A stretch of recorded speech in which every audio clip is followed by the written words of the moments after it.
Hey, remember when you first arrived in Natland? It was still light out, and we traveled on this road together. It was the day before the pilgrimage, and we met up with Kanich and Moalani. Wow, feels like it was just yesterday. Yeah, you saved me from the Night Kingdom, you helped us win that battle against the Abyss, and the final battle is just around the corner. Huh? Oh, yeah. You're right.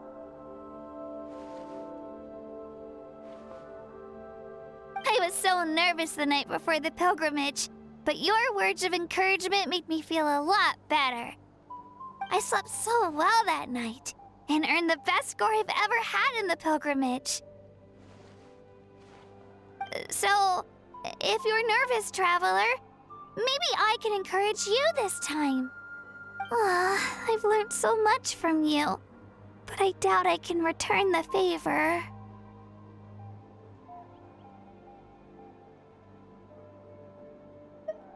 Oh, don't worry, I'll be rooting for you. And if you need help, I'll always be first in line. I bear the ancient name Uthabiti. That means I'll never give up.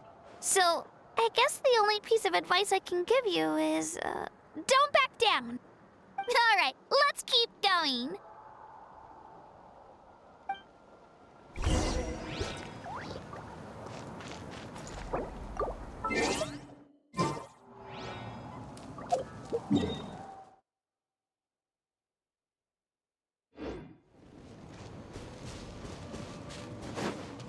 Full throttle!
this is where we met Toto, isn't it?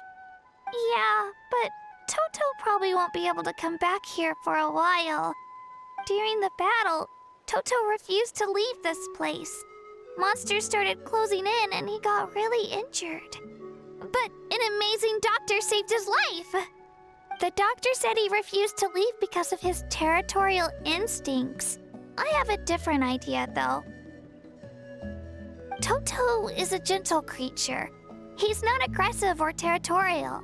He loves his home and wants to share that with everyone in the area. I don't like conflict or violence either. Toto and I are similar in that way.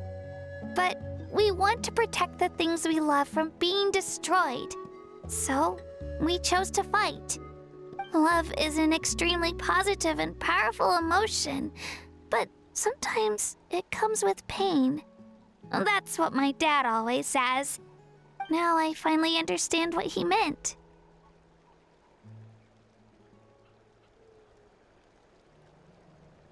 It's all right. This will all be over soon. The fact that I was born in this era, that I got to meet legendary heroes like you and our Archon, actually makes me feel really lucky. I've always wanted to see what Natlan would be like without the Abyss. And now, that day is just around the corner. I know you two can win this. Yeah, it's time to get this over with. We've still got a long journey ahead of us.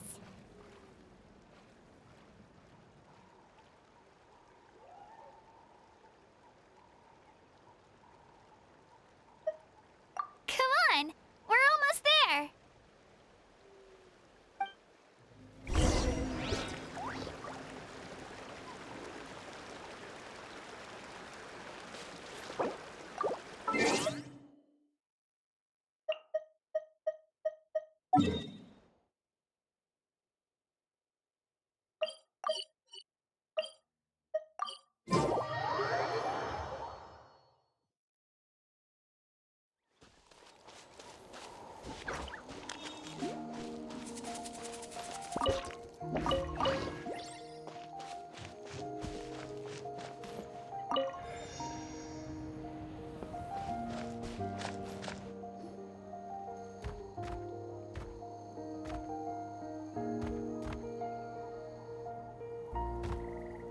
Wait, that's Hanwi. Hey, Hanwi, what are you doing here? Oh, let me introduce you. This is Aya's mom. Hello! Oh no, you seem worried. Is something wrong? She left. Come on, let's follow her.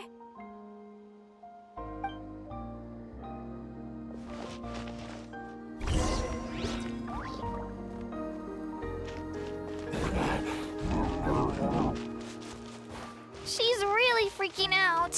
What's going on?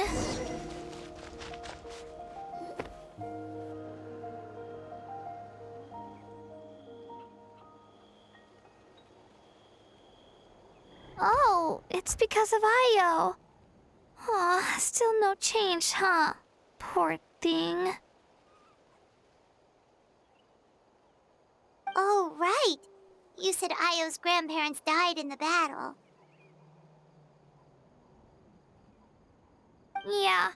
When the Abyss attacked, Io's entire family fought to defend our tribe. Io's parents made it through, but his grandparents weren't so lucky. The whole family was really close, and now Io barely sleeps or eats. All he wants to do is look for them. Maybe he thinks his grandparents are still out there somewhere, but there's no bringing them back. Hey, Io. It's me. Feeling any better? I brought some steak for you. I know it's your favorite, and it's still warm. Want some? Nope. It's like he doesn't even know I'm here. Traveler, doesn't this situation remind you of abyssal corrosion syndrome? Huh? What's abyssal corrosion syndrome? According to the captain, it's a kind of mental disorder that results from abyssal contamination, even after its power has been purified. It can cause hallucinations, mental breakdowns.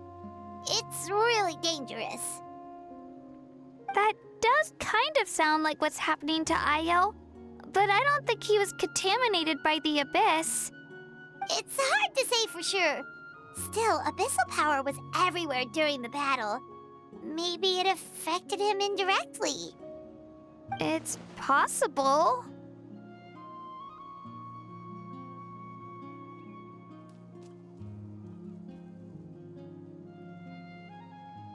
Yeah, that medicine was really effective against the worst cases. Since we don't have any other options, should we give it a try?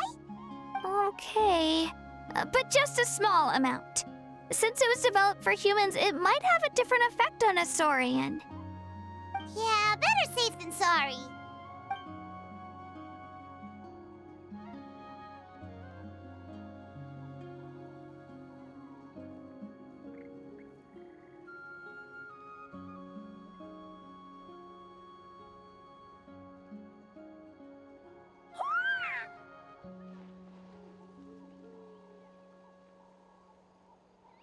You're okay?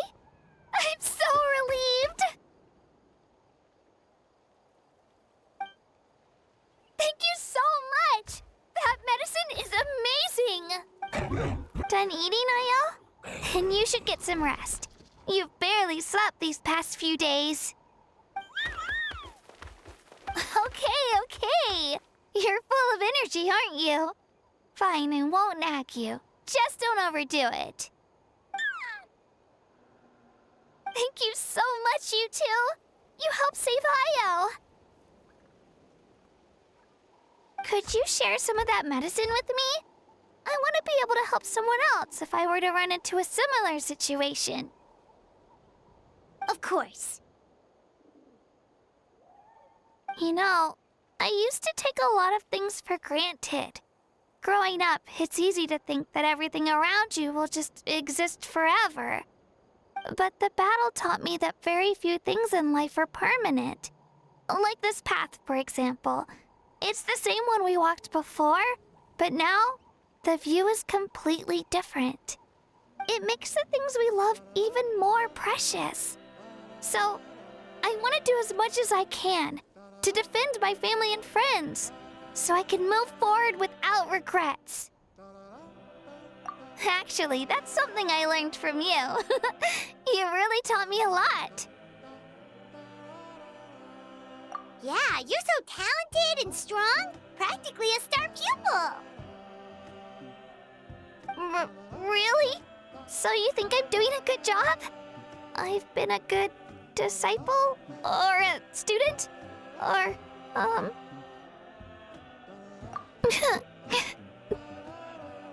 Thank you.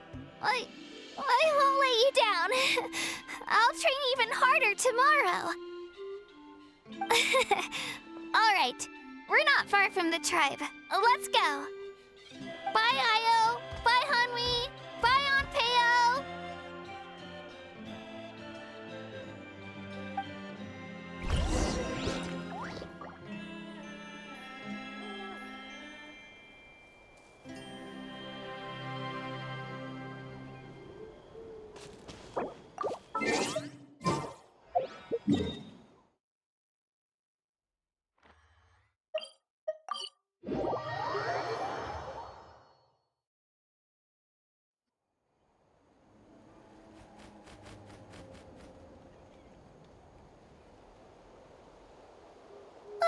We're here. That was quite the trek. After you visit Shilonin, you should come over for dinner. You can stay the night, too. I'll help my parents get everything ready. We wouldn't want to impose. Let's see how things go with Shilonin first. Totally up to you. You're always welcome. Bye! When you think about it, we actually haven't known Kachina that long. Our journey in Natland feels like it just started, and now it's about to end. That's true. We'll just have to add them to the itinerary. All right, time to go check on your ancient name.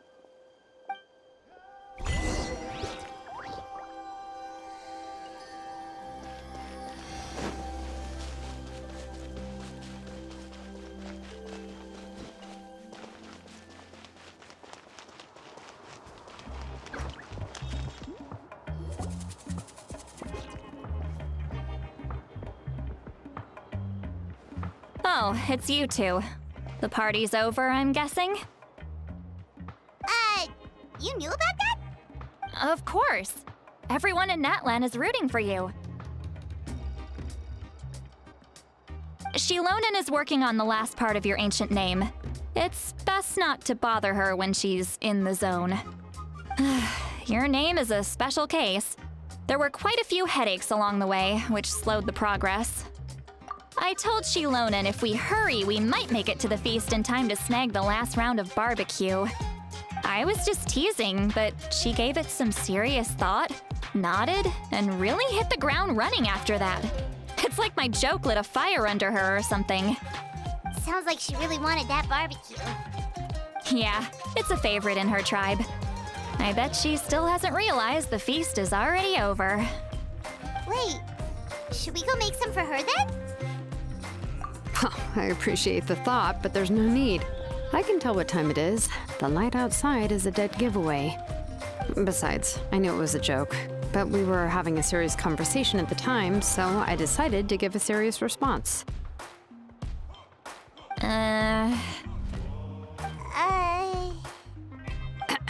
Well, anyway, I have something more important to show you. Here, take a look. Wow, it's your ancient name! Tumaini, a name surfaced from the very bottom of the River of Souls. It means hope. A light to guide us through the darkness, like the stars or the moon. It's a perfect fit. Amazing! Does this name come with a cool chant like the others? Of course, but that'll come later. The Traveler is the first bearer of this name. Those words will emerge naturally during her journey. Once you return triumphant from the battle, I'm sure you will have fully understood why the Lord of the Night chose this name for you.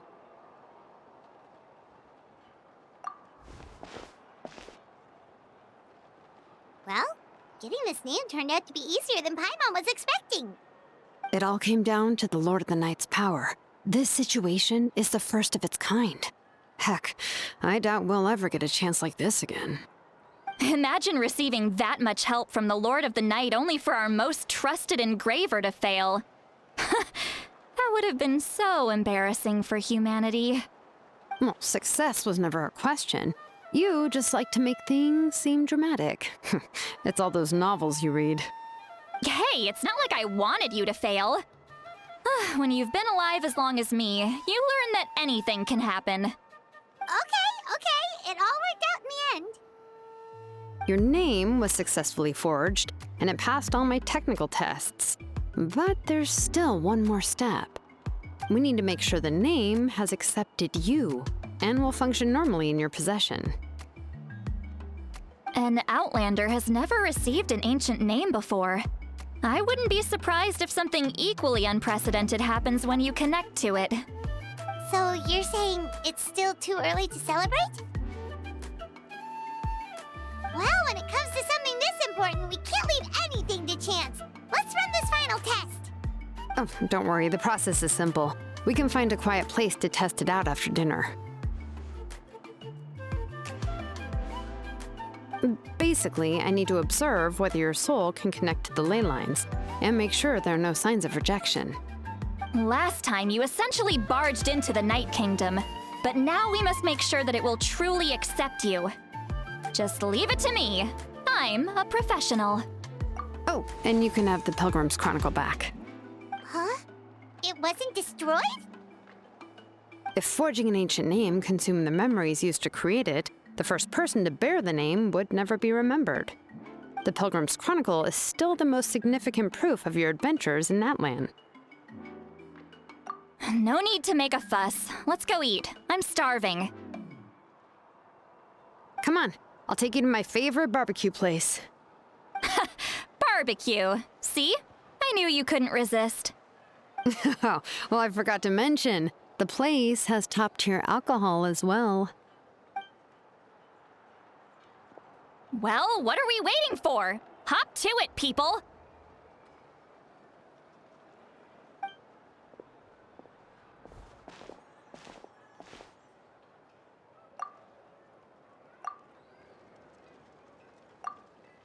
Is something on your mind, Sweet Lolly? You barely had anything to drink at dinner. I didn't think anything could shake me at this age. But the closer we get to the final battle, the more worried I feel. You have an ancient name now, but the Oath of Resurrection only takes effect if you win. And the Pyro Archon's fate is pointing toward death. I believe in you. And thank you. Your words mean a lot. All right, I'm ready. Oh, is, something wrong? No, not at all. Sweet Lolly just ate too much. Yes, that's right. So I should really walk it off. Come on, let's run the final test.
Me!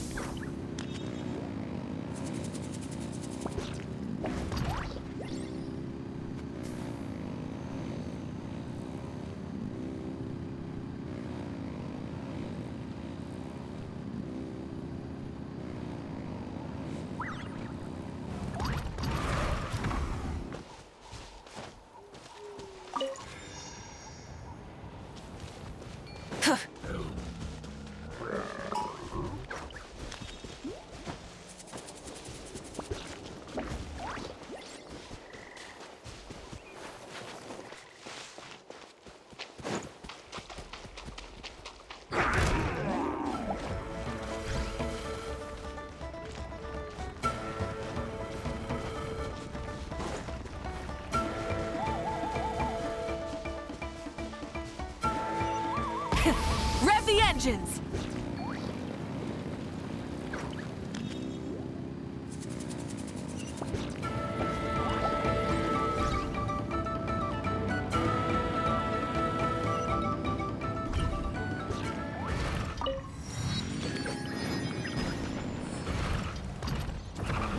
Try and stop me!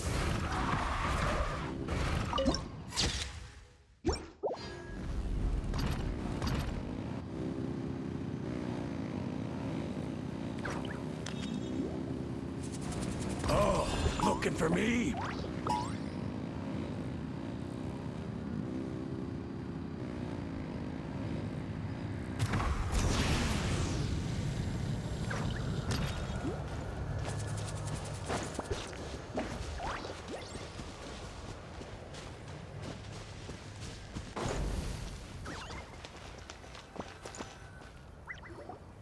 All set, Shilonen?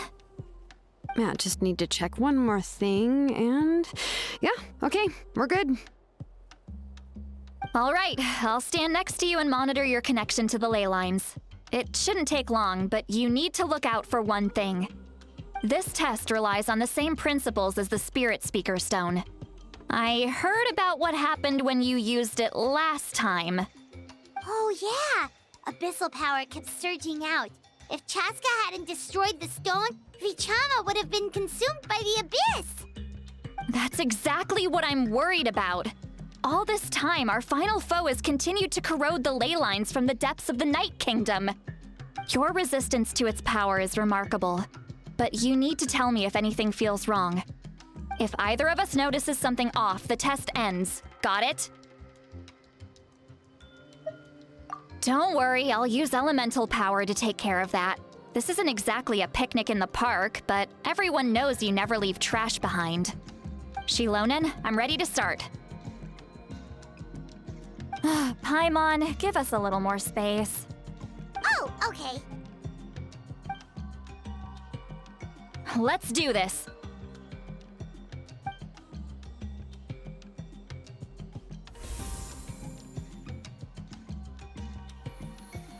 Whoa, that light is beautiful! It's exactly like when we used the Spirit Speaker Stone! Your connection to the ley lines looks good. I can sense the Lord of the Night. Your soul is remarkable. Such a strong presence. Even on par with the Lord of the Night. Looks like the Lord of the Night has accepted this name and acknowledged you as its bearer. No surprise there, considering we only got this far because of her. Stable connection to the ley lines, no unexpected fluctuations, both good signs. How do you feel, Traveler? Then it looks like your ancient name is good to go. That's great news.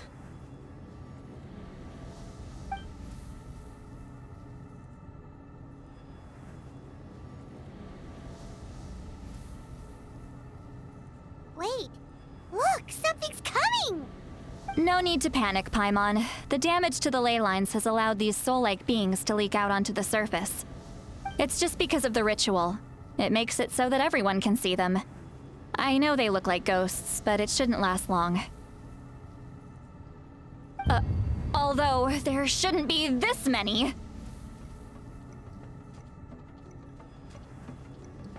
Home.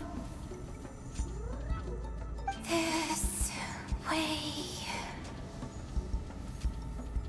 Shilonen, stop the test! We've already confirmed what we came here for. Got it. What's going on? I see. It wasn't just escaped souls. The ritual attracted all the souls in the surrounding area. Surrounding area? The Night Kingdom is getting weaker by the day, especially in its capacity to accept souls. After death, many souls fail to return to the ley lines. Once a soul becomes lost, it can never return to the Night Kingdom. Lost souls can only wander listlessly, gradually fading from existence before disappearing entirely. Please, take me back. I cannot disappear. So the connection we established to the Night Kingdom, that's what drew them here? Yes. The Traveler's soul is powerful, so the echoes coming back from the Night Kingdom were loud and strong. Some of these souls never made it to the ley lines. Others escaped from the Night Kingdom, and even more don't come from Natlan. Complicated doesn't even begin to describe it. So, they've always been around? We just couldn't see them most of the time? We can try. Returning souls to the ley lines usually requires a complex ritual, but we don't have time for that, and neither do they. That's exactly why my people turned to vessels like Auroron. He has a remarkable ability to perceive souls. Even after the failed ceremony, he made it his mission to travel around Natlan and return as many souls as possible. But most of the time, having the ability to perceive souls means watching them wither in agony. completely powerless to stop it. So you're saying there will always be those that we can't save? That's right. But saving some is still better than saving none at all. After all, souls that disappear can never be reborn. That has to be true loneliness. The knowledge that you've been abandoned by the world, even in death. Yeah, we should try to save whoever we can!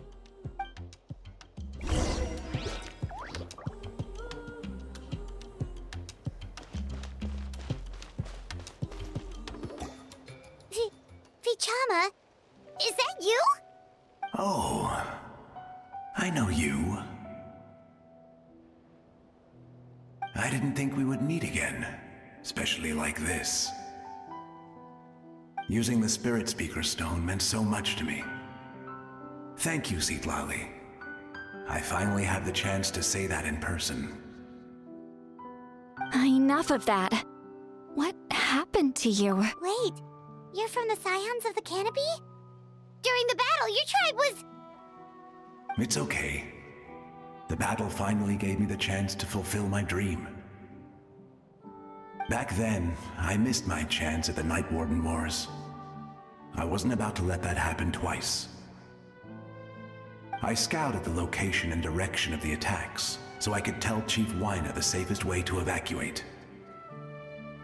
Those with grappling hooks escaped through the air. Everyone else banded together on the ground to break through the front. But people needed information, so I stayed behind until the very end.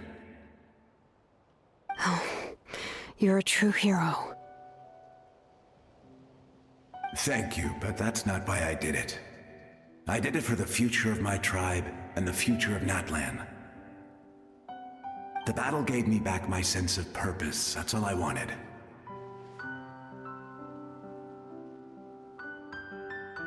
And anyway, I was supposed to see Malco again. I thought we would witness Natlan's rebirth together. But the Night Kingdom rejected me. Even though you're a hero of Natlan? How could that happen? I'm sorry. The Lord of the Night didn't do it on purpose, I can promise you that. The ley lines are in terrible shape. Even the Ode of Resurrection is no longer working like it should. I know. She can't help it, right? I get it. It just feels like fate is mocking me. Even in death, I won't ever get to be with Malco again. No, it hasn't been long since the battle. The door to the Night Kingdom should still be open to you. Give me some time. I'll think of something. Is that even possible? It doesn't matter. I have to try. A hero of Natlan deserves a better fate than this.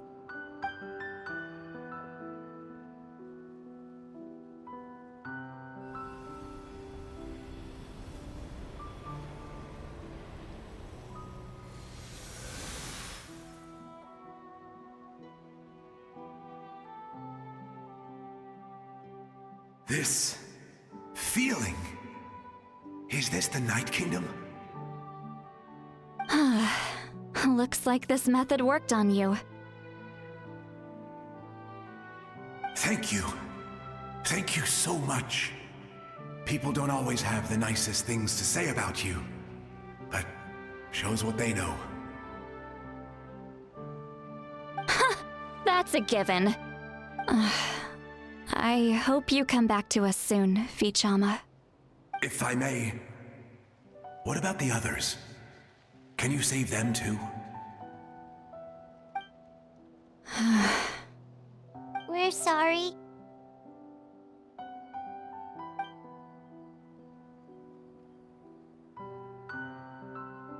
Don't apologize.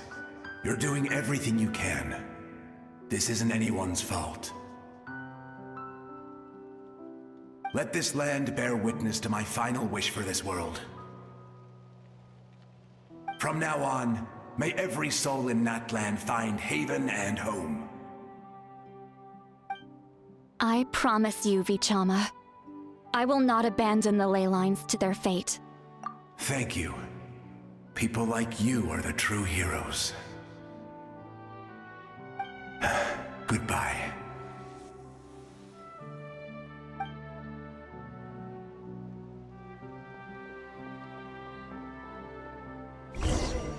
Let me go back. Please, my child is waiting for me. I'm sorry. Too much time has passed. There's nothing I can do.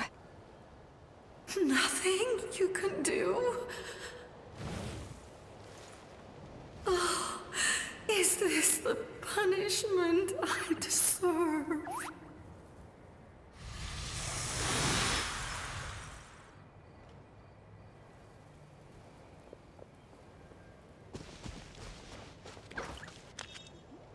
Home?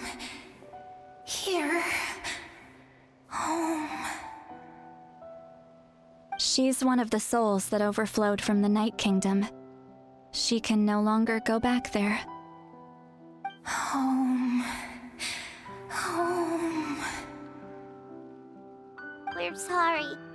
If there was anything we could do... Home.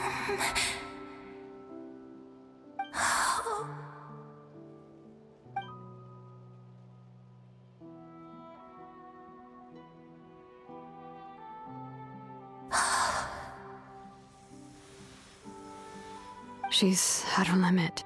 Just getting here has taken all her strength.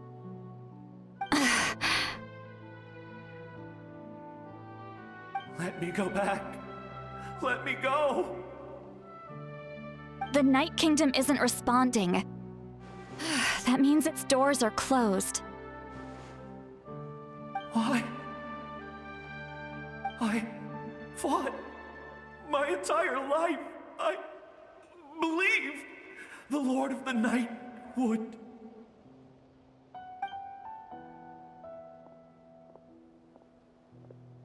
I'm sorry. The lane lines are overwhelmed, and the Lord of the Night has no strength left. Why? Me? Who am I? Does it even matter who I am? Of course you matter! Wait!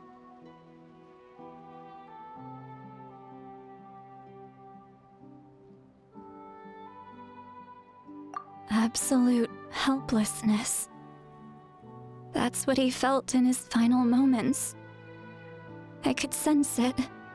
I'm sorry.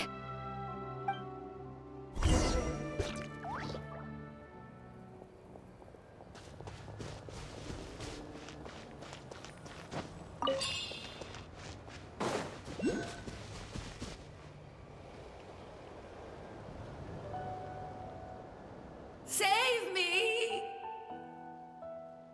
Don't worry. I can help you. Just hold on.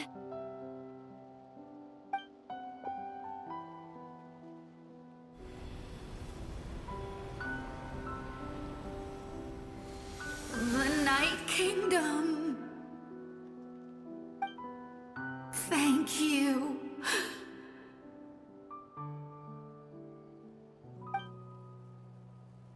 Oh, you must be from the Masters of the Night Wind. Would you tell me your name, kind soul? Seat Lolly. Seat Lolly. What a beautiful name. Dazzling, just like the stars in the sky.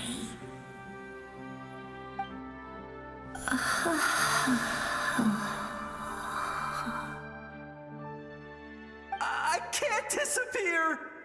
It hasn't been long since he died. I can still try to save him. I can't. I can't. Watch out, Sea Lolly! The abyss is corrupting him! Disappearing. You are.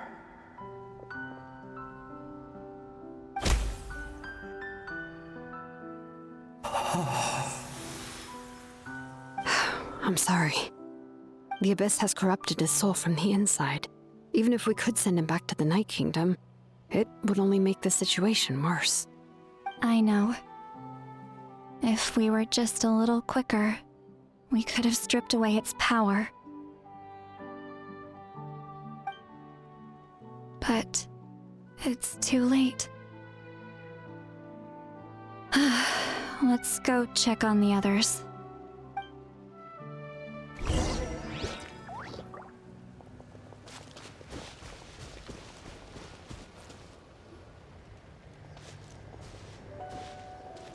Oh no! Saurian souls can be affected too? Their souls are still intact. I should be able to help them.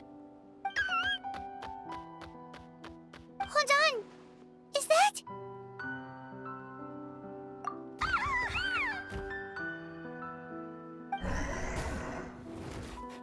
That's right. I recognize him, and the two souls next to him should be his grandparents. Kachina told me about what happened. Well, it all makes sense now. Io could barely sleep or eat because he sensed the presence of his grandparents. That must be why he looks so happy right now. They're finally reunited.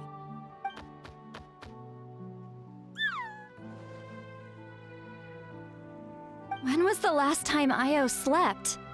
From what Kachina said, it's been a while. He hasn't been doing so hot lately. But now that he's seen his grandparents again, he looks completely at ease. Kachina's taken me to meet Io before.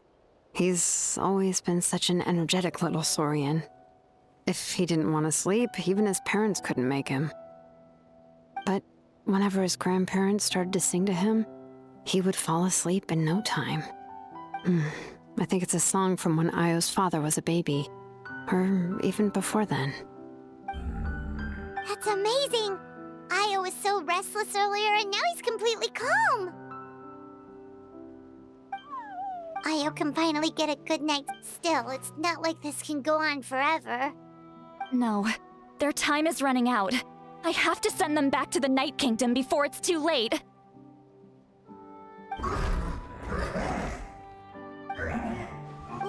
What's wrong with them? They got super angry all of a sudden. They don't want to go. I know you don't want to leave Io, but you can't if you don't go back to the Night Kingdom now, you'll disappear in a few days. They've made their position clear. We want to stay by his side, no matter what. We should respect their decision. I don't want to leave them to that fate. But if this is what they want, then I can't separate them. What fate? You mean like the other lost souls?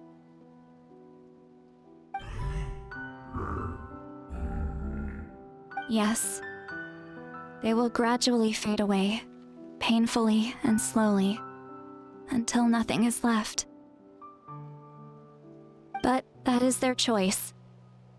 For the next few days, at least Io will get a good night's sleep. That's the only way to prevent more souls from suffering the same fate.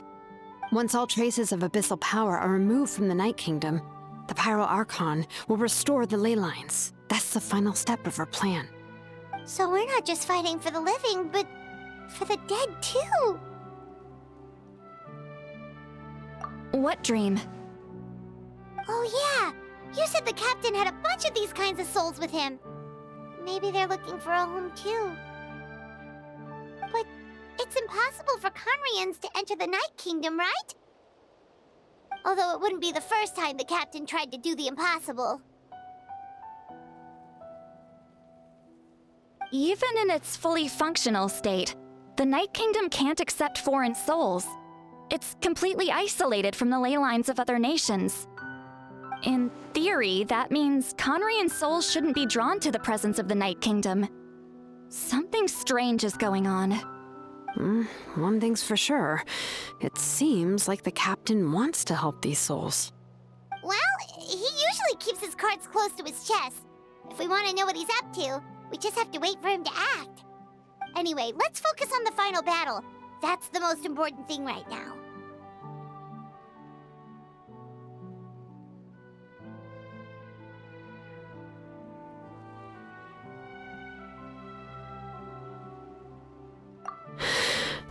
I will. Good or bad, happy or cruel, we always have to face the truth.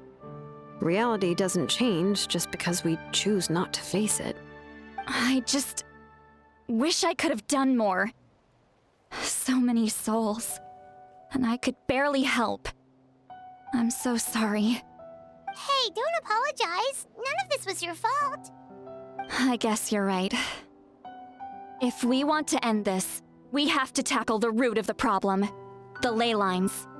It's just another reason why this battle is so important. Traveler, before you set off, remember to give your ancient name to the Pyro Archon. She will introduce it to our people and explain its meaning. And then, the rest is up to you. And don't forget, we're all cheering for you.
Ad Astra Abyss.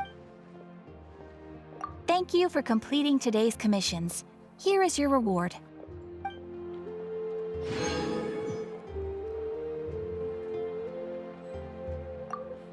Ad Astra.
You might want to get a guide if you're not familiar with the area.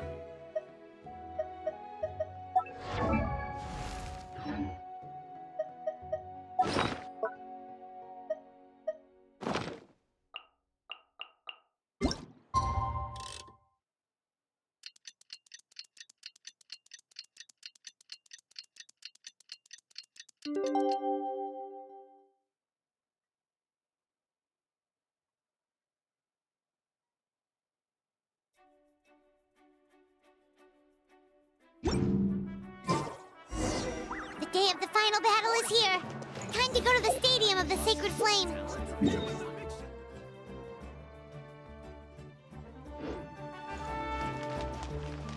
You can do it, Traveler.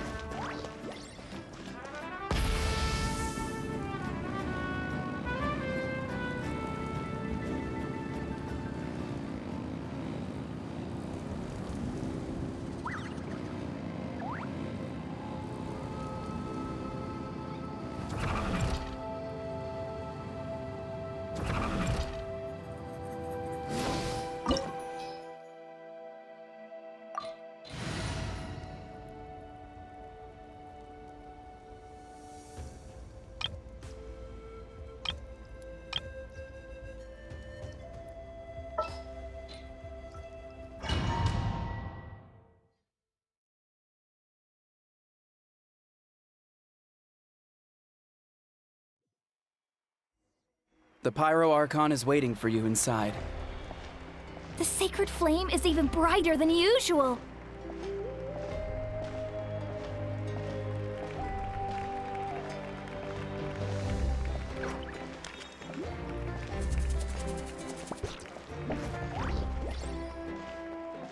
I don't think I'll ever forget this day.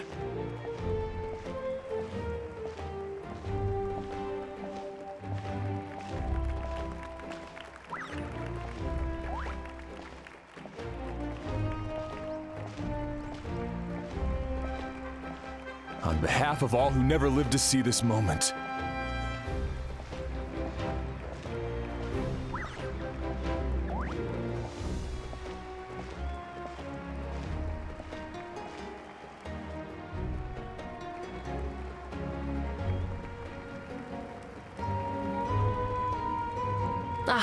Traveler, Paimon, you're here. Judging by the confident look on your face, I assume your ancient name is complete? Yep, it's good to go. Shilonan specifically reminded us to show it to you.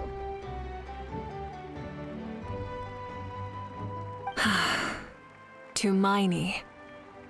Yes, that fits you perfectly. Is that an ancient name?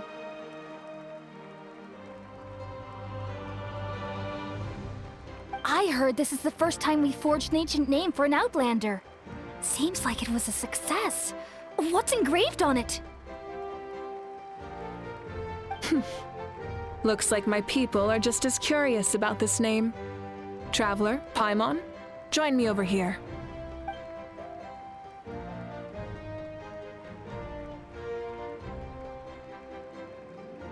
As you can see, I am holding the Traveler's ancient name.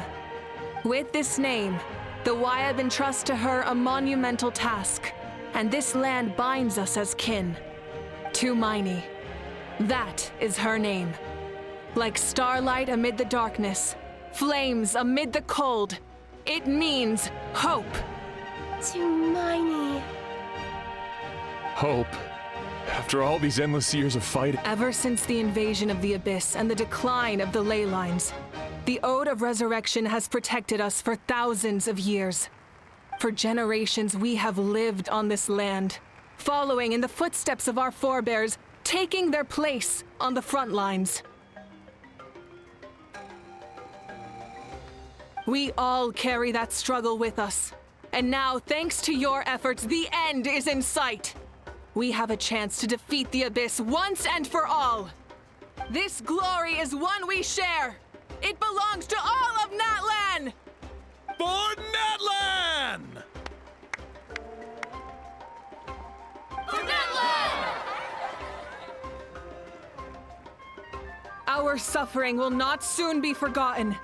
But there will come a day when we can proudly declare to our progeny that this war is won! For our fallen heroes, our lifelong comrades, and all who forge the path ahead through trial and tribulation. For our homeland, we will claim victory! In Natlan, no one fights alone! No one fights alone! To battle!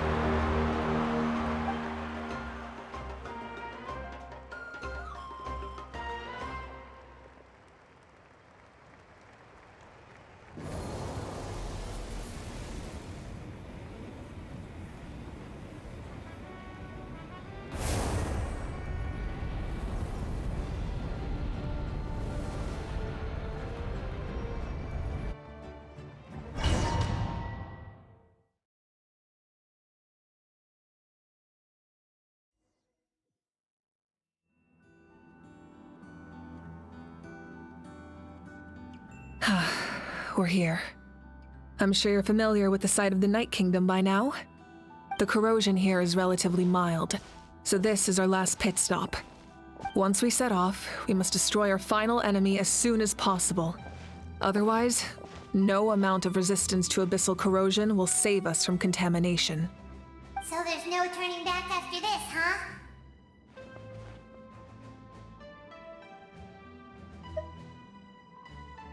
After you left, Paimon started to be able to see this place. It's a mystery to Paimon, too.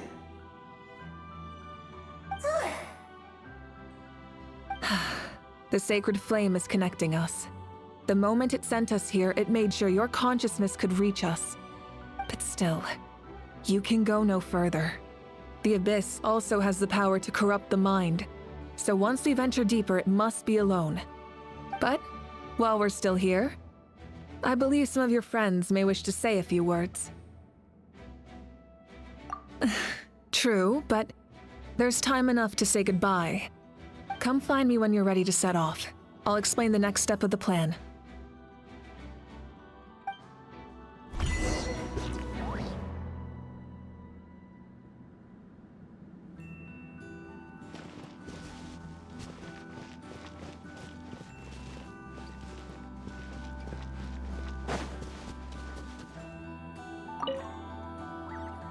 You're about to set off, right?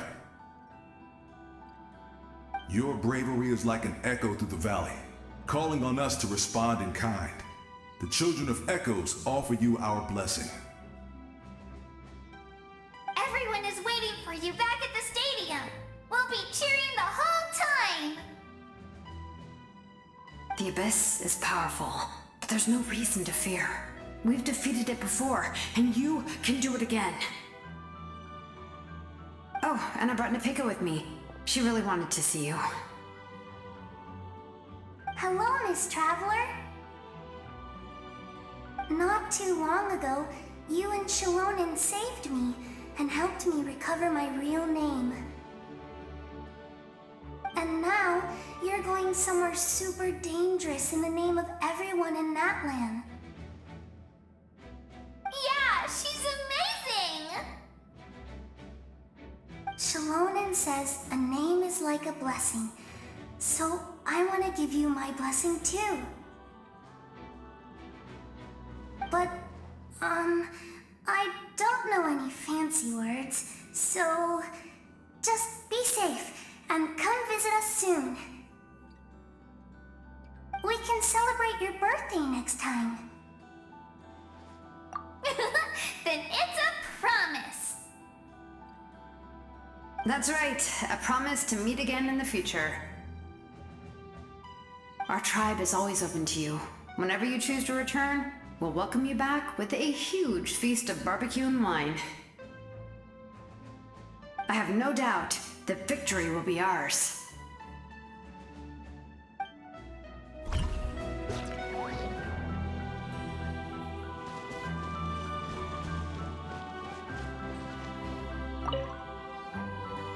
At the end of the earth lies the primal flame. We have come from afar to offer you our land's blessing and the respect of the Collective of Plenty.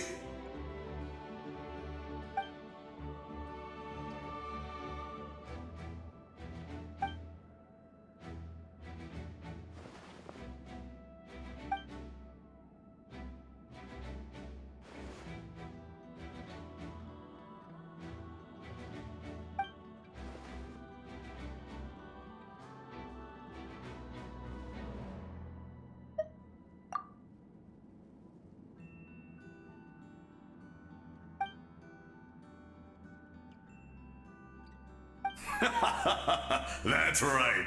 Our tribe can't wait to meet you.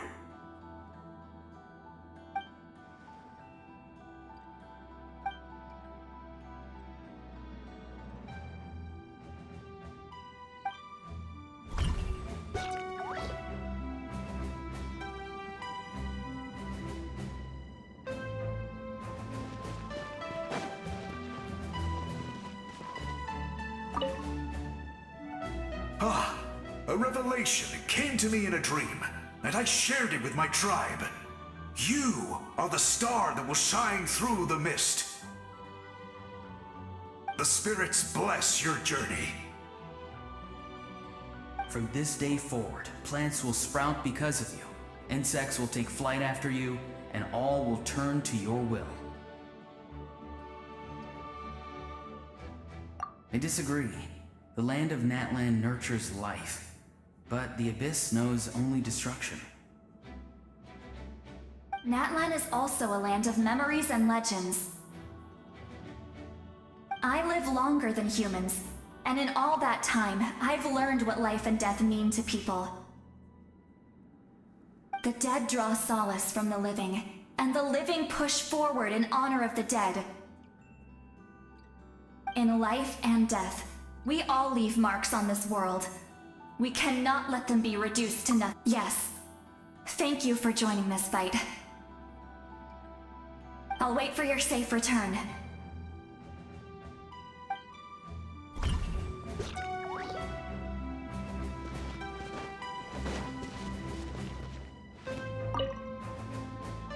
May the skies forever be clear and bright, and may we always be free to spread our wings and soar.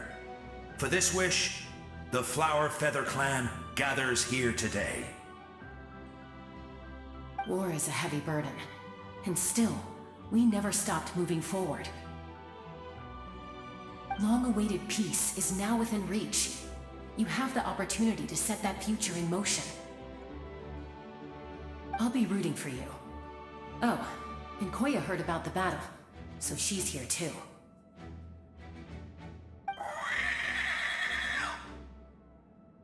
We both had to make a difficult choice about family. But after our adventure together, we finally let go of our differences, and she came to understand my attachment to human society. Within the tribe, I found new sources of love and happiness. Koya told me she would do anything to protect that. And I would do the same for her. The same goes for my human family, Koichi's father and mother. Maybe my relationships seem like a mess to you, but it's okay. I won't let any one of them fall by the wayside. I will learn from everything we've been through and rise above the trials of fate to become a better version of myself. Thank you, but beyond that, I pledge to be someone you can lean on in all your future endeavors.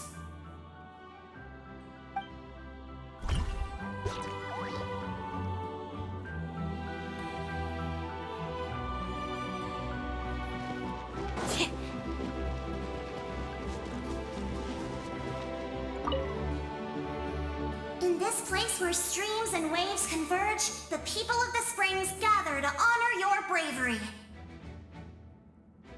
Uncle Noo's here to see you off too. You, young hero, are about to make history! My deeds are nothing compared to that.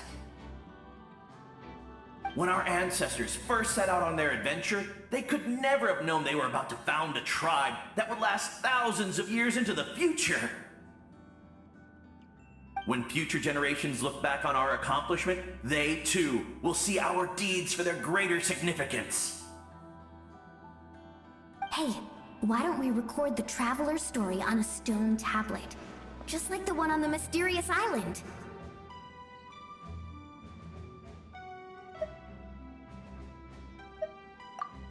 Great! I better get on it or someone might beat me to it. Everyone in my tribe wants you to become one of Natlan's greatest heroes. Me too, obviously. But as your friend, there's something I want even more. And it's way simpler.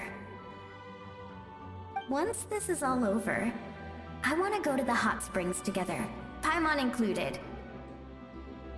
That's what being friends is all about. Quality time and good vibes. I'll hold you to it.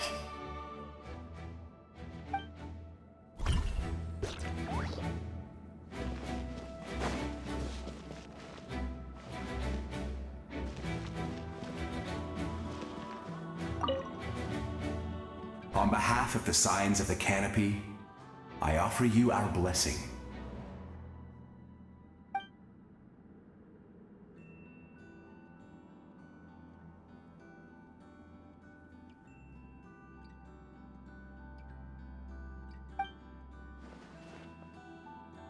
During the Turnfire Night, I once said, "May the will of Kongamato march ever on, until the abyss is stamped out." Recently, I saw him again in my dreams. My most trusted partner, Burkina. He believed this would be the battle to end all battles, and implored me to lend my support to the hero of this era. As expected, traveler from afar, that hero is you. From the first time we met, I sensed something special. You remind me of someone. The one who moved Burkina to their side. I firmly believe you will defeat the forces of darkness. That miracle belongs to this era.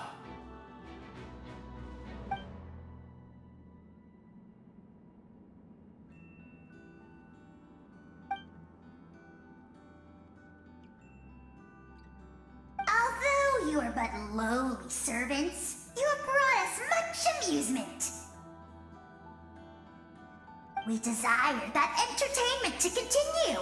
If this is where you meet your end, it would be a great disappointment.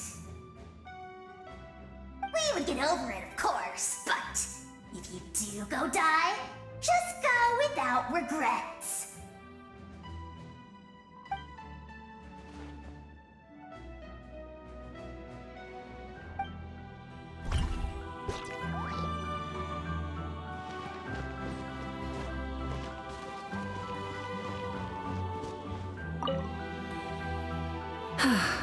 Are you ready, Traveler?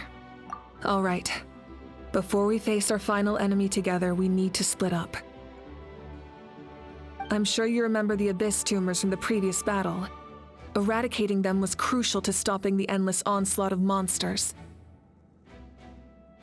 Our final enemy has a core that possesses similar qualities. It's hidden somewhere in the Night Kingdom. Since I'm more familiar with this place, I'll go find and destroy this core, while you go straight to the enemy's lair. We can reconvene there. All right, then it's time to act. All of Natlan is behind us, so let's gather our courage and march into the unknown without fear. No one fights alone.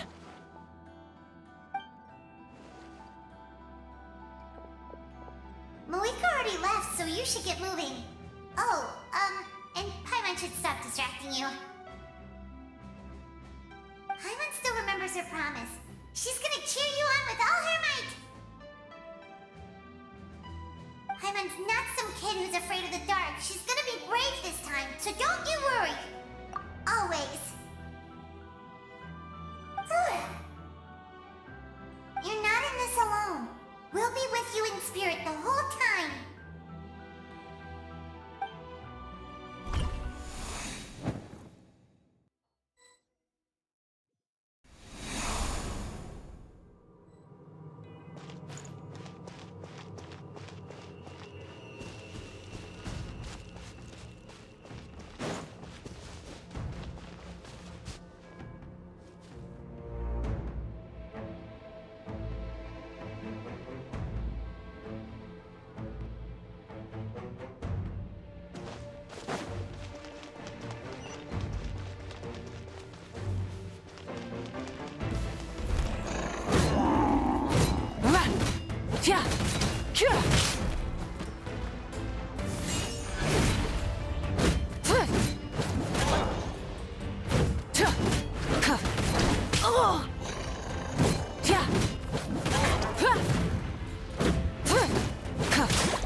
Light up the blazing sun!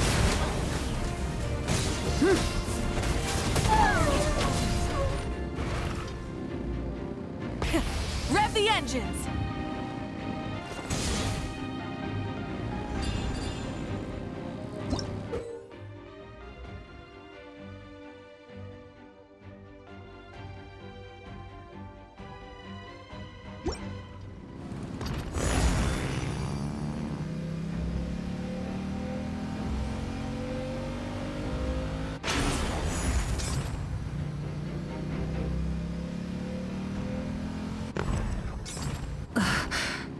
Something feels familiar.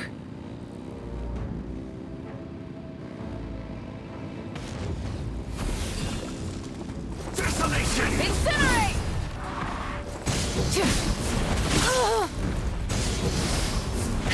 Try and stop me! Incinerate! Pyroclastic surge!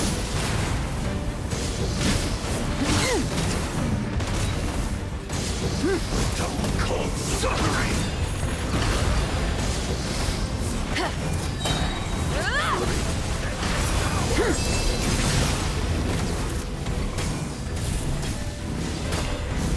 Desolation!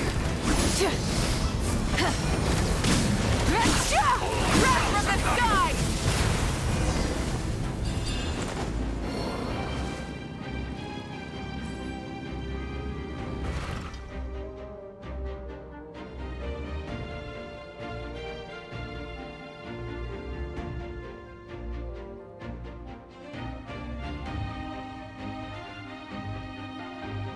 Hey, sis. It's been a long time. This form is probably what I look like in your memories, right? Actually, we already met in one of your dreams, didn't we? But you never told anyone.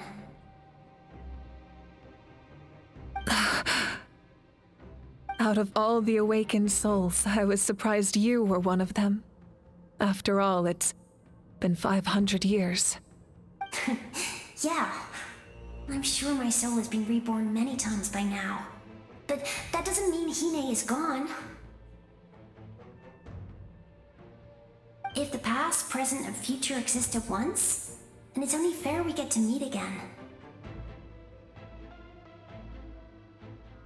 You're right. It's too bad we don't have more time to talk. Your plan is almost at the final stage, isn't it? I knew it. When you set your mind to something, there's nothing you can't do, no matter how difficult. Oh, I really wanted to help you in this era, but an ordinary person can't transcend time. Back then, I said I'd come find you one day, but I failed time and time again.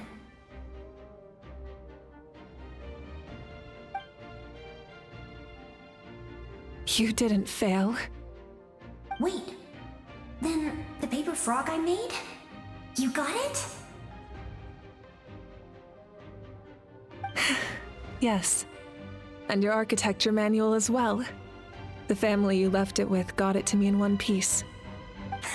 I'm so glad. 500 years is a long time. I was worried someone might toss it during a move or something. No, they never forgot their debt to you. I learned a lot about you from them. Sounds like I placed my trust in the right people. Everything I wrote, though, it's probably outdated now, isn't it? Yeah, I'd say so. Oh well. It's been a long time. And it's not like I was some innovative architect who left my mark on history. But I lived a really happy life. I dedicated my career to helping those without a home.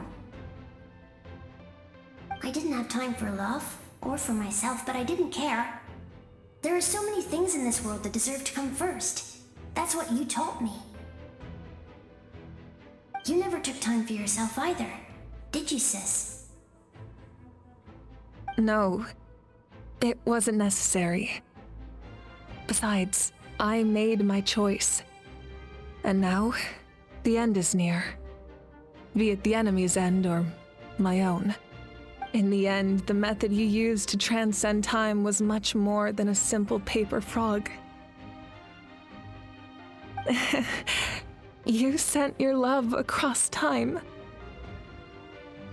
So let me say this, Hine. I will love you. Forever and always. I know that. Mom, Dad, and I, we feel the same way about you. We're family. That will never change.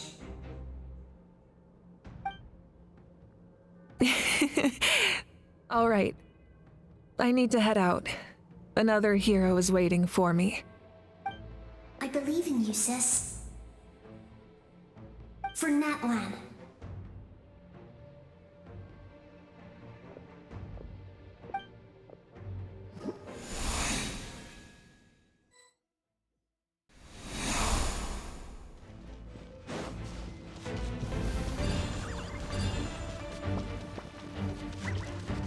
Don't worry, we're here to help. So, I call on your benevolence to heal our hero. The abyssal pylons are being protected by some kind of power. They can't be destroyed right now. Taking care of these monsters first might give us an opening. Let me ahead.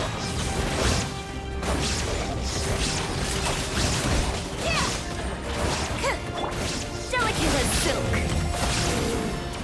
Shine down. Scatter. Chip on us.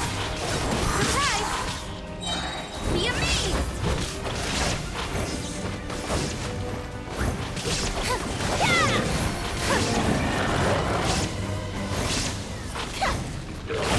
Germinate. Propagate. There is no escape. Torn to oblivion.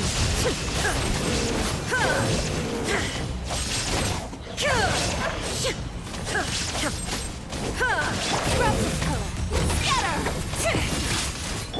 Over here! Surprise! Let the magic begin!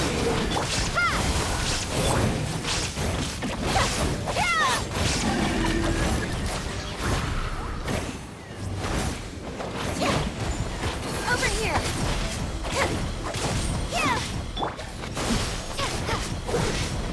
Illusion shattered!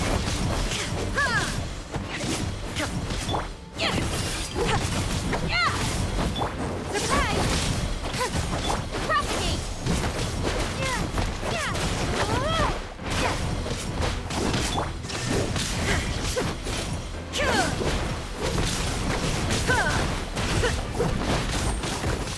Over here!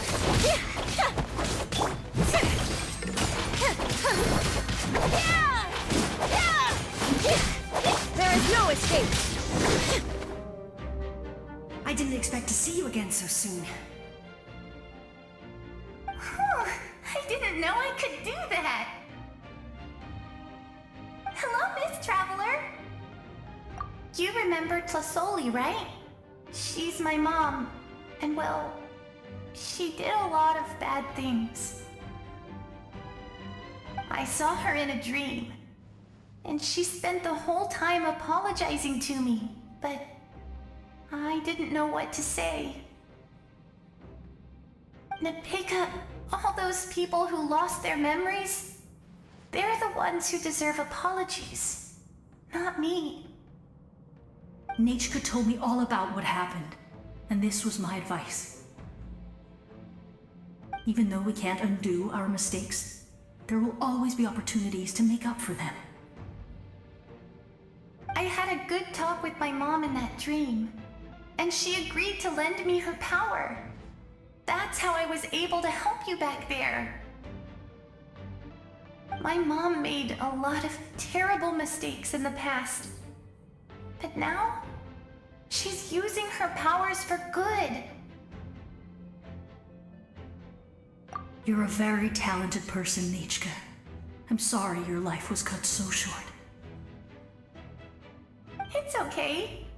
We still managed to do something important in this place.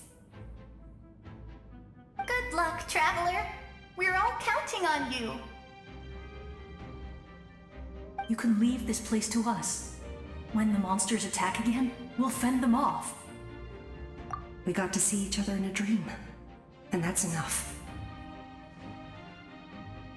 The square makes it possible to connect the living to the Night Kingdom.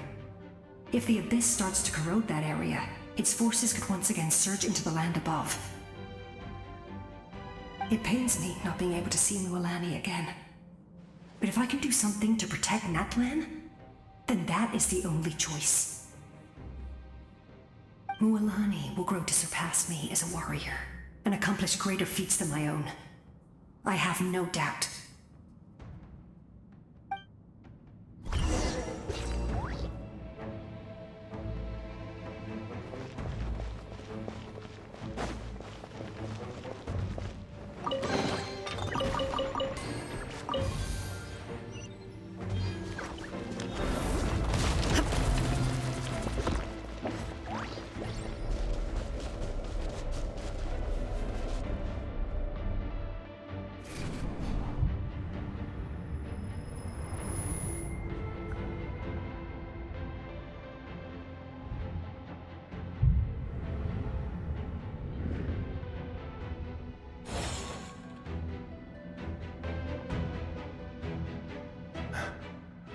It's you!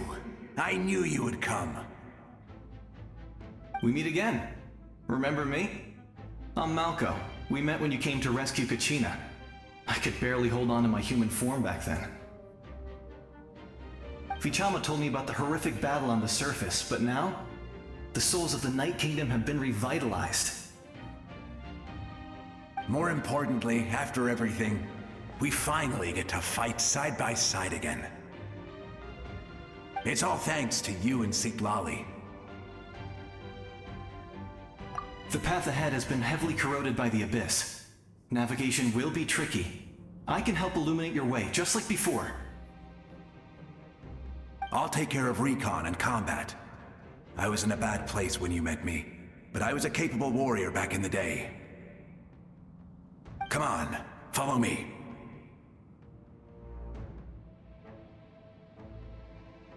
Of course. It's dangerous out there, so stay close.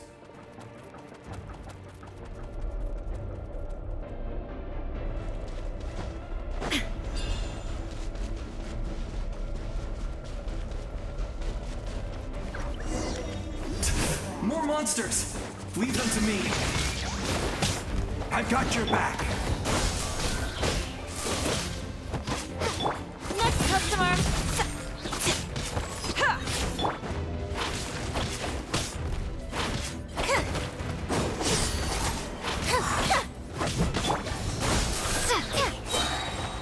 Spring forth!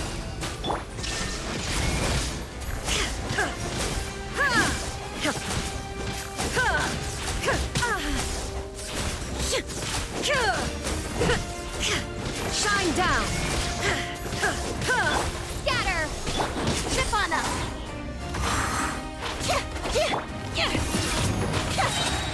Be amazed!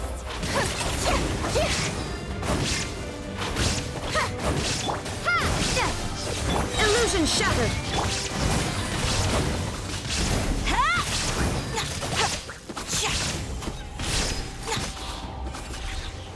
Let's go, Tomato. I am the cutting edge of fashion. Propagate! Now you shall perish!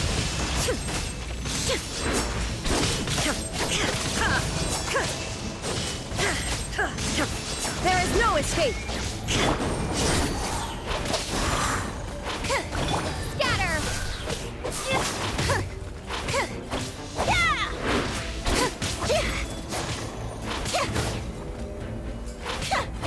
Surprise!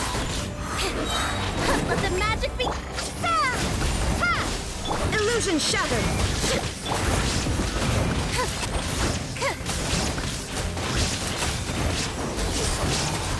Step on up!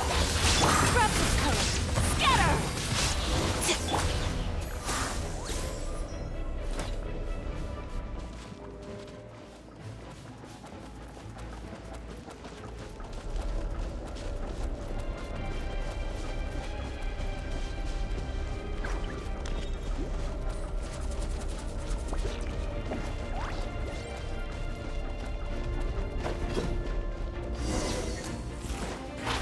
Surprise!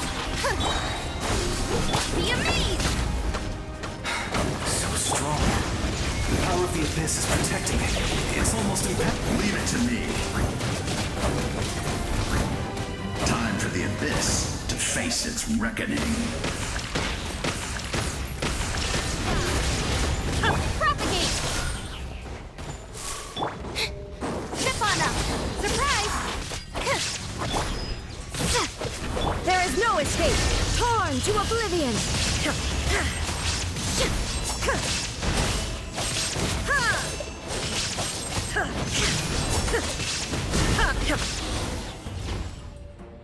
That was amazing. Judging by your clothes, you're not from Natlan, are you? I've never seen a soul like you in the Night Kingdom. Yes. Although, rather than a soul, it would be more accurate to say that I'm a story created by the people of Natlan. I was his most trusted second-in-command. 500 years ago, we fought against the Abyss together, and I sacrificed myself during battle. The shamans of the Masters of the Nightwind recorded my story on a woven scroll. Even now, many in Natlan know my name. So you're him, but also not him? That's right. What you see is the me from the story. I was remembered as a glorious hero, even though the truth is quite the opposite. It was in fragmented memories of my life that I finally began to understand the real me. Unlike my righteous and noble commander, I was obsessive and cruel. An approach I believe to be more efficient. Our differences caused many an arguments between us. You tried to sacrifice someone. I will stop at nothing to protect my commander's interests. The most idealistic and righteous among us are the most fragile, so I must protect his edge. Strong hand is required to stand against a strong foe. That is what the glory of Conria means to me. I do. I have my reasons, as do all who believe in something. You will understand that soon enough.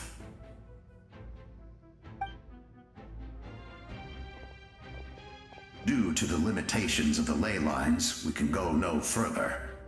The enemy's lair is close at hand. But don't worry. All the souls of the Night Kingdom will lend you their aid. You will become the hero of a new era! Go now, for Natlan, and for all who lost their lives to the Abyss. This time, we shall prevail, not for any single nation or faction, but for us all.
Hey, traveler!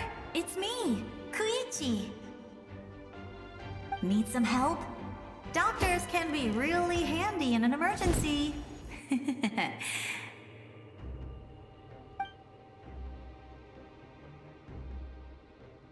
With your special powers, you should be able to make it through this place. Go now! Go! Huh? What was that? I felt shaking all of a sudden. Oh, I was wondering where she went. Well, that just means we've got even less time to waste. I never liked causing trouble, and I definitely don't want to be the one who holds up the Pyro Argon's plan. Yeah. I'm really glad she fulfilled her mission. She seemed a lot more mature than before. All those years of worrying, but better late than ever, right? Anyway, that was enough for me. I won't show up in her dreams anymore. Back to the natural order of things. Worrying is supposed to be the old... All right, enough about that. All we can do is accept the past and continue to look forward. I would say our nation's future is looking very bright. Go now, traveler.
I embrace.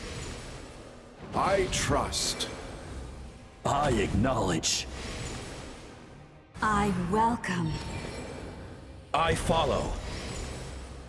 I walk with. Tenoch, the one and many.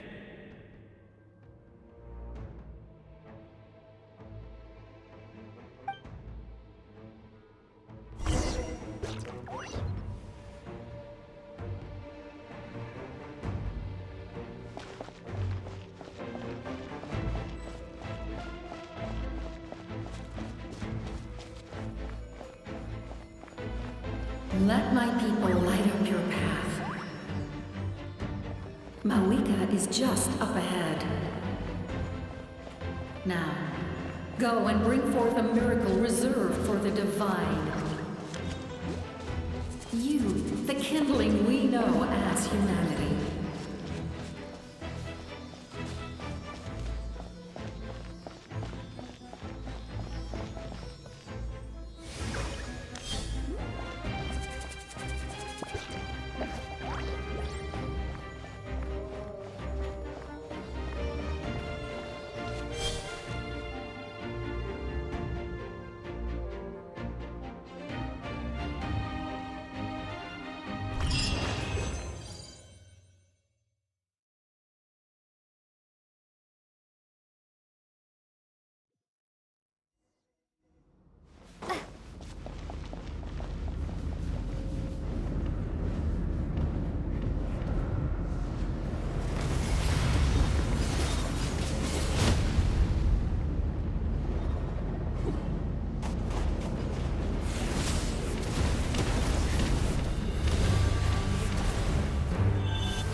Resistance is futile.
This nation's doom!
You who traverse the stars, fear not.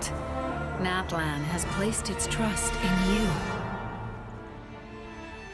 Descender, ignite your fire, the hope that burns within.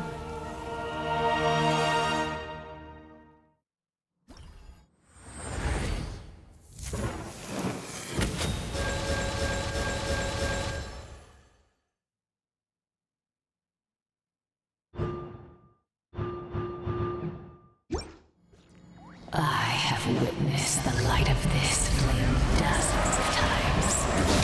Once the wood is spent, night will return. Failure. Failure. Failure. Failure.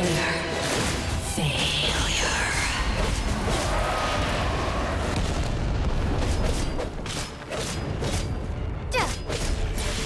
Bow to the abyss, or be destroyed! You are loyal to the wrong master.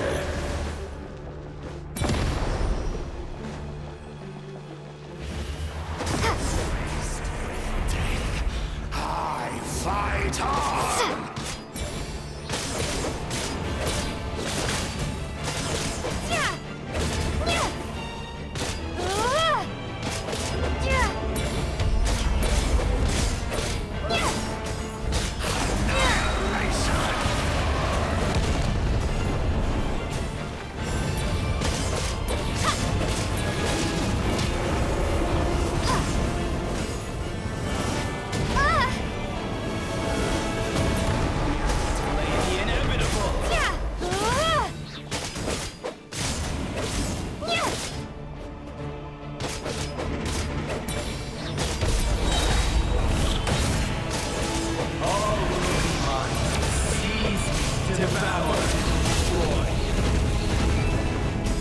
Watch out, Traveler!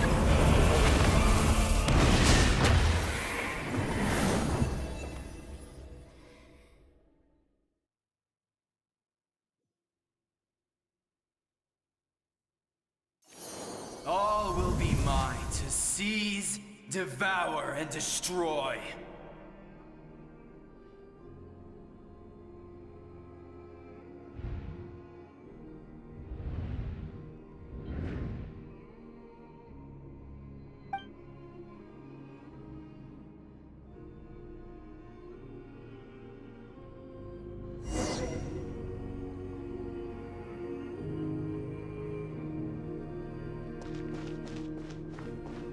Face your fate. Your long journey shall end in vain. Even with borrowed celestial power, your destruction. You march to an end you cannot change. Millennia of struggle, all in vain.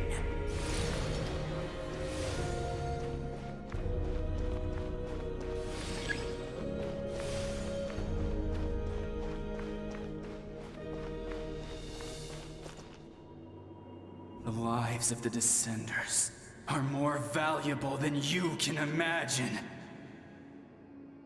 You destroyed this world's hope with your own hands! If I was fated to fail, then why do you fear?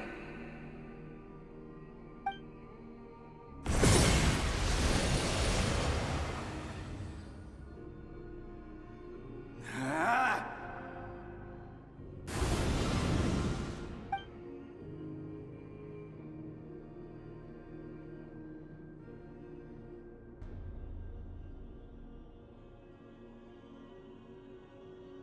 We embark on a pilgrimage for the wishes of the people. We choose to battle, to earn a glorious name.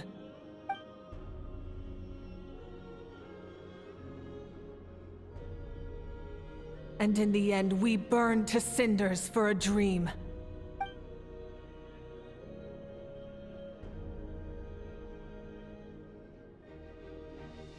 And so this cycle continued, time after time.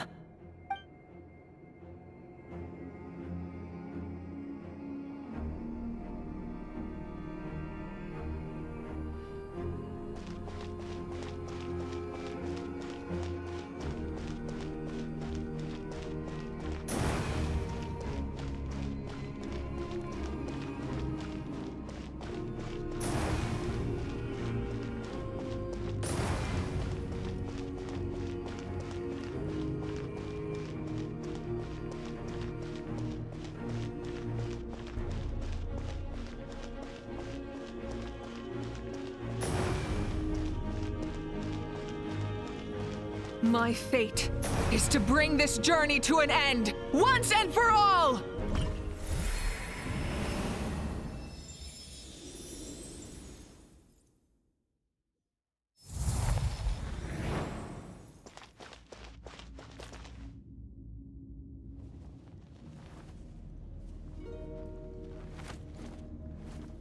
Listen.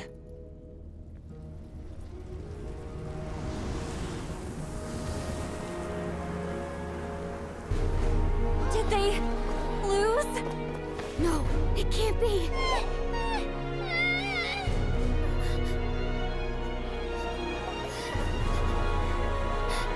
We are the inheritors of memory and legend! Those who grew alongside sun and wind! Those who forged our own destiny and future! That is Natlan's fire, the lifeblood of our nation!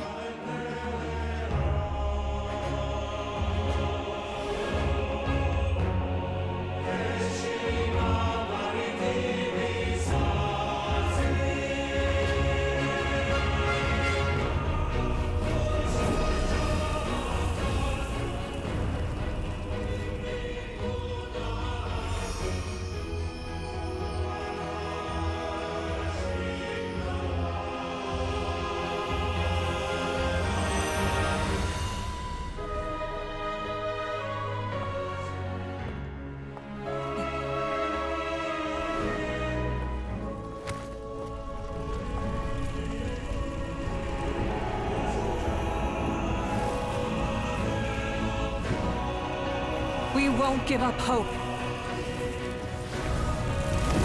This is where we forge our future. With our own 2 hands!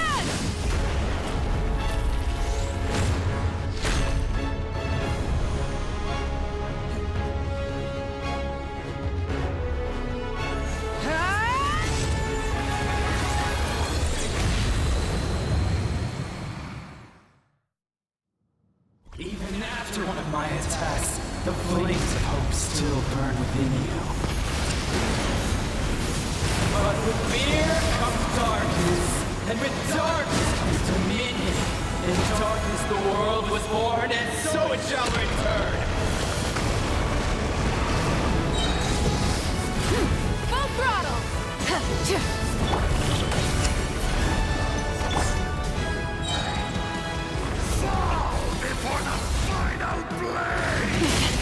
Not bad. Full throttle! Light of the blazing sun!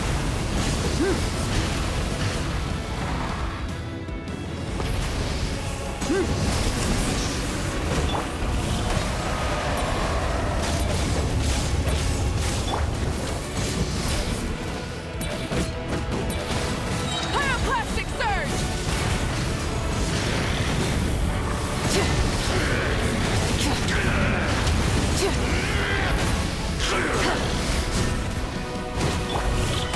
Come, join me in the eternal night!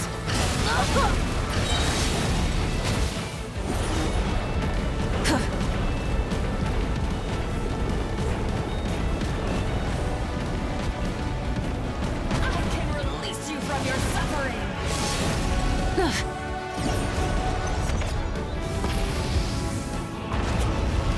Wrath from the sky!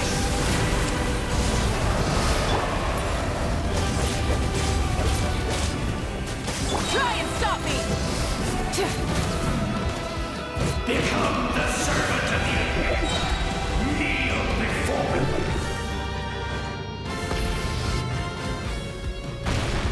I bring forth the faith of the 6 tribes and bestow absolute freedom upon Cursed our heroes. angels, vanished greed.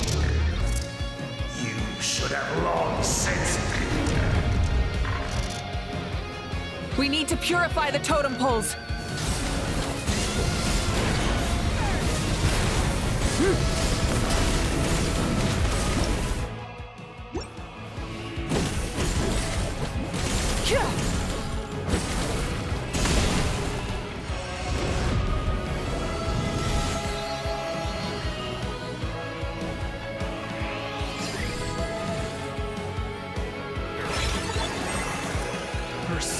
is noble and pure.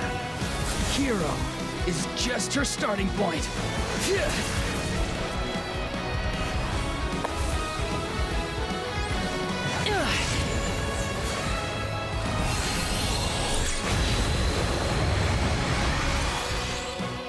Why do you struggle when you are so weary? Why must you seek pain?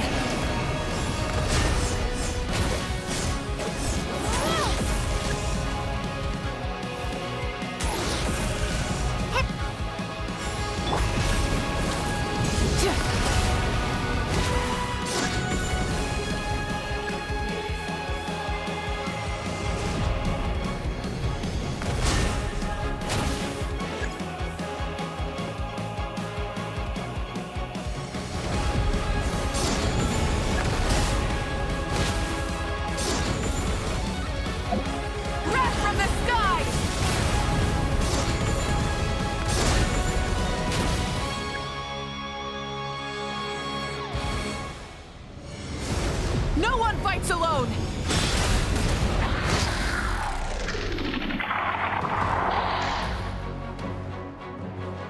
You toil in vain, and your blood is a worthless sacrifice.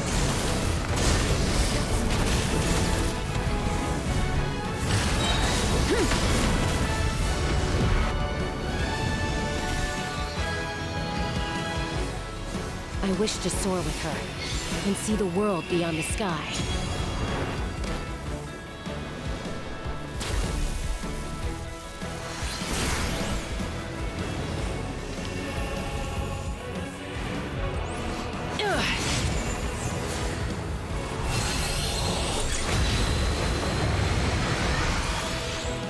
You toil in vain, and your blood is a worthless sacrifice. Burn through the endless night! Curse you!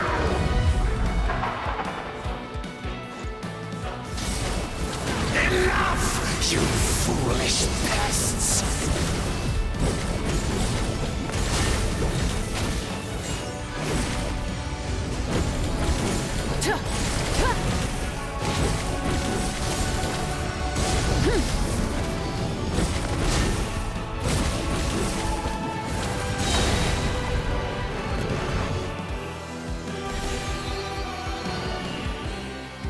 I admire her wisdom. How she always lives in the moment. Being her friend makes me so happy.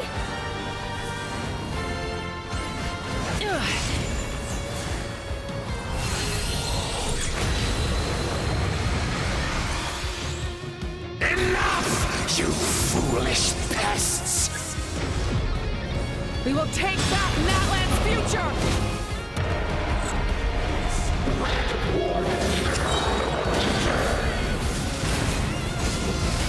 Every adventure can be stressful and scary. But with the Traveler around, there's always hope. There's no challenge too great.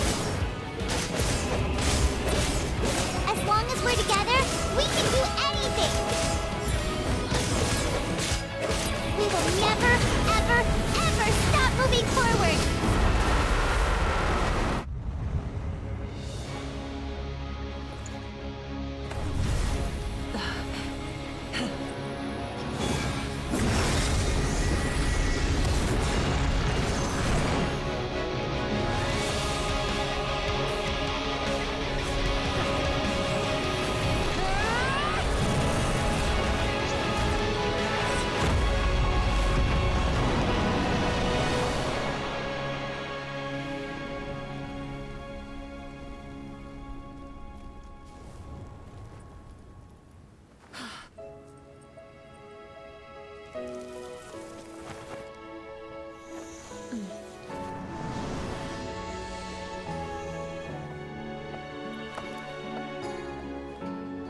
There's a faster way.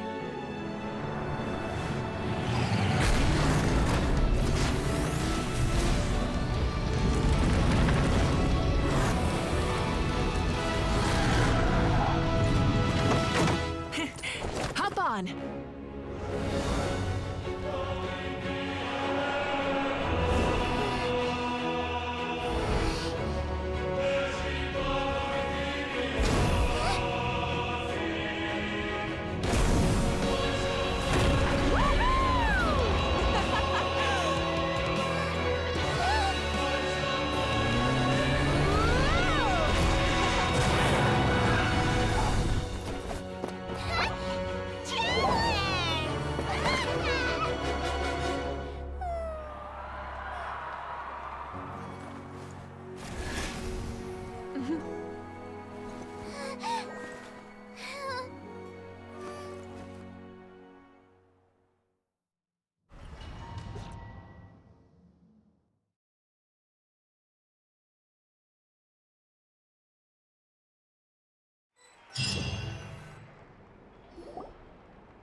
Unbelievable. No signs of abyssal corruption whatsoever. The same goes for the Pyro Archon. Oh, in that case, just get some rest and enjoy your victory. That means there's officially nothing to worry about! You won! You actually won! Paimon knew you could do it! The Abyss is no match for you!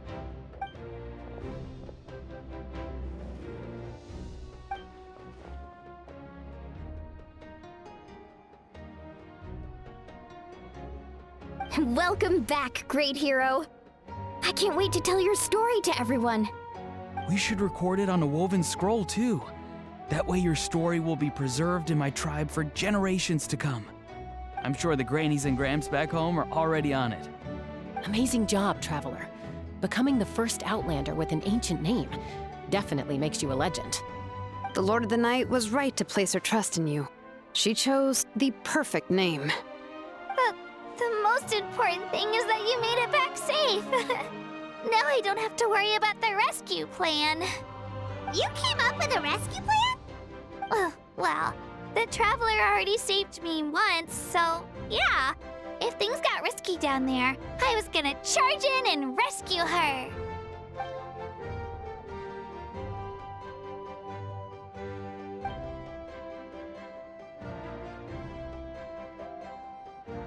Couldn't have said it better myself.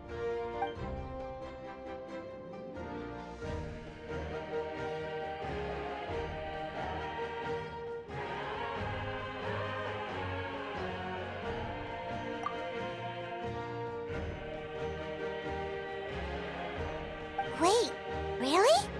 Who did you see?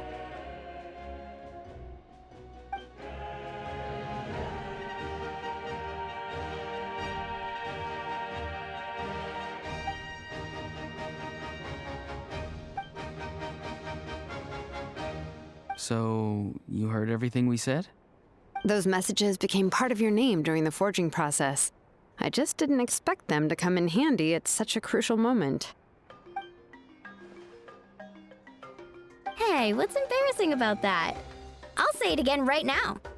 Being your friend makes me so happy. Good one, Koichi. Things are looking lively over here. How you feeling, Traveler? Great. Just what I wanted to hear. The preparations for your celebration ceremony are almost complete. Celebration ceremony? According to tradition, we hold a celebration ceremony for our most outstanding warriors after their final pilgrimage. In most cases, outstanding means warriors who earned more than 20 victories in the Night Warden Wars. It's an exceedingly rare honor. You can think of it almost like a lifetime achievement award. We haven't held one of those ceremonies in a long time, though. True, but given the Traveler's exceptional contribution to this victory, I think she's more than worthy of the honor. Let's head to the center of the stadium and I'll announce the honor to everyone. You deserve a formal round of applause for this achievement. Oh, then I'm gonna grab the best seat in the house. Wait, I'm coming too!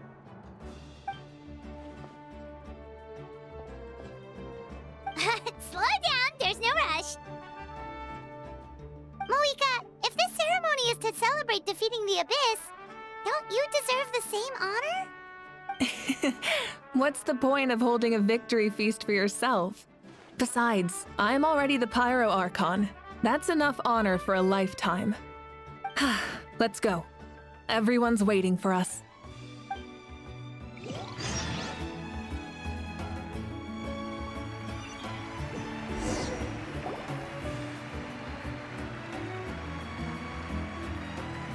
Today, Natlan's long struggle against the Abyss has met its end. Many fought for this day and gave their lives for this cause. We must not forget them or the heroic Outlander who lent us their aid. Her ancient name, Tumaini, will be immortalized in the history of Natlan. From this point on, there will be no more Night Warden Wars. and I pray the Ode of Resurrection will never again need to bring back the fallen. We fought for a singular purpose, peace, and now it has been achieved. The funeral to commemorate the fallen will be held on a later day. In the meantime, our hero will embark on a parade of blessings. Let us send her off with a round of applause and show her the warmth and gratitude of our people. Yeah! Woohoo! All right! Go on. This is your moment. You should savor it. Now that the threat of the Abyss has been eliminated, we finally have a chance to restore the Night Kingdom. I'll take care of that first. Okay, we'll look forward to good news.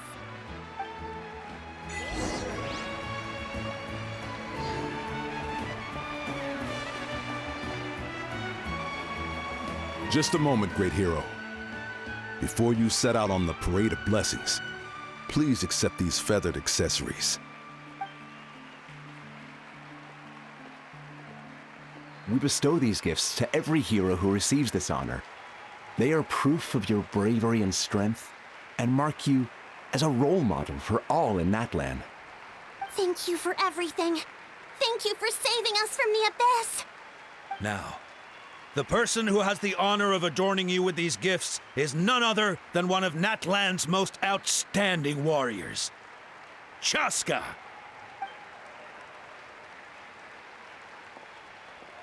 Oh, it's just someone we know. You sound disappointed. Exactly! It, makes this moment even more special because we're already friends. Well, both in a personal capacity and as a representative of all warriors in Natlan, I bestow upon you this blessing. May your flame forever burn, pure and bright. With us by your side, you'll never fight alone. Time to embark on your parade of blessings.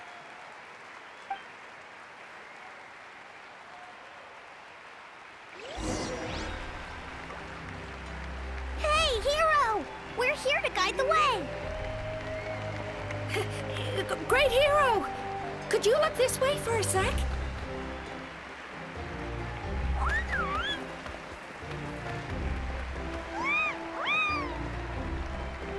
Yeah! Enjoy the parade! Over here! Can I take a picture of you, please?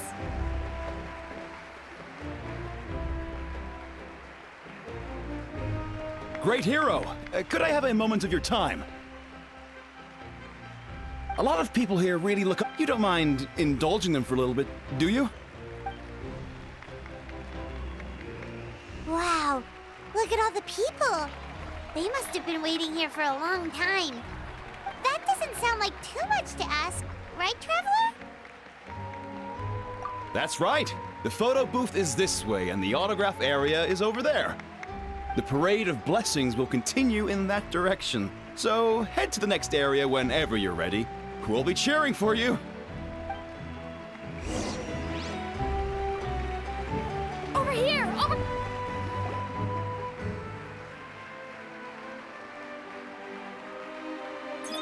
Yes, that's it. Thank you.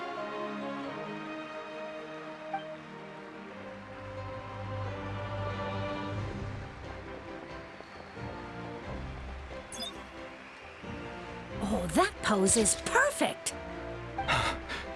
Such a precious memento. Wow, it looks great. Can I have one more photo? Just one more. Sorry, only one photo per person. There's still a lot of people waiting. It's okay. One is enough. One... Oh, look over here. Perfect. This is going straight into the next issue. Thank you, hero. Thank you so much for everything you've...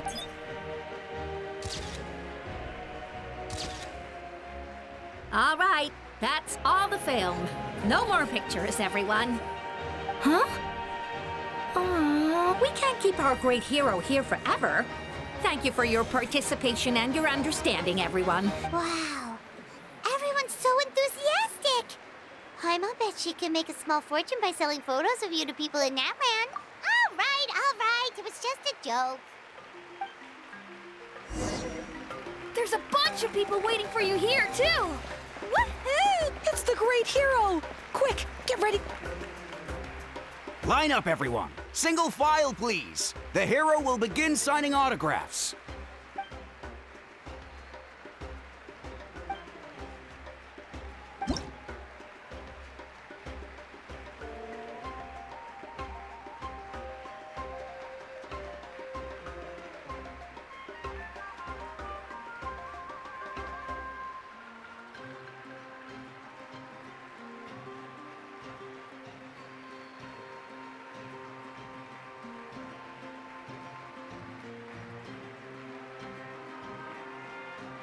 Thank you.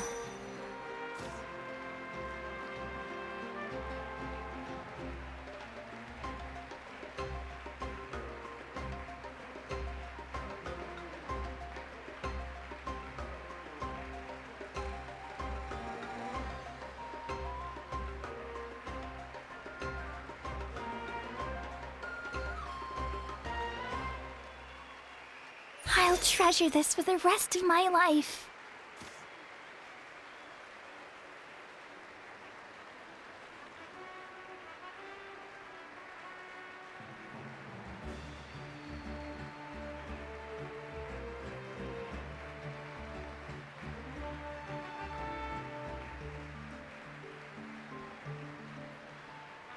The hero's autograph? I actually got the hero's autograph?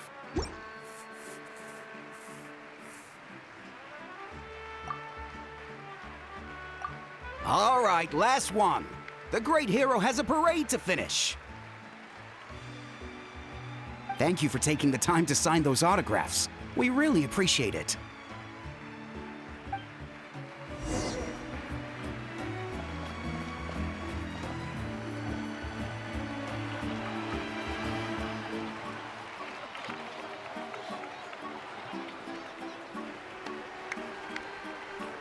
Sorry to bother you, great hero.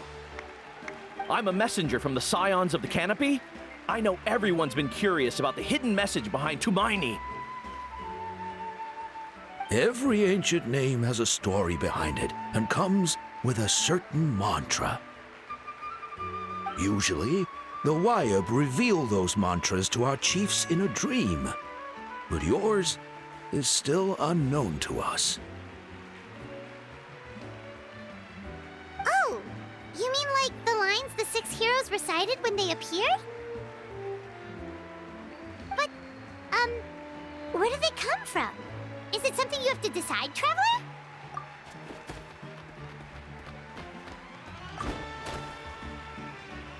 Oh!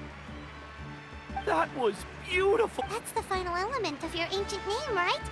That means you've been completely From the Lord of the Night herself? Legendary. Tumaini!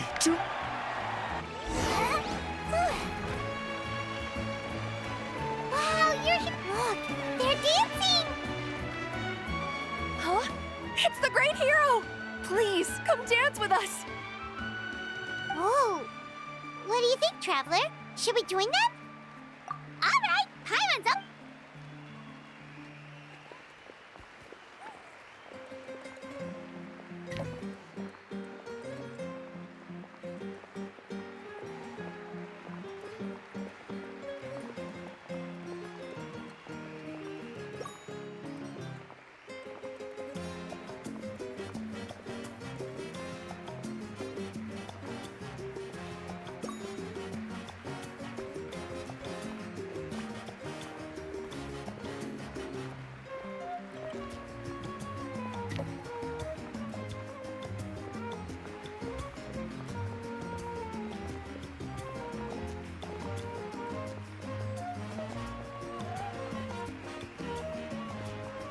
Hey, not bad. Let's hear it for our hero!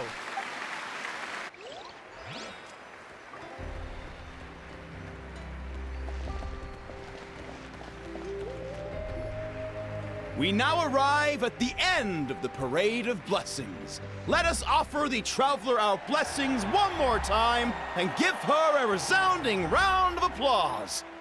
Woohoo! Yeah! That's a hero's welcome if Paimon ever saw one, Traveler! You deserve it, of course, considering the risk you took. Traveler, Paimon! Finally, I was looking everywhere for you. St. Molly! Why didn't you come to the parade? Never mind that. I have something important to tell you. Come with me. I went to revisit the revelations in my dreams as soon as you came back from battle. But I couldn't fall asleep just anywhere. I needed somewhere private. I didn't want anyone to overhear me sleep talk or watch me contort myself into some weird position. Anyway, that's not the important part. It's about Mawika's death. Her fate hasn't changed at all. What? Didn't you defeat the bad guy behind all this? Does that mean the war isn't over? No. The disaster is over, but my dreams never lie. That's why I came to find you. I need to know what I'm missing. Where is Mawika right now? Did she tell you what she's planning? She said she was going to restore the Night Kingdom, compared to fighting the... Easy? Not so much. We can't restore the ley lines without the Lord of the Night, and I'm not sure she has enough power to do it on her own. The Lord of the Night is weak right now. She told us that herself, remember? I'll admit, restoring the ley lines is simpler than reconstructing them entirely, but it's still no easy feat. True. If the Lord of the Night could restore the ley lines by herself, all Mawika would need to do is tell her we won. Not even that. The Lord of the Night knows the ley lines better than anyone. I'm sure she knew of your victory before us all. Point being, this matter is far more complicated than the Archon made it out to be. We need to get to the bottom of this. Mawika has accepted her death, remember? For her to let someone else dictate her end, there can only be one possibility. She must think the outcome of her death is worth it. The moment Mawika used the Ruler of Death's power, death was demanded in return. Not necessarily as repayment for her aid, but as a rule. That means Mawika doesn't have to just sacrifice herself to the Ruler of Death. She can still use her death to get something in return. Then, let's get going! Where do you think she went? Could it be where we found the source mechanism? The Lord of the Night should now be able to appear anywhere in Natlan. What we need to know is where the Ruler of Death can be summoned. According to the Lord of the Night, the Ruler of Death is one of the Shining Shades, an extremely elusive figure. Even woven scrolls dating back thousands of years have nearly no mentions of her.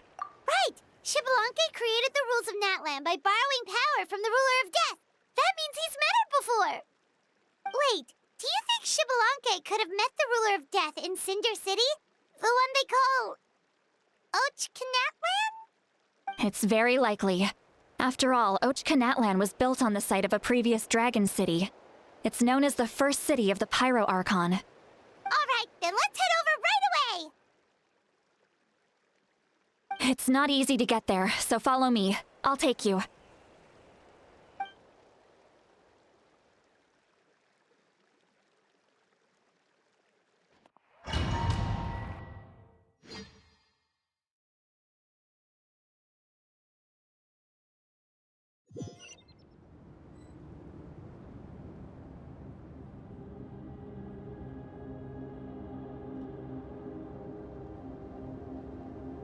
Man, this place really is hard to get to.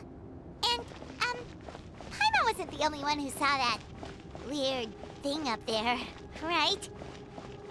All those eyes inside of it? Talk about creepy. I believe that's how the Ruler of Death keeps an eye on Tevat. Quick, this way. We're almost there.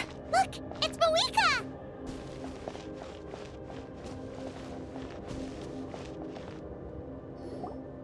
I have grown weary of the endless wait. The fate of this land is of no interest to me anymore.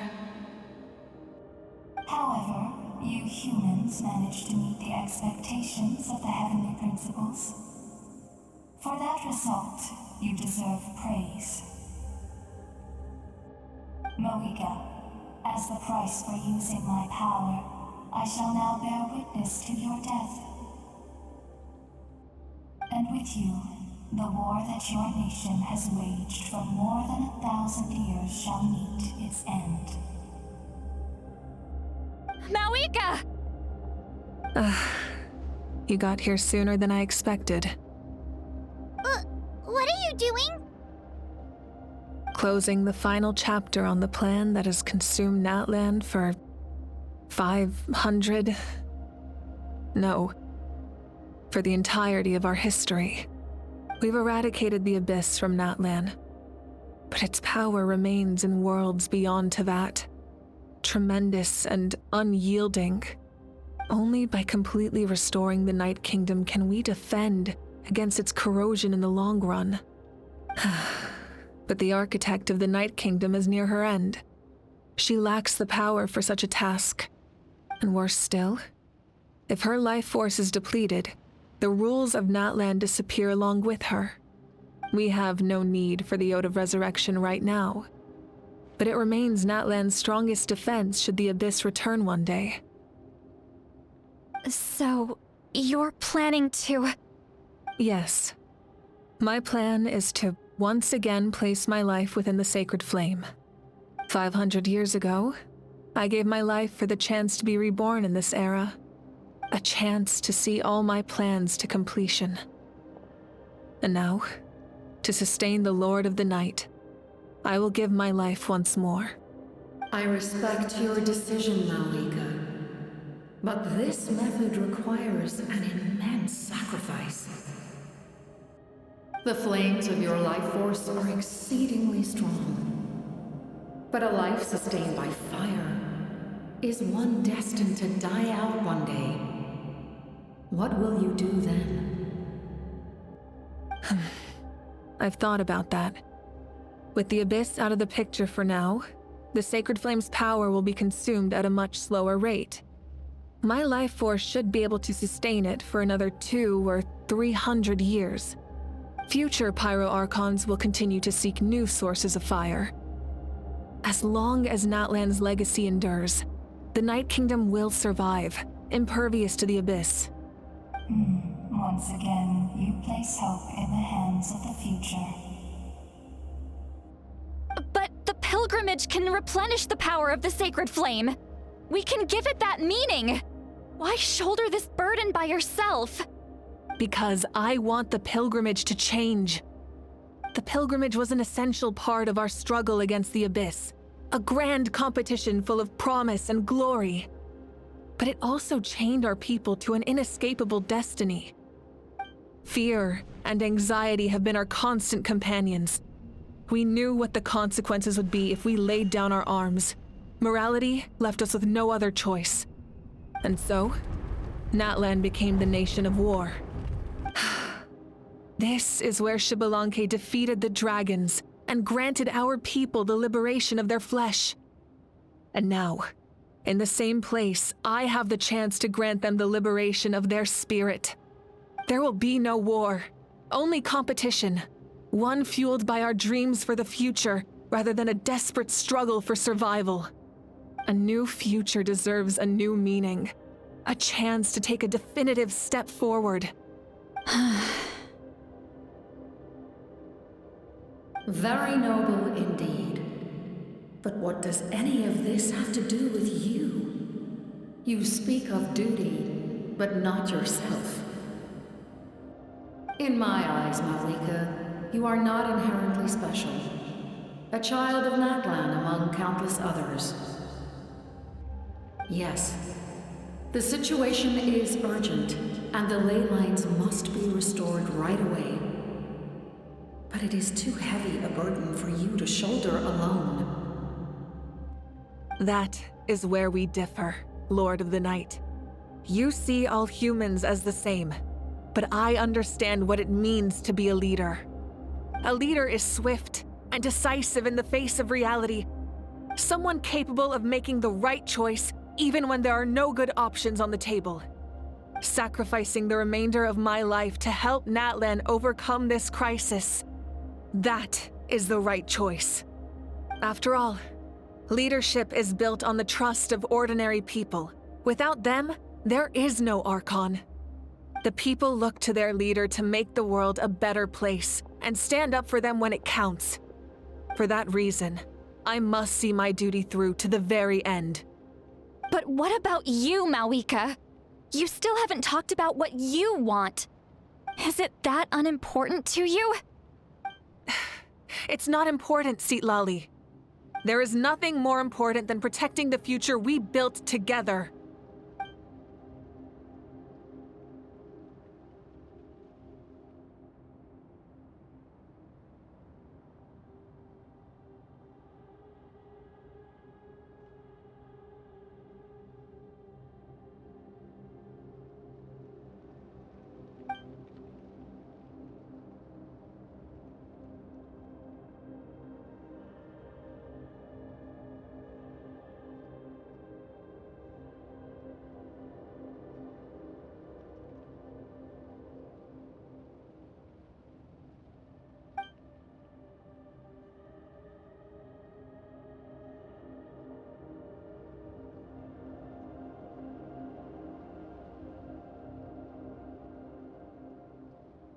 I shall accept Malika's sacrifice for the Lord of the Night as her death, and I will bear witness to the very end. Thus concludes the deal I made with Xbalanque several thousand years ago. Lord of the Night, you may now begin.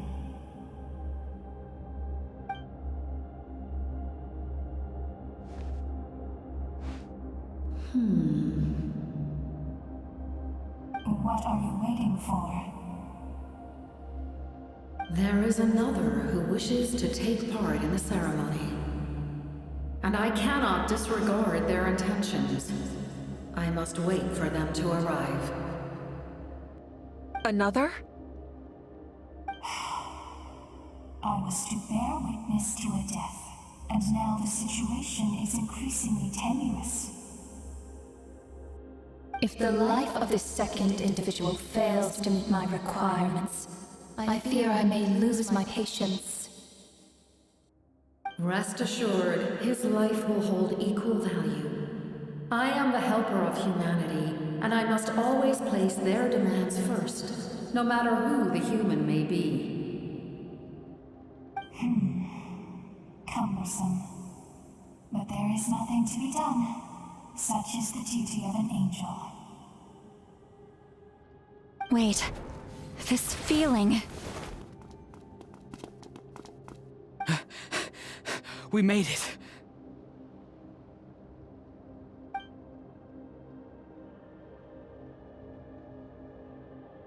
Thank you for showing me the way. The captain? The other individual you mentioned. It was him? Indeed. Like you, he carries many lofty ideals.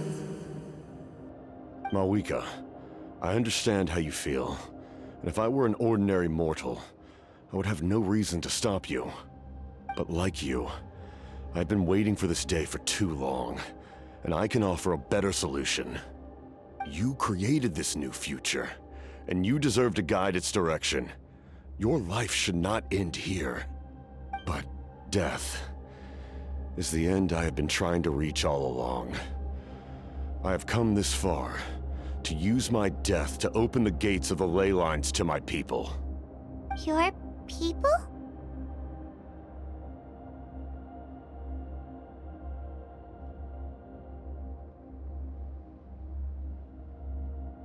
That's right. They have been with me for the past 500 years. But how? Carrying that many souls within you? There's no way you could keep your consciousness intact. Besides, you weren't affected by the source mechanism like I was. Do you still remember the voice that you heard? It came from my heart. With the help of technology from Conria, my heart was modified to convert memories and souls from the ley lines into knowledge. As a result, I became extremely sensitive to souls, and developed the ability to sense their presence, much like yourself. After encountering countless lost souls during the disaster 500 years ago, I forsook the capacity for knowledge granted by the modification, and used my heart as a vessel instead. The lives of my comrades, as well as many Natlanese, have been stored here ever since. And you want to send them home? Yes. The ley lines will not accept them. But by merging my existence with the Lord of the Night, I can become master of the ley lines and change the rules entirely. He expressed this to me, and I agreed. The captain envisions a kinder and fairer set of rules for humanity. In addition, he aims to challenge the authority of the ruler of death. In a word, his goal is revenge. Revenge? After all, it's because of her that I bear the curse of immortality, the curse of absolute life. I now understand that which you seek. Then, bear witness to my resolve and hatred. The people of Conria committed grave sins, and for that, we were cursed to suffer endless physical torment, cursed to witness the demise of everything we held dear. But most of us were innocent. Most of us knew nothing of the Five Sinners' exploitation of abyssal power, myself included. If I sacrifice my life for the Lord of the Night, you get the death you desire. But at the same time, the curse of immortality would negate the very death you seek. Left unresolved, that paradox could uproot the natural order of this world. Even you, great ruler of death, lack the capacity to bear the consequences of that outcome. Your curse is now the tool with which I will overturn the oppression of the gods. This is my challenge to you. Forsake one of your rules. The choice is yours. Your new heart has limitless potential, and you have wielded it with bravery and honor. I grant you the title of Sentinel Knight. Like the four pillars of strength, you will continue to safeguard the glory of Conria. The glory of Conria. Our land, our dignity, and every comrade who fights alongside us. The Night Kingdom is almost destroyed. Our fallen soldiers, your comrades, they have nowhere to go. Huh? What are you doing? Are you taking all their souls with you? You're just an ordinary person. You can't bear that kind of burden. No hero should have to wander alone.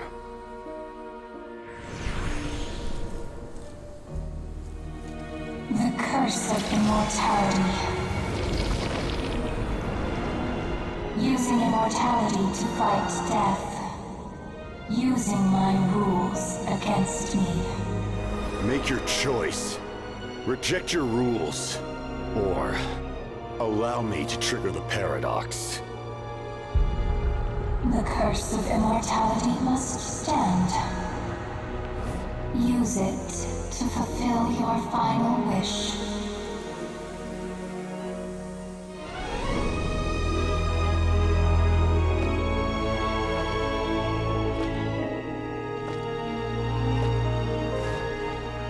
Well fought, my lord. Thank you for everything.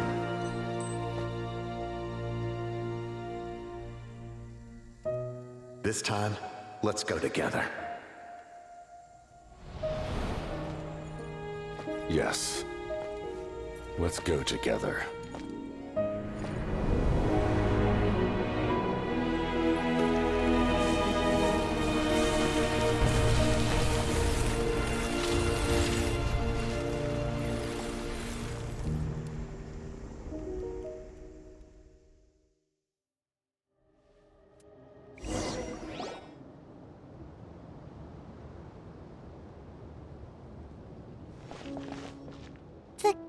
Captain, he... The curse of immortality still exists. Does that mean the captain will never move from this place? Lord of the Night, is the captain still with us? There is no need to pursue traces of him. For those cursed with immortality, release from the mortal coil is the greatest form of peace. Even so, please pass on my gratitude. His long journey has finally come to a close. I suppose this is a happy ending for him. I cannot imagine how much pain he endured over the past 500 years, or how much strength it took to never stray from his goal. There's something I've been trying to figure out. I don't think I ever saw him sleep. I tried to ask him about it on the way here, but he didn't answer. Just like always, he never talks about himself. It's probably due to the voices. When souls merge in a single being, their voices echo endlessly through the mind. Souls that retain memories of their death often scream and wail in despair. Considering the number of souls inside him, that effect would be even greater. So, over the past 500 years, he didn't sleep? At all? Without experiencing the curse of immortality, we will never truly know his agony. But I can see why his hatred for the ruler of death was so strong. In the end, he used that immortality to his advantage, and granted the Lord of the Night eternal life by fusing his existence with hers. Well fought, Captain. You may wonder why the Night Kingdom, a land of souls, was unable to accept the souls adrift on the surface. The reason lies in the Heavenly Principle's modifications to the ley lines. The original purpose was to help counter the Abyss, and so their stability was paramount. But at one point in time, Natlan's ley lines were decimated. Even after reconstruction, the rules needed for the Ode of Resurrection made it impossible to reconnect the ley lines to other nations. That unique quality is precisely what drew the captain to Natlan. Did he try the same thing in other nations?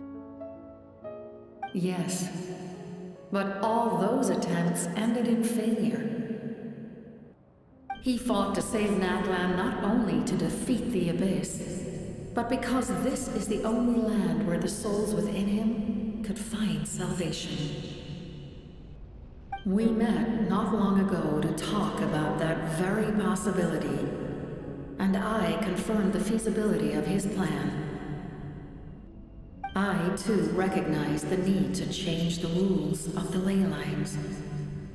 Not only for the souls that wander this land, but for the outlanders that may perish here in the future.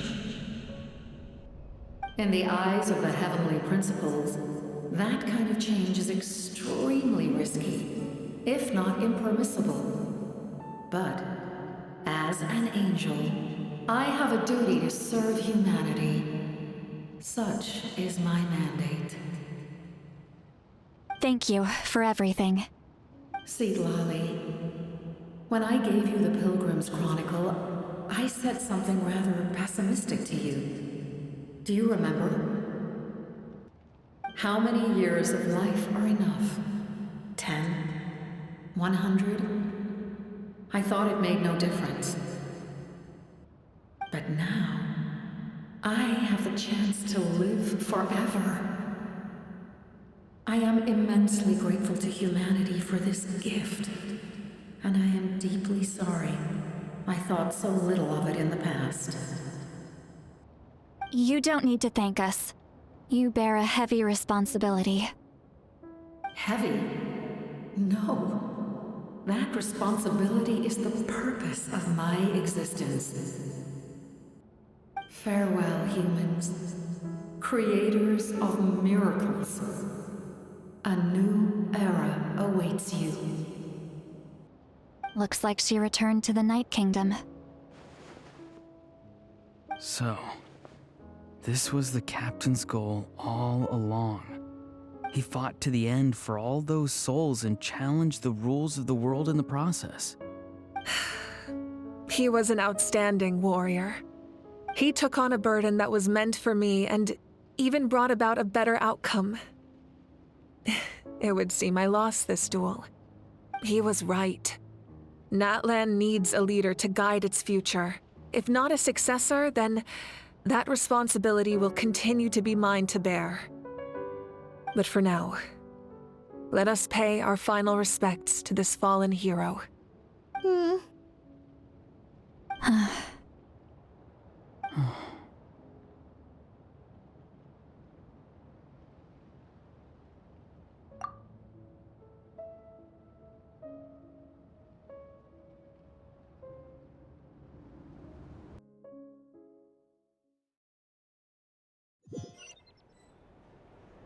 To my sister, Hine.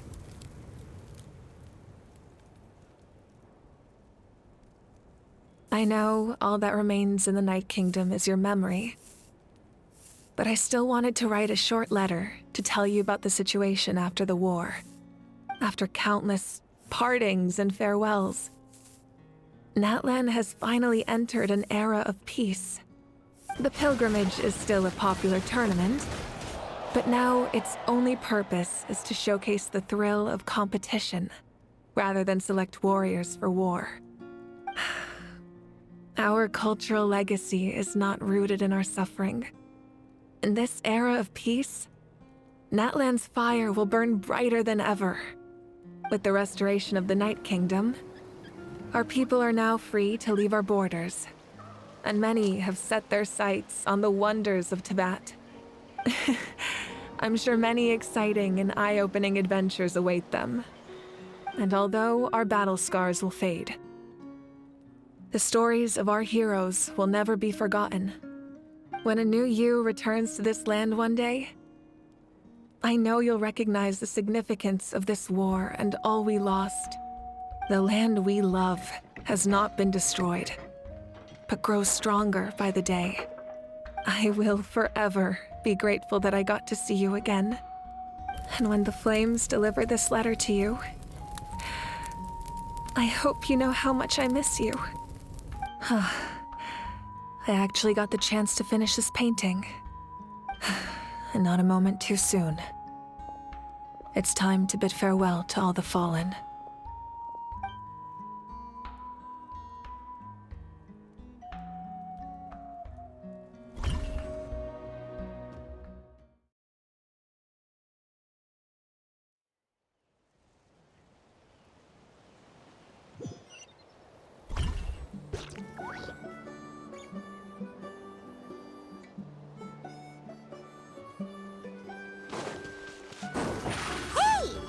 New?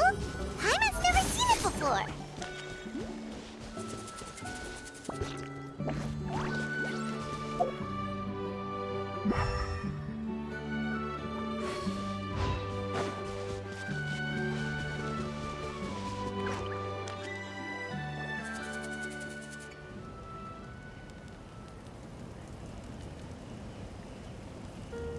We are gathered here today to bid farewell to all who lost their lives in this war. This struggle has caused us profound pain and brought us face to face with loneliness and loss. But through it all, our bravery and resolve never wavered, and we never lost sight of victory. Even the tiniest of sparks can unite to become a blazing fire. They lit our way forward and showed us the path to victory.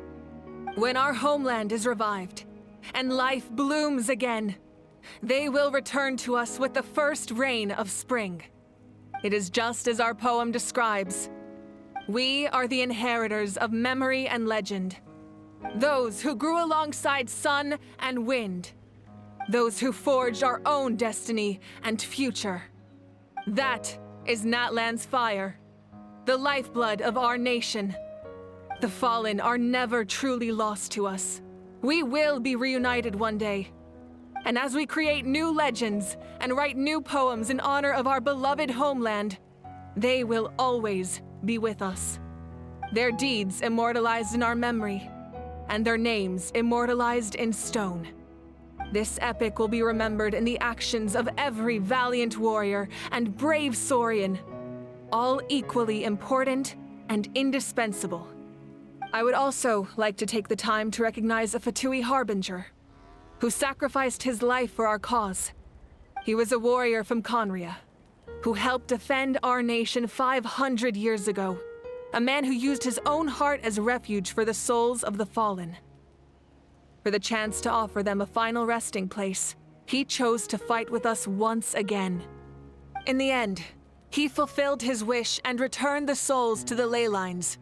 By turning his curse into a weapon, he defeated his fated foe and protected me in the process. We have had our differences in the past, and I cannot say his character is representative of all in his organization. But on this occasion, we honor him as one of our own. In Natlan, all heroes are worthy of celebration.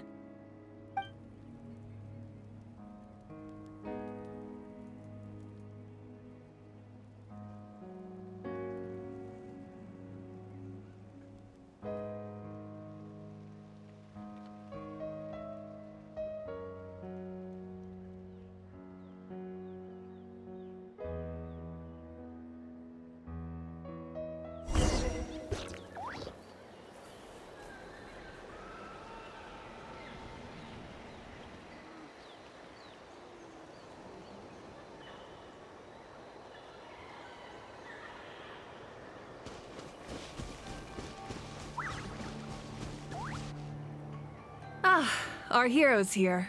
Is there something you want to discuss? The forces of the Abyss have always sought to corrode Teyvat. The ley lines were created by the Heavenly Principles, and it's only with their protection that Teyvat is able to nurture all forms of life. If the Abyss had free reign, this world would become a living hell. We saw that for ourselves. Any attempt by humanity to harness the power of the Abyss is met with swift punishment. The Heavenly Principles and the Shades show no mercy in that regard. That unyielding approach is also the source of great sorrow and hatred. The situation goes beyond a simple discussion of right versus wrong. Perhaps the truth will reveal itself during your future adventures.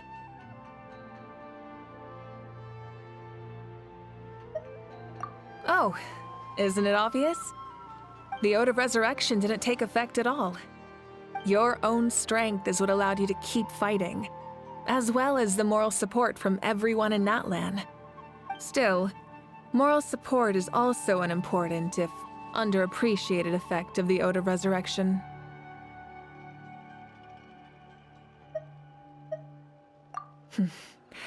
The captain's subordinates sent us a letter he left behind.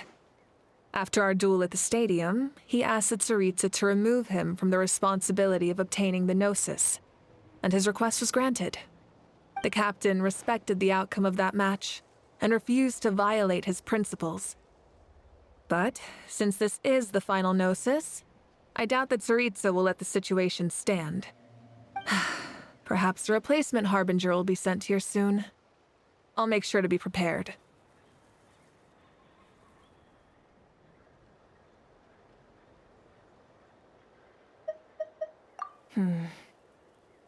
A direct conflict with the Fatui is unavoidable the moment you step foot in Snezhnaya. So make sure you're ready for any scenario. On a related note, I've acquired some new intel about the fragment that suddenly appeared in the sky. Such fragments are known as Ancient Moon's remnants, relics of secret source technology from the era of the Ancient Dragons. Coincidentally, a small squad of Fatui infiltrated our borders around the same time it appeared. Our investigation revealed them to be the subordinates of the Doctor. Their stronghold is in Nod Krai, a land with a long history not far from Snezhnaya. The people there can use a very special power.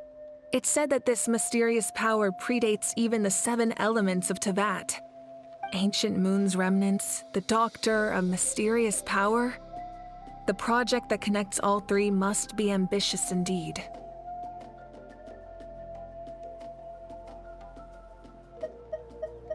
Huh? Tribe?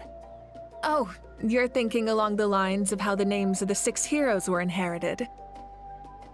In truth, apart from a few ancient names associated with a certain tribal culture or tradition, most ancient names can be inherited by anyone.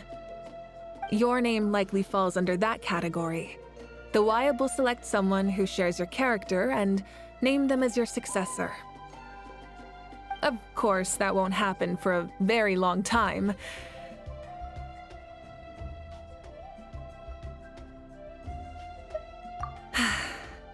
The long journey of the Pyro Archon has now come to an end. Together, we overcame darkness and death to accomplish something truly remarkable. As we celebrate your glory, allow me to thank you once again. This time, just as Mawika. Thank you for the respect, understanding, and support every step of the way.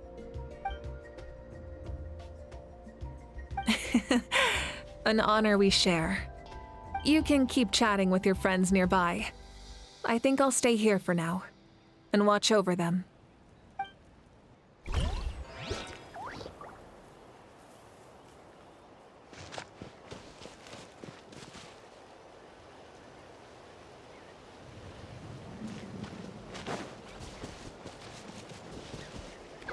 Hey, did you hear?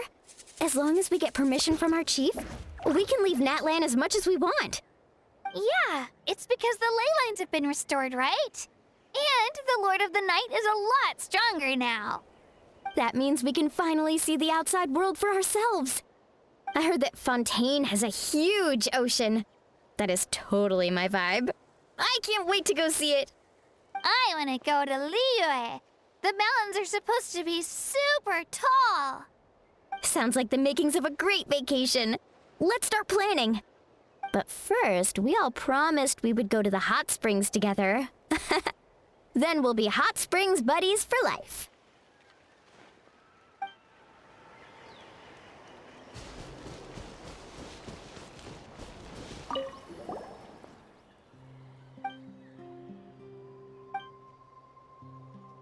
Okay, so if something like this happens again, Paimon wants to fight.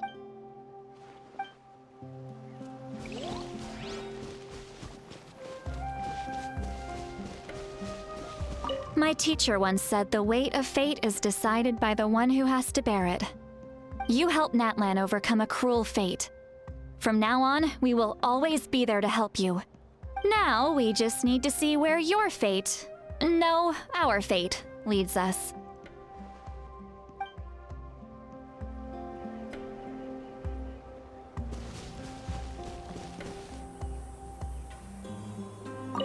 My lord, you will forever serve as an example for all your soldiers.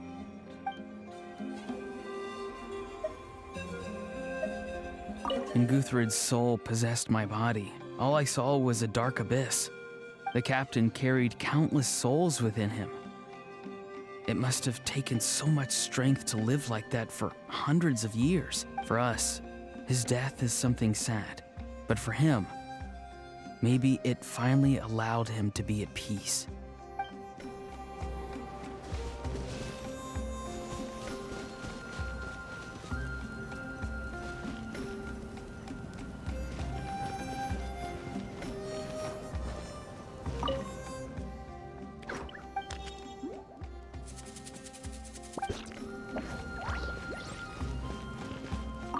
The stories of heroes will continue to be passed down from. If Natlan faces a crisis again, I'm sure people will look to our story as a source of hope.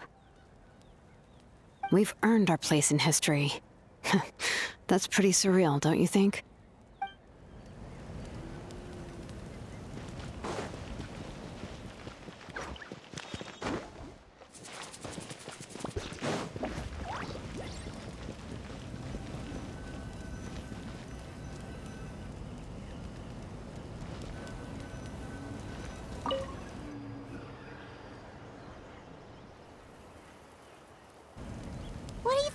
Traveler?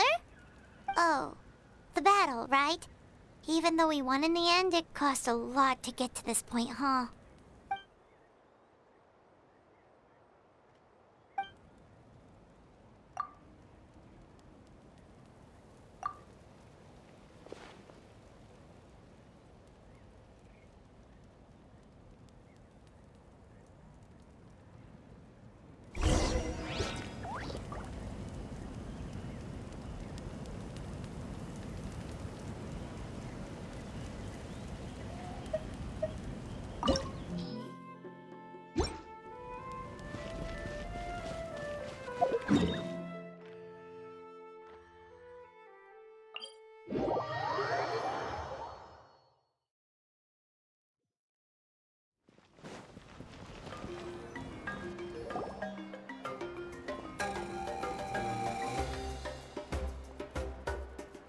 Story! Story! I want to hear a story! Come on! Well, all right. Now. Want to stop and listen to the story? Sounds pretty fun. This is a story of the great heroes of our time. There are 3 great heroes. The first, a warrior of great more importantly. Yeah, she's... Hey, just let him...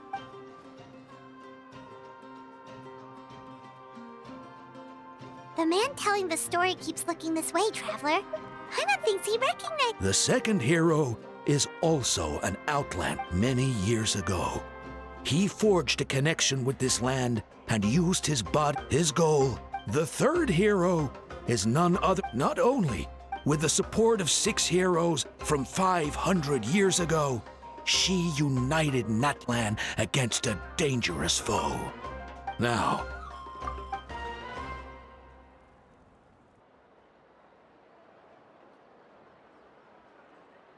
under her guidance,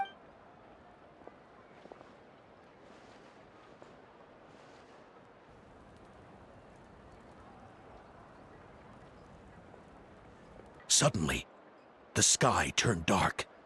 The sacred flame went out, and Gasoithoth appeared.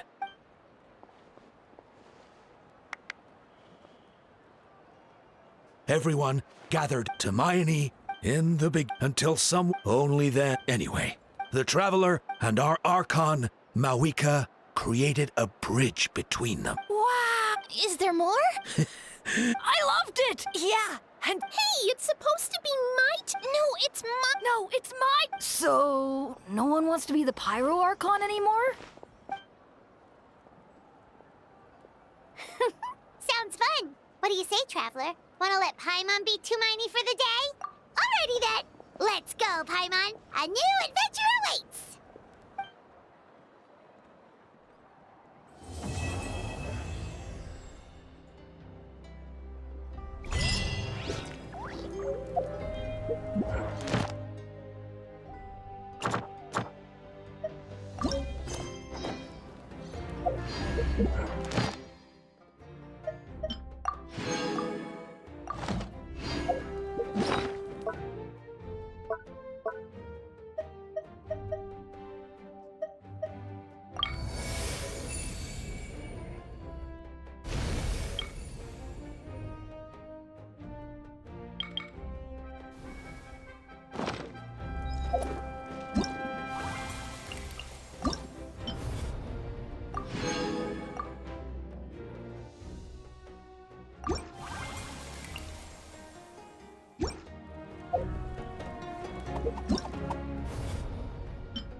Entering standby mode.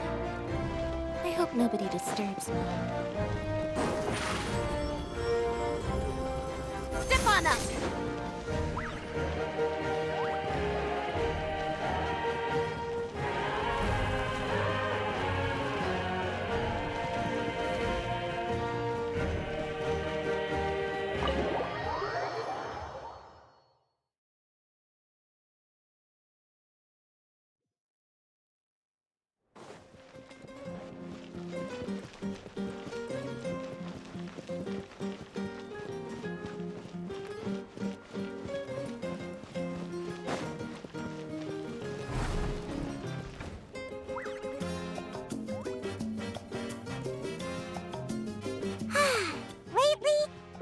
Sleeping well and eating even better.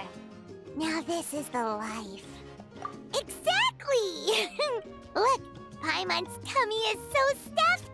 It's up.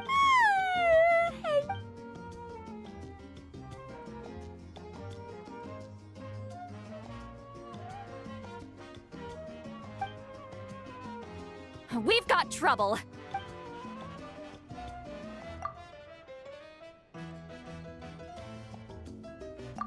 Cut that out, it's serious! What are you doing sleeping this late? Who are you, me? Come see us in the speaker's chamber once you've cleaned yourselves up. We're waiting for you here.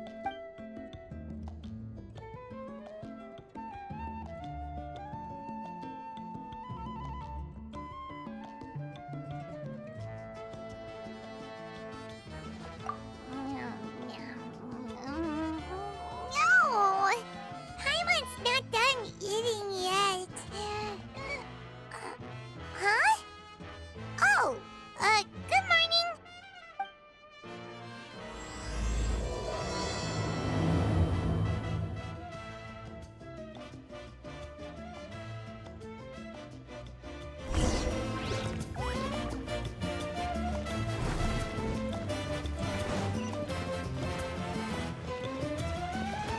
It's worth a shot.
I wonder if they've eaten. Or if they've even gotten up. Maybe I should buy some snacks? Oh, don't tell me something came up on their way here. Relax. I'm sure they're fine.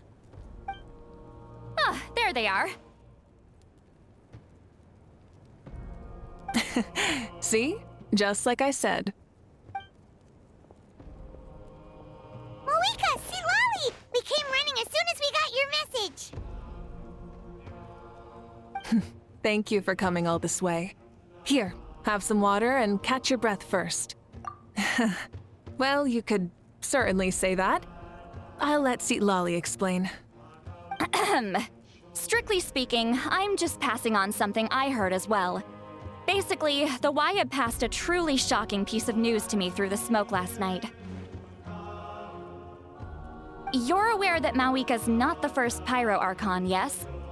On occasion, there were those who lived longer than an ordinary human. Not unlike my situation. But all in all, the title has changed hands many times. And now, the Wyab have sensed a special surge within the ley lines. A truly ancient soul is about to return to the mortal realm. His name is Xbalanque.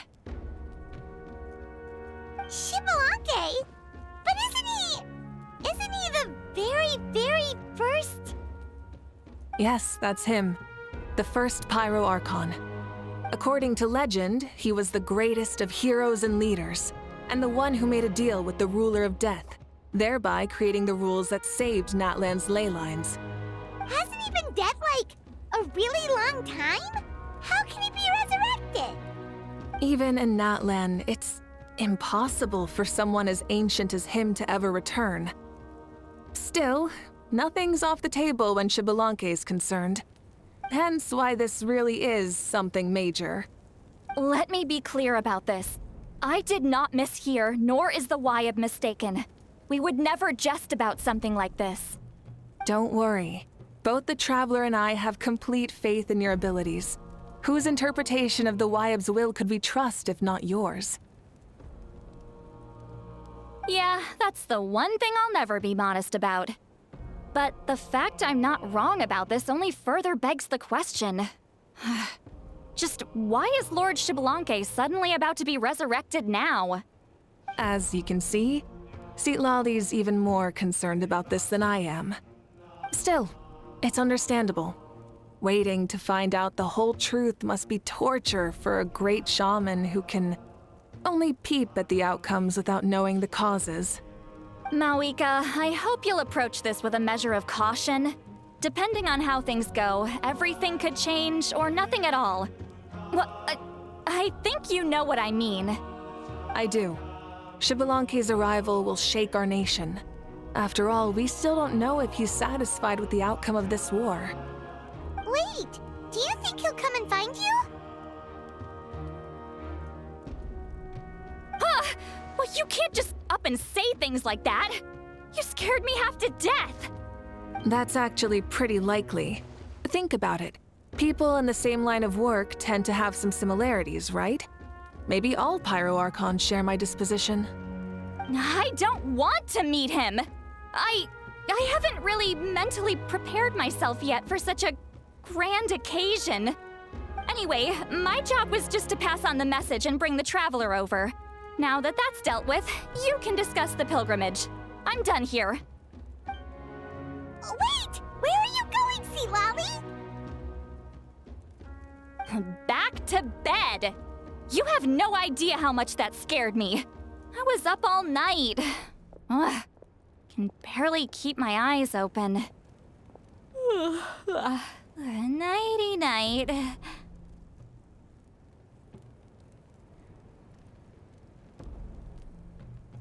It's like I said before. Our cultural legacy shouldn't end with our triumph over our suffering. Instead, it'll burn brighter than ever. So, the pilgrimage of the return of the sacred flame has been given new meaning. We have chosen to turn it into a pure athletic competition, promoting fair play and encouraging the personal growth of contestants. And this grand tournament will begin soon. Ooh, that sounds awesome! Heroes are drawn to tournaments like this, and naturally, you're no exception. The news of Lord Xbalanque's impending resurrection may be a bombshell, but I believe that we should keep our focus on the pilgrimage. Huh. Okay. So, not in a hurry to find him, huh? That's right. I've already informed the tribes that we'll be hosting the next tournament right away. It'll help sweep away the shadows cast by the war. Preparing supplies, cleaning up and remodeling the competition venues, recruiting staff for logistics, moral support, and pre-tournament weather forecasting, all of that's been assigned. We need to make sure everything is completed well and on schedule first.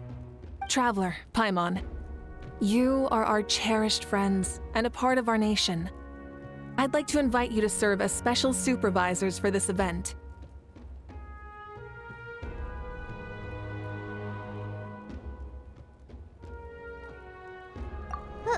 Paimon can do it too? Of course. On that note, my two new supervisors, would you come with me to check on the progress of each of the tribes? Sure!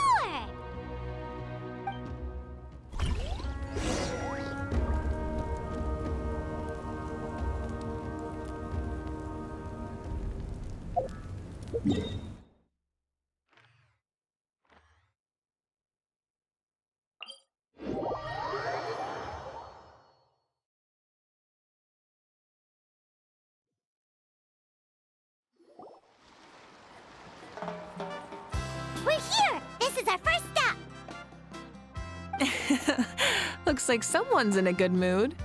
Of course! Paimon's here as a special supervisor this time!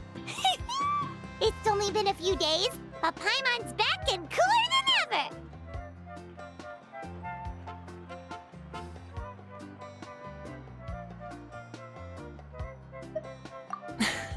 It's nothing. We've got a long road ahead, so it's good that she's so motivated. Pretty much all we need to do is talk to everyone and confirm how the preparations for the pilgrimage are going. Hold on a sec. Take a look over there. See that? Someone's fishing. It's them!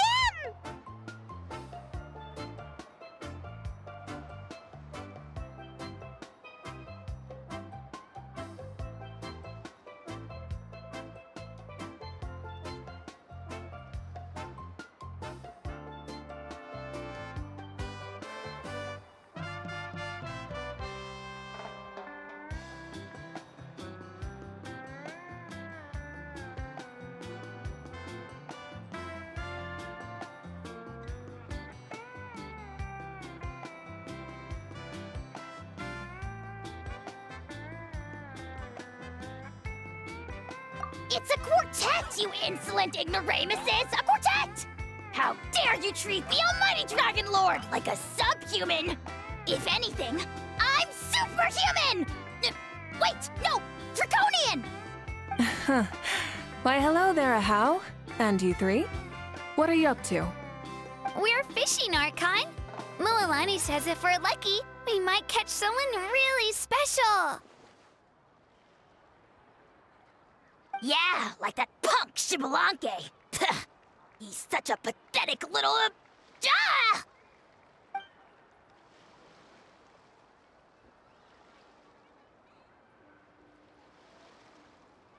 Lowly servant! How dare you beat up the almighty Dragon Lord for some ancient fogey that you only know by name? You'll pay for this! I'll start with some chili in your water skin. Ah, so you've heard about his impending return. Did Seatlali mention that to you? Oh no! Why is Shibalanke coming back now? Did we screw something up? We couldn't have, right? But what else could have alarmed him so much? Wow, that sounds just like her.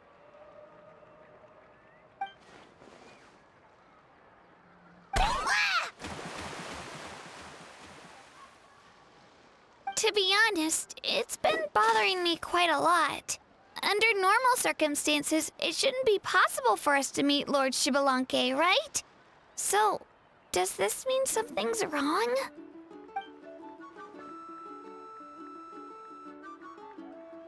Hey, we've got a bite!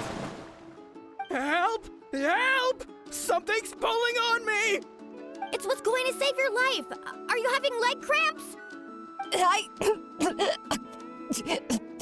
Hold your breath for now.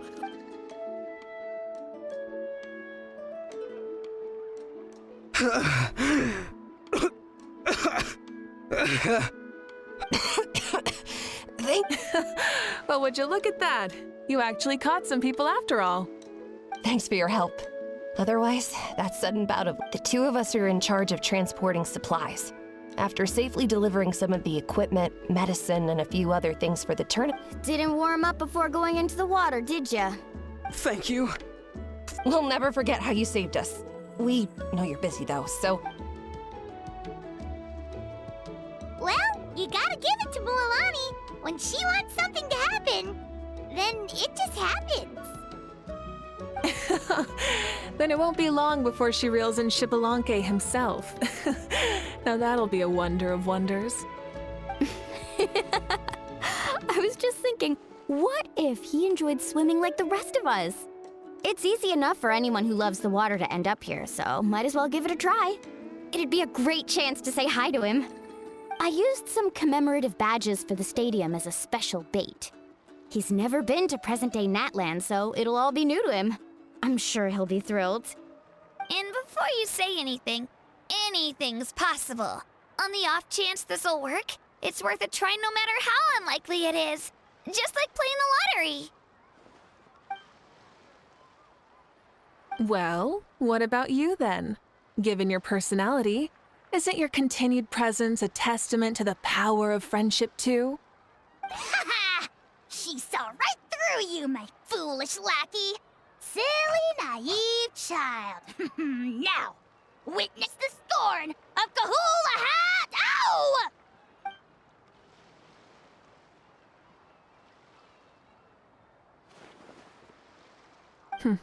Thanks. I'll keep that in mind.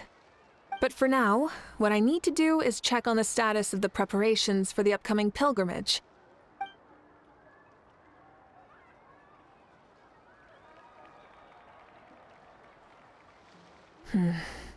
Seems like the people of the springs have done a great job.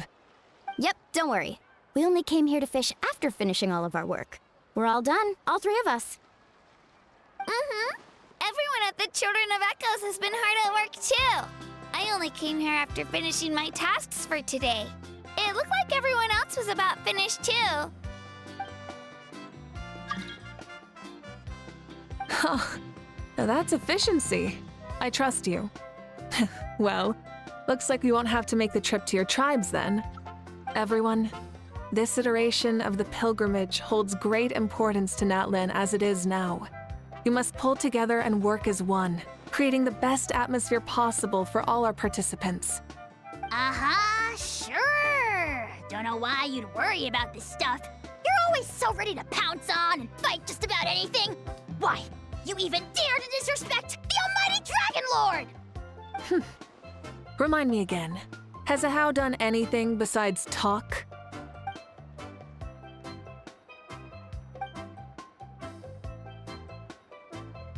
What are you doing to me, you son of a... hey! Let me go! It's always a party with those three. Seems like we can check off the people of the springs. Oh, wait, 4! No, sorry, 4.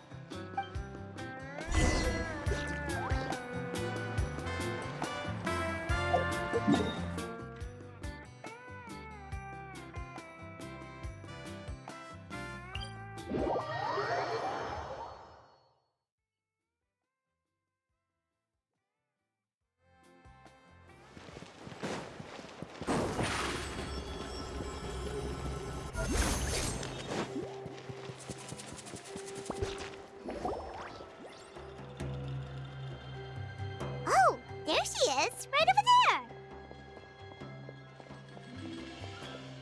See, Lolly, didn't you say you were going to get some more sleep? Why are you still here? The chief came to me for help just now. Not like I can just ignore someone in need and go back to bed, now can I? What? You didn't tell him that you stayed up all night? I just told him about Xbalanque's imminent return, and told him to be prepared. There was no need to mention anything else.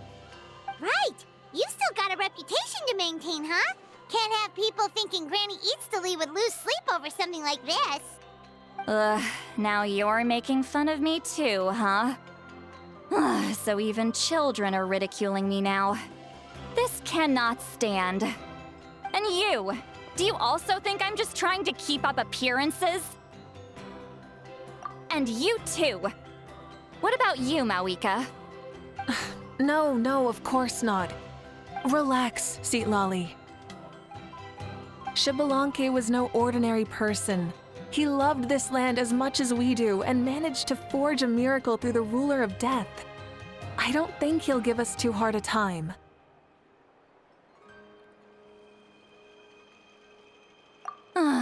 If that's what even the two of you think, then my worrying seems even more unnecessary. All right, I get it. That's just the kind of paranoid old hag I am. That means I can go get some shut-eye then. You can take a look around yourselves. And if you need any help, feel free to go find the chief. Or Auroron. The chief should be overseeing the preparation of the woven scrolls required for the tournament right about now. And as for Auroron, I believe he said he was going to do some handicrafts at the valley entrance. Come on, you're making it sound like it's my first time here. Rest well and stop worrying so much. We'll discuss the tournament with Auroron. All right then. Good night, everyone.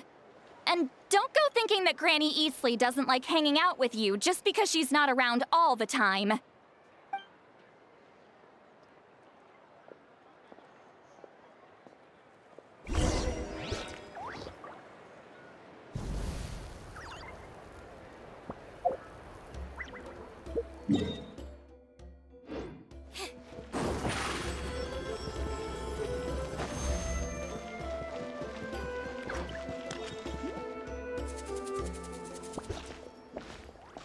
Huh? What are the Fatui doing here? That's a little concerning. Let's go over there and see what they're up to. Also, how did they get this close to a tribal settlement? Huh. All the Fatui left in Natlan are probably the captain's subordinates. That basically makes them followers of one of Natlan's heroes. Still, once a Fatus, always a Fatus. Something seems off seeing them here. Let's go check it out.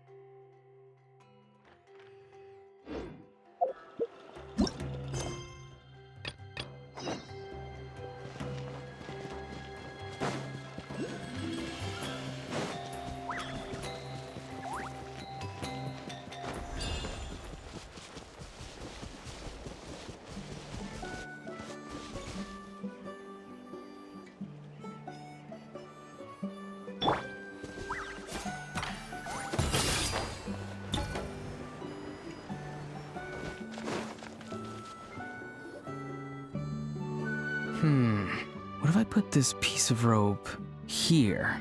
Oh, and this wooden dummy. No?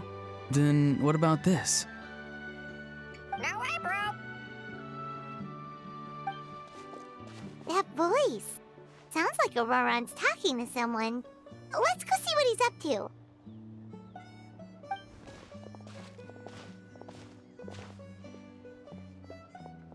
What you up to, Auroron? Oh, hello. Oh dear, oh dear. A bird? No, a juvenile Cucosaurus. This one looks a little different from the others, though. Yeah, a very special look indeed. The heck are you on about? Whoa, he's quick on his feet. That retort was instant. For real now? Do you even hear yourself, bro? Did Paimon just say something wrong? Oh, wow. No way, bro. What the heck? Don't worry about him. He's just... how should I describe him? No, he's an assistant at Aoife's clinic, and one of my friends. His name is Kakuku. The heck are you on about? Is that not his name? Oh, wow. No way, bro. Yeah, that's what he does. Those are all Aoife's catchphrases, so Kakuku picked them up after hearing them day after day. The last time I delivered some vegetables to the people of the springs, I ran into Ahau, who was there for a soak in the hot springs. Ahau and Kakuku were stuck in an endless back-and-forth argument.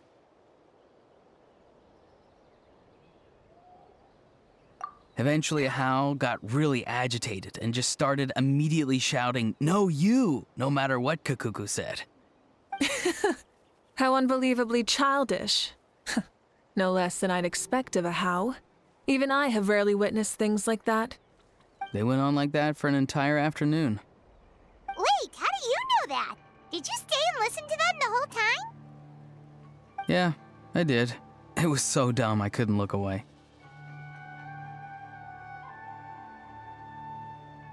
Anyway, I'm here because I'm trying to capture Xbalanque. Capture, huh? Wild choice of words. Then how about hunting for Xbalanque? Sorry, you're trying to do what now? we've never seen someone so ancient come back to life before, right? So I wanted to see if I could intercept him. See, this is the trap that I made. I've used it before. It's quite good at catching wild animals. Don't worry though. I've already told everyone that there's a trap here, so they won't get too close. See, I've even made a notice board.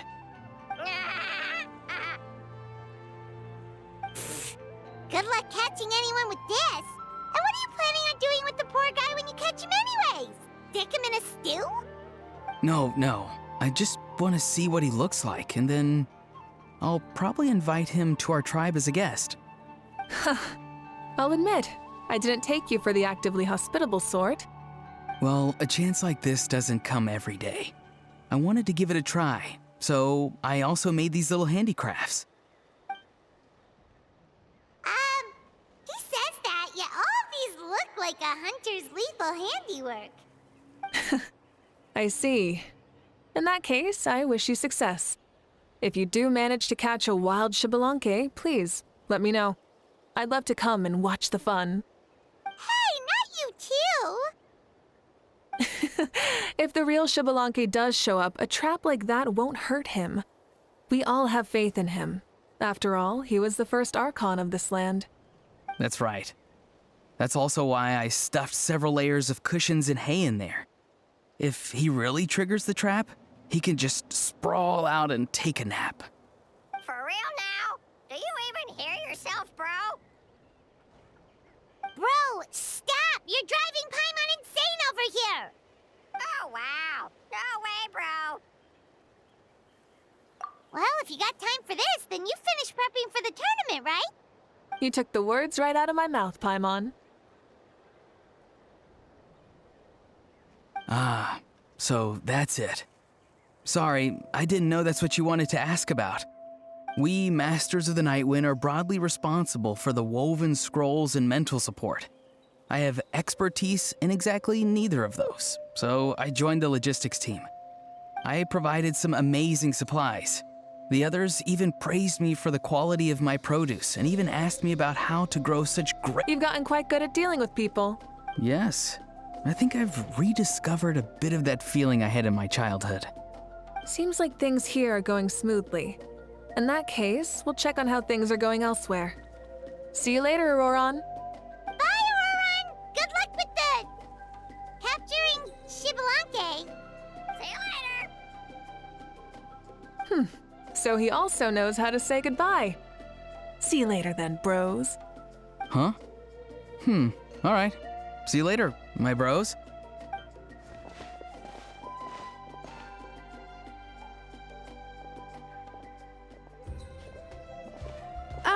Oh, Moika. Oh, shoot. What are you doing here? Shilonen? What a coincidence.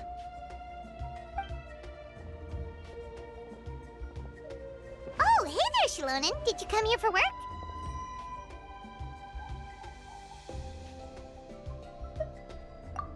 Auroron. Did he sell me out? I thought I asked him to not tell anyone that I was here. Nope, he didn't mention you at all. That's so. She's avoiding me. There are a few big pieces of equipment we need for the tournament, and I've been wanting to ask her to make them. I went straight to her place because I was worried she might refuse, but each time there was nobody home, and the neighbors said that she was busy. Turns out, she was here. Wow, she literally ran away from home just to avoid taking work from you. Okay, that's enough about me. What are you here for? Checking on pilgrimage prep progress? Yes, and to see how everyone's doing while we're at it. Still, most everyone we've talked to so far has been pretty interested in Xbalanque. Oh, Xbalanque? Did you just say Xbalanque? Wait, have you been so busy running away that you missed the whole memo about him?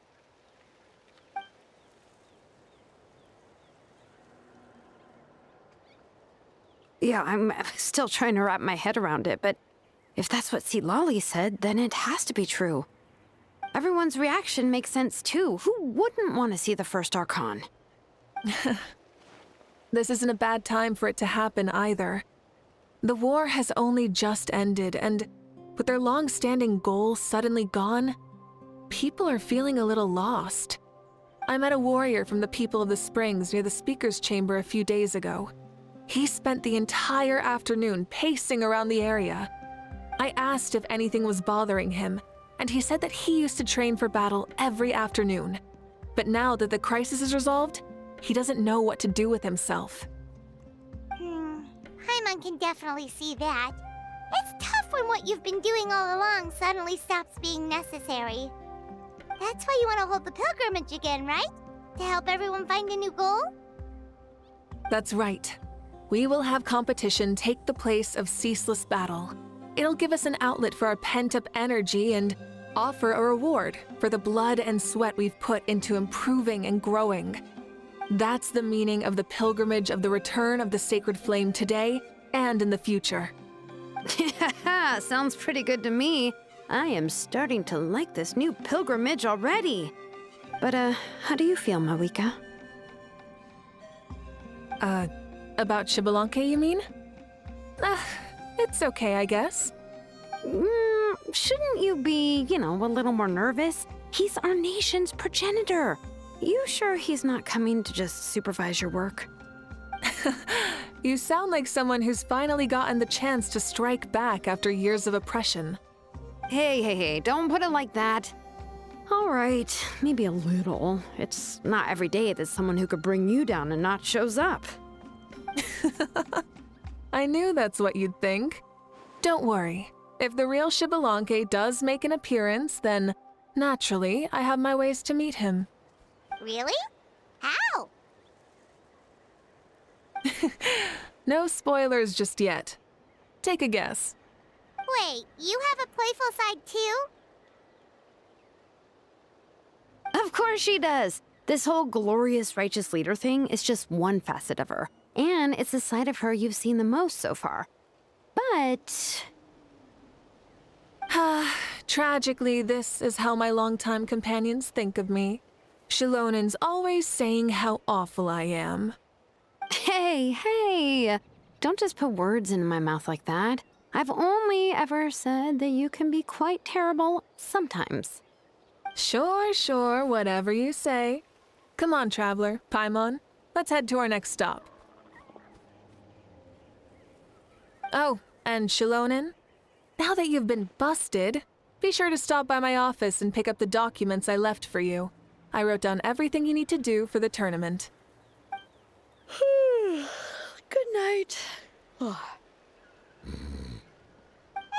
she's fallen asleep just like that. Well, she's gotta wake up eventually. Let's go. Good night, Shilonin. And sleep well.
Doesn't seem like there's anyone around.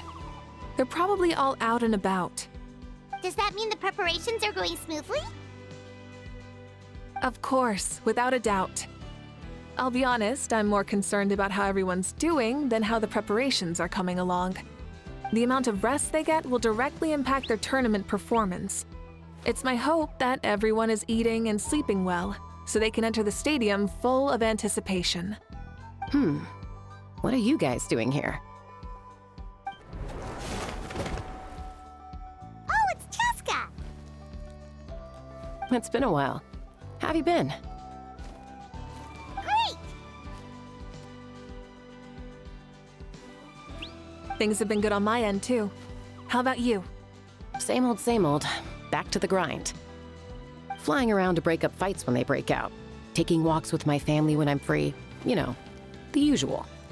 That said, I haven't had much work to do lately. I take it that means there haven't been many fights? Yeah, the war just ended, and the bonds between people have grown a lot stronger in the process. Hard to start fights like that. I don't mind, though. More time for me to zone out. I just sit at a lookout point and tend to my weapons. The fresh air is also great for my mood. Sounds like you've been doing well then.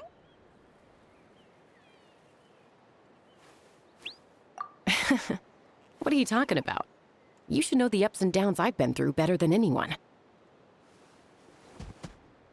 So, how have preparations been going here at the Flower Feather Clan? Ah, so that's why you're here. In that case, I'll take you someplace where you can see the situation clearly. Follow me.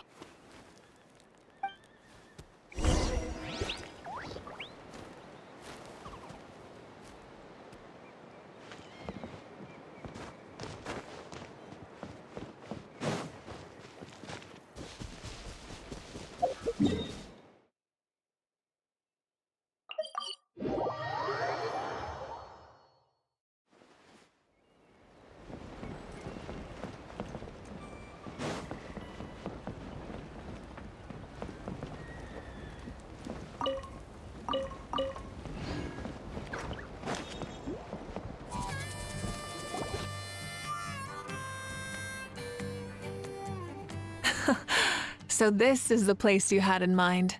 Quite the view. Yeah. You can see our whole camp from up here. We trained like this back when we were fighting against the Abyss, too. You can see people talking and laughing, some holding boxes, others pushing carts. Even some who are using some kind of special equipment to scan the skies. It's you, Pyro Archon!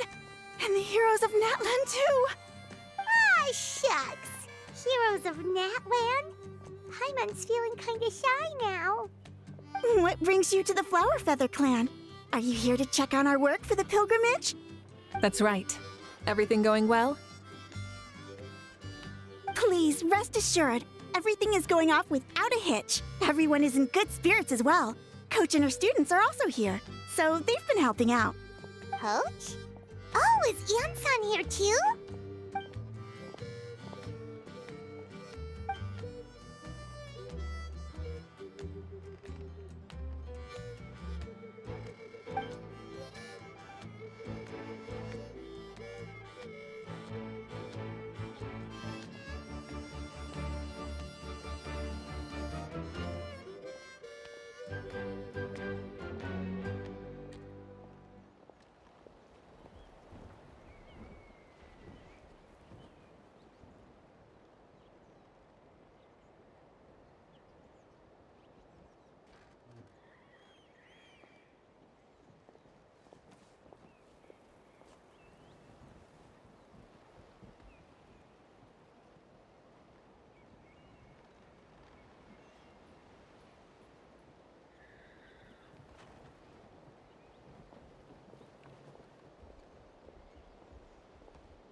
Hey! Please rest completely and totally assured that with us here, we'll get all the tasks done on time. No problem and no questions asked.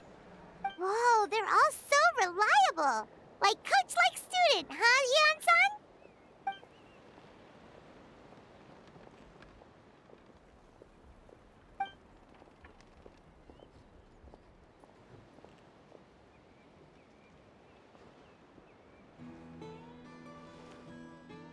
Didn't even break a sweat, you say?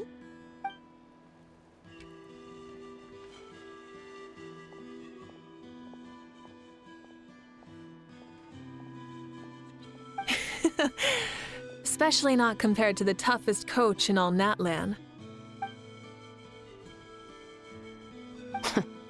And that's why they call you tough. I respect it, though. I doubt I can think of anything that you can't do. Paimon agrees! In fact, after staying in Natland for so long, even we've begun to feel like there's nothing we can't do. So you think it's something about this place? Yeah, exactly! Now Paimon often finds herself thinking, compared to those super tough battles we fought and won, this is nothing at all! I'm glad you feel that way.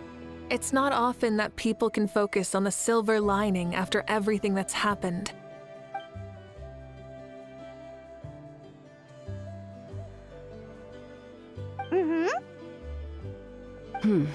The wind is rising. I think I hear something on the air. I'll head out on patrol. Have a nice chat, and just let me know if you need anything.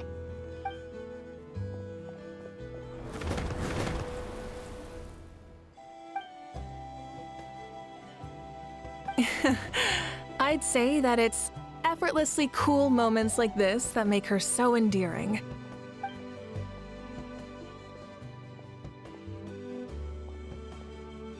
We've already checked up on each of the tribe's progress, and everything is going smoothly. Well, we didn't quite get around to the Children of Echoes, but from what Kachina says and seeing how Shilonen's doing, it seems they're fine. No need to check up on them. So, that's it for the day. The only thing left to do for the next couple of days is persuade Shilonen to finish her part of the work.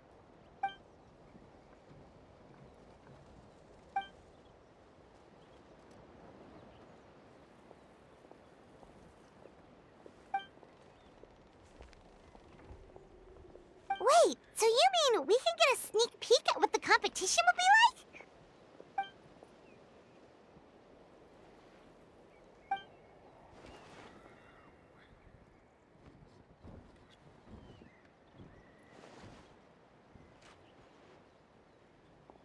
Say no more, or my hair might spontaneously combust. Come on, just show us the course already.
If it's for the pilgrimage, it's gotta be grand.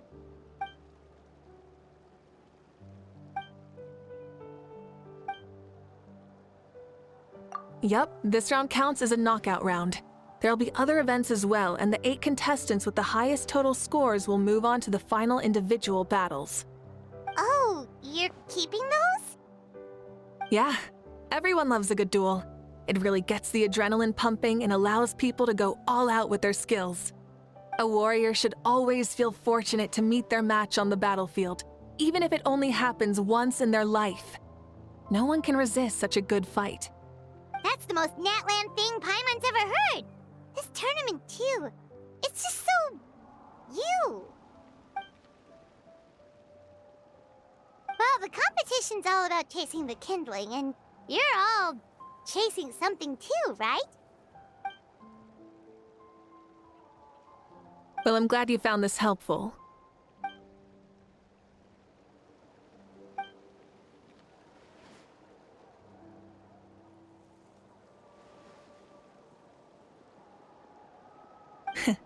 No problem.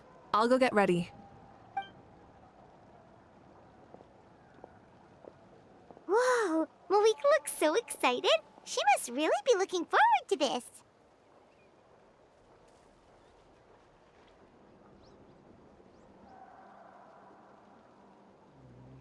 Do you little bit different after the war and all? Like, you know, maybe in her sense of playfulness? She seems less serious than before. More willing to just loosen up and have fun. Whoa, you heard too? So, Paimon's right?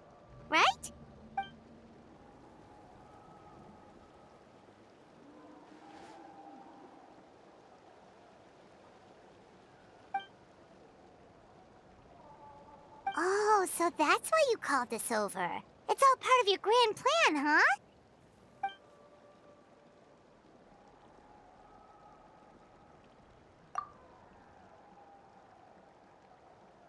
Wait, Coach, what about Paimon? Does she not even get to be a substitute?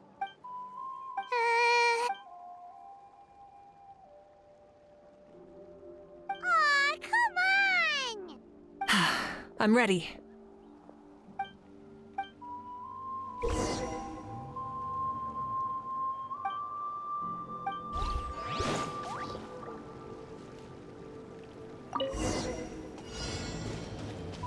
Try and stop me!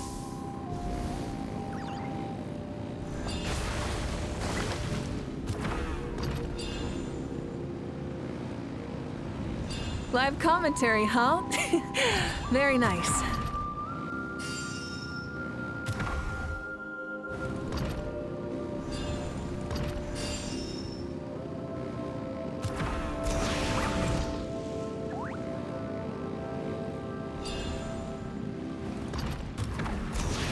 It's a piece of cake.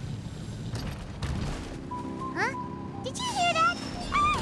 Enemies incoming! Be careful!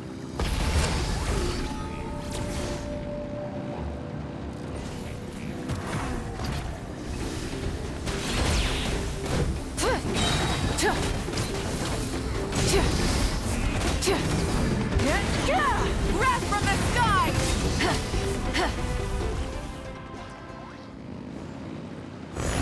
I gotta say, this is pretty interesting.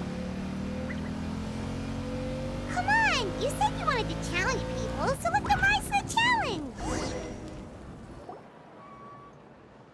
Good job, contestant! Here, have some water! You're too kind. Thank you, my dear audience. And thank you, Coach.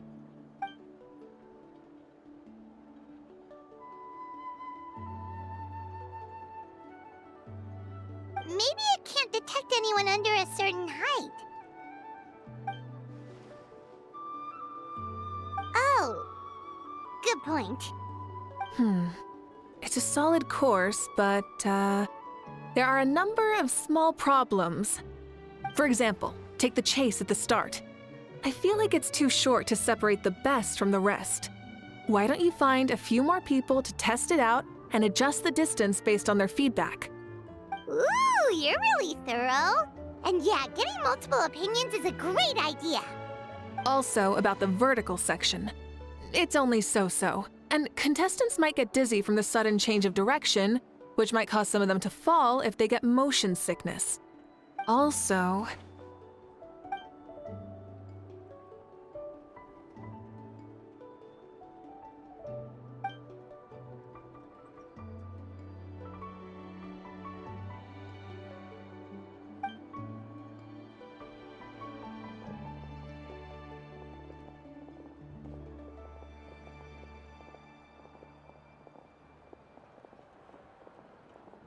A ball launcher? It's been a long time since I saw gear like this. This game can be played by 2, 3, or 4 people, and it's a fun one. Want to give it a try? Great. Come on, Traveler! You can beat her!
the edge of...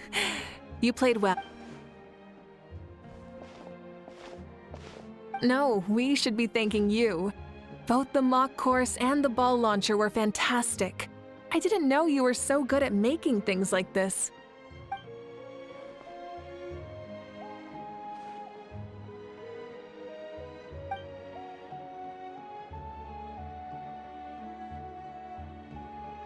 Oh, looks like I also have you to thank for her negative views about me. How much would you say you contributed? 30%?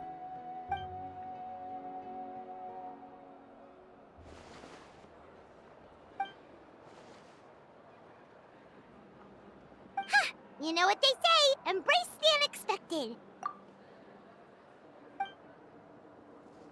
Bye, see you soon!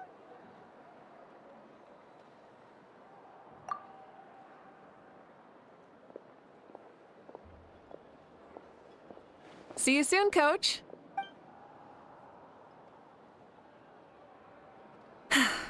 It's not every day I get to call Yansan that. Did you see the look on her face? She almost jumped out of her own skin. You kinda enjoy messing with people, don't you? Really? I never noticed. Anyway, we've been out and about for so long. You must be hungry. Come on, let's go get some grub. My treat. What? Okay, Paimon takes it all back. You're the best person ever! Sorry, I don't take private commissions.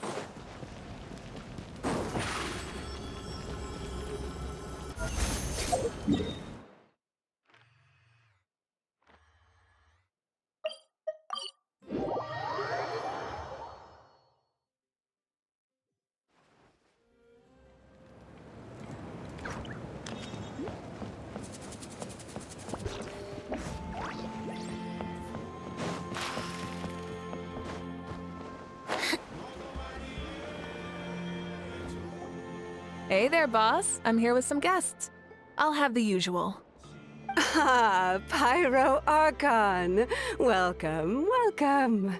It's been a while. Glad to see you with our new heroes, too. Boss, this is the Traveler, and this is Paimon. Hi there.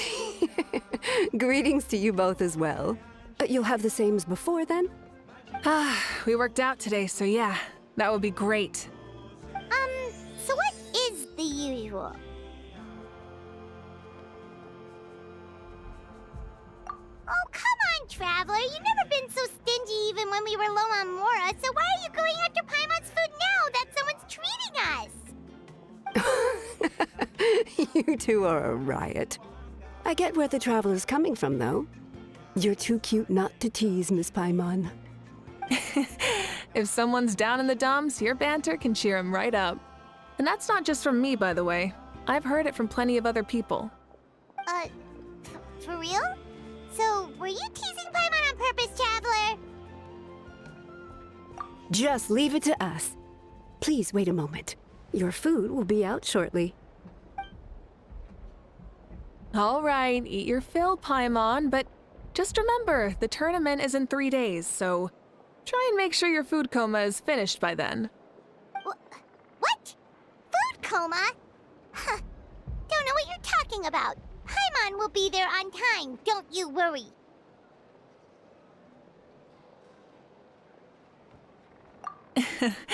Don't worry, in the event that you do oversleep a bit, I have my ways of waking you up. Really? You do? Speaking of your ways, Moika, you still haven't told us about how you plan to find Xbalanque. Oh, that? It's actually quite simple. Xbalanque is a native of Natlan. The records speak of him as a wise, brave, and upright man, and refer to him as the first son. People like that tend to be like me, passionate about competition. The more they disdain dishonest ways of winning, the more they'll celebrate a fair victory. You could call that a trait shared by all the heroes of Natlan. They're full of energy and passion, and despise victories born of deceit. Conversely, they're constantly drawn to things that are full of hope and excitement. You mean Xbalanque might want to take part in this upcoming pilgrimage? It's not a matter of might. He will. It's precisely because such an important figure will be participating that we must prepare the best tournament possible. Checking in on the various tribes was also to ensure that we'll be prepared to give him a warm welcome. So, all we need to do is to look for him in the stadium on that day. As the first Pyro Archon, he should have no problem running away with the whole competition. But isn't it a bit unfair for the Pyro Archon themselves to participate in such a tournament? After all, everyone else is just an ordinary human. When Xbalanque ascended to Archonhood, he did so as a human. I see no problem in allowing him to participate in this event as a human from ancient times. Also, my ineligibility for this event is not due to being Archon, but due to my obligation to serve as host and judge. Huh. That's kind of like your life as Archon. You haven't lost your human side, you're just too busy to indulge it. Oh, another good summary. I'll be sure to write it down and include it in my autobiography. You're working on an autobiography? No, I was joking. Even Xbalanque didn't write one, so why would I? Still, if on the off chance I ever did write one, you two definitely be in it. Then, can Paimon have a super long title? Sure, as long as you want.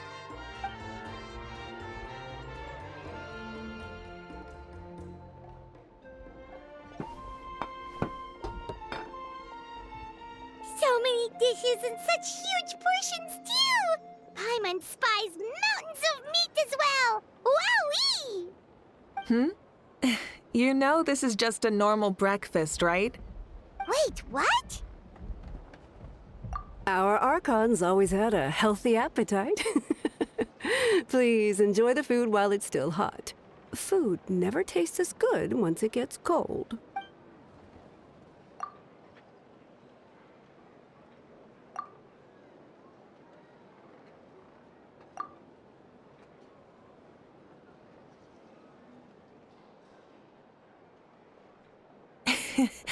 Judging the state Paimon ate herself into. Is that okay?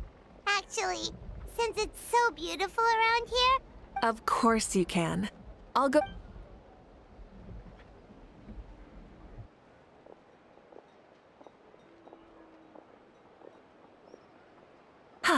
All right, I'll leave you here. Alright, good night!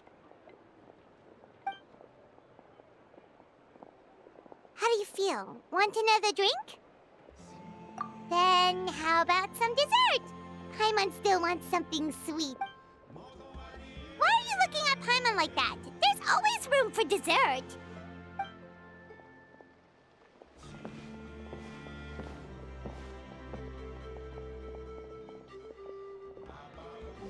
Lord Xbalanque is coming back, huh?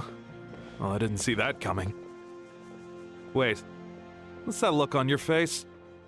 Don't tell me you don't even know who Xbalanque is! What kind of idiot do you take me for? I was just thinking about it. I mean, we just managed to defeat the Abyss for good and fulfill the wish of all the citizens of Natlan, past and present, so why is he coming back now of all times? Yeah, if he's here to help, the war's already over. And if he... isn't... I just had a terrifying thought. What if he's actually some kind of villain who's come to steal our victory? Isn't that how the novels usually go? What? No, don't be ridiculous. Novels are just fiction. Don't you dare slander our great hero. You're talking about Lord Xbalanque here, the one everyone calls the first son. Also, even if what you said were true, I don't think our Archon would lose. We all saw that one punch of hers. The power in it was like... Yeah, I agree, but I bet Lord Xbalanque is no slouch either. Say, if they fought, who do you think would win? Well, you got me there.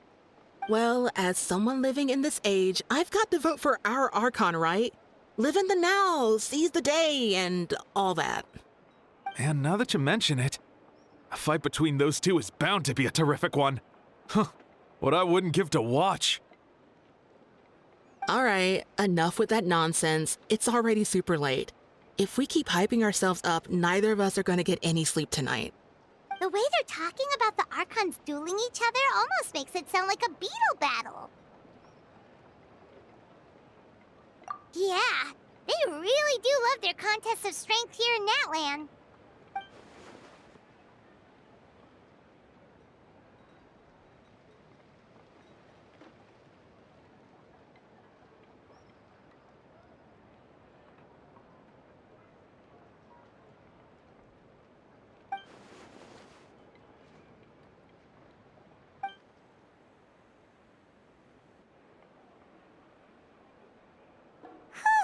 All right, Paimon's done eating. Let's head back and get some sleep.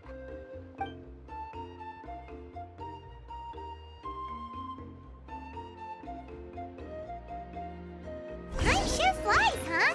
The tournament's taking place tomorrow morning, so let's get some sleep while we can.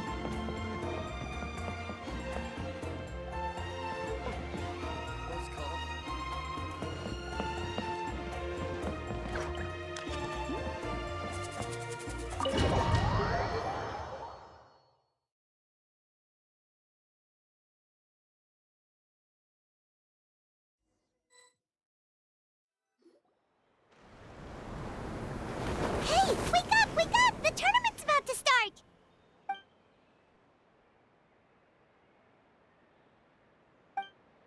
Oh no, we've overslept! Only a little bit, but... Okay, wash up and pack your things. We gotta go... Ah! Paimon can't believe it, but we could totally called it! How could we have been so... Is this what people mean when they say you get so excited before a trip that you struggled to sleep the night before only to miss setting out the next day? Hey there. How are you feeling? Malika, why are you here? Isn't the tournament about to begin? Yeah, we're about to start. I'm here to pick you up. Put on your helmets and get on the bike. Huh? Can we make it in time? We'll take a shortcut. Sit down and sit tight. You can hold on to my waist if you get scared.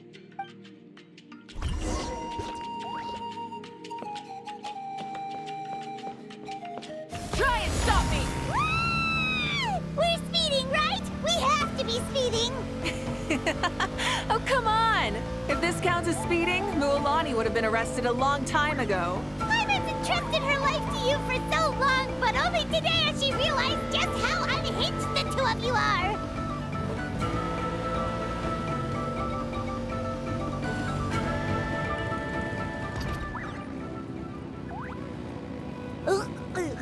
So much air! And Paimon's stomach! Oh, knowing Barbados, he'd probably crack up if he heard that! Huh? Barbados? Right, I almost forgot that you're friends with him. And the other Archons, too. Introduce me when we get the chance, would you? Never hurts to make some new friends. Sure! Our friends are yours, too! Don't open your mouth so wide. The venue is just up ahead. Sit tight.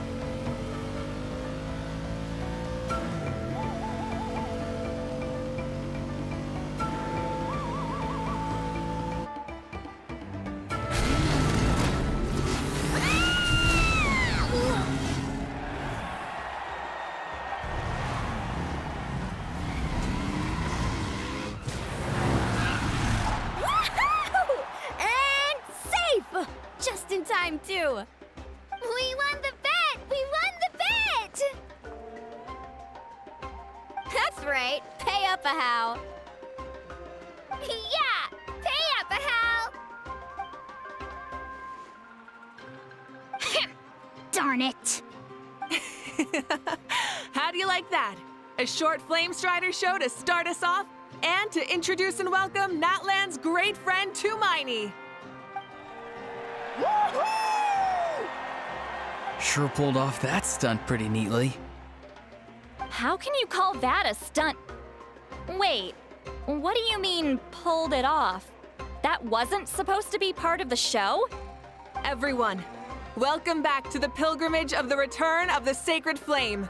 Once more, I will say a few words before we begin. Bored? Heard it all before? Not to worry. We're doing things differently from now on. The abyss no longer threatens us day and night as it once did. My comrades, my friends, thank you for your hard work and sacrifice. We have achieved a lasting victory. A new day has dawned on Natlan. Yeah, all right! From now on, the pilgrimage will no longer serve as the prelude to a war waged to defend our land. However, many aspects of it will remain the same. It remains a trial to determine the strongest among us, as well as a stage upon which to showcase your individual growth. Today marks the beginning of yet another legendary saga, one written in the triumphs of the victors. So without further ado, let the tournament begin! Yeah!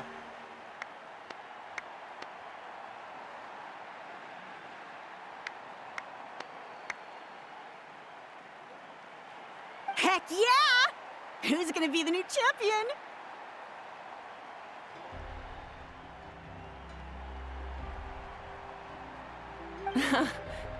Now then, you two. You'll be the mobile supervisors, moving with the contestants as they progress, and making sure that everything is proceeding fairly and in good order. Leave it to us! We're the best adventurer and travel guide duo you'll ever meet! Oh, and one more thing. I believe I've mentioned this already, but if you find any leads on Lord Xbalanque, please pass them on to me.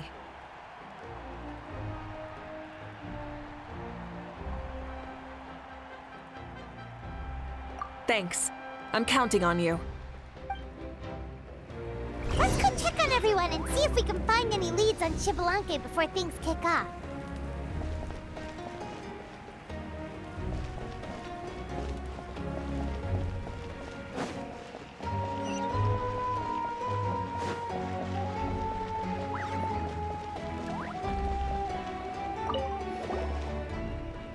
Oh!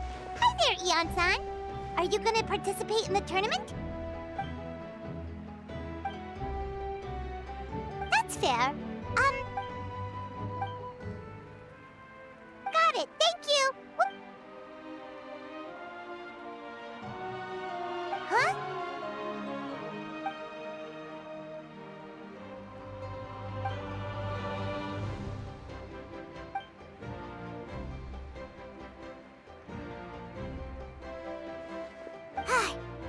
Thank you, Coach.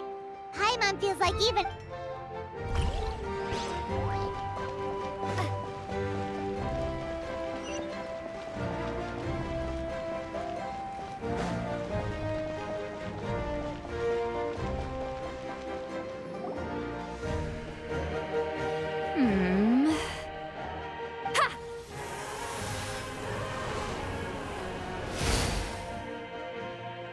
Woo!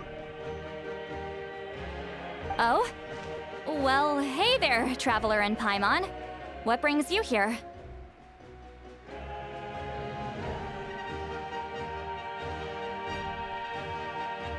You... I'm not buying what you're selling. The Traveler means it! Still, Paimon didn't think you'd be taking part, Sweet Lolly. Given who you are you sure it isn't against the rules? Though not a violation per se, what it will be is an unpleasant surprise for the youngsters. Normally I stay out of this kind of event. Don't want to put too much pressure on everyone else. But we're celebrating the end of the war here, so I'll give the occasion the respect it deserves. Good luck then! Make sure you show off your super majestic side, alright? Well, aren't you the sweet talker today? Too much syrup on your pancakes this morning? Anyway, thank you both. I'll remember your words of encouragement and do my best. So, what was that? Ha! Thing all about? Some kind of strange ritual? Of course not. I was using my power to search for Lord Xbalanque. To be more precise, I was trying to look for him in the world of souls. After all, I also have no idea what he might look like. Still, nothing so far. But why? He is the first Pyro Archon after all. Isn't it a given that he'll be revived with an unimaginably large amount of power? Yeah, we don't have any leads yet. We'll check for leads somewhere else. Good luck, Granny, and take care! Be on your way now. Oh, and take care of yourselves, too. Granny Eatsley will display her dashing self on the competition grounds soon enough.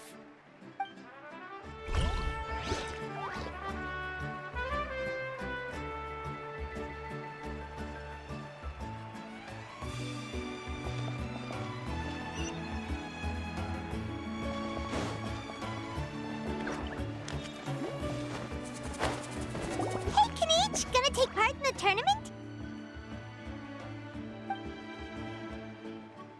Best of luck, you can do it! Where's the how, though?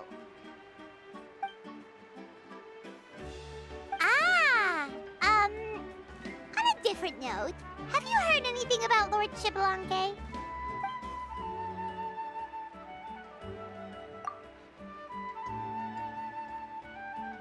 You're reliable as always, Kanich. We should go check with the others now, so we'll see you later. Good luck, and make sure you don't get injured.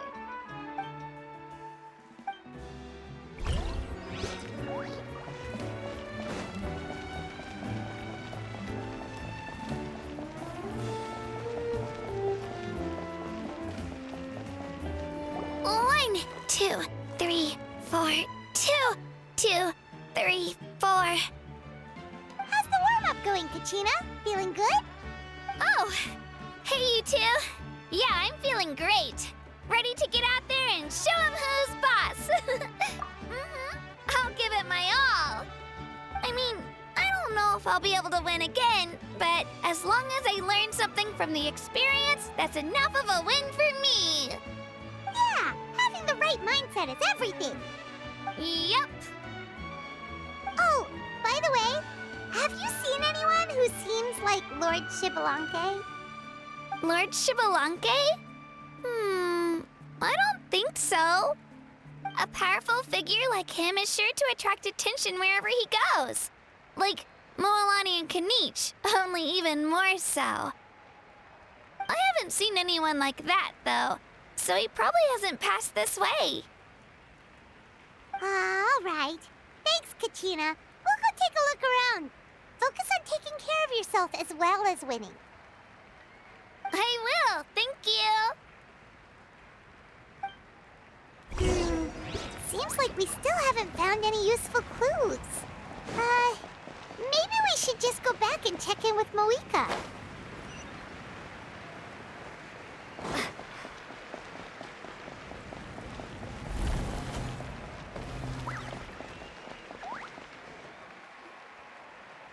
We're back! Ah, supervisors. Your report, please. How are the contestants doing? Madam Host, the contestants are doing great, and the competition is proceeding as scheduled. However, when it comes to Xbalanque... No leads, huh? The competition is almost about to begin, and there's still no sign of him? Not what you expected? Not necessarily. Still, let's go give everyone a warm welcome before we kick off.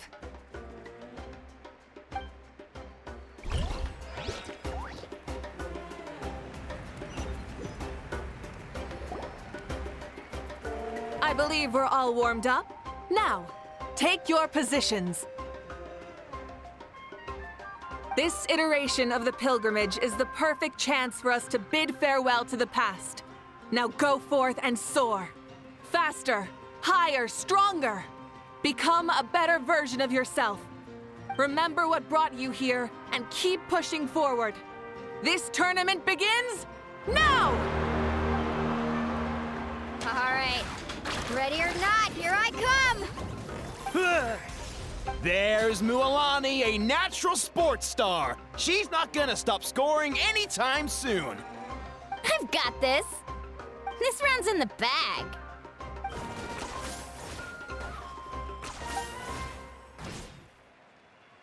Kanich is coming up to the trickiest parts of the course here. But is he slowing down? No! He's speeding up! Amazing! How's he so fast? The gap between our competitors has increased significantly. Could this mean? Oh! Contestant Kachina has suddenly appeared from the side. This part's rough, but I won't give up! So annoying. The competition has entered its final phase! Who will emerge victorious? We're about to find out!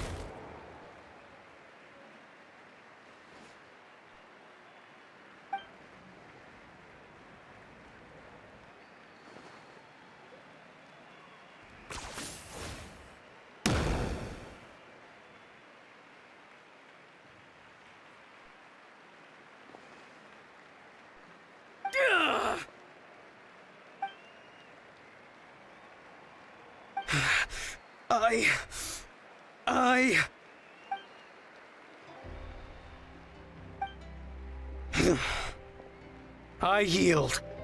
Our champion has emerged, and his name is Kinich!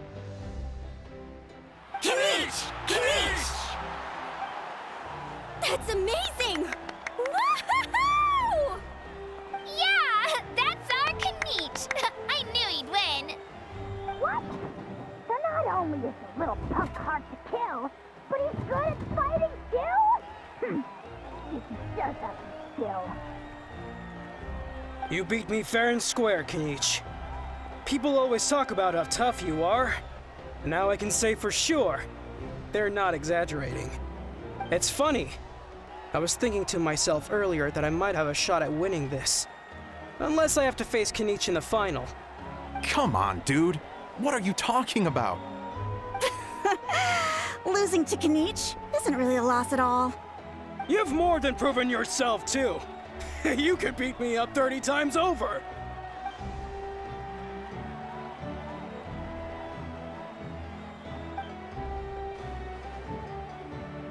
Yeah.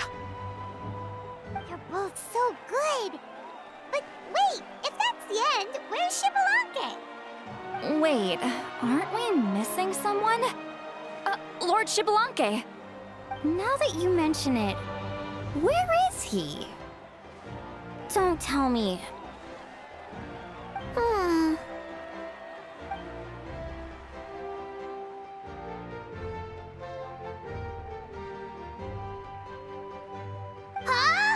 Are you saying that you beat Xbalanque then?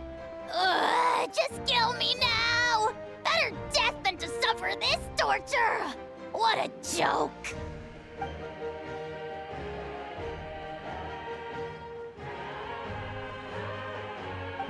That's impossible, right?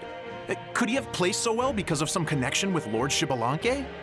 You mean, he might be Xbalanque? Wait, I'm Xbalanque now? That's news to me. I've got it! Lord Xbalanque didn't want to steal anyone's thunder, so he must have lost the tournament on purpose. Wait, that doesn't make any sense. This is the most holy pilgrimage of the return of the sacred flame. How could anyone throw a match? Whoa, did Paimon say something wrong? Now everyone's talking about Xbalanque. Still, that guy was almost too good, wasn't he?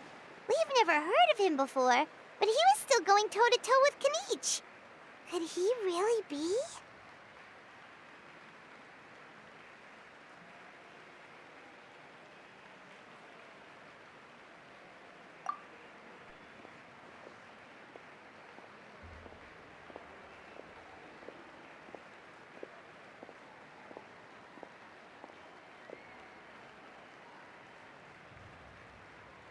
Huh? What are you looking at, Moika? I felt that something was off since the tournament began. Reflecting back on it, it wasn't because I could sense Xbalanque's power, but rather that I could not.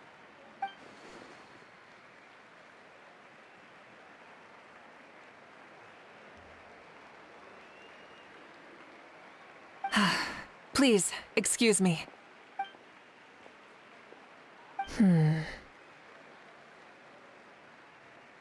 There you are. No unimaginably strong soul aura, nor any whiff of extraordinary power. But I know, beyond any doubt, that you are Xbalanque himself. Huh? Who's that? I've never seen him before. Isn't that Mauso? Like, Tato's grandson? When did he sign up for the tournament? Did he even fight anyone out on the field? What are you talking about? He's been standing there this whole time. I totally thought he was just there to cheer the others on. Wait, so that's Xbalanque? But he's just a kid. Ha! Ha! Well, this kid doesn't look like he can take a single punch from the almighty Dragon Lord! Kahola how! Just give me 1 sec. Huh? That's Lord Xbalanque? But, I mean, he was right next to me for most of the tournament. And he didn't seem very, well, Xbalanque to me. You recognized me? Perceptive. No less than expected of this era's Pyro Archon. Forgive me for asking, but how did you do in the latest tournament? I didn't even make it to the final 32. No! This is a joke, right? It has to be. It's clearly staged. Out of my way! I've got to see Lord Xbalanque for myself! As expected, your return has caused quite the commotion.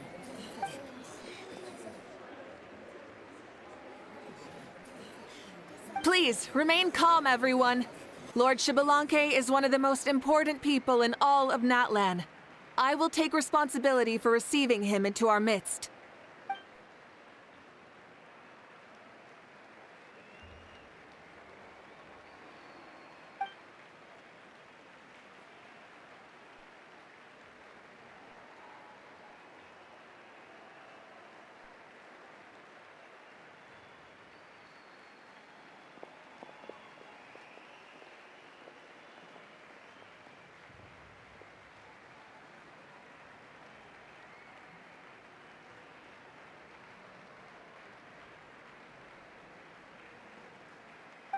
She's calling us! Quick, let's go!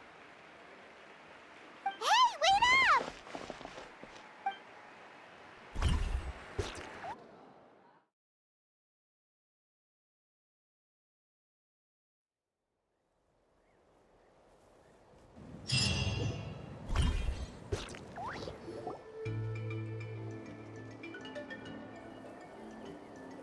Okay, this should be far enough. Sorry for making you walk all this way. I am Natlan's current leader and Pyro Archon Mawika. Lord Xbalanque, I said I was inviting you for a chat, but to be perfectly honest, this is also my first time doing something like this, so I don't even know where to begin. Oh? Oh no, he doesn't sound too impressed. You mean you've never hosted a long dead guy on his first trip home before? No worries, it's a first for me too. I didn't realize you also had a sense of humor. Wait, really? Hang on, I think I just realized something. You're telling me that neither you nor your companions know that I, Xbalanque, was totally hilarious? All the woven scrolls regarding your life depict you as a wise and upright person. According to legends, you also use the Divine Throne to negotiate with the Ruler of Death, establishing the set of rules unique to Natlan. As for your sense of humor, no sources have ever touched upon it. Maybe it's better to say that we know even less about you than we expected. I see. In that case, allow me to reintroduce myself. I am the first Pyro Archon, Xbalanque. You may call me dear beloved son, or just Lanque for short. Wow, talk about being overly familiar. And these two are? Allow me to introduce the Traveler and Paimon. They're important friends of Natlan and our companions. Great heroes who helped us defeat the Abyss for good. Ah, I see. I was about to say, why did a child follow us all the way here? Though you could say the same for me. And judging by your expression, that's exactly what you're saying. And there's where you'd be wrong. This body belongs to a child of present-day Natlan. I'm only possessing it temporarily. I see. Your physical body couldn't be revived, so you had to borrow someone else's. But what about the original owner? Is he, okay? No need to worry. My existence has not affected this child in any way. This body's original occupant is currently experiencing a fantastic dream. I have my own plans, and as for my reasoning, you'll find out soon enough. Alas, this borrowed body is a bit lacking when it comes to exercise, and hasn't really trained any aspect. I tried my best at the tournament, but could only get so far given my physical limitations. Oh, that explains why you couldn't make a deep run. You're not used to this body, are you? I wish that was the only problem. I'm simply unable to do a lot of larger movements.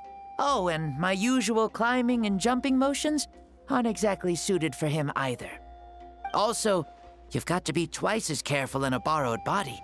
If I pushed him too hard and got him hurt, I'd be no better than a criminal. I could never do anything like that. Indeed.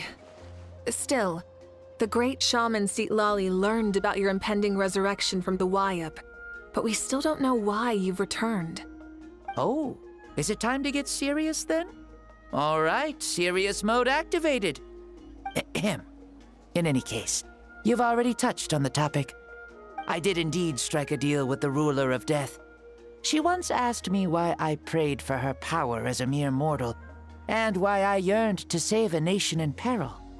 I convinced her with the promise of perpetual existence and the everlasting flame of life. So, she shared her strength with me, and allowed Natlan to operate under brand new rules. I told her that the plan would be a grand, long-term one in which victory would not come for some time, certainly not within a mortal lifespan. Still, I knew that someone else would bring it home. She assented to my request, and became an observer of our tale. Seeing her interest, I also asked that I, as the one who laid the foundation, be granted an opportunity to see the new world with my own eyes, if we actually did manage to triumph in the far future. Ah, so your return is a special favor granted by the ruler of death. More like a bet I made with her. Even gods have things that pique their interest. I bet correctly on the outcome of this war, so this trip is my reward. How do you feel about the Natlan of today? Does it meet your expectations? Oh, I like it a lot. Could you tell me more, by the way? I'd love to know how you managed to win the war. As you know, ours was an exceedingly grand, long-term plan. I'll skip over the most ancient parts and start with what I know. The battle from 500 years ago. The disaster struck suddenly, and Natlan was engulfed in darkness. Our land and faith were both shattered, and everyone believed that our nation's end was nigh. But even when thrust into battle against the abyss, fate, and the passage of time, our heroes did not give up hope of victory. We each shouldered our heavy duty using the power that you left behind. All the Pyro Archons in the last 500 years have devoted their lives to banishing the abyss, rebuilding our tribes and faith, and uniting the people as one. As for me, I decided to head 500 years into the future, that is, the present, so I might finally bring together our people's resolve, which has stood firm for thousands of years, and fight for our final victory. Of course, I had prepared for the worst.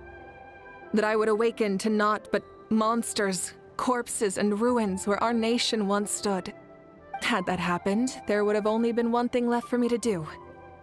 Fulfill my final duty as a warrior, and then witness the end of the world helplessly. Still, the outcome proved that our faith was not misplaced.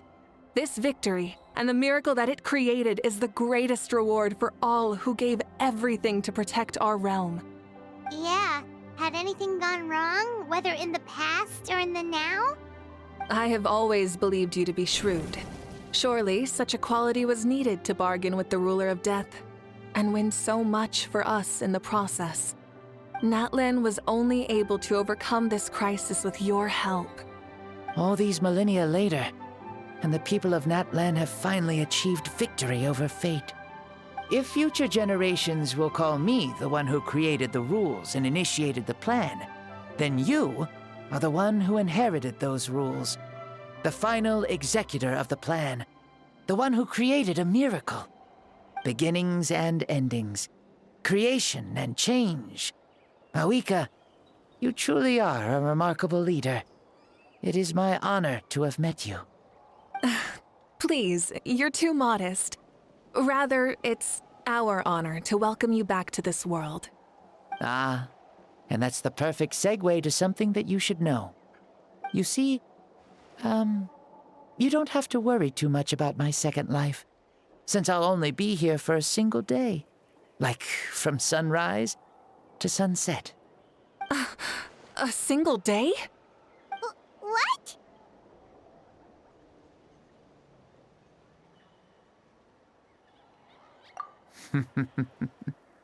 That's why I said you won't have to worry too much about the boy this body actually belongs to. I'll be long gone by this time tomorrow. Besides, no one ever said I was actually going to return and stick around for years and years, right? This is just a short little outing back home, so I can see some of my compatriots again. Still, I've got to say, it has not been an easy trip. After being resurrected, I woke up in the home of a normal boy and wanted to take a quick dip to relax, only to have my trouser legs snagged by a fishing line that came out of nowhere. And once I finally made it to shore, I decided to take a stroll and see the sights, only to step into a trap along the way. Beats me who'd put a trap out there, and there wasn't even anybody around to check it. Thankfully, the bottom was pretty soft, so I lay down and took a nap before getting up to continue on my merry way. This is so embarrassing.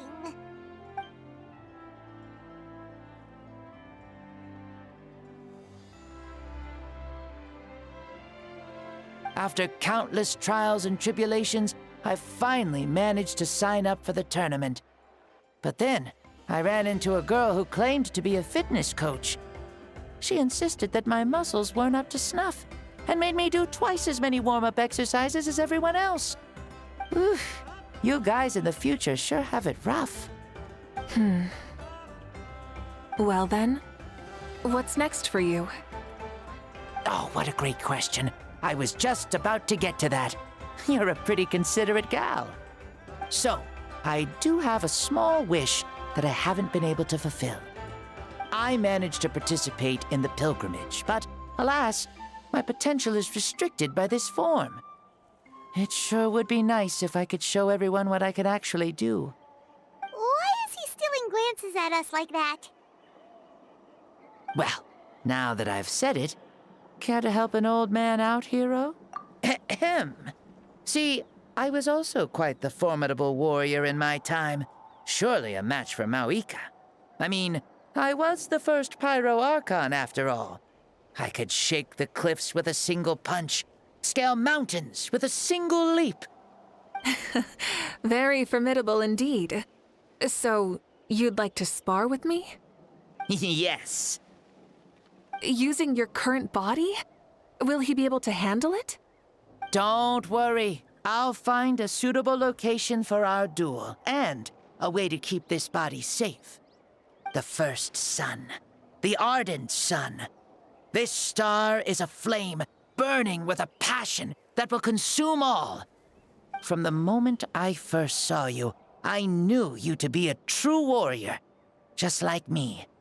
Surely you shall not refuse me this battle, O inheritor of my ancient name, the burning sun, Kiongozi Mawika. I accept. Brilliant. In that case, let us free ourselves from mortal shape. Let the ancient souls guide you to the true arena of duels.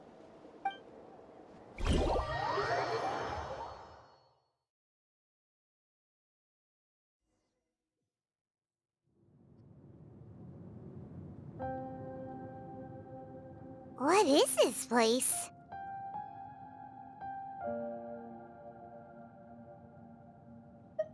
Is this a temple of the spirit? This is the land of the sun, created by my soul. Only the sun and those blessed by it can survive here. Me, you, and you. The sun, the other sun, Blessed One 1, and Blessed One 2. We've been blessed by the sun? The sun will remember the most virtuous stars. You are hope itself, the most radiant, most important friends we could have. We have invited you here, so you may witness the clash of suns. Huh, I see. We've manifested in an almost fully spiritual, consciousness-like form, removing the limits of our flesh. That's right. As I said, I knew you to be a born warrior the moment I laid eyes on you. But there are two forms of human strength, that of the body and of the spirit. The great Xbalanque, impressed upon a child's body, found less than a third of his original strength available to him. In that form, I'd lost my strength of body. But here, we meet as our true spiritual selves. In this place, even a child may shake heaven and earth due to the great soul within. What makes a true hero? Someone strong of body, or strong of mind, or must one be strong in both to surpass human limits? Which of these are you, Mawika? Well said, Xbalanque. Let us prove our mastery of both strengths through this battle. To Natlan, to each other, and to the rest of the world. You and I both know we'll never meet a better matched opponent. Indeed, that's exactly what I've always wanted.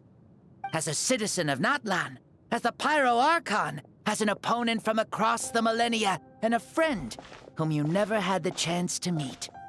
Let us have a fair and honorable duel.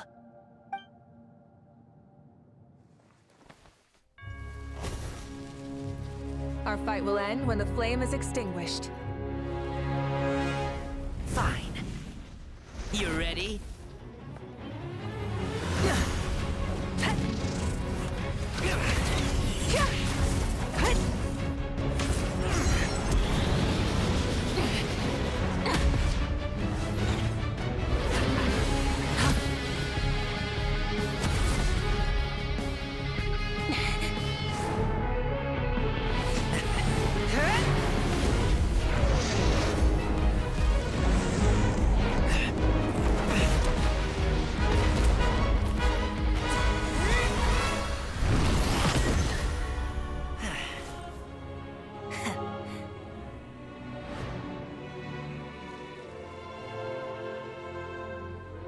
No. In war, there's no time for that.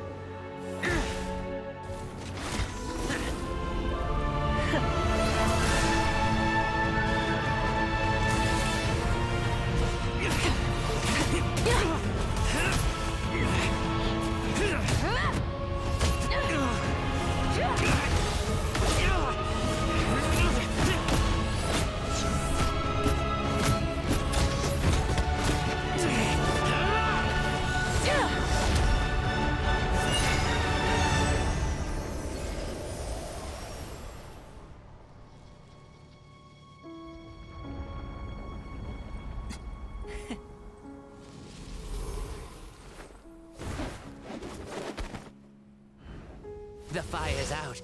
Let's stop here.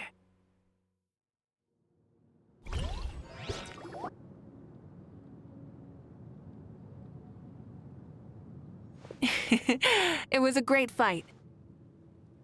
That was an exhilarating battle, Mawika.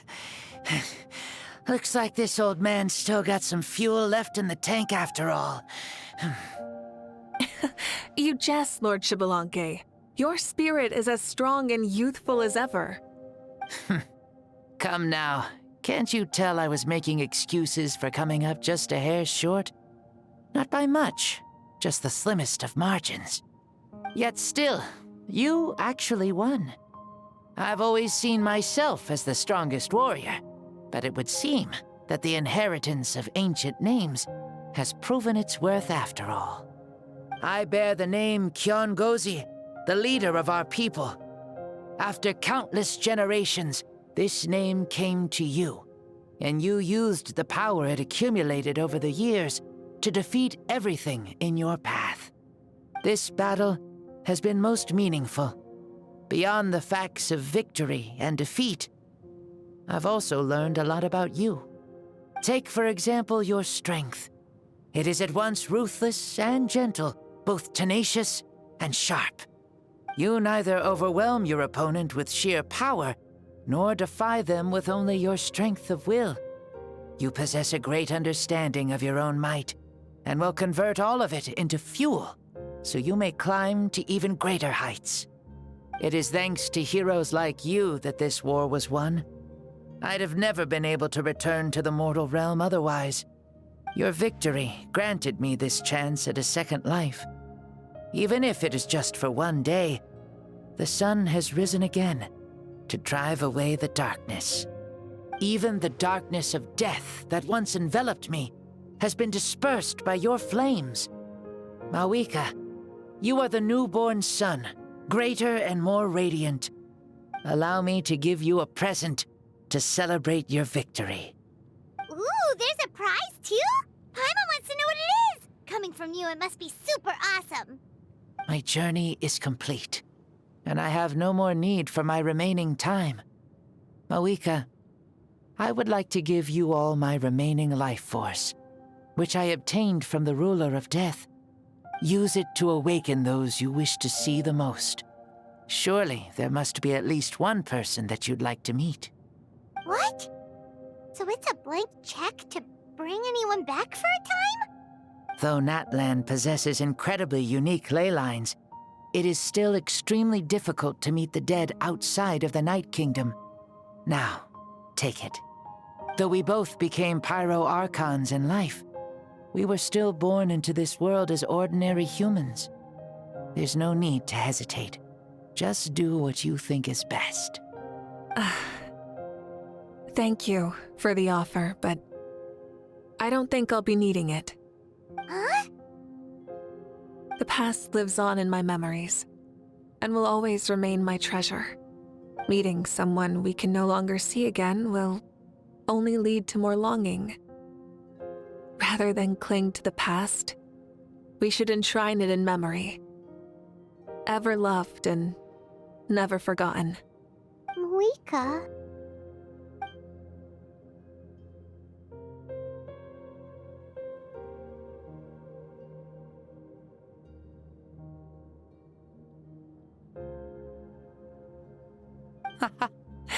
They were right. That's exactly the sort of person you are. They? Your parents, sister, comrades, and friends. Those who walked with you, and those who left you behind. Those who crossed blades with you, and those who prayed for your safe return. Each and every one. Mawika, has one granted the special privilege to return, I can sense them calling for you, and watching over you from within the distant winds. Dear Mawika, our esteemed Archon, leader of our people, how have you been doing? We all miss you so. There are so many things we want to say to you, but if we really were to say them, they'd just be those simple, heartfelt words. The war is over, Mawika. All our efforts had meaning, and all our struggles bore fruit. This is the fairest and most precious thing in the entire world. May you be happy in this era of peace. May you eat well, sleep well, always be full of energy, and never forget that we will always love you. These are all words spoken by the people from the past. Their voices are echoing through this Temple of Souls.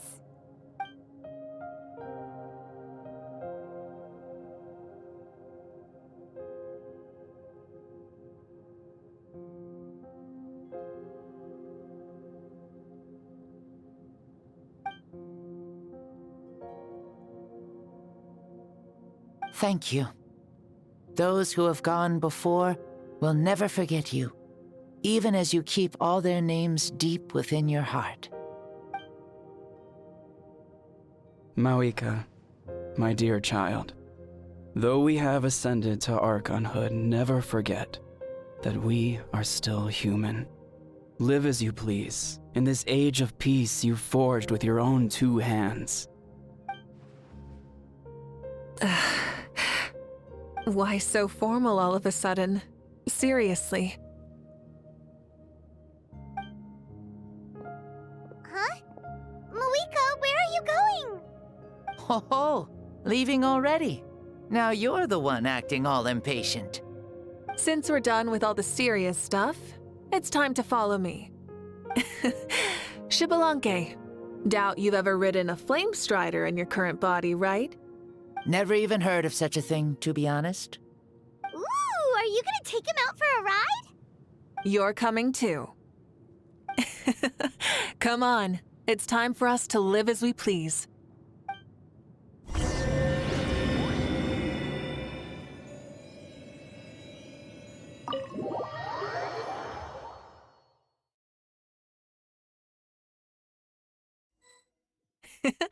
Helmets on, sit tight, and don't fall! Is this a board you can use to ride on the water? And playing with this stuff is part of everyday life, then? Yeah, we're living good! I wonder if I would have ever become Pyro Archon if we had had these gadgets around back then. I might have had a bit too much fun with them. What? That would be terrible! Agreed. Good thing they were only invented after I died, huh? Looks like I really am better after all, for becoming Pyro Archon even with all this temptation around. Point Mawika! The hands of our friends, the Children of Echoes, are as skilled as ever. They were already famed in your era, right?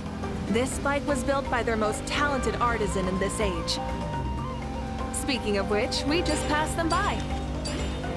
Sweet!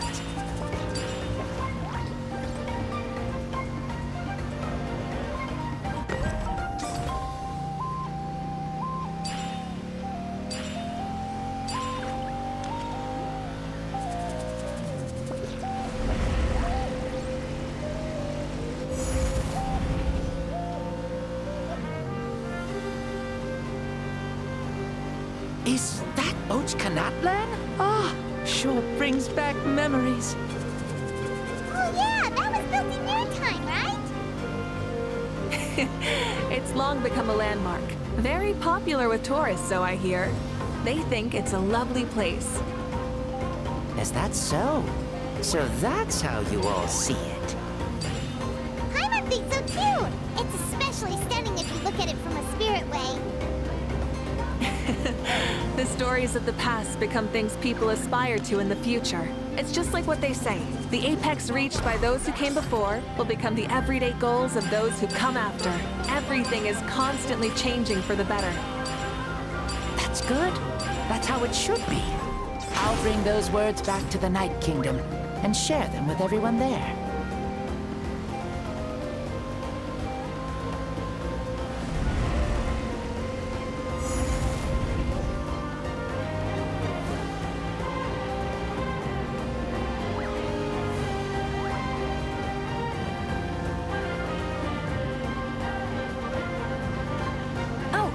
You can see the people of the springs from here. They seem to be enjoying life, just like the people of Natlan back then. All kinds of things might happen during the day, but as the sun sets, you can always count on the people of the springs to relax by the water, playing their instruments and dancing their worries away. Because that's their way of life. Precisely, and so it is for every tribe. No matter how many years have passed, for the people who live here, some things will never change. Well, you're the one most qualified to say something like that. So, what do you think? Satisfied with what you saw? Very much so. Speeding across the water, the warm breeze against my face, it makes me very happy. I really do adore this world, just like a plant adores the sun.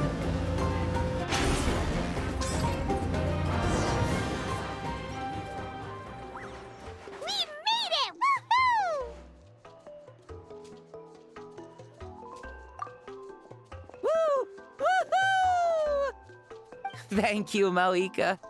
This has been a wonderful trip. Lovely things are meant to be shared after all. It's the least we could do for our friend. I'll admit, I didn't expect people several thousand years in the future to see me as a friend. Not that I'm complaining. This old man's had a great day today. Thank you, dear friends. I can still remember how nervous you looked when you saw me for the first time, Mauika. I'll cherish that memory. Oh, is it almost time? Yes, it is. Thank you for coming back to see us. This meeting means a lot to me as well. Well, time to go. Don't forget to lead a happy life. Aw, already? Paimon's gonna miss you. See you later, Shibalonke.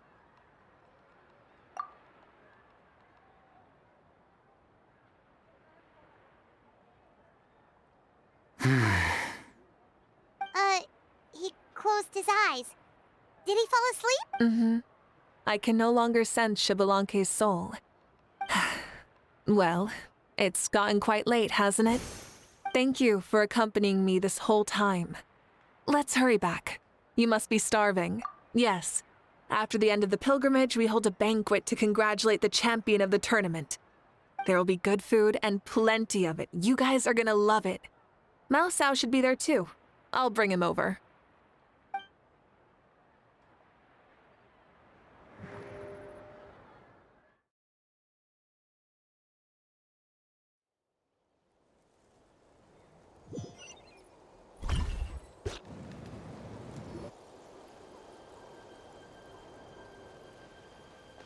Do you think there'll still be any food left over for us? It's kinda late and all. I'm sure the feast has already started, but don't worry. I'm sure Yansan will save some for us. She's very reliable. Leaving the tournament planning to her was a smart move. So she probably figured that we'd be gone a long time.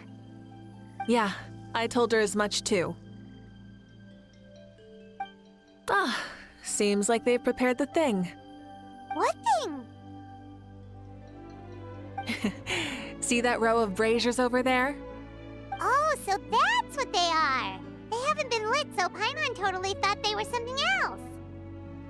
Here, watch this.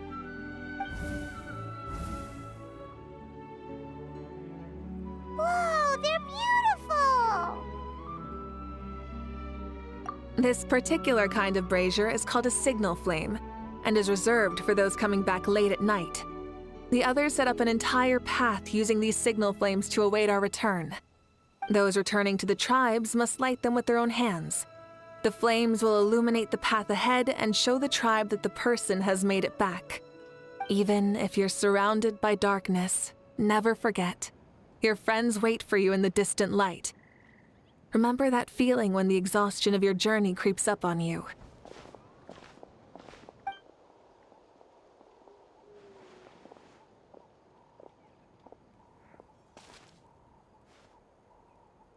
Archon! Traveler! Paimon!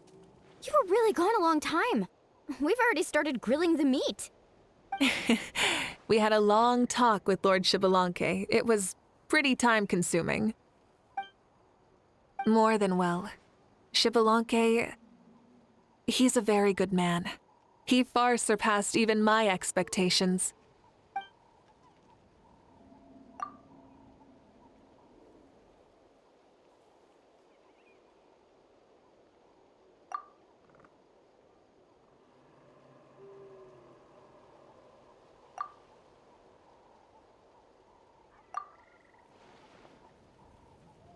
So the only reason Lord Shibalonke didn't win the tournament is because he was limited by the physical body he was in. That's right, but don't feel disappointed on his behalf. He himself was not upset about that turn of events. He had many revelations during this journey, and as he said, strength of mind is as important as the strength of the body. He realized that after failing to make it to the final 32. No matter how many times Paimon hears it, it's still so funny to think that Shibalonke didn't even make it that far. Strong in both body and mind. Huh. I'd say our champion Kanich fits the bill. Don't you think? Indeed. Everyone, let's raise our cups. Let's celebrate our champion! Kanich, you've proven yourself a true warrior and athlete. Congratulations on your triumph in the pilgrimage. A toast to our champion! Cheers!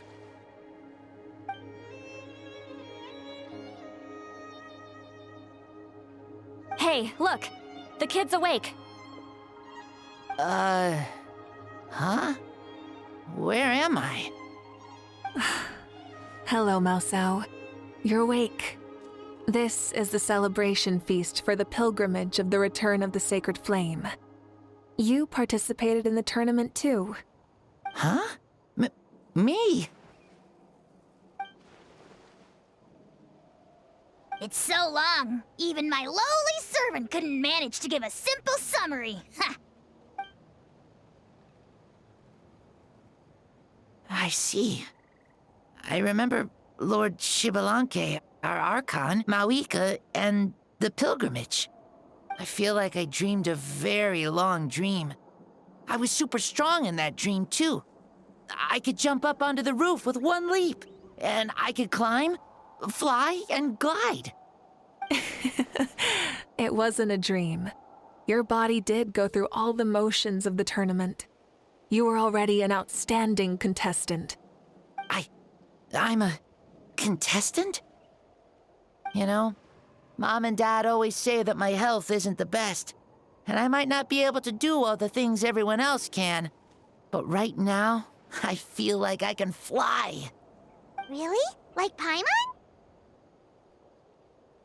Yeah, I feel amazing.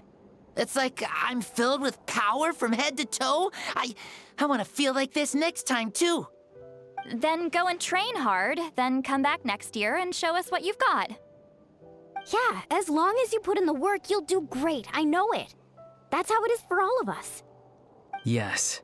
You'll turn out to be a truly beautiful vegetable. I'm sure of it. Yeah, I will. Oh, but the pilgrimage was only half of the dream. I think after that, I somehow got into a fight. Really? Against who? I think it was our Archon. That wasn't a dream either. I did have a duel with Shibalanke. Huh? I was hoping to save this until later, but since we're already on this topic, I've got another piece of good news to share. Namely, that we crowned another champion today. Lord Shibalanke and I engaged in an all-out duel, as worthy rivals from across the millennia. In the end, I won by the slimmest of margins, defeating our legendary hero. Wow!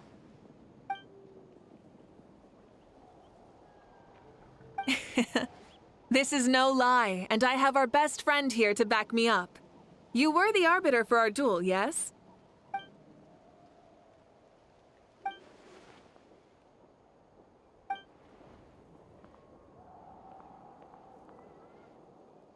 Yeah! Amazing! What an achievement! Come on, everyone, let's have another toast. For our Archon this time. Very well. Acknowledge my victory, recognize my valor, and drink this wine of victory.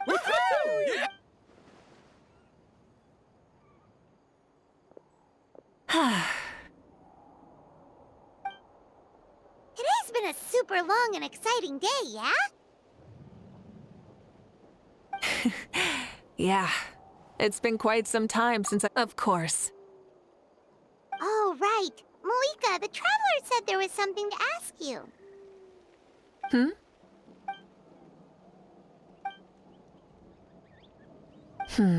No. In battle, there's no time for that, so it never crossed my mind.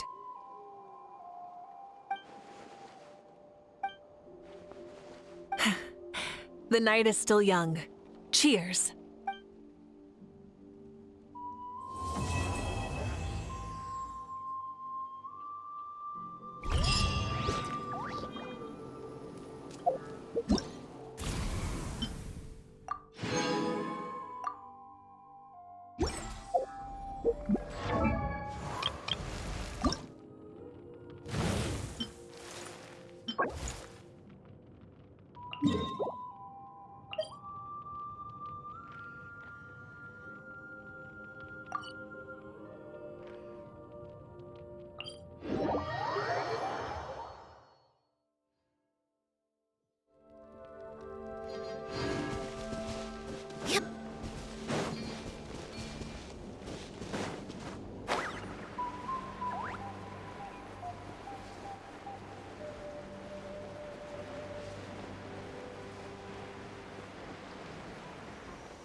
Light it up! Full throttle!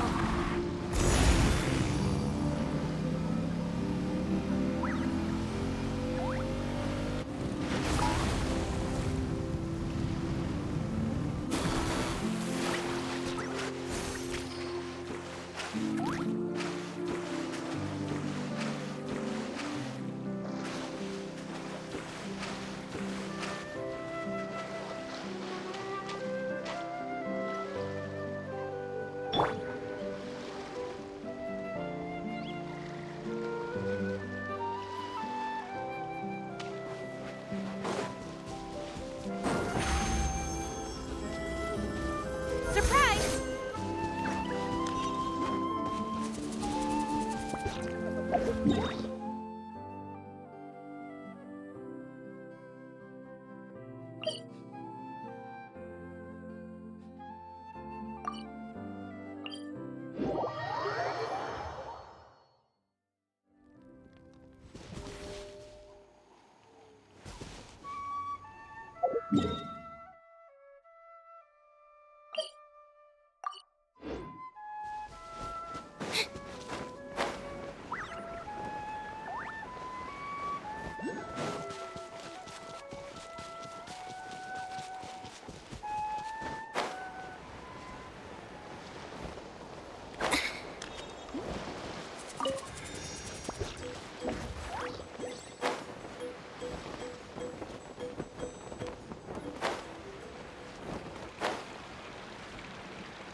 Illusion shattered!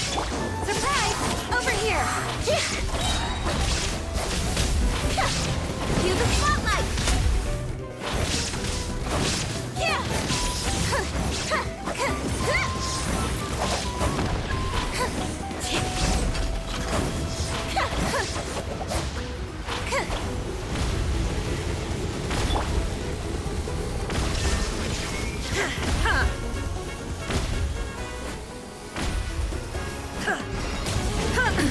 Absurd!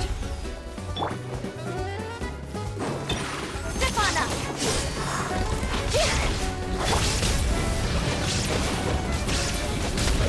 Drops of color! Scatter! There is no escape!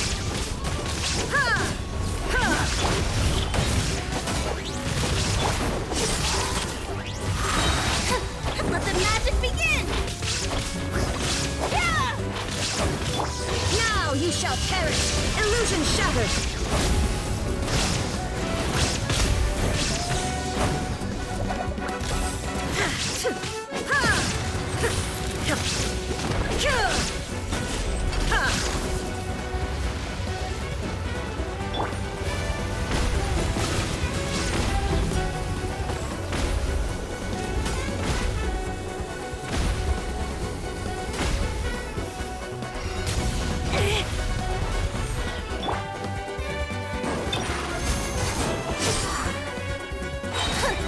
Be amazed!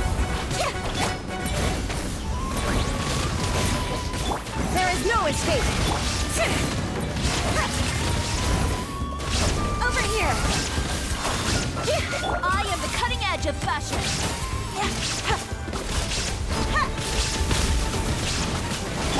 Illusion shattered!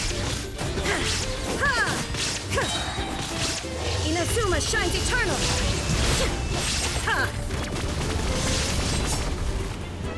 There is no escape!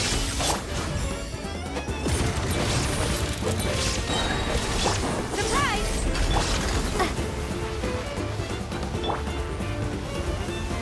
Time to teach you a lesson.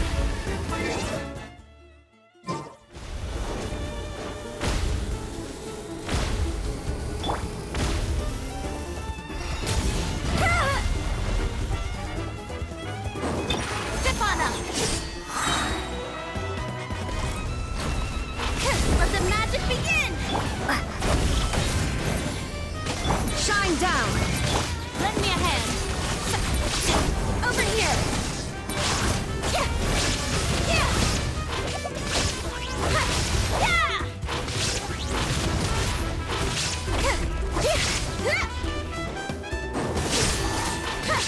Drops of color. Scatter.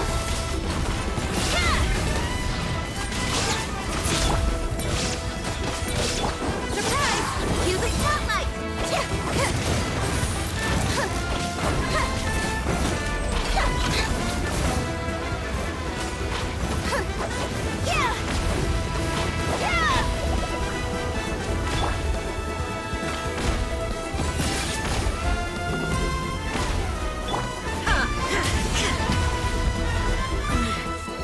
The mortal plane! A fleeting dream. Step on up. Delicate as silk. Be amazed!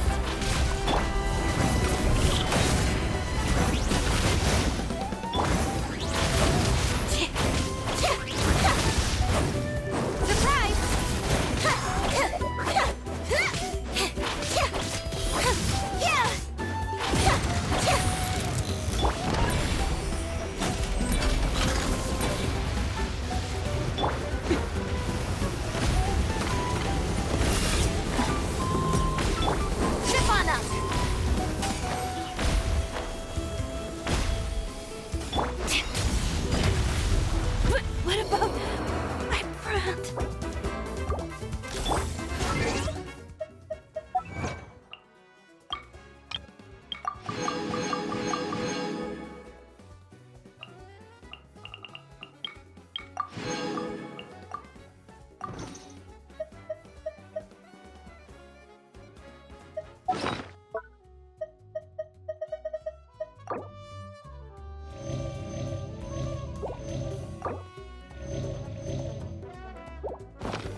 escape!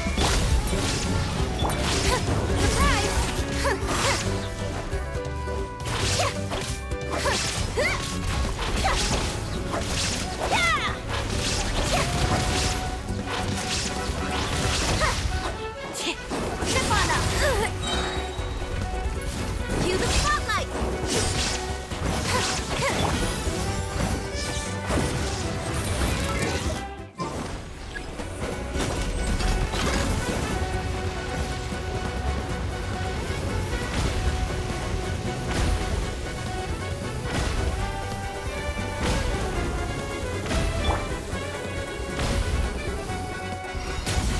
Stay calm.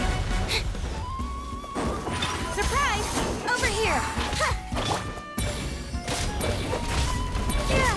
Shine down! Zip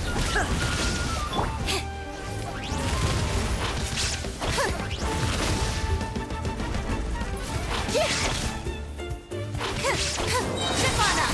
Let the magic begin! Illusion shattered!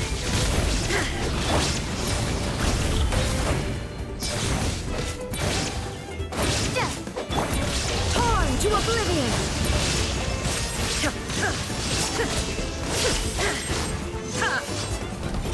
There is no escape! Over here!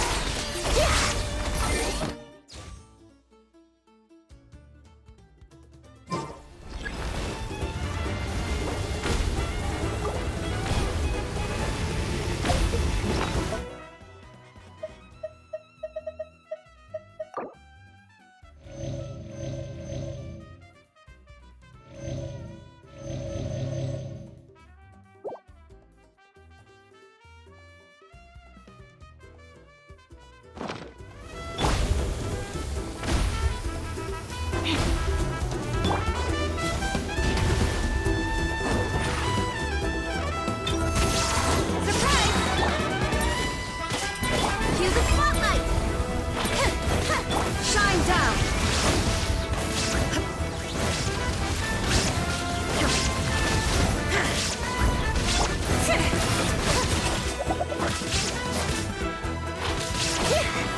Over here!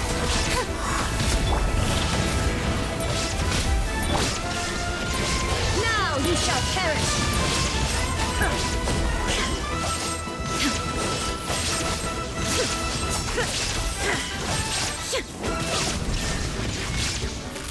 Disruptive color! Scatter! Let's go! Surprise! Let the magic begin!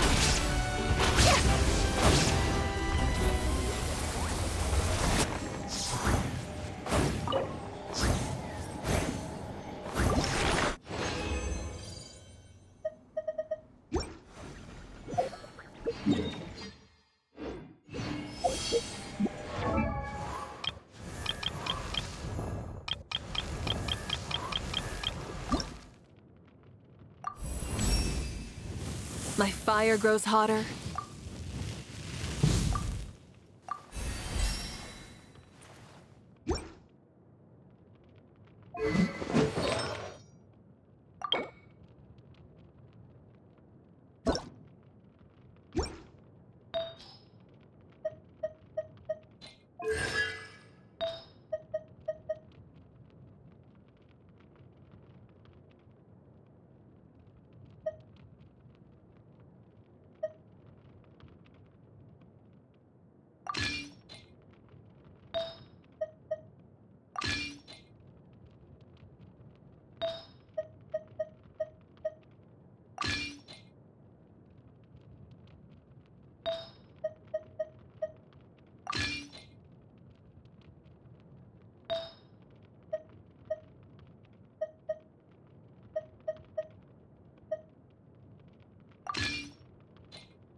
Seems Linny is saying some strange things again. It's...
on up!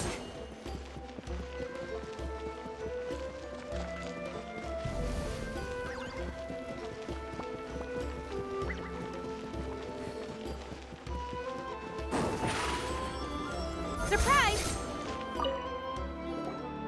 Ahem! What are you guys doing here? Following orders. If you have a problem, take it up with our employer. Hey, what's with the attitude? Can the Fatui even work for a private employer? This is Grudok. I hired him to be my bodyguard in Natlin. As you can see, he's not the sociable type. I'm sorry for any offense. My original plan was to hire someone from the local tribes, but a priest recommended Grudok and his squad. I was told they were capable fighters and had the time to spare, so they fit the bill. It seems like the Fatui's reputation in Natlin is quite positive. So that's what happened. Then you must be from Fontaine? Precisely! Montluçon, at your service. I work in the publication business. And you two... Wait. You must be the traveler and her fairy companion. Oh, you know us? A golden-haired traveler with a floating companion. There's no mistake. Your exploits in Fontaine have all the makings of a best-selling series. I'd be a failure of a book merchant if I couldn't recognize you. Wow, we're really famous at this point, Traveler. It's truly my lucky day. I know this is sudden, but I was actually looking for you two. You see, I have a favor to ask. So, you chased us all the way to Natlan? That's a little creepy. You'll be generously rewarded, I promise you. Well, at least he got straight to the point. Should we hear what he has to say? All right, we'll hear your request. You know the great shaman Sitlali, right? I need her help with something. Yeah, but the chances of her helping a random stranger just because we asked?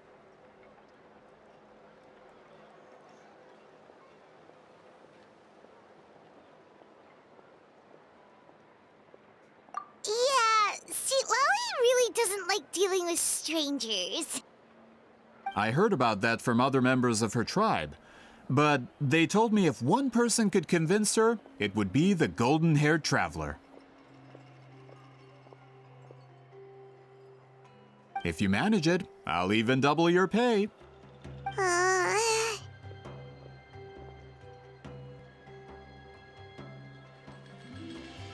Oh yeah, we should definitely get to the bottom of that first.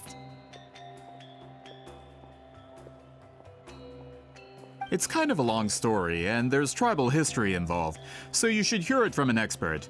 Alie, if you could. Of course. I don't often have an eager audience for this kind of thing. Nice to meet you. The name's Alie. I'm a researcher from the Fontaine Research Institute. Unlike most researchers, I have a keen interest in ancient ruins. That's why I was invited to join Monsieur Montluçon's team. Have you heard of the legend of the great shaman Huitzilin?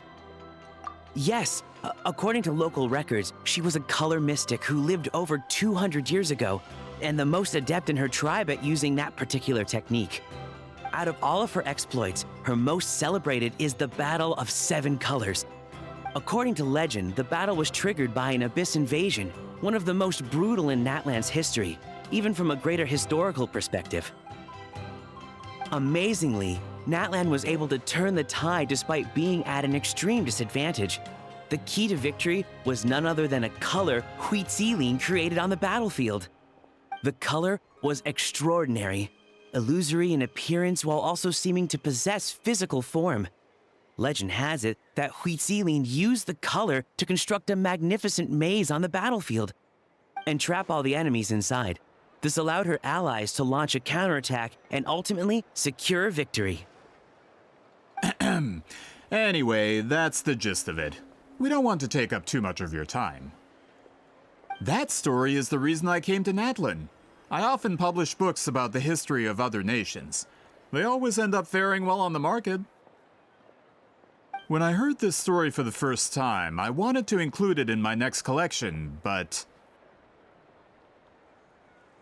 Historical records about Natlin aren't very detailed. We haven't been able to determine where the battle took place, or find any definitive evidence that it occurred at all. Even within the Masters of the Nightwind, people dispute the legitimacy of the story. Some believe it to be a myth. If that were the case, the story would not be fit for publication. But if you're just including it in a story collection, why does it matter if it never happened? Well, you see, the slogan for the collection is Restoring the Truth of History. Naturally, I need it to be factual. That's why I'm here. The Masters of the Nightwind are said to have a tradition of recording past events, so I wanted to consult their records. But I was refused access to the Obsidian Altar. Application after application, and all I received were a few ordinary woven scrolls with nothing to offer. Honestly, I'm just trying to promote their history, and they make such a fuss. According to my research, their scrolls are considered sacred relics in addition to historical records. Naturally, outsiders are rarely granted access. Not to mention, the scrolls we did get to review actually contain a huge amount of information. I just need more time, and I could... We've been over this, Alier. There's no need to waste time on those scrolls when we have a better way. Seat Lally, you mean? Exactly. You're well aware, I'm sure, that Sitlali has been alive for more than 200 years. That means she lived during the era of the Battle of Seven Colors. If she agrees to be my consultant, then no other historical records are necessary. Oh, that's what you want. So, what do you say? I'll quadruple the pay if it helps sweeten the deal. Well, it's not that we don't want to help you. Oh, right. The duty the chief gave us has a lot to do with wheat sealing. Who knows? The Battle of Seven Colors might lead us in the right direction. All right, we'll help you convince Seat Lolly. Just let us do the talking, okay? Of course.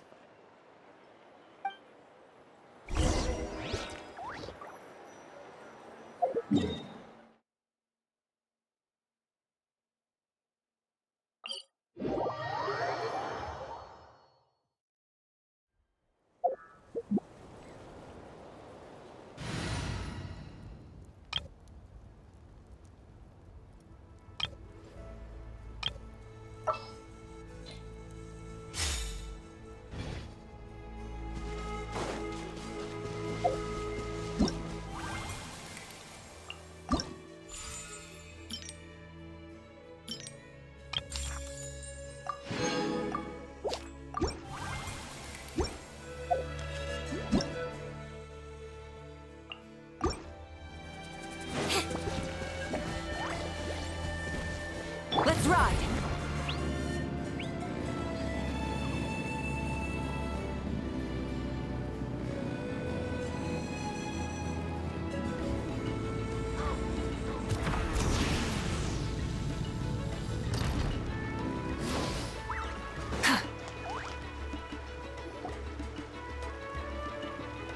So, this is where the great shaman lives?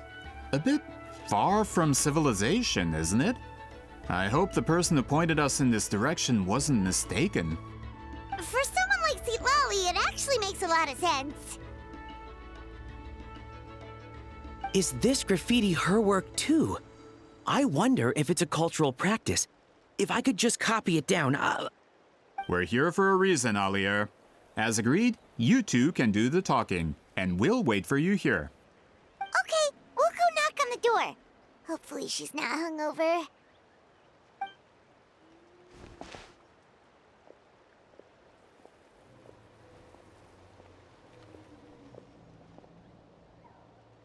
Seat Lolly? Are you there? We need your help with something! Oh, no response. Maybe she's not home. Oh, Granny Eatsley? Are you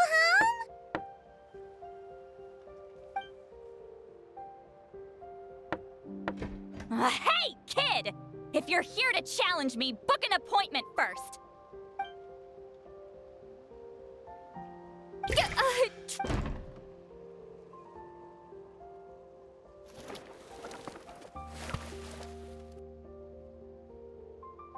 Looks like we came at a bad time. Are you still there? Just come in. We can talk inside. Well, at least we didn't get turned away.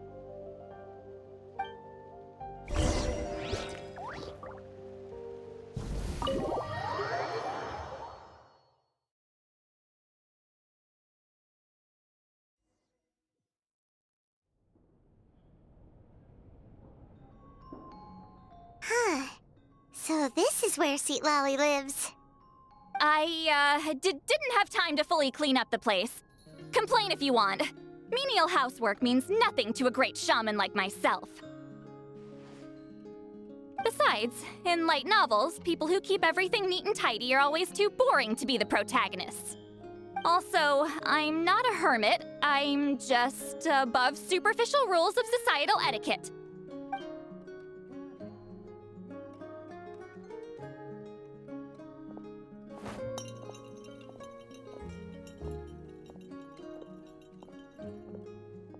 She sure does care a lot about what we think of her. Oh, and that spell I used to transfer my senses to you, you're not still, experiencing the side effects, are you? It's my duty as a great shaman to check that kind of thing. Oh, you mean when we could hear your thoughts? Nope. It's been so long, we don't have to worry about that anymore, right? Then why do I hear the traveler's thoughts in my head? What?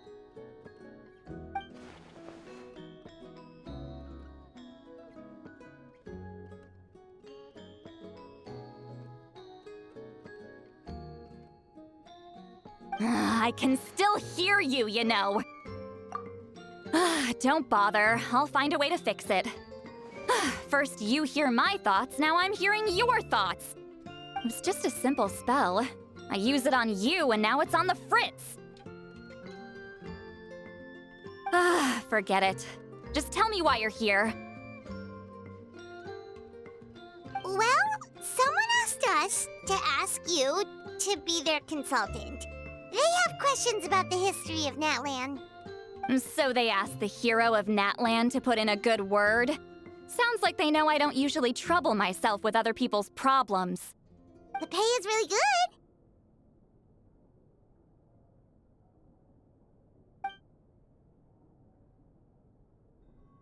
Doesn't matter. I'm busy. She sure doesn't look busy.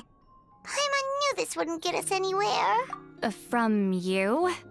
Yeah, we were given a sacred duty to help your tribe weave a special scroll. Huh? So, you're the appointed ones this time?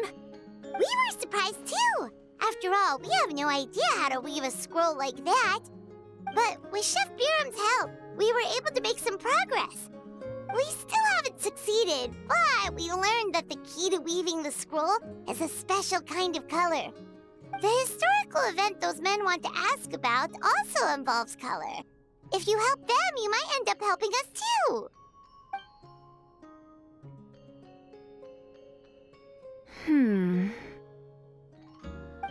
She's giving us that face again.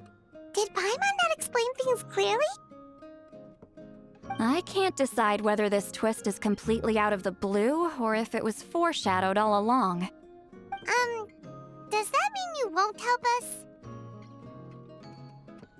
I need to think about it. Then there's still hope. Hey! What's the holdup? Just give us an answer already. You agreed to let us do the talking!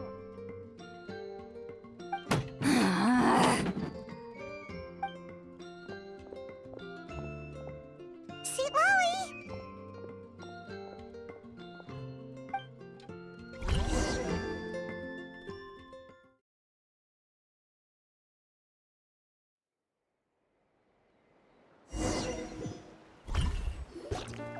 Stand down, Grudok. As your employer, if I tell you to wait, then you wait. Understood.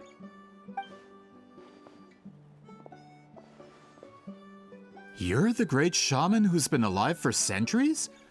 But you're so... Apologies for the disturbance. Grudok is a recent hire, so difficult to restrain sometimes. You're lucky you didn't force Sweet Lolly's hand. Well, since you're here, how about a discussion? Do you have any idea who I am? Did you think Granny Eatsley would be fooled by your little performance? I have no intention of speaking to you. Your recent hire interrupted me right as I was about to make an important decision. Pull a trick like that again, and I'll make your lives a living horror novel, except 10 times worse. That's all I came out here to say. Whoa. Traveler, we have a discussion to finish. You live up to your name, Granny Itztli. I apologize for the offense. I'm just surprised the Battle of Seven Colors didn't pique your interest. You're investigating the Battle of Seven Colors?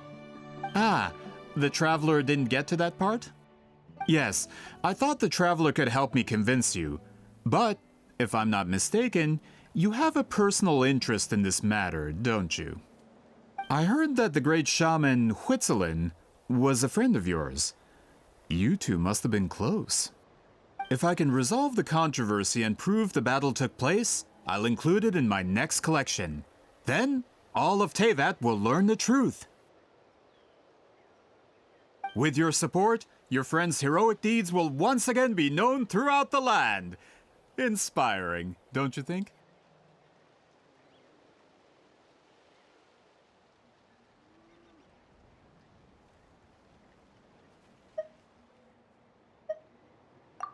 If this is really about that duty, then... fine. I'll help you. I'm honored. Save it. I agreed to help the Traveler, not you. You'll just have to leech what you can.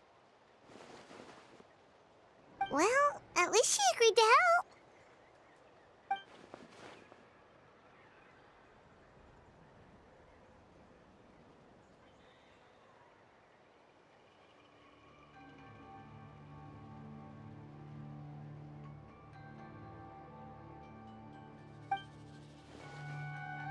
Who are you calling heartless? Not a problem. I always planned to work with the Traveler. So, did you directly experience any events of the battle? Do you have any idea where it took place? Can you think of any relics we could use to prove it? Talk at me, why don't you? Fine. No, no, and no.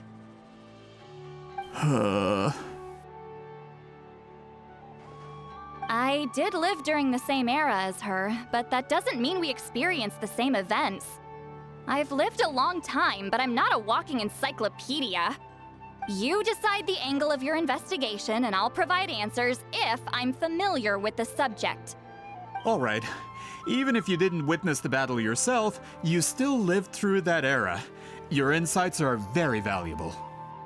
Alier, you had an idea about where to start, yes? Oh, well, my plan was to consult the members of the tribe in charge of recording history. Then, let's start there. Traveler, what do you say to officially working together? After all, it appears I can only get Miss Sitlali's help through you.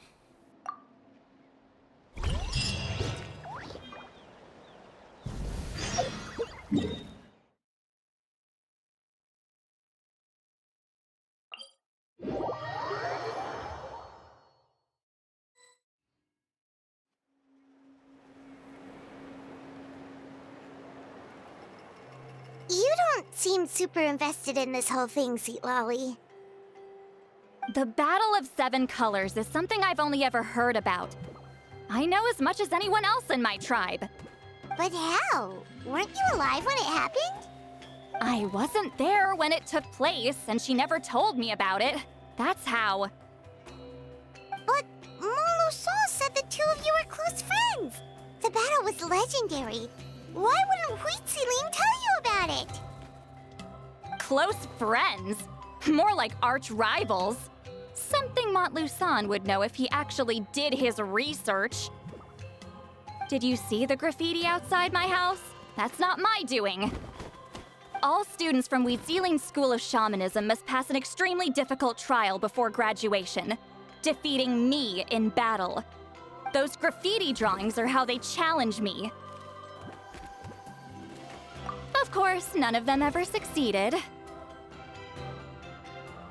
So, after Huitziling's death, her students had no choice but to modify the requirement.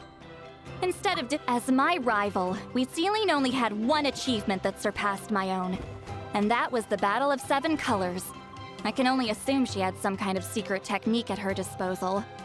It makes perfect sense that she kept it from me. I'm a fast learner. Telling me about the technique is no different than handing it to me on a silver platter. As if she would give away her one advantage. Oh, that makes sense. Anyway, all of that is secondary. Like I said, I'm only here to help you fulfill your duty. Don't misunderstand. This duty is important for my tribe, too. A great shaman should do her part to see it done. Excuse you? I fail to see what housekeeping has to do with my duty as a shaman.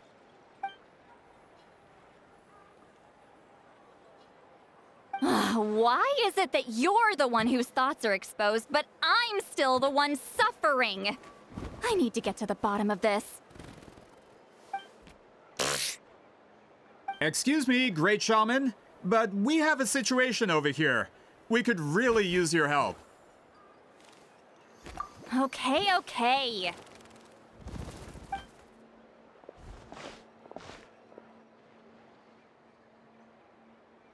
Of course the Battle of 7 Colors happened. The woven scroll proves it. Huitziling used a mysterious color to construct a maze and trap the enemies inside. That's just your interpretation. There's more than one way to understand that scroll. Besides, constructing a maze out of color is ridiculous. Huitziling was one of the most powerful shamans of her time. She definitely could have pulled it off. That's the biggest problem. She had students. Why not pass it down? A technique that powerful? And no shaman since has ever used it? Her students are keeping it a secret, of course. If you knew a technique like that, you'd be a fool to show it to just anyone.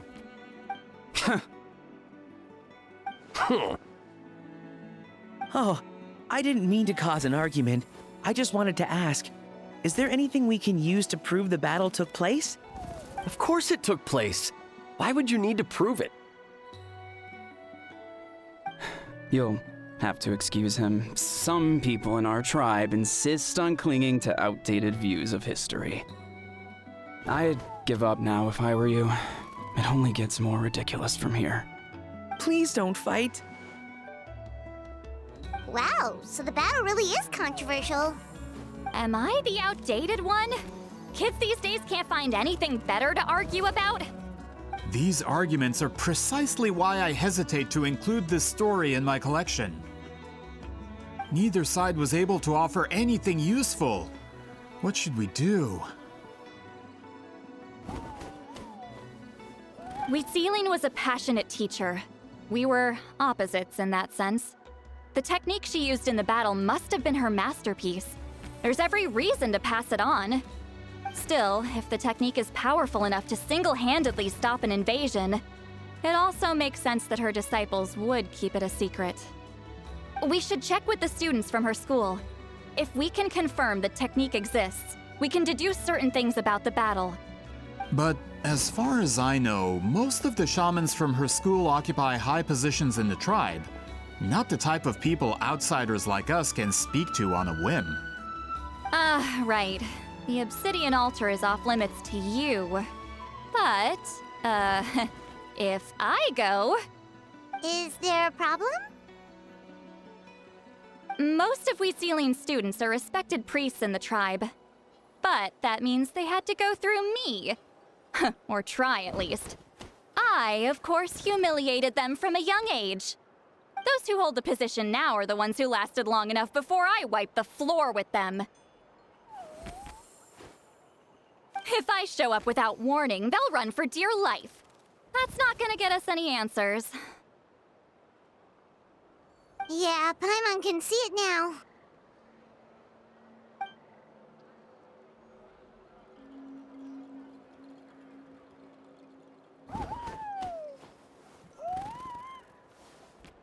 Hey, don't jump to conclusions. That was just a metaphor.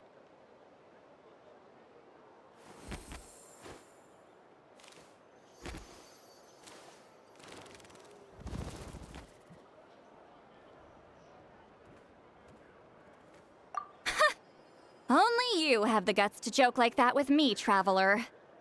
Fine, I said I'd help, so I'll help. But don't blame me if it goes wrong.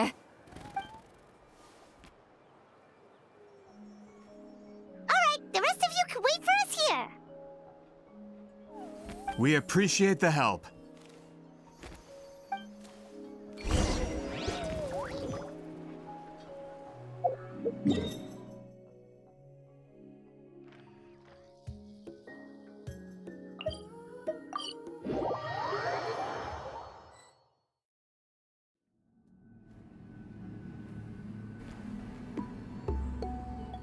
Oh, are you in the middle of a ceremony? Granny Eatsley?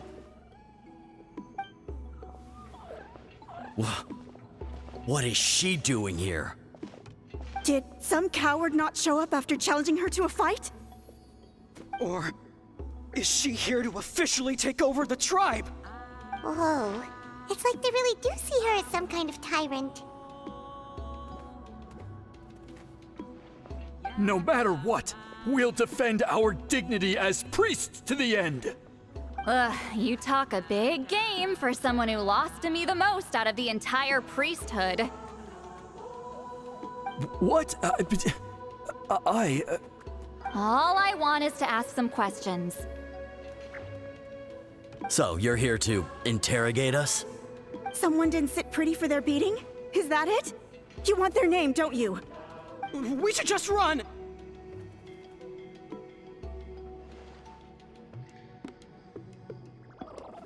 Yeah, with the hero of Natlan here, Granny Eatsley will be on her best behavior. Sure, whatever you say. Oh, it's the Traveler and her companion. That does make me feel better. How can we help you? We wanted to ask about the technique you inherited from Huitziling. Huh. So you can eradicate our school once and for all? Disciples of our school have challenged her year after year, just as our master instructed. Sounds like she's finally had enough. Well, you're not wrong. If we want to protect our legacy, one of us needs to run. Not this again. Just how much did you traumatize them, Seatlally?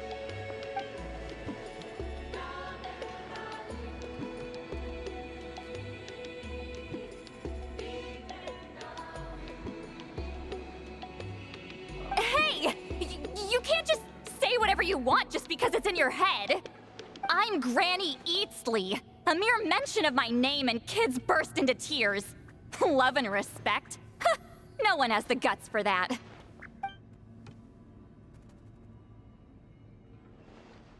What? You know what?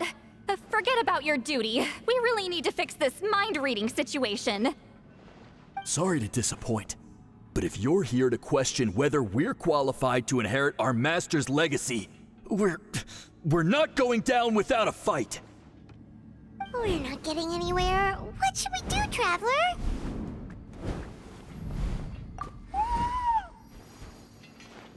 Huh? Oh, it's you. Elder Tlapo! Oh, we must have disturbed your meditation. Our deepest apologies. Please forgive us.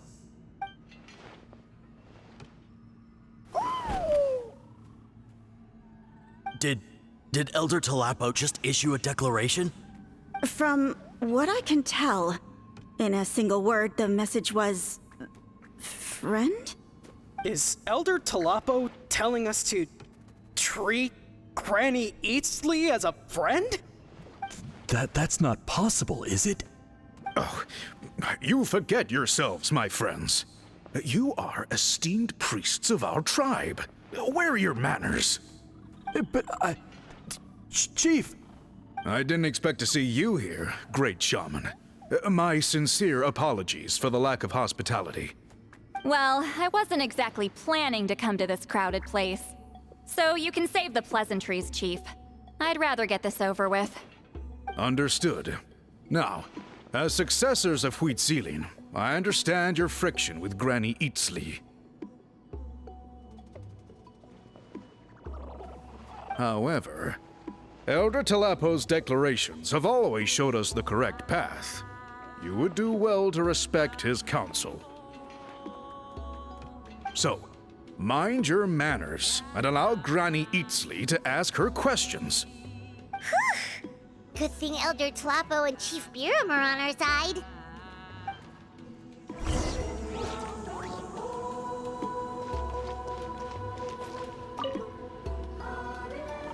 Hi there, Elder Tlapo!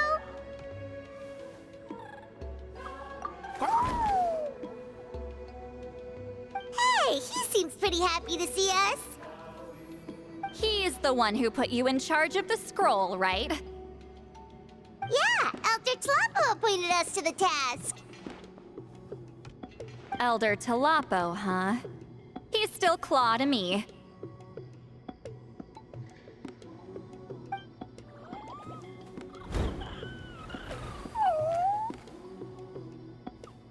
Hey, don't pull that cutesy stuff with me. You're an Iktomisaur Elder now. You occupy an eminent and important position within the tribe. So, you already know each other? Claw was only this big when we first met. He was Huitzilin's Saurian companion back then. She kept dragging him to my place, so over time, we got to know each other.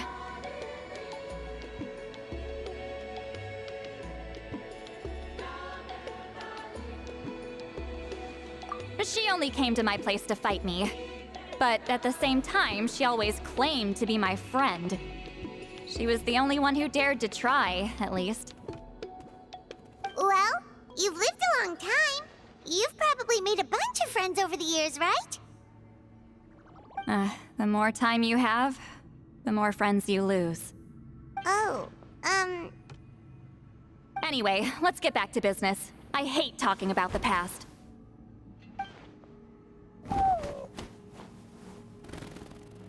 Oh, 200 years and you still haven't given up, Claw?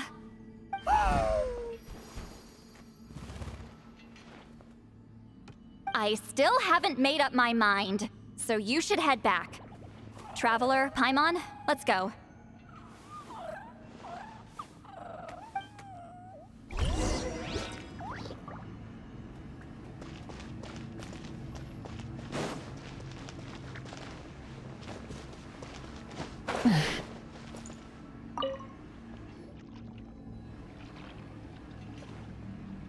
Hey there, Chief Biram! Oh, wait. We haven't reached out since the last time we failed the task, huh? I'm just grateful you haven't forgotten that duty. Actually, we have good news! We found another clue! I'm all ears. It's the Battle of Seven Colors. Huitzilin's claim to fame? That sounds promising. But the battle took place hundreds of years ago. An investigation is bound to be difficult. True, but Granny Eatsley promised to help. Is that so? I've tried seeking her help in the past, but I never managed to coax her out. You should cherish this opportunity. Hey, don't complain! None of the previous chiefs succeeded either. Forgive me. That wasn't my intention. It was a comment on my own failings. Paimon said you've been trying to figure out how to weave the special scroll.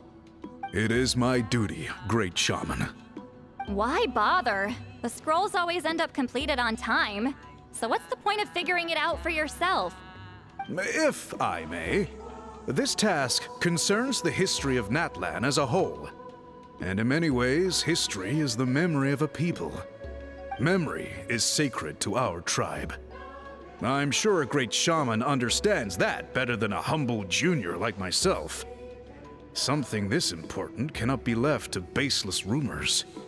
I know you don't concern yourself with the daily affairs of the tribe, Granny Eatsley. Even so, as a priestess, I trust you wouldn't leave something like that to chance. I get your point.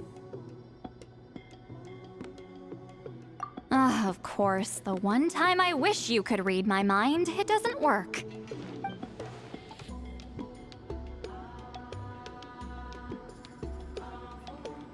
No, that's not it. Huh? It's not important. Rest assured, Biram, with my help, the Traveler and Paimon will definitely be able to complete the task. You have my thanks then.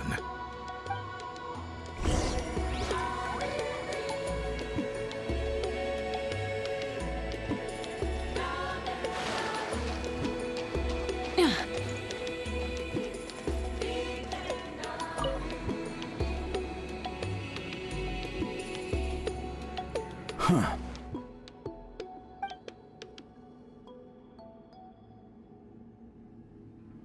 So are you here to test whether we're qualified to inherit Master Wheatselian's legacy? You've already been tested, haven't you? Well, frankly speaking, I don't think any of you are qualified. But that's not why I'm here. All you need to do is be good and answer my questions. Fine. Ask away. You've heard of the Battle of Seven Colors, right? Of course. It's our master's claim to fame. An immortal legend inscribed in the very history of our tribe. Then I'm sure you know there are those who question whether it actually occurred. I did hear people arguing about that the other day. It's disgraceful. How can they question something like that?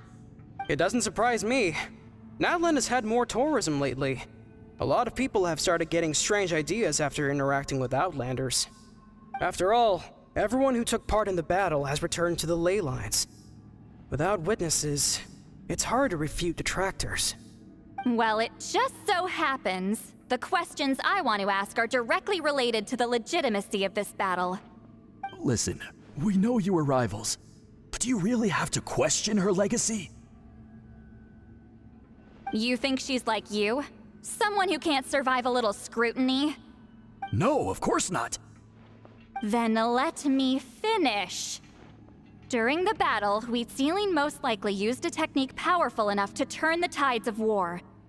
I'm sure she was very proud of it. Proud enough to pass it on to her disciples. So, which one of you inherited that technique?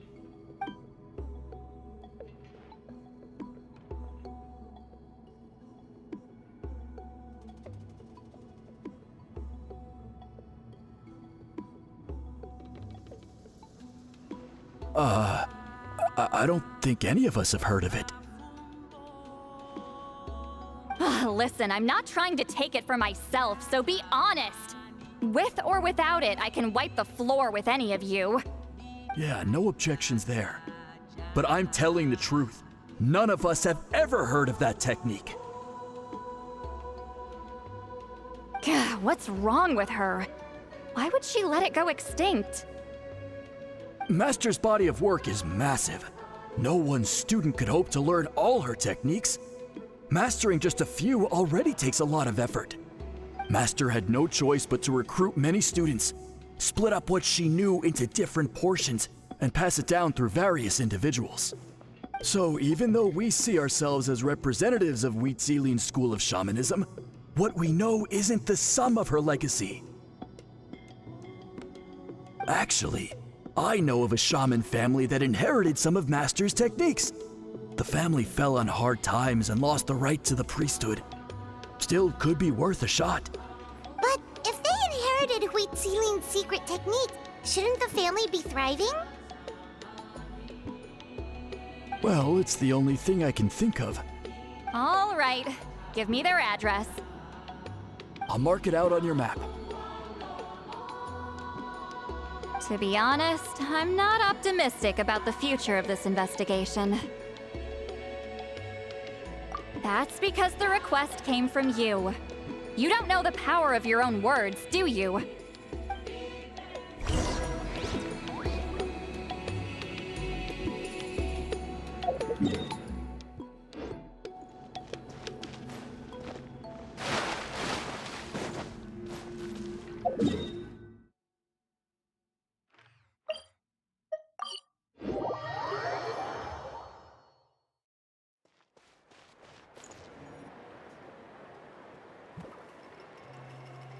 Proving the legitimacy of this battle seems more hopeless by the second.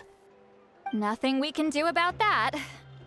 Well, even if our investigation ultimately proves the legend to be false, that's still a worthwhile result. Although I'm here for business purposes, I have a personal interest in this as well. I'm drawn to matters of historical truth. That's exactly why I chose to follow you, Monsieur Montluçon. Listen, I'm just updating you on the situation, not asking for your opinion. I don't really care whether you continue your investigation. And Traveler, you came to me for help with your scroll weaving duty, right? You thought looking into the Battle of Seven Colors could give you answers. That's understandable. But based on our progress, I'd say this is a dead end. Instead of wasting time, you might consider taking a different approach. I'll try to think of another way to help you. Respected traveler, let's not forget about the compensation I promised. You shall have it in full. Extra, if that's what it takes. What makes you say that? Yeah, based on what you've told us so far, it kinda seems like there's unresolved tension between you two. You think so? She claimed to be your friend, but picked fights with you non-stop, and never told you about her biggest accomplishment. By figuring out the truth behind the battle, maybe we can finally help you get closure. Closure? I'd say we're 200 years too late. But fine, if you want to keep investigating, be my guest. Ah, that's wonderful news. Alright, let's go visit the Shaman family!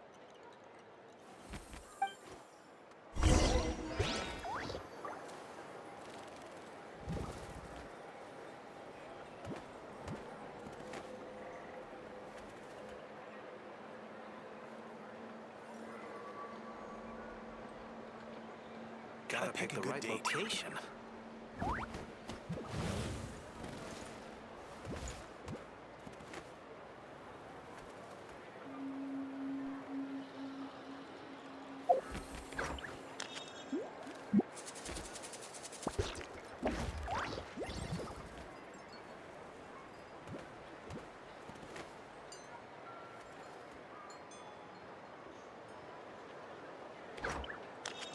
Gotta pick the right location. Gotta pick a good date.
Let's roll.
B.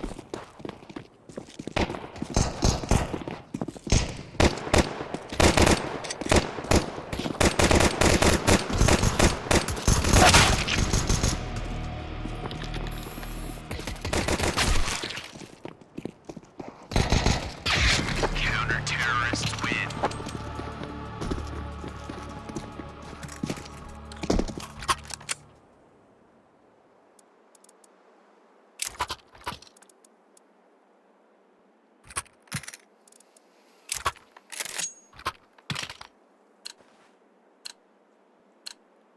Have a go, you mongrel dogs.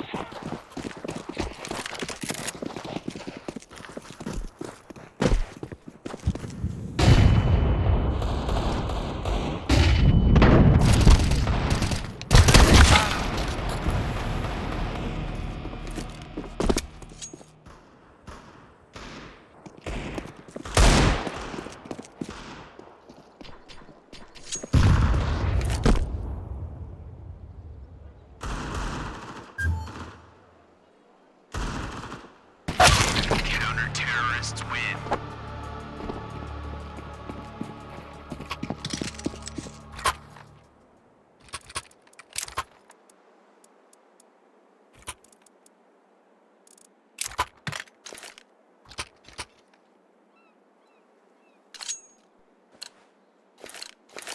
Come on, let's go!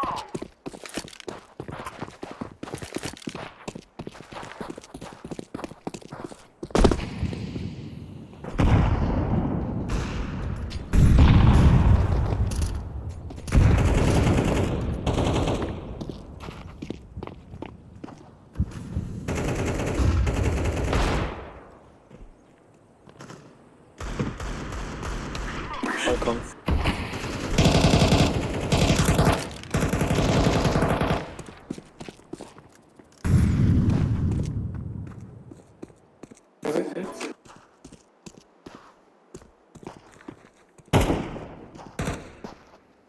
Pilong.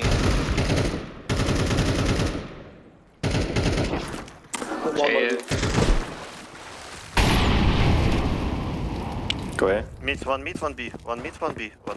Hey, clear.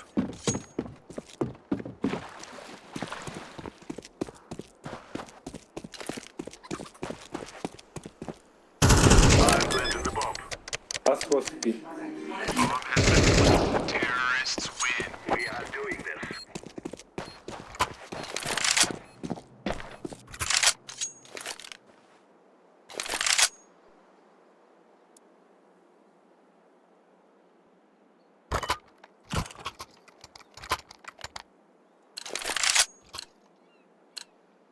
Come on, let's go!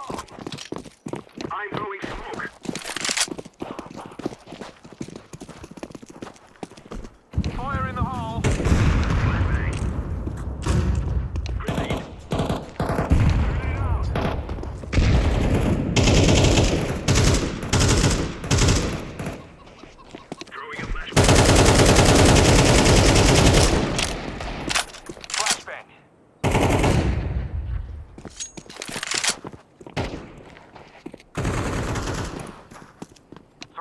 frag.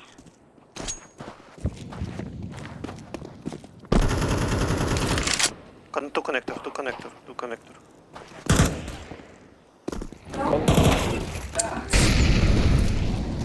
I'm planted.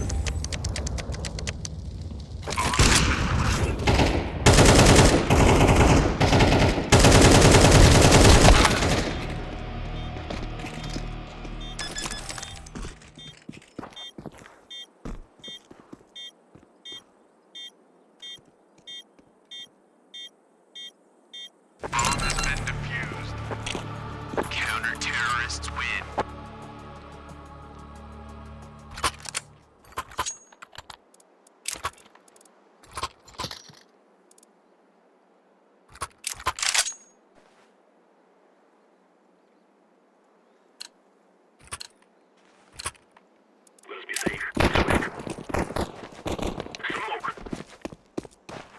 There you go, mid.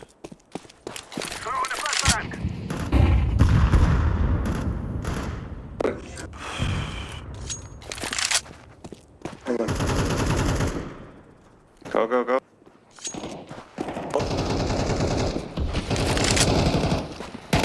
Behind the door. Camera. Oh, one more. Kevin. One more, nice. Cover me while I plant. Bomb has been planted. Smoking. Check mid, yellow. Mid, last mid. Yes, mid, last.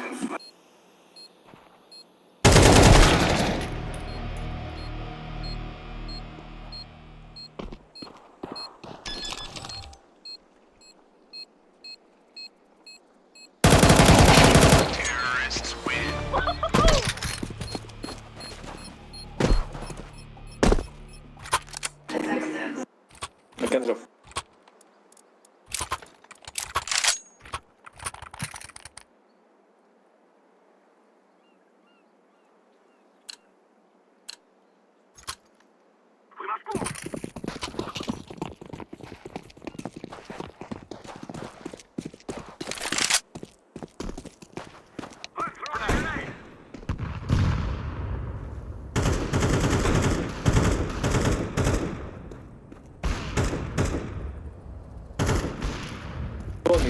Stone mid.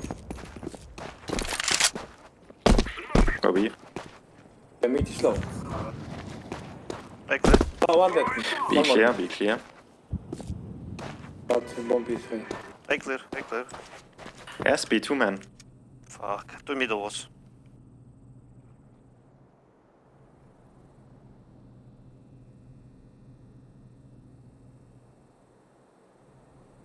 Clear? Yes, I clear.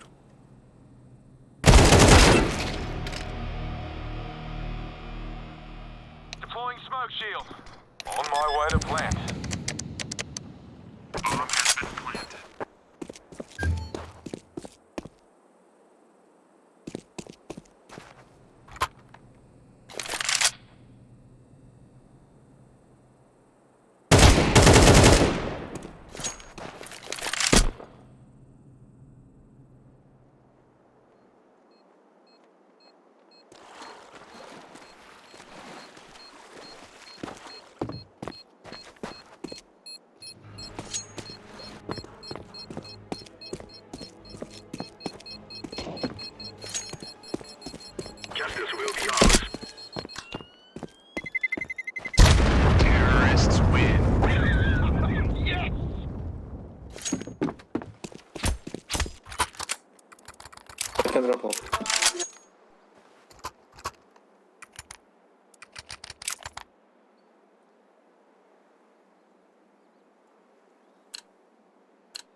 Pushing. We can't, man. One pushing K, you look out from main. Oh, sorry. Behind him. I will go B through water. I dead. Go baby. Temple.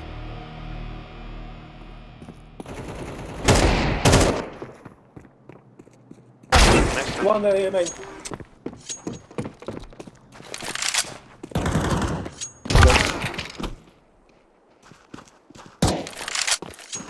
Terrorists win.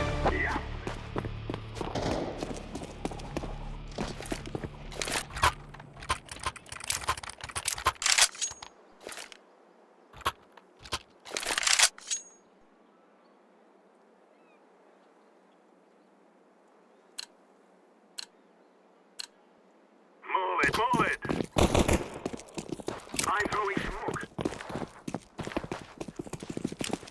I'm throwing a flashbang. Grenade! I'm throwing a flashbang.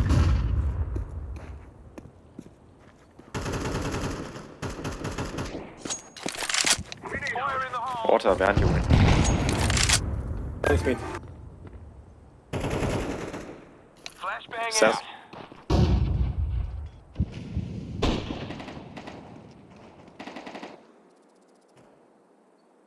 Throwing fire.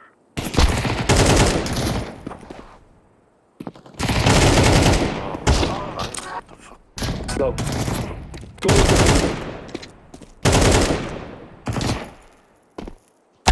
Counter-terrorists win.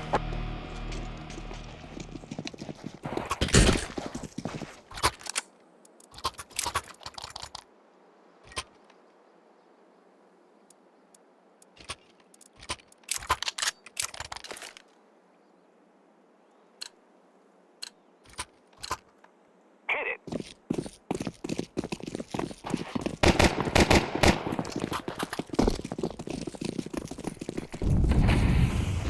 Let's throw a grenade.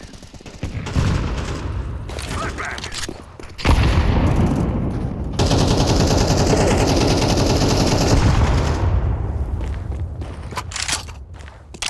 One A. One mid.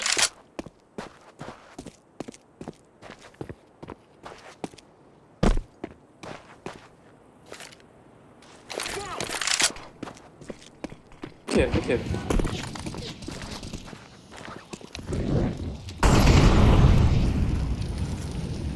Activating the bomb. Can be city. Look out.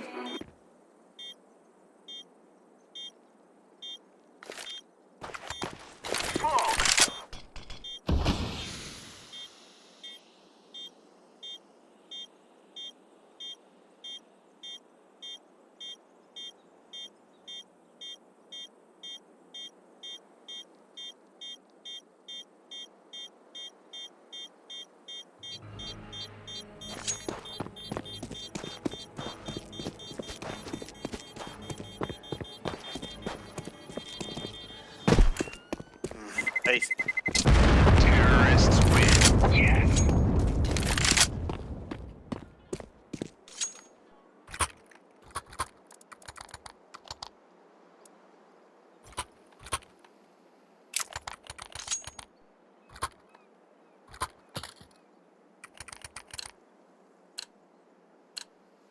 Come on, let's go.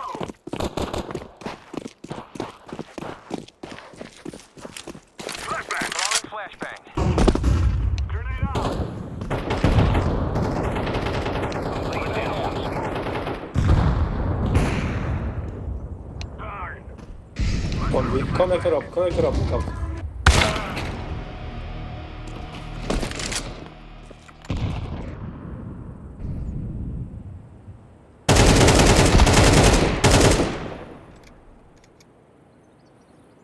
Mid. Not so bad.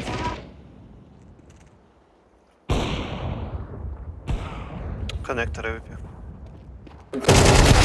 Counter-terrorists win.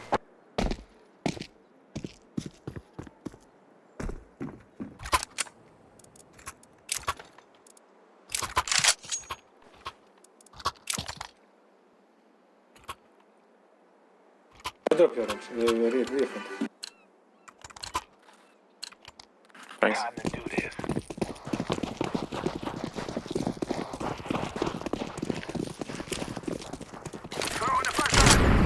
Lead them. One more, one more.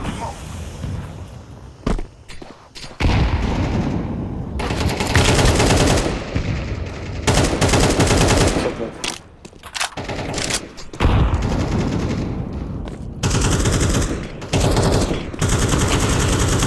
Connector drop, connector drop, connector drop.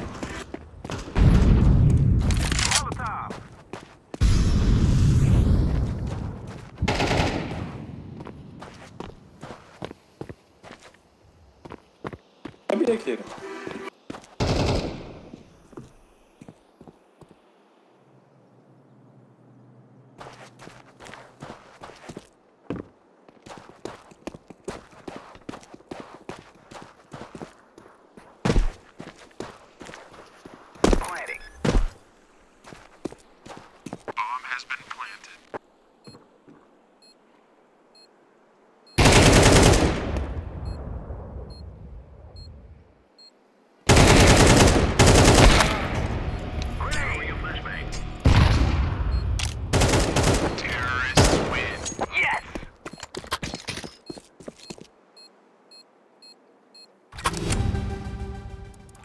Orange dropping.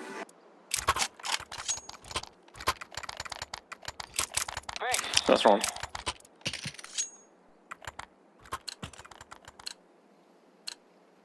Now is the time. I'm throwing smoke. Flashback. I'm night.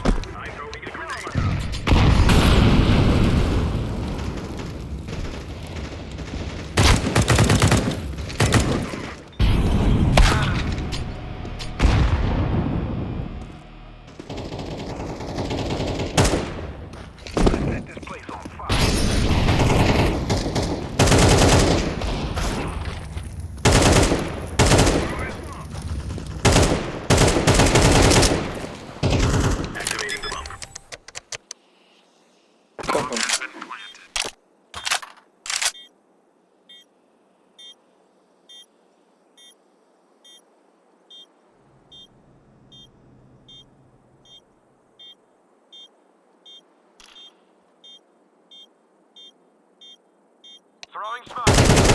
Terrorists win. Fear us.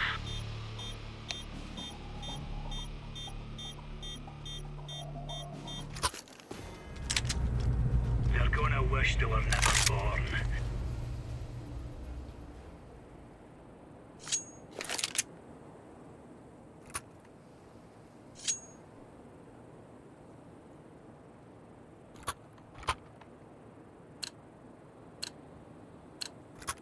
Are we rushing in, or are we going sneaky beaky like?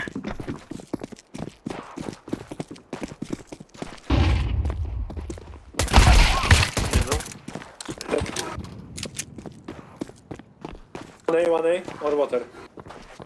That's water. Counter-terrorists win. I like this.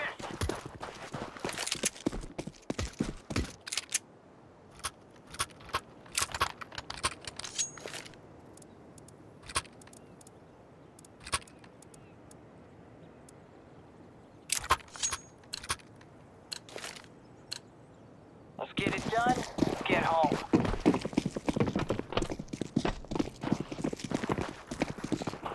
Grenade! Laying down smoke. What the fuck? Take them work. Take them for a yellow. Middle. One hits me.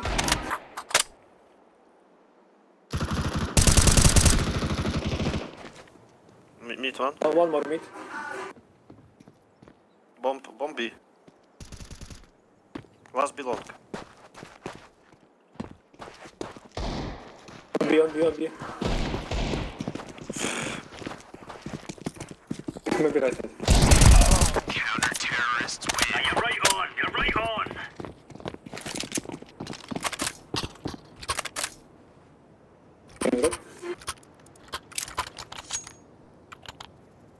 Yellow. Hey, that'll help. Let's get going.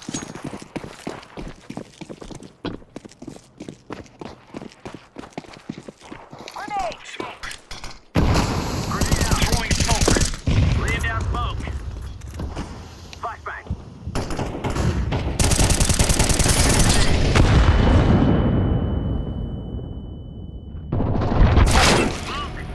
Mid, mid. How much?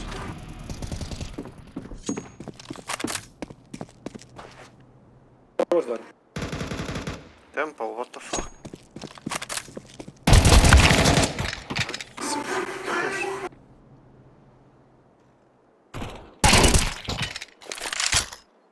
Behind one.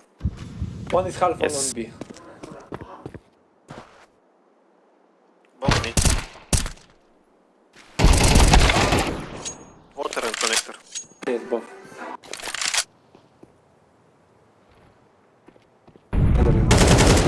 Connector last. I should be low.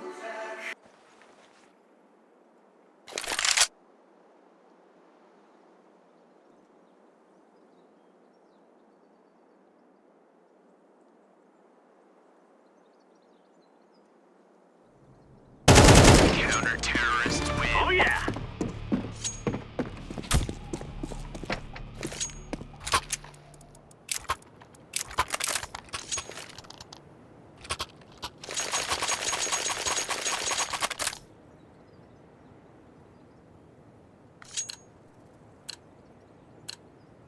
Move it, son. Deploying flashbang. Fire in the hole. Smoke. Grenade out. Smoke. Grenade out. Mid, many, mid.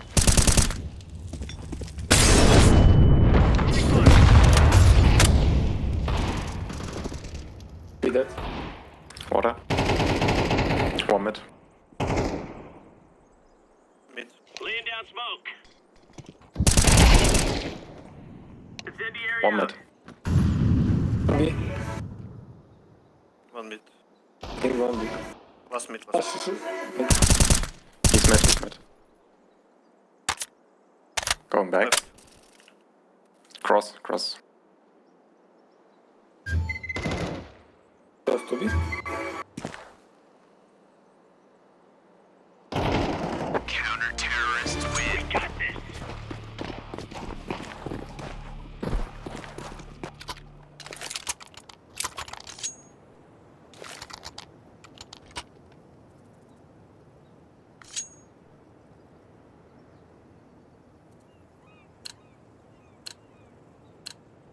Let's move out. Throwing smoke. Flashbang. Grenade. Flashbang. Smoke. Grenade. Water.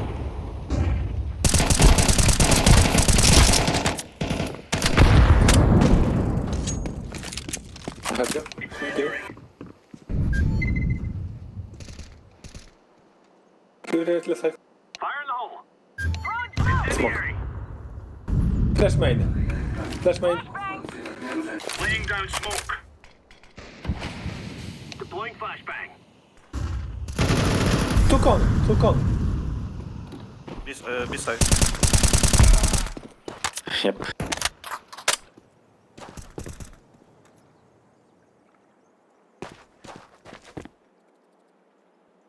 Maybe temper.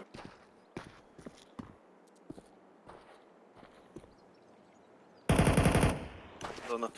Side B. Bomb has been planted. One city, one side.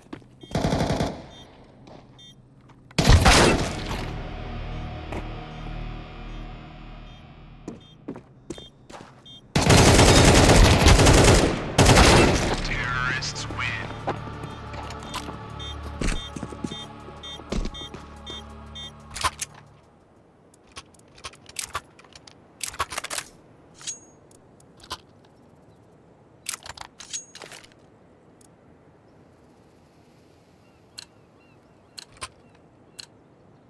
and load.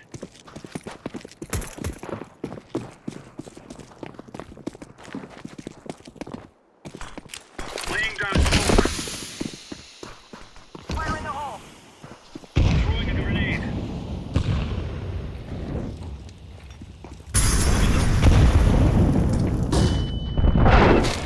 Water, water.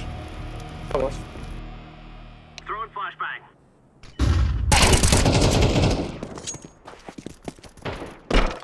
Nice. Mid one. One mid. One mid, one mid, one mid.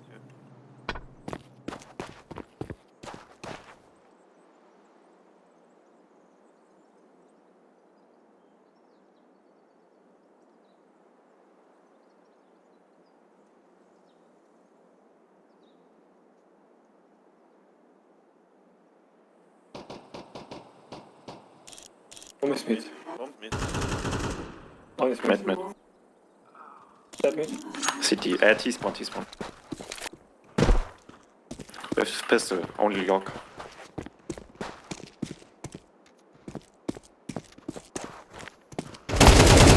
Counter-terrorists win. Best of the best.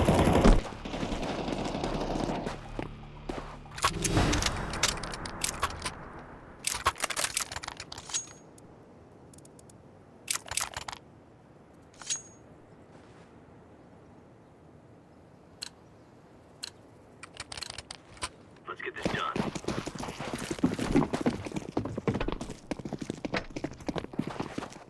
Throwing flashbang. Smoke. Send the area out. Deploying flashbang. Throwing fire. Deploying flashbang. Water, water, water. Push your connector. Incendiary. Connector. Yeah.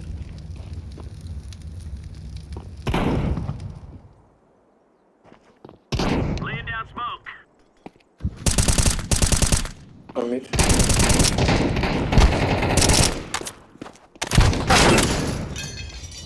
Throwing grenade. Deploying flashbang.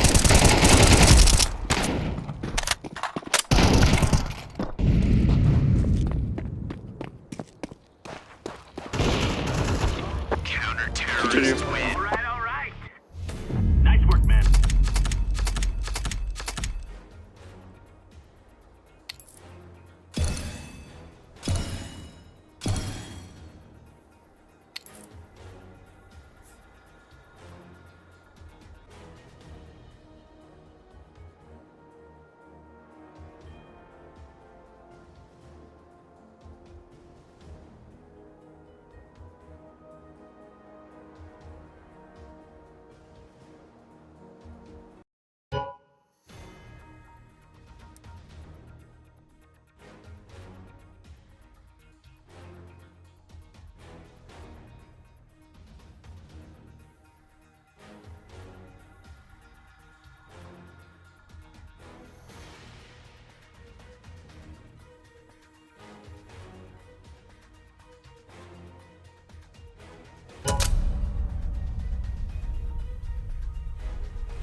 Let's roll.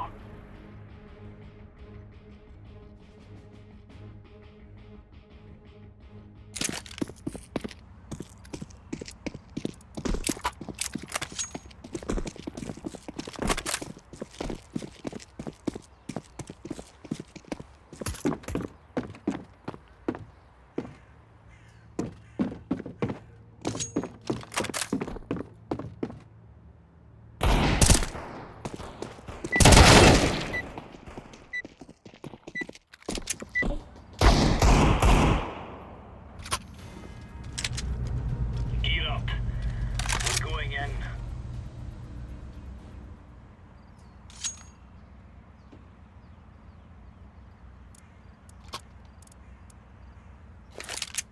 Affirmative.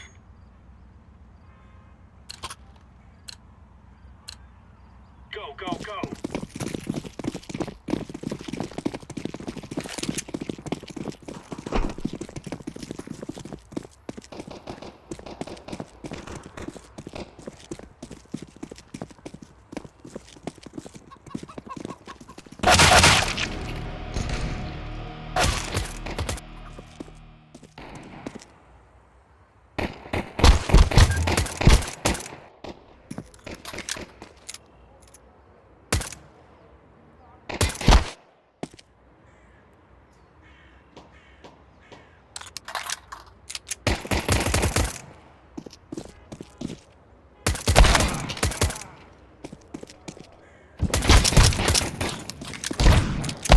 Terrorists win.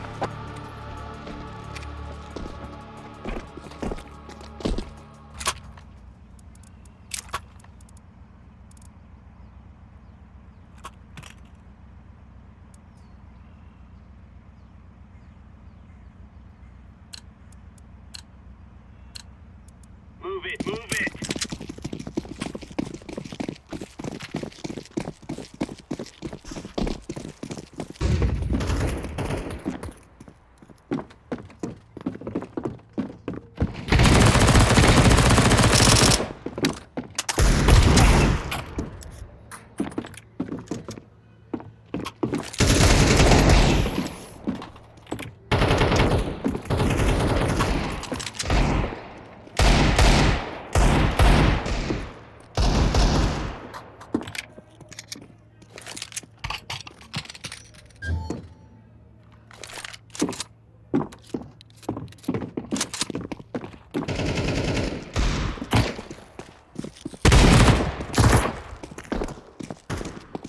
Gelato.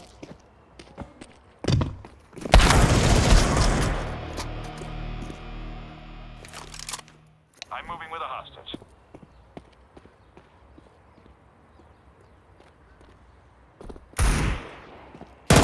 Counter-terrorists win. Oh, yeah!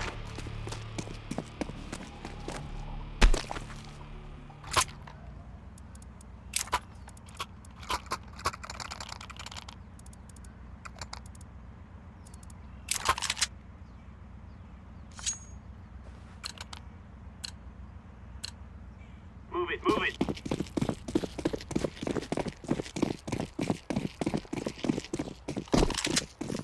Throwing flashbang.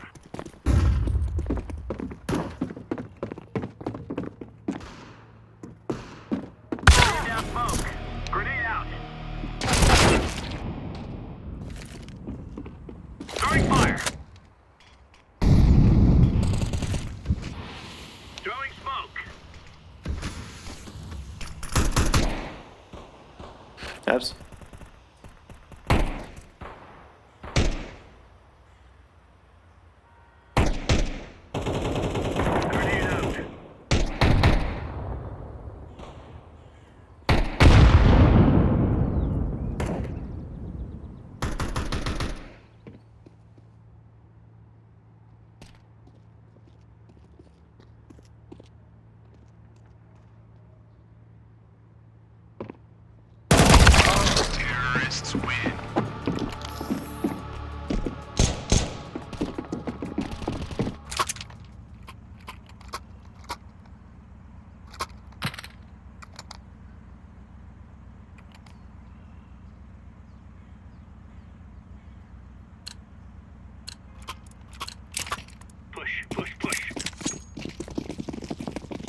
mid.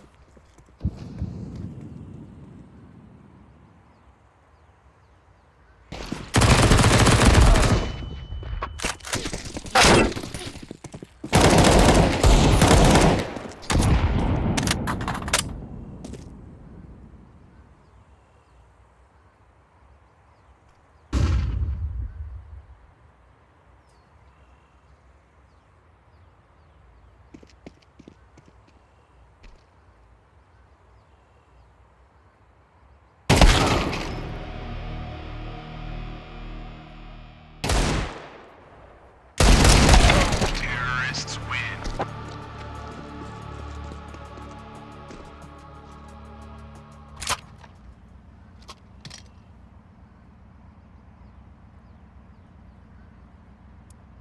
That's a copy.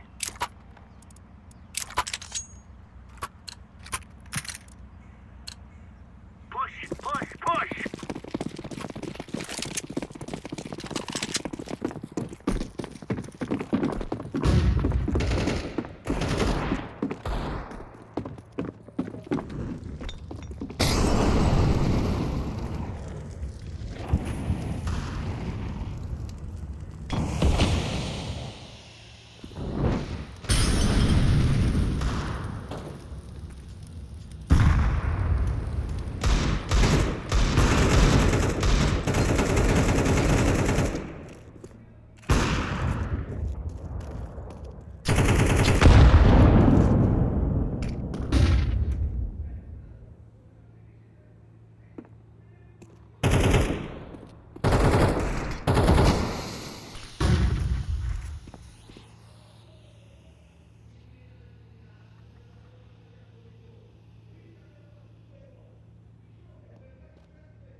Terrorists win.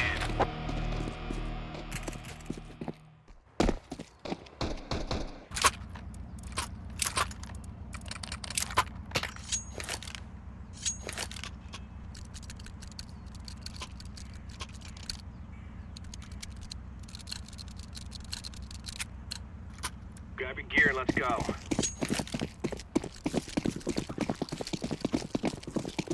Smoke! Deploying flashbang. Grenade out. Smoke.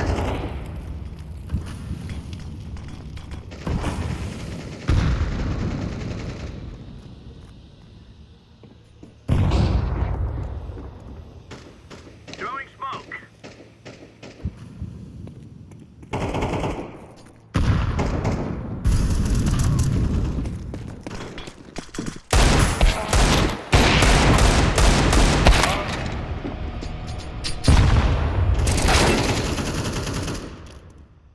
Gone and wine.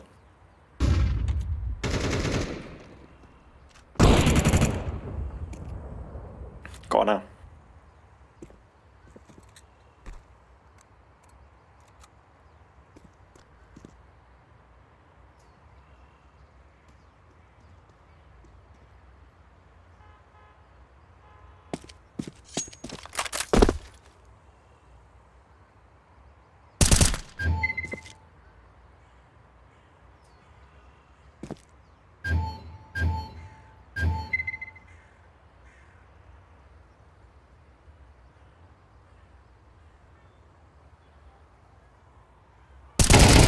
Counter-terrorists win. Easy peasy lemon squeezy. I'm bringing the hostages out.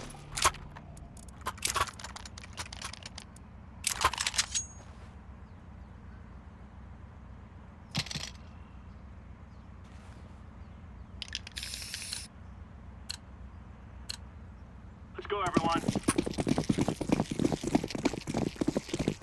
Laying down smoke. Flashbang.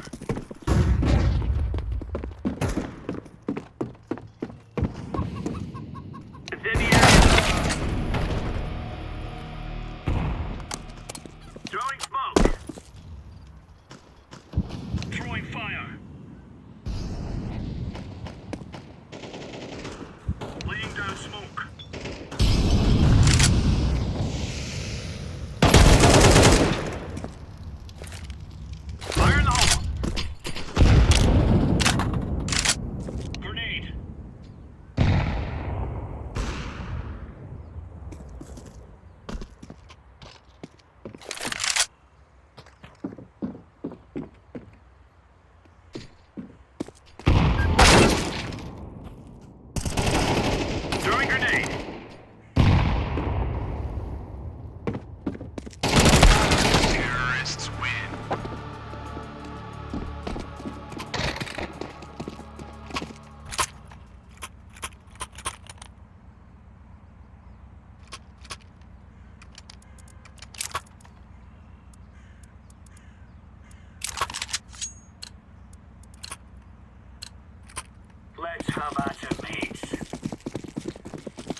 rushing in?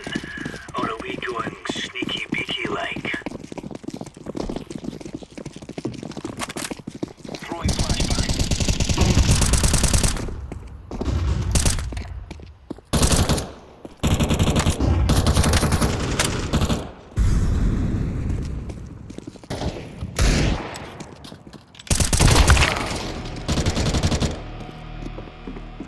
Throwing smoke.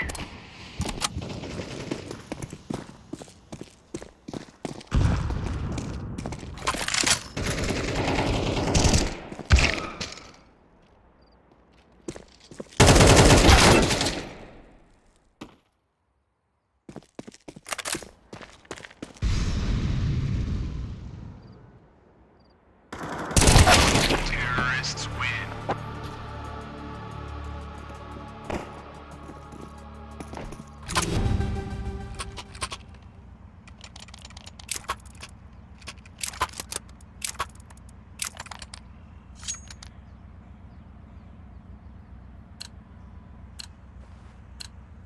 Let's go earn our pay. Deploying flashbang. Decoys out. Grenade out. Deploying flashbang.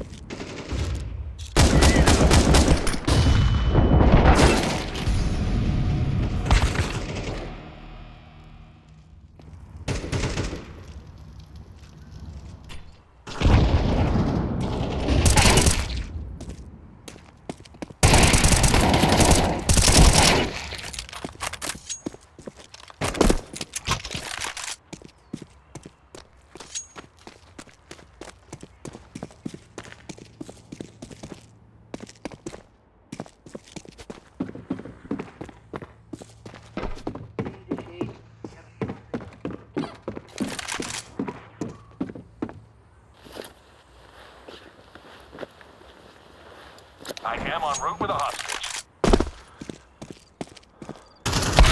Terrorists win.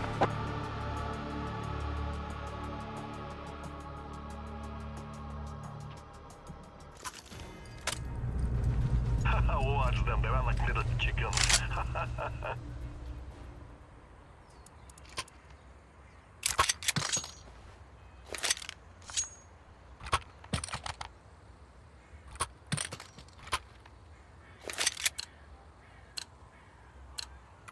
Let's go, let's go!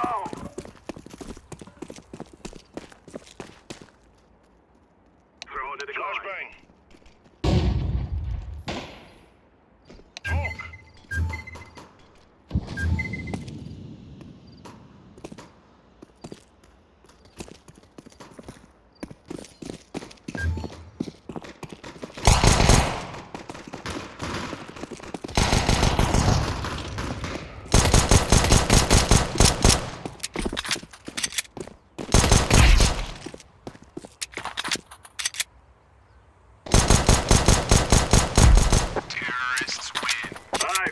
Man.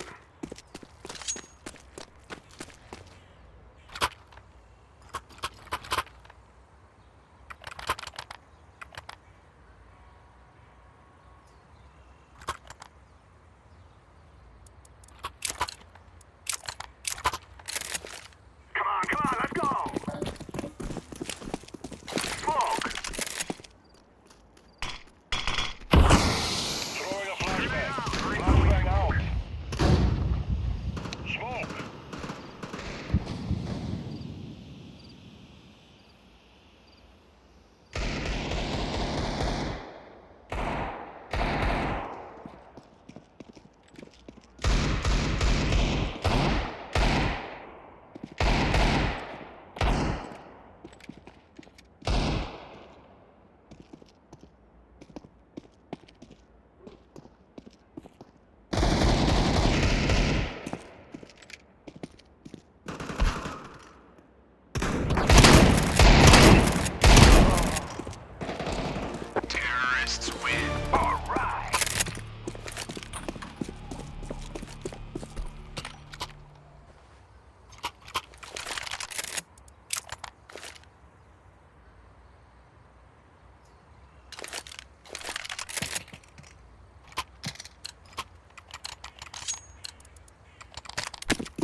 Flashbang out.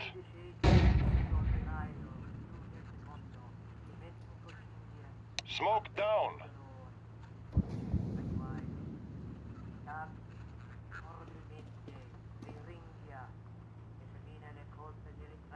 Grenade out. Molotov.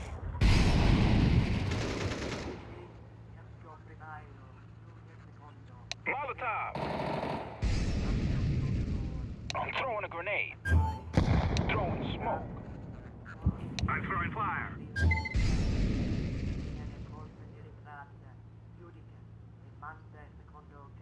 Throwing smoke.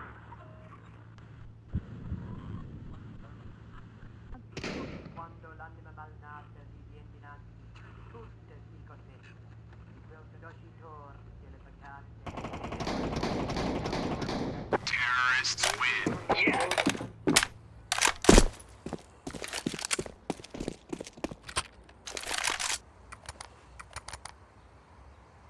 Guys, I tell you, we kill them all.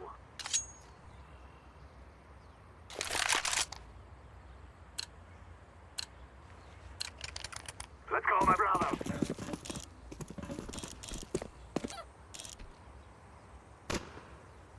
Throwing a flashbang. Flashbang. Throwing a flashbang. I'm throwing smoke. Grenade. Throwing fire. Grenade. Molotov out.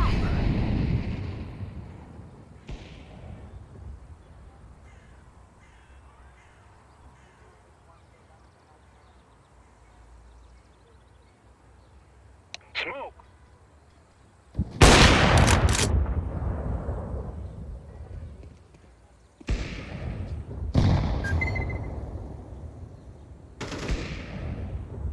Abs low. Grenade.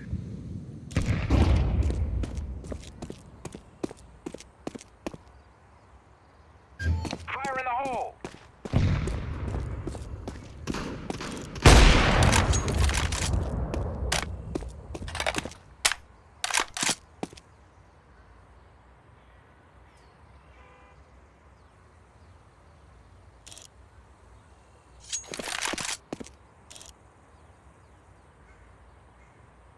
Throwing flashbang.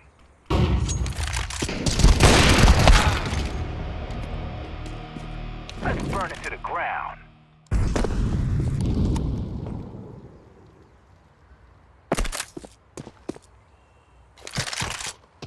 Terrorists win. Right there, yeah.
Flashbang out. Throwing a flashbang.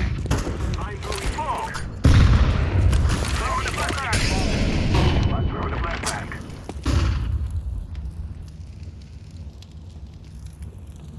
I'm throwing a grenade. Smoke!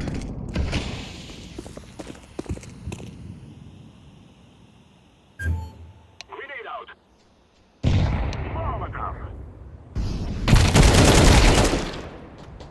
Let's set this place on fire.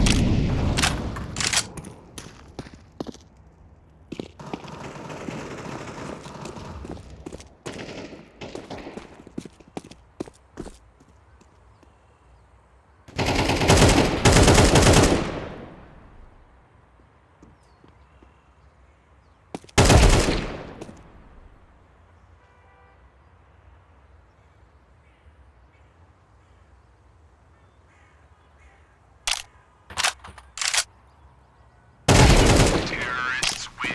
You think you can kill us?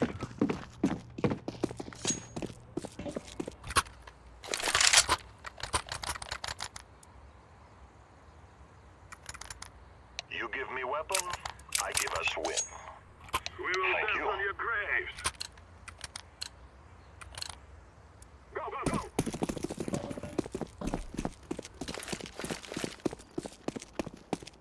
I'm throwing a flashbang. Throwing smoke. Flashbang. Flashbang. Throwing a flashbang.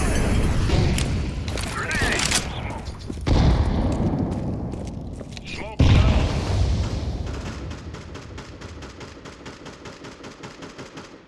Grenade. Throwing a grenade.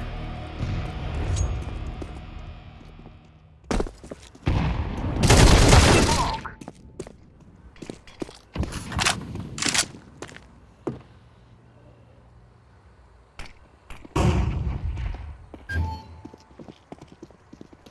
I'm lighting it up.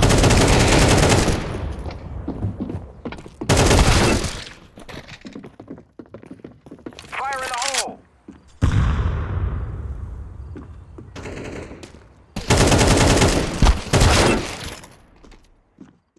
Molotov.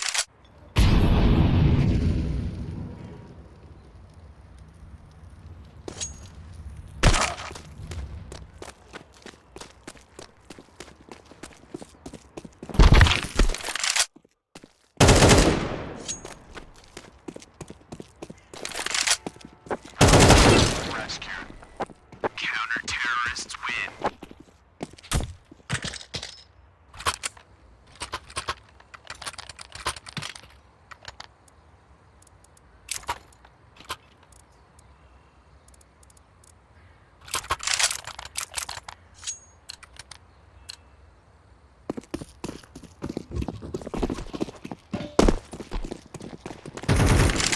Flashbang.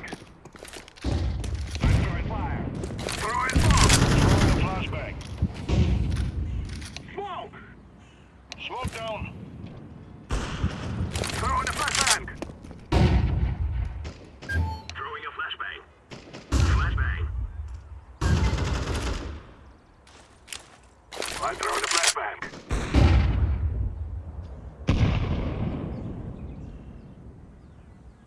Let's set this place on fire.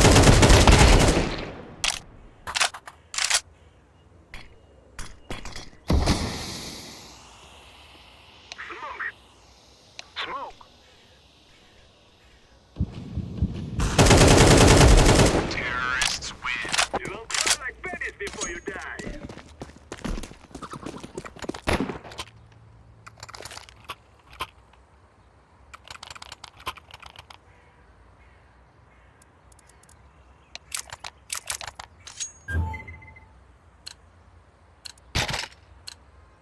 Together we can do this.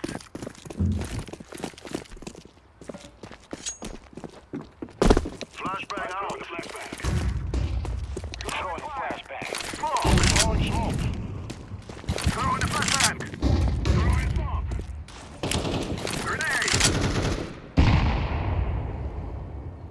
Molotov. Flashbang.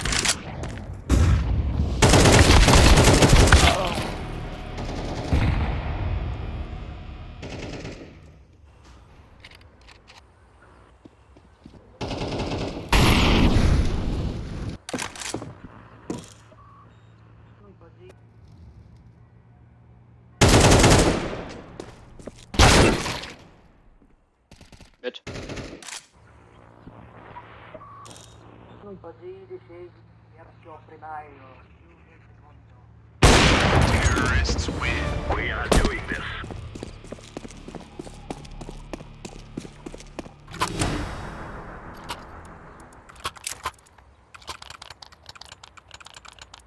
This is appreciated.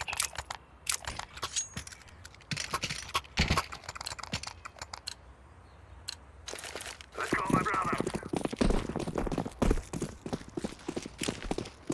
Smoke! Flashbang. Flashbang. Molotov. I'm throwing a flashbang. Smoke! Grenade out.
Let's go.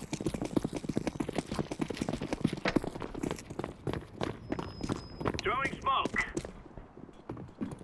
A ramp. Laying down smoke.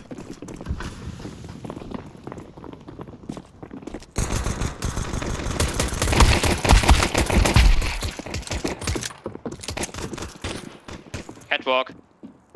Maybe going heaven behind. Ramp.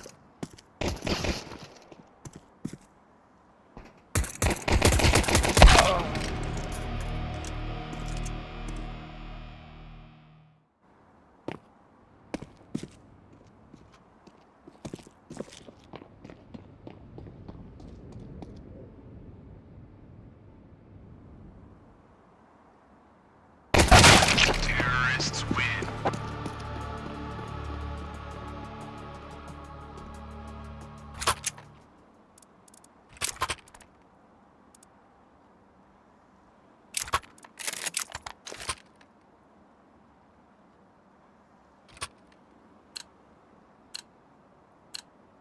Let's go have some fun. Laying down smoke.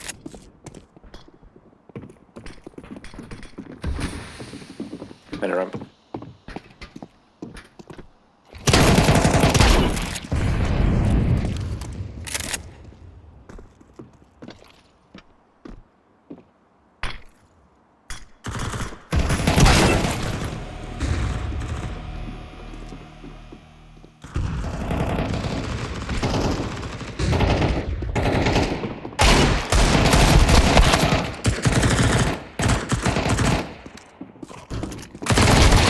Counter-terrorists win.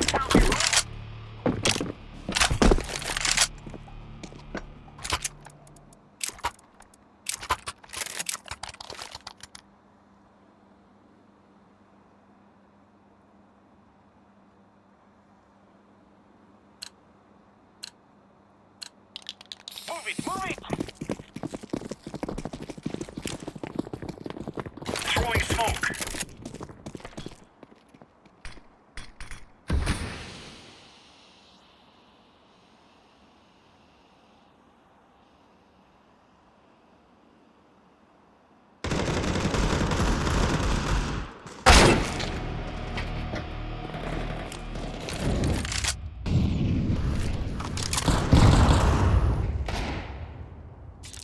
Smoke. Mohammed.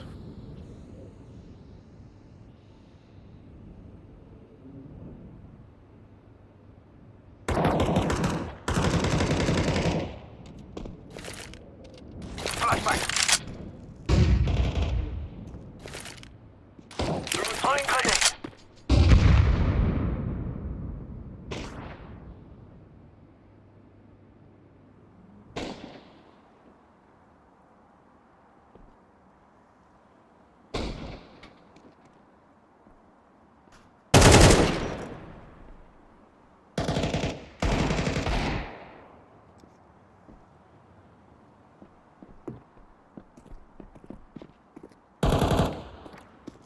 Hey.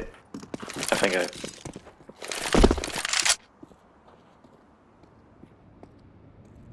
Bomb has been planted.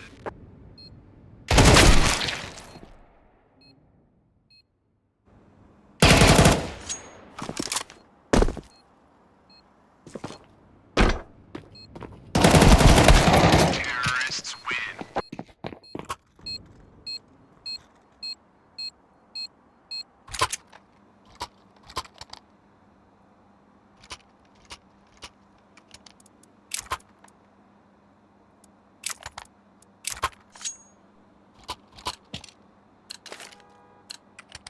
Get moving. Smoke.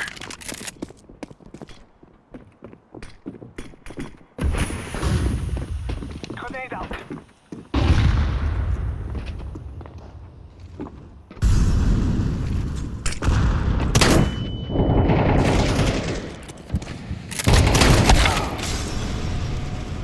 Deploying flashbang.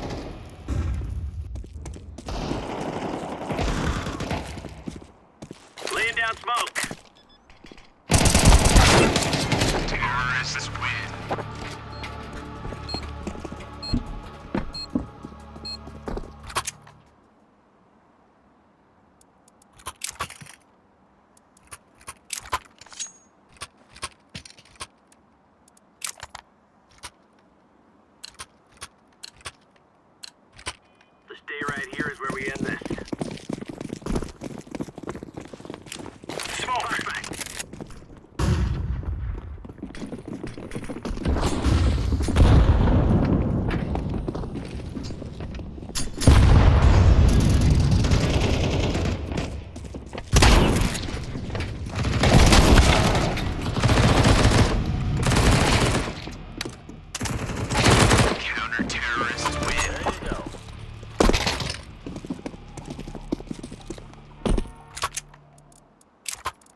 Incendiary out. Smoke. Incendiary. Side.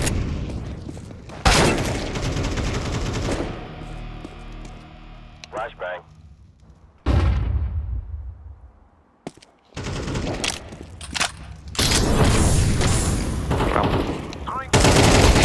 Counter-terrorists win. Nice.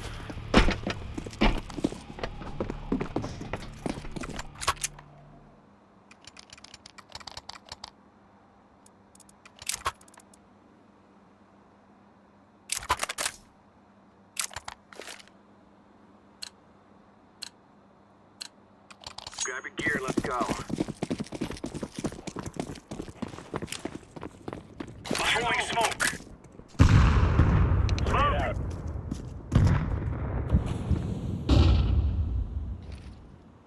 Throwing fire.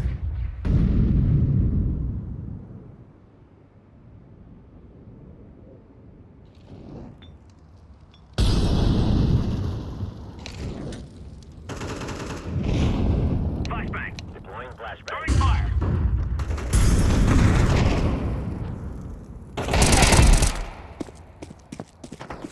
Counter-terrorists win. There's no stopping us.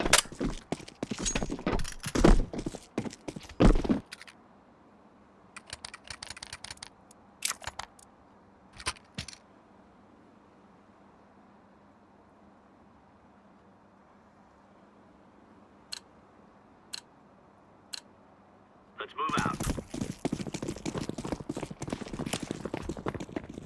Laying down smoke. Grenade out. Throwing a grenade. Throwing smoke. Molotov. Throwing grenade.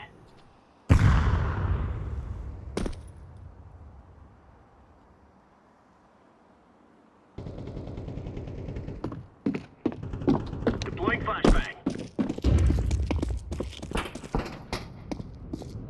One B stairs. Throwing smoke.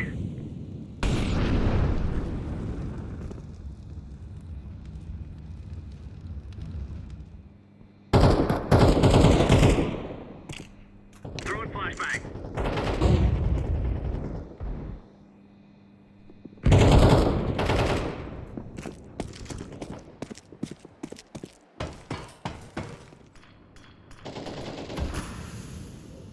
Mid.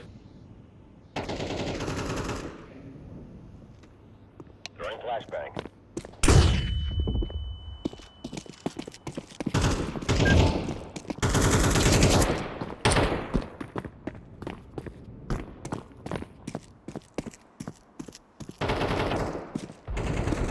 Counter-terrorists win.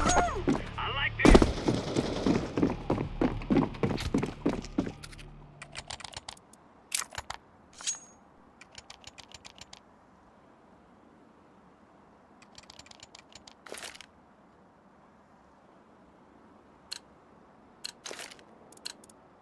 We are good to go.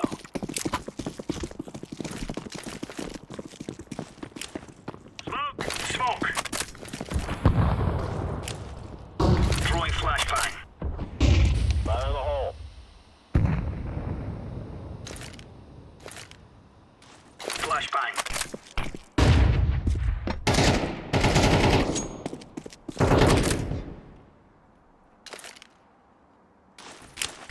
Incendiary. Grenade out. Pre-mid. Molotov. Laying down smoke.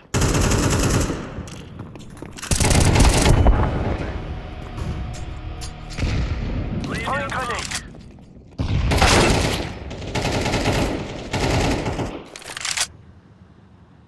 Free A.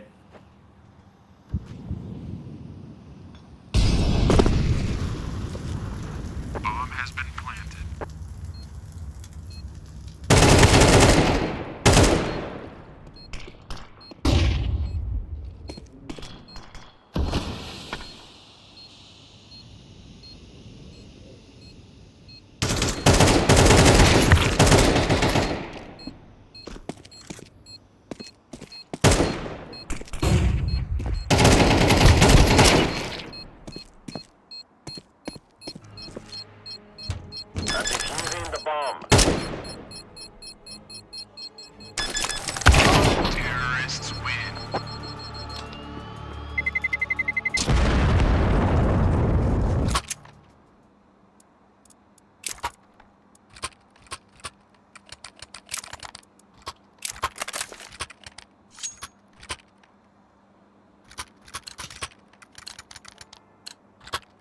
right, lads.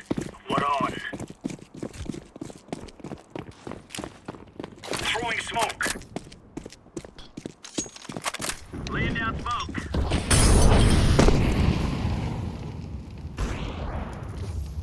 Grenade. One B stairs. Throwing fire.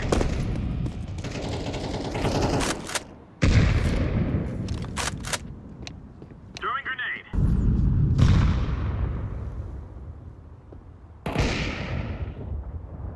Throwing flashbang.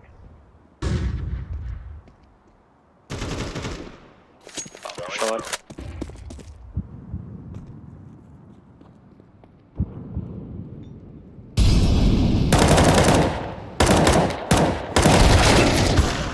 To side. Side. Outstanding.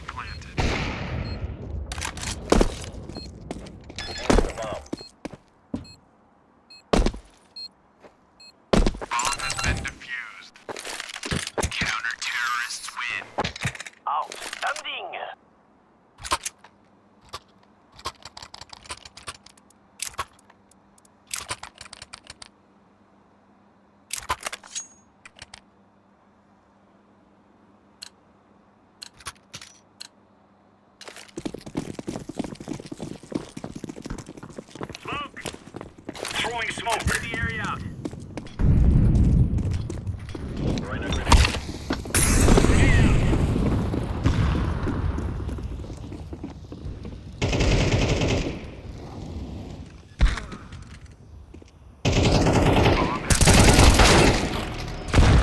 Calls, hello, Papa. Flashbang. Incendiary.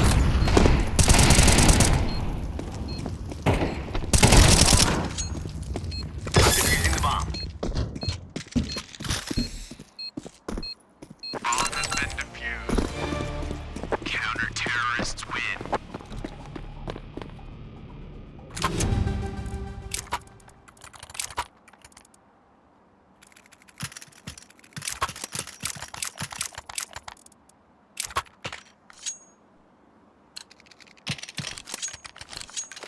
Go, go, go!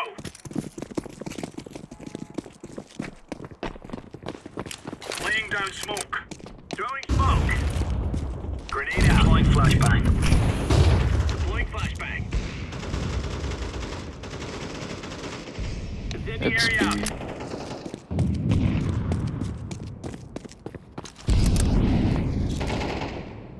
Flashbang.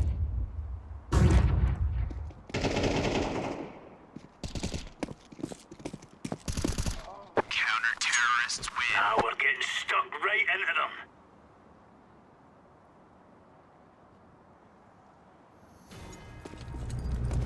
They will remember us after today.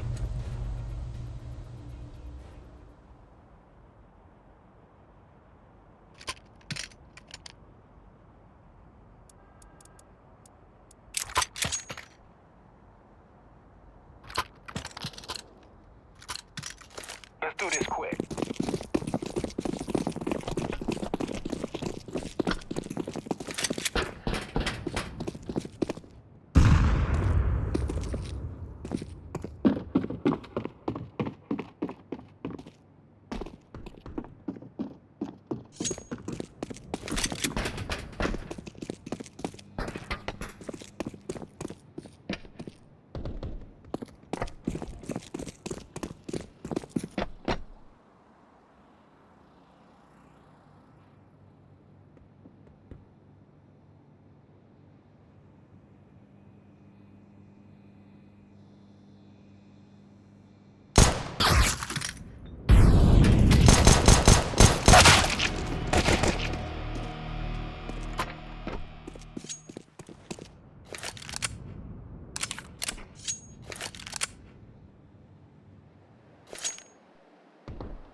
is ours.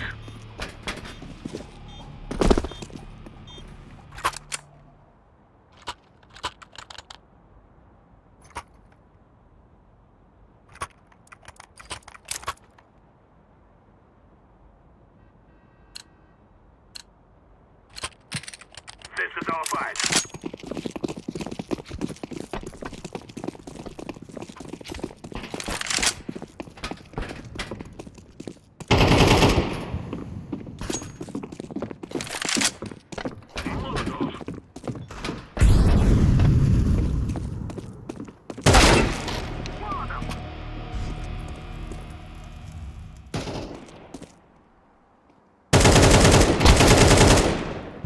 One B.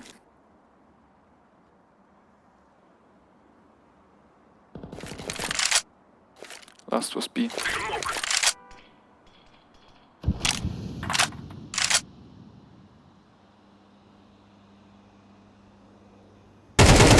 Terrorists win. We are winning. Planting.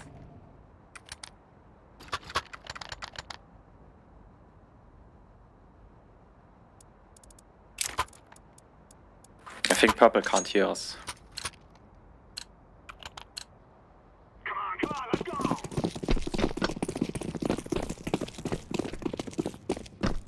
I'm throwing a flashback.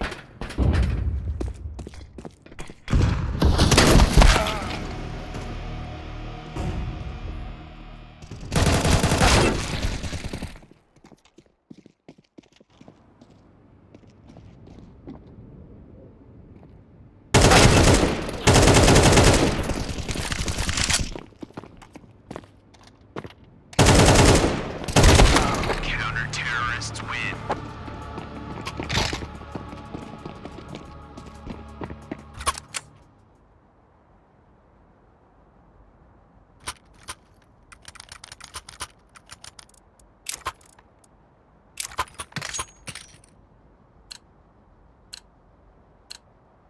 Let's go.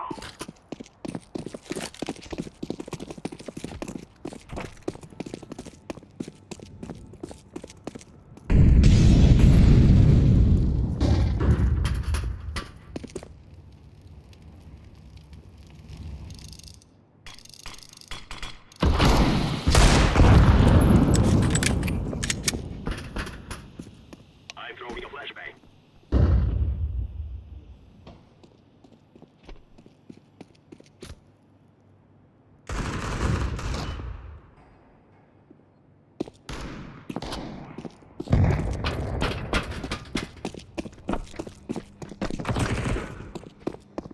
Red fog.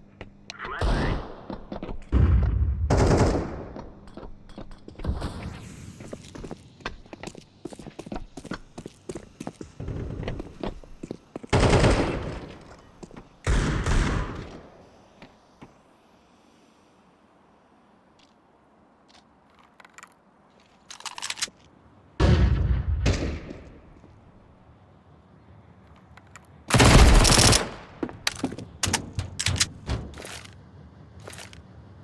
I'm planted.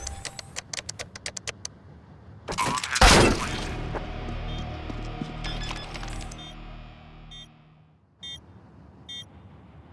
Bomb has been defused.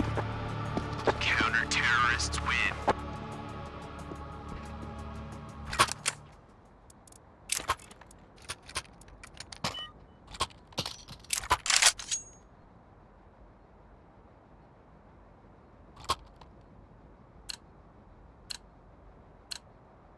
Leader is not ready.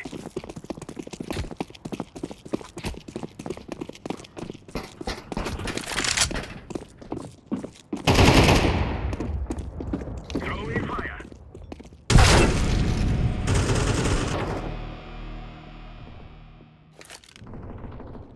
Throwing a flashbang.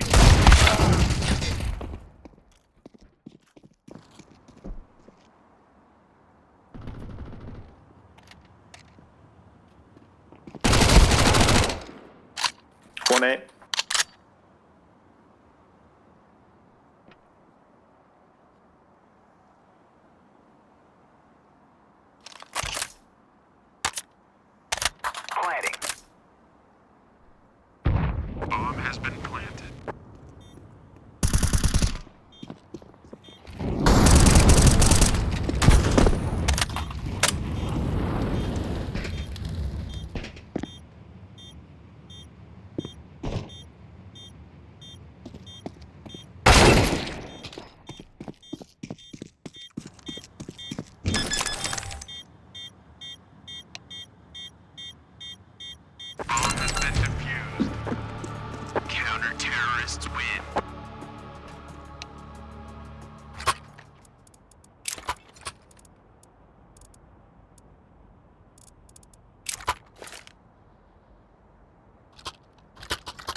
Elevate.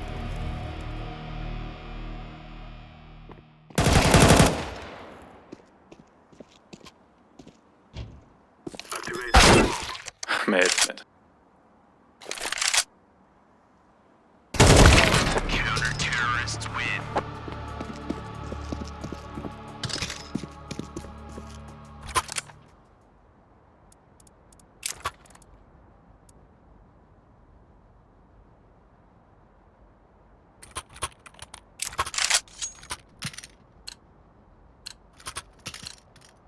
Forward.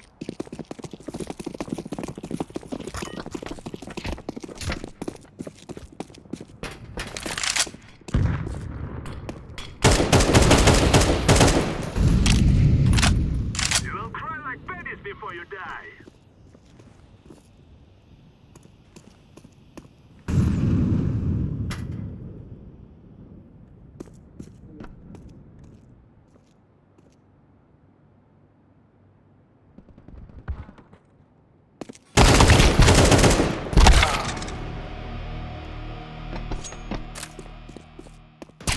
Terrorists win. Yeah. Bomb has been planted.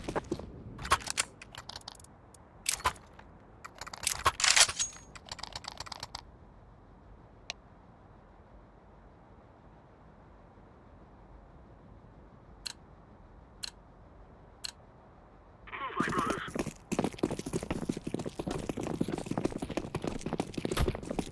Flashback.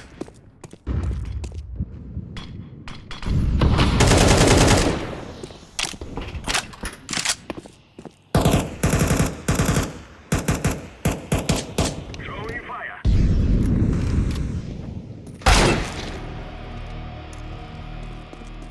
I'll say go B.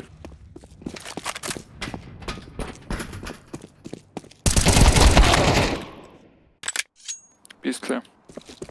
50. He's ramp. I'm setting the bomb. Bomb has been planted.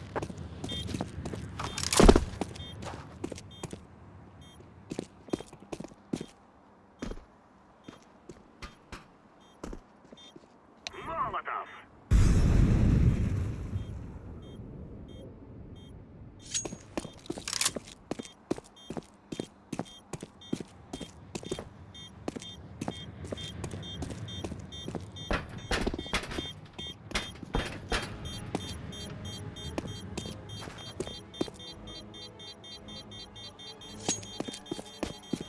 We are going to win.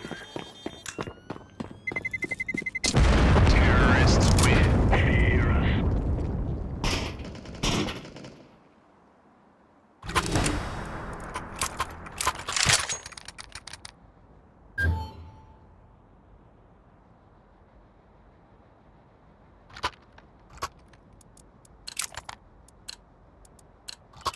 We will make them regret this day. Throw in the flashbang.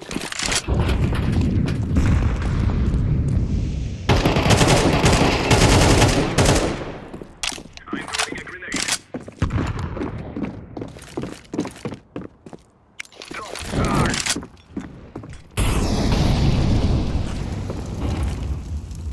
Flashbang. Let's burn it to the ground. Throw in bomb. Grenade.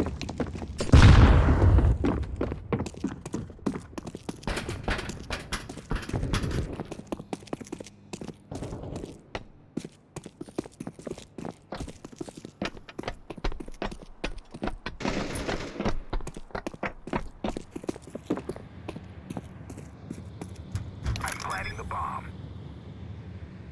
Bomb has been planted.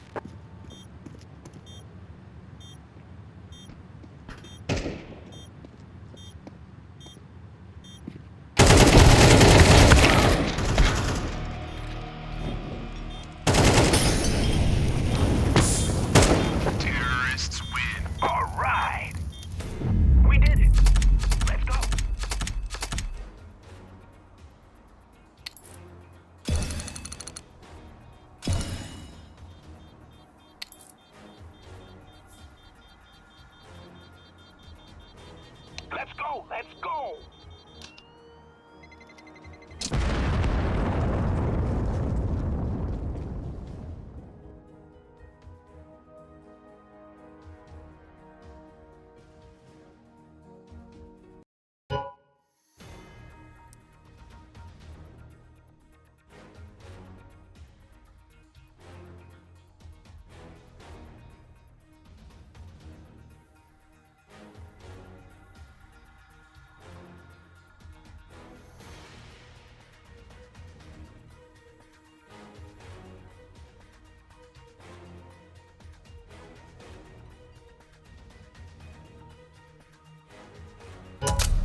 Let's roll.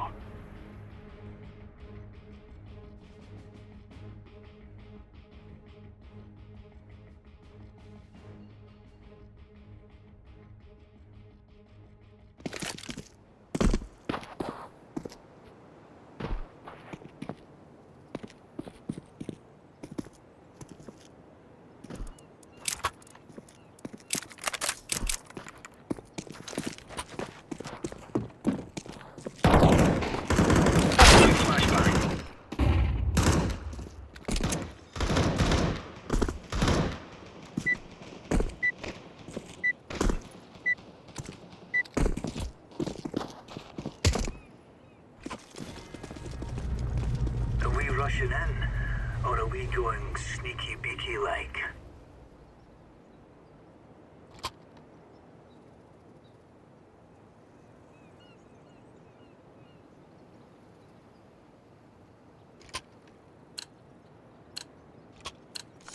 Push, push, push.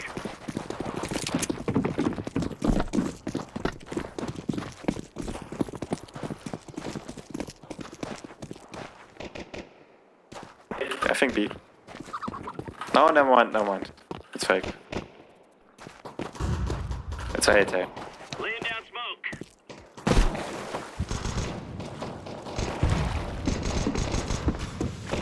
Bomb has been planted.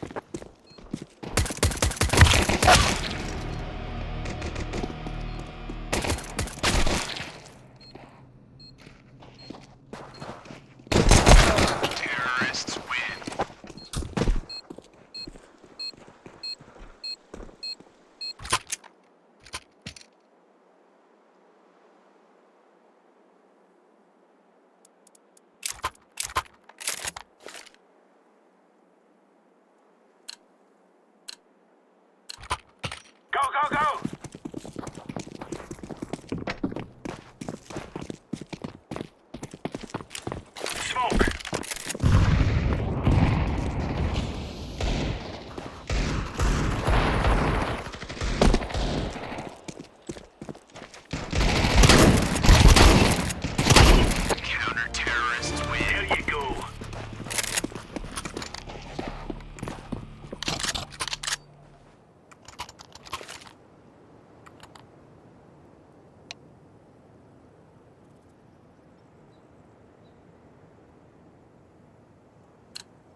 everyone.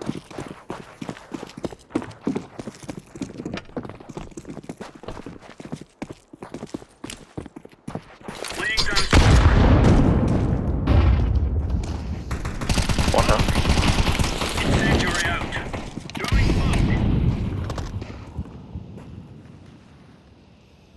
Throwing smoke. Throwing smoke. Throwing flashbang.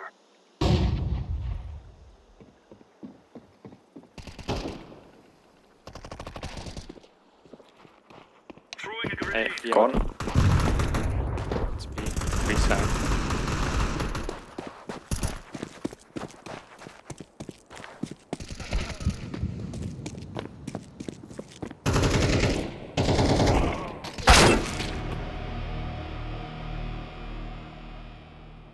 Let me go first.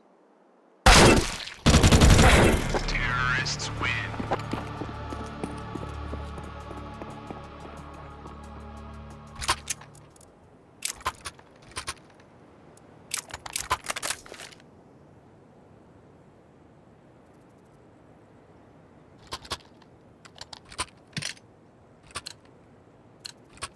Move it, move it.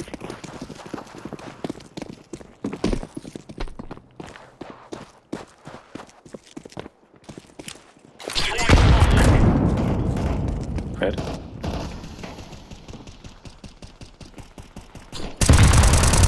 Flashbang.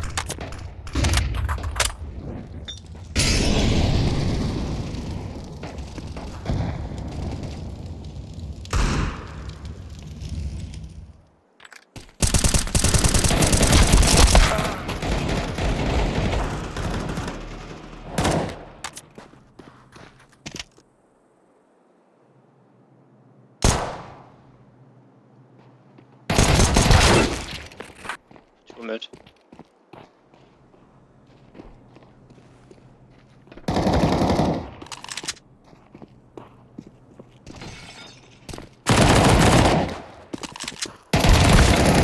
Counter-terrorists win. Right on.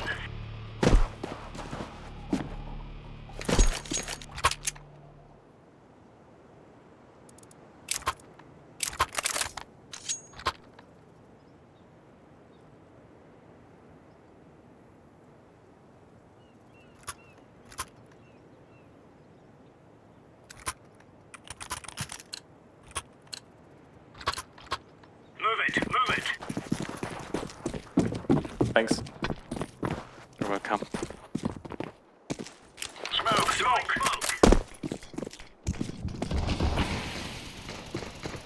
Grenade.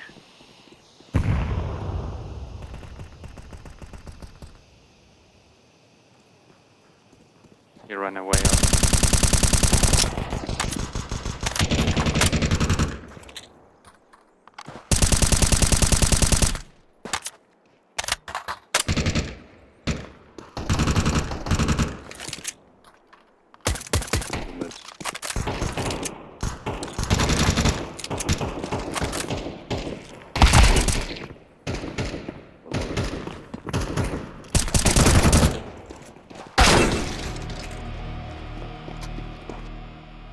Go mid. They push two all mid. All mid. Camera.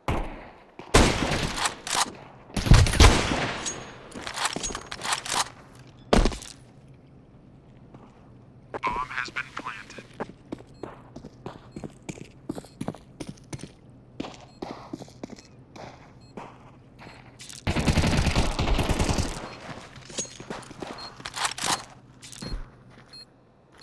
Defusing the bomb.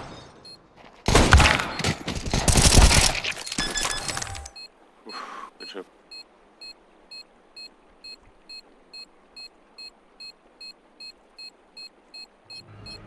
Bomb has been defused. Counter-terrorists win. The best of the best!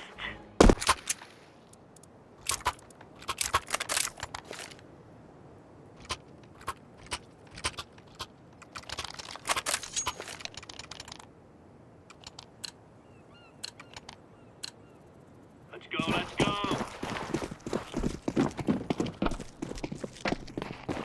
Laying down smoke.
Con.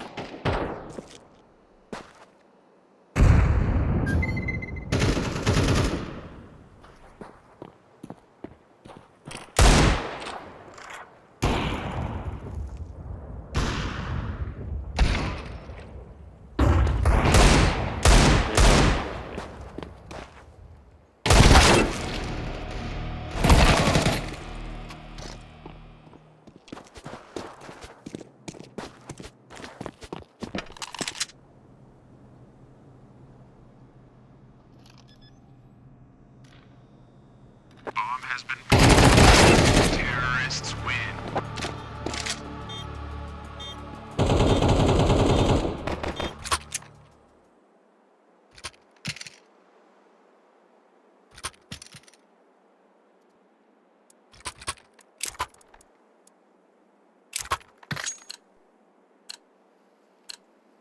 Time to earn our stories.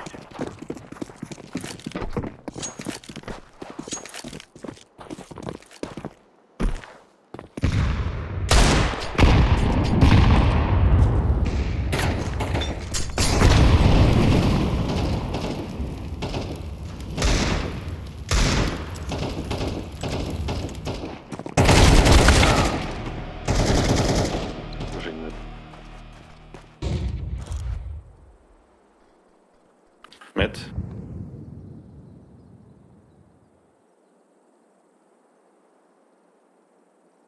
It's A.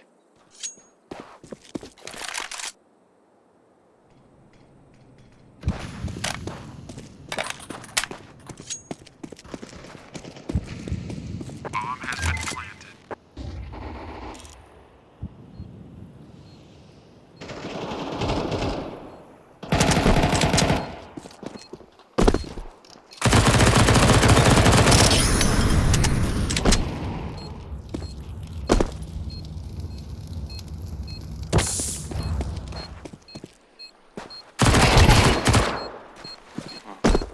Hello? Really have a Defusing the bomb.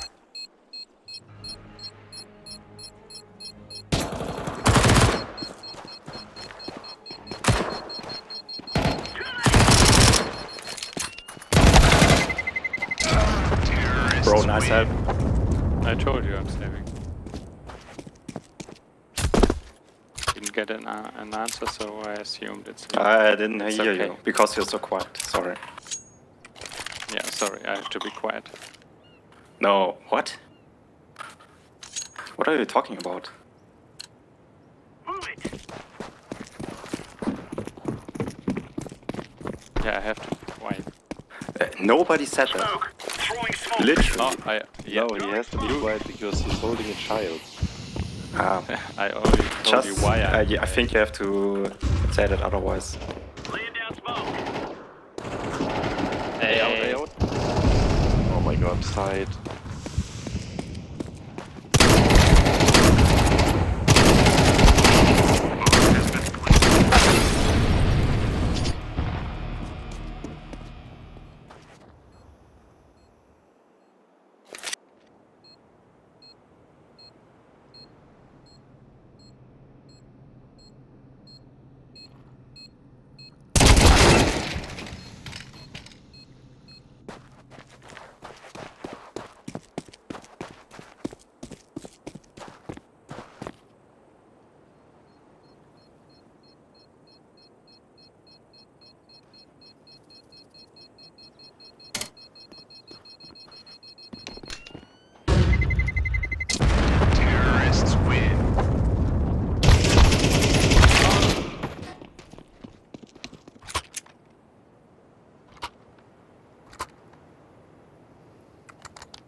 move out.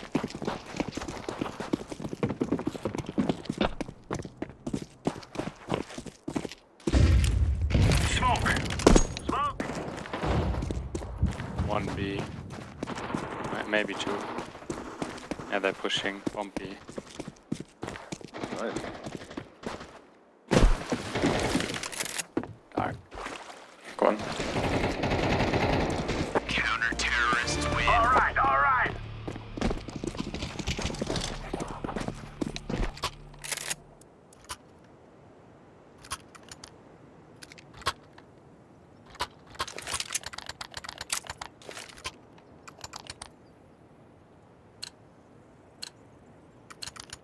Go, go, go.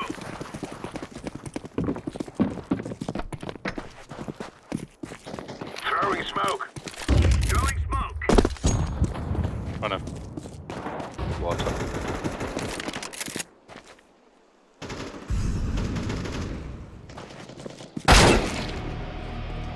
Fire Of the A. hole.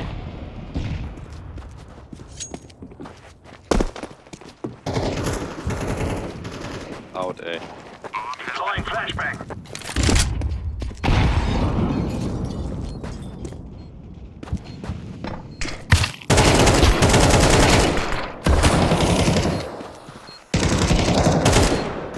Nice. I'm defusing the bomb.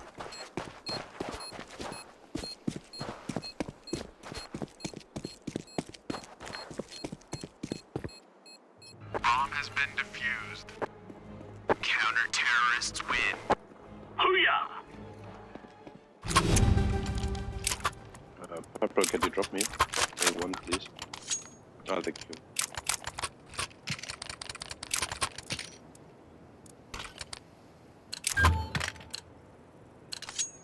What on?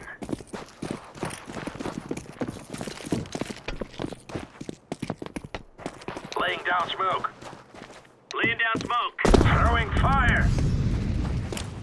Laying down smoke. Throwing smoke. Deploying flashbang. Again. Fuck off, one side. Grenade out. Bomb has been planted.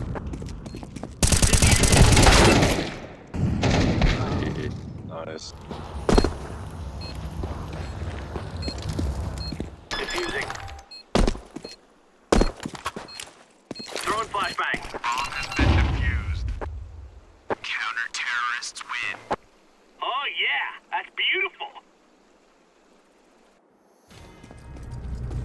We must move.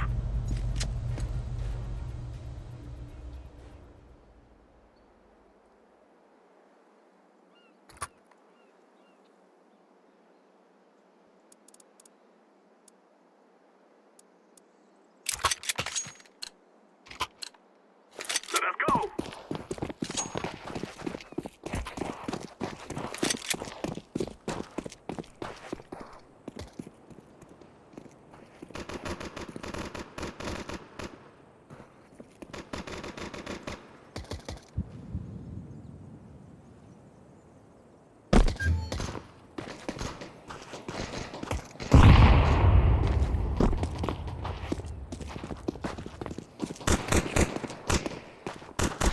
Terrorists win. We cannot be killed.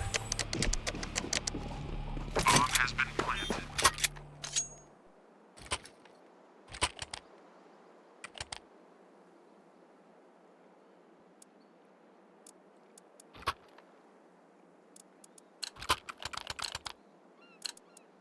Come on, let's go.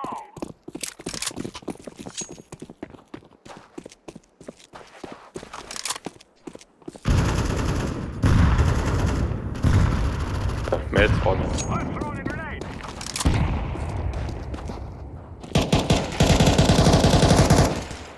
All mid, all mid. Yeah.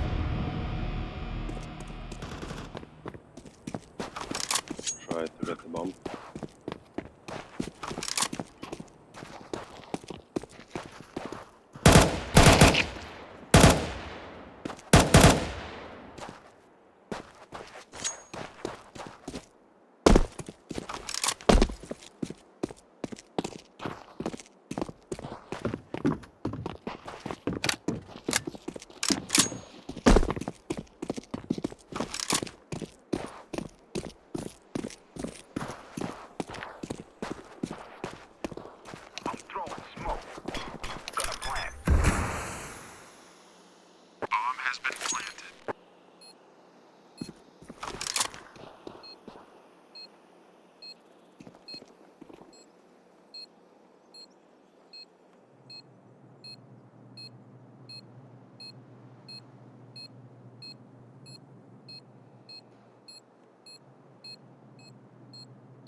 Terrorists win.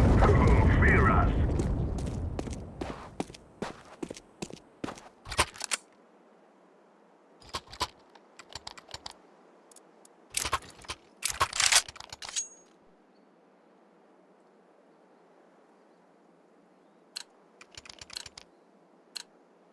This is what we have been working for. Smoke!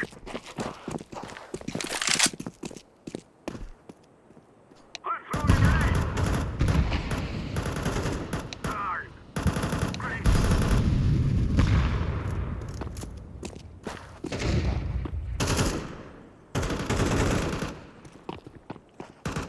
Flashbang.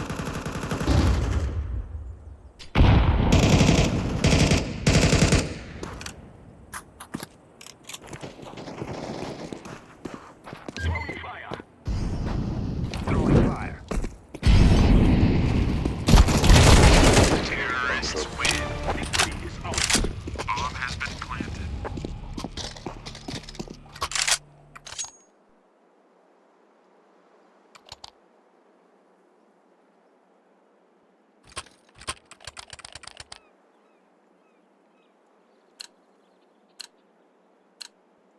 Let's get in and get out.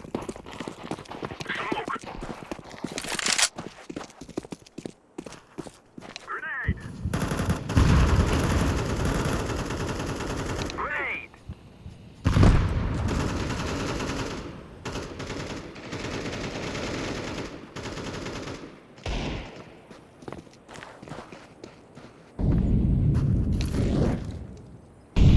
I'm throwing a grenade. Moment.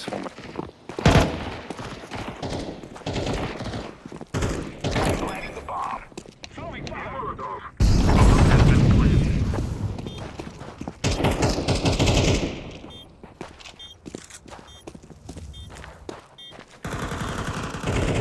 Terrorists win. You will all die.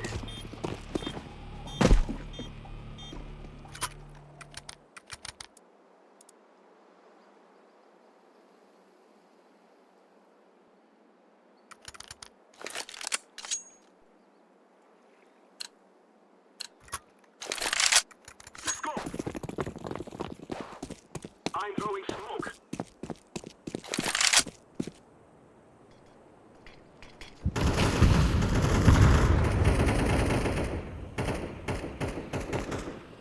Throwing fire. Grenade out. Grenade.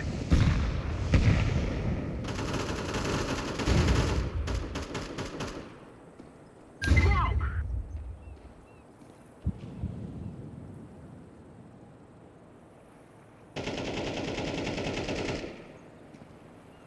Fire in the hole.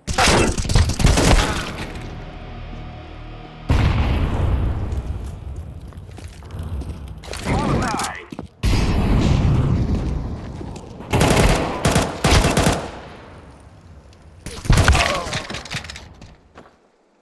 2.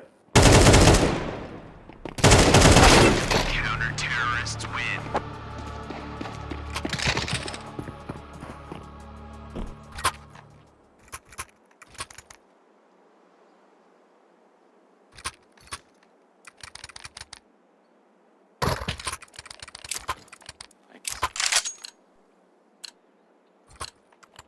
This is easy. We kill them and then we go home.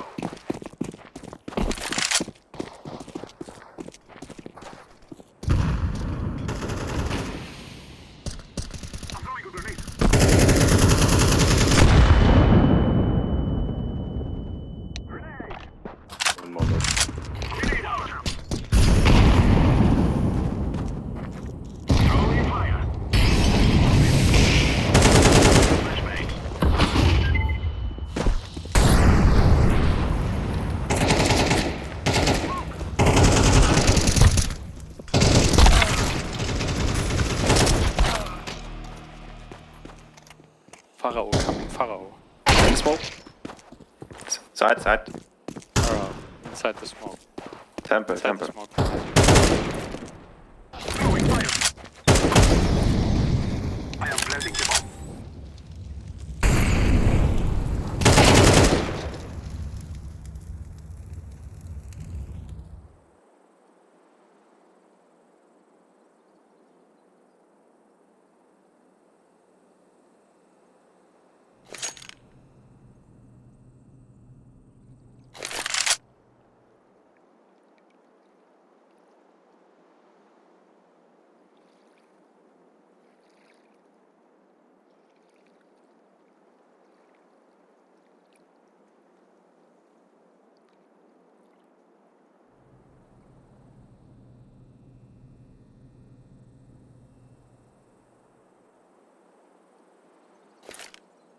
Planting.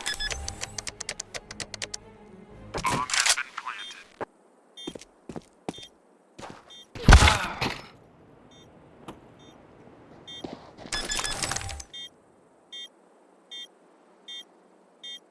Bomb has been defused. Counter-terrorists win.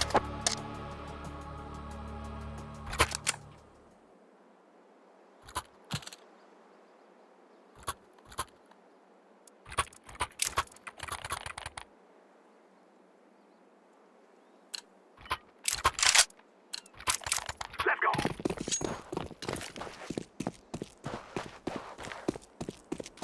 Throw in the flashbang. Flashbang.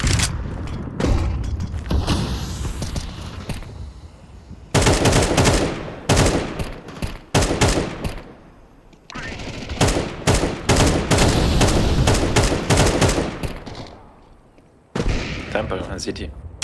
On B. Oh, wait.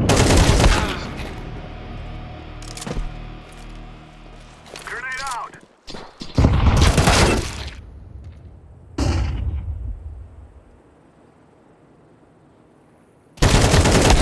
Counter-terrorists win.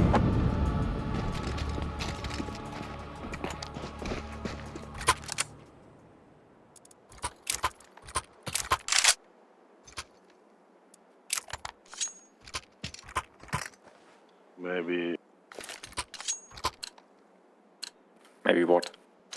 Let's go, people.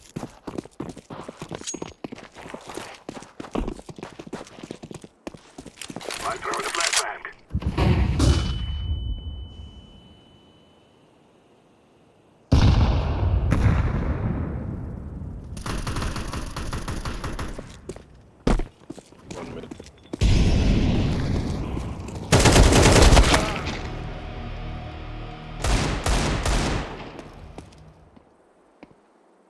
Coming.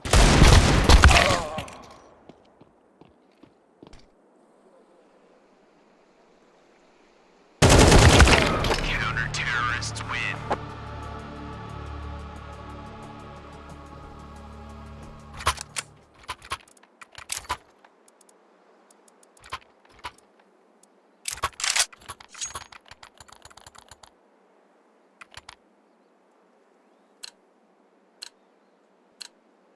Move, my brothers. I'm throwing smoke.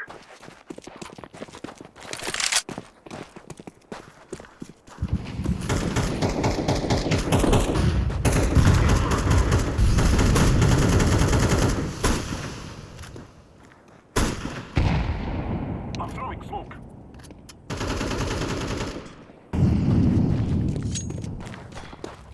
Right together. Main. Go ahead. One still A, one still A. Throw in the flashbang.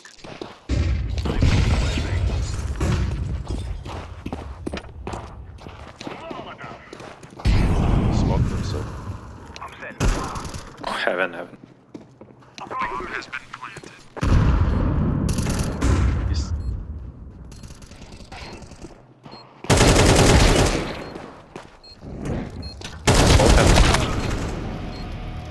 I'm throwing a grenade.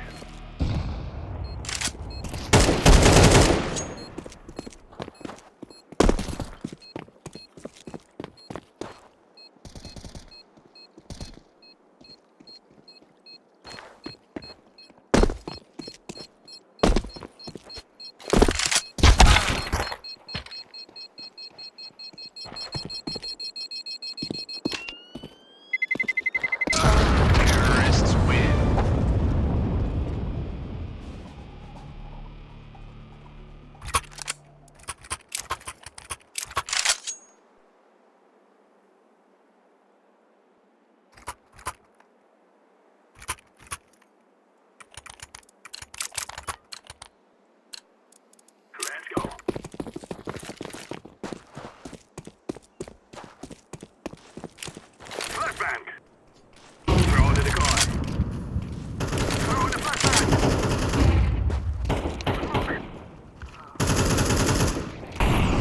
One more bit.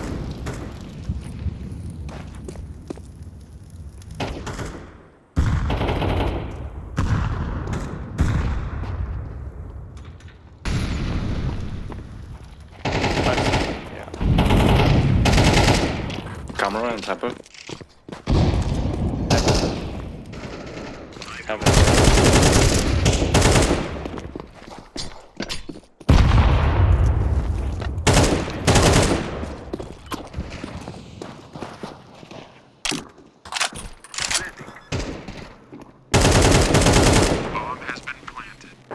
Planted for main. One temple.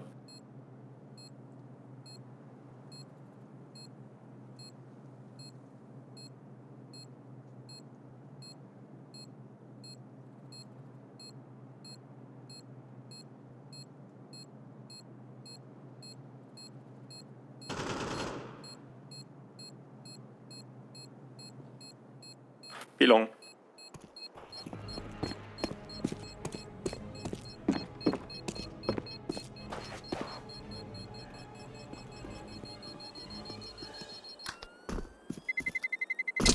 Terrorists win. Run, little girls, run!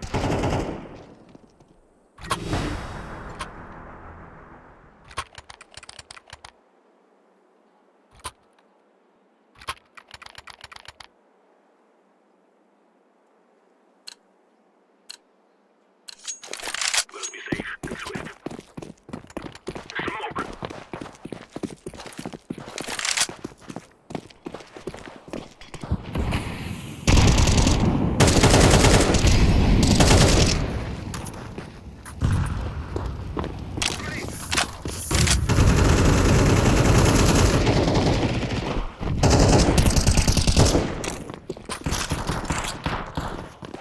One con, one temple.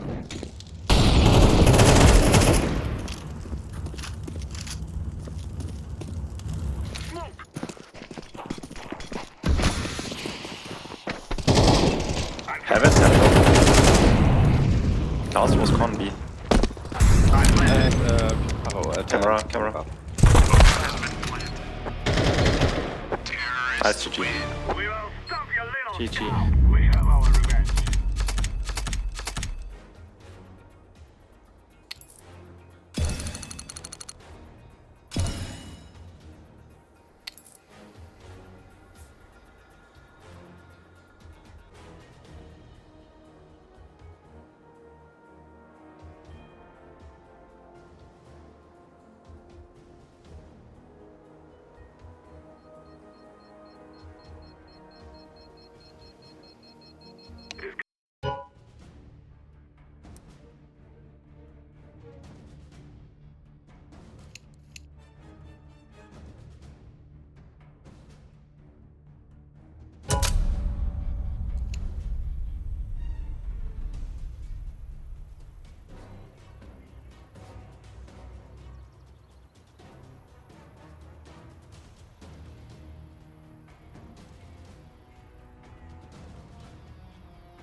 roll.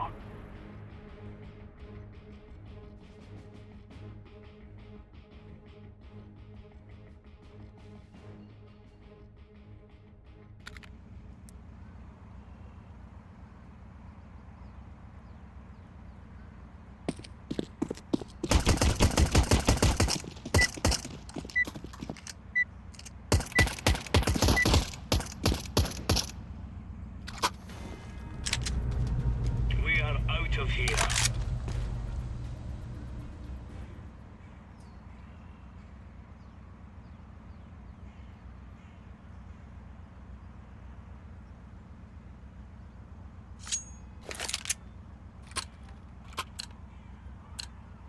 Let's move!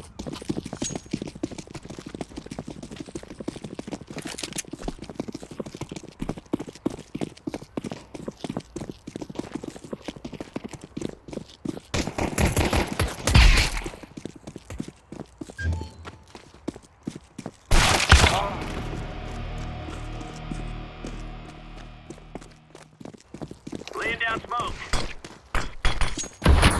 That's highway. Counter-terrorists win. I am fired up. I am en route with a hostage. Wow.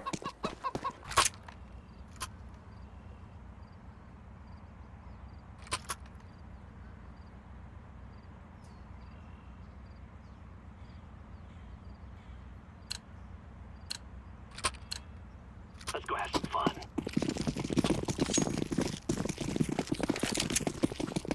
Smoke! Throwing flashbang.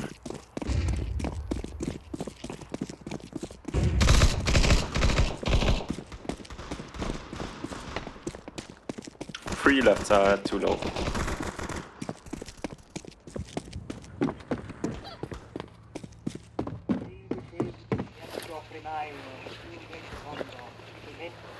Escorting the hostages.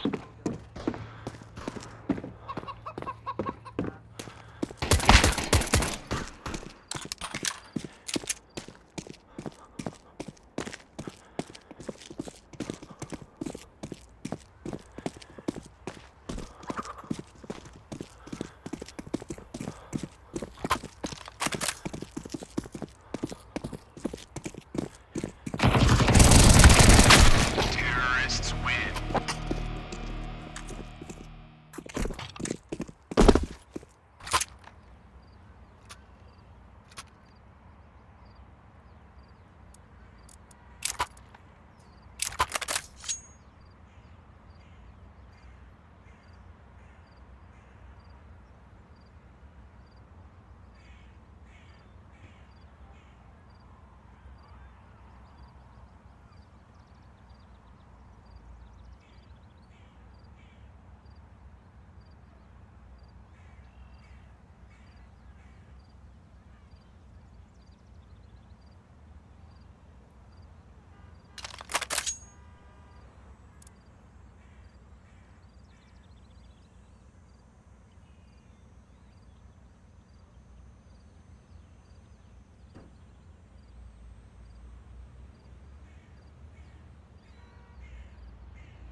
Stay frosty.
One more down, one more.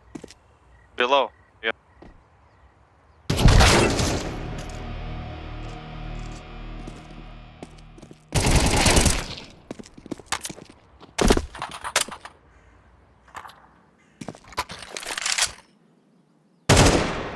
Throwing smoke. Throwing fire.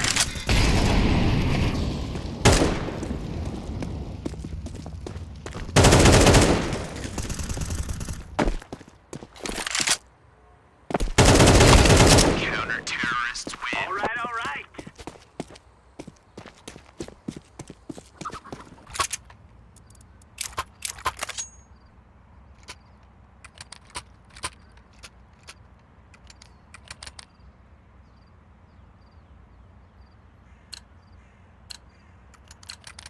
Push, push, push.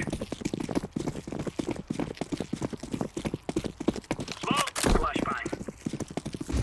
Incendiary. Deploying flashbang.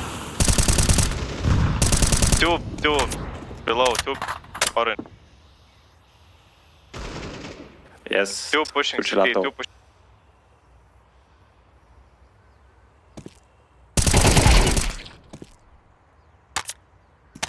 One city. Two city. Are you sure? Yes.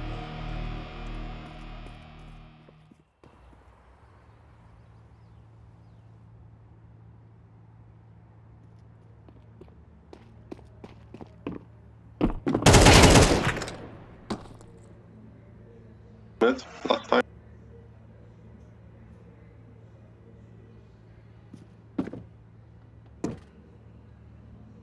Incendiary.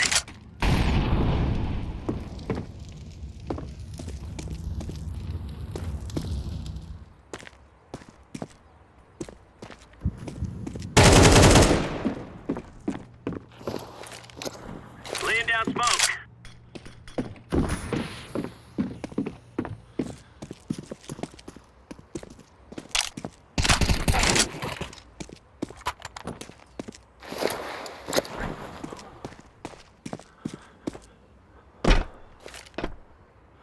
Throwing smoke.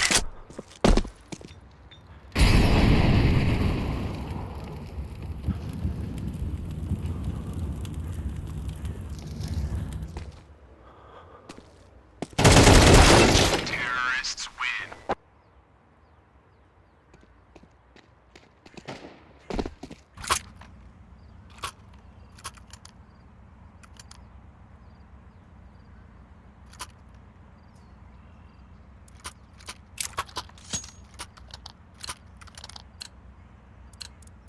Let's roll.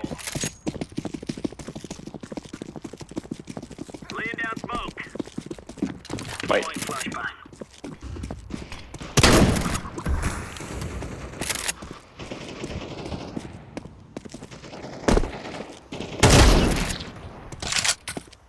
One gelato.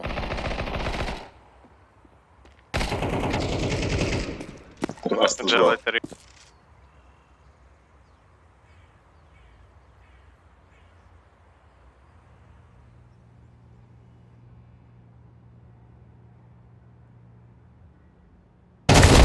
Terrorists win.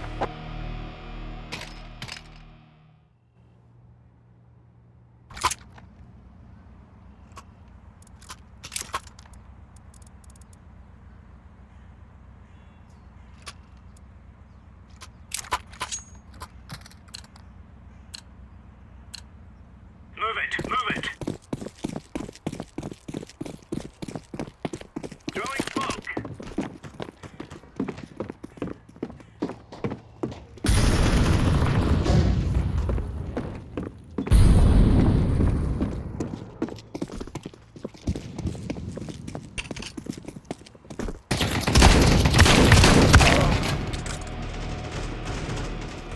One below. Throwing a grenade.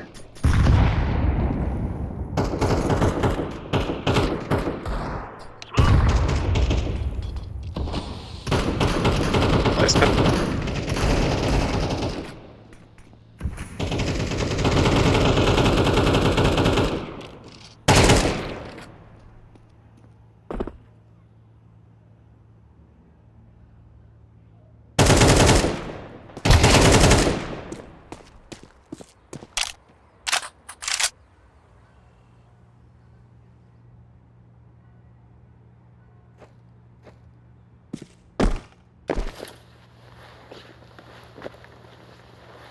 I'm moving with a hostage.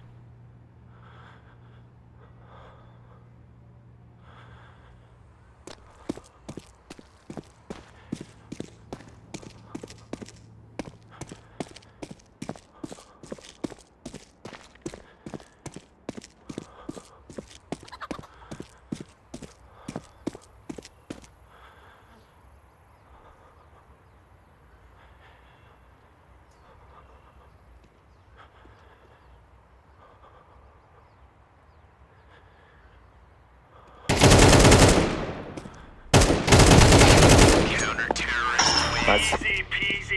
You got it. Fucking stressful. Oh, nice ace, man. Yeah.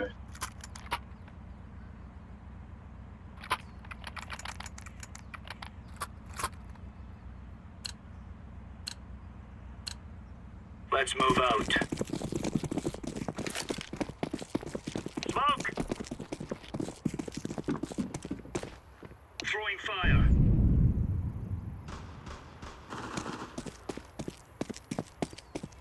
Throwing flashbang.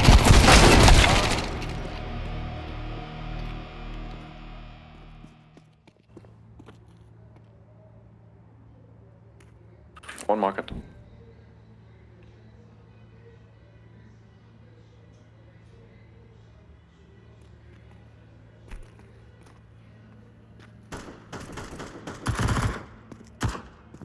Corner.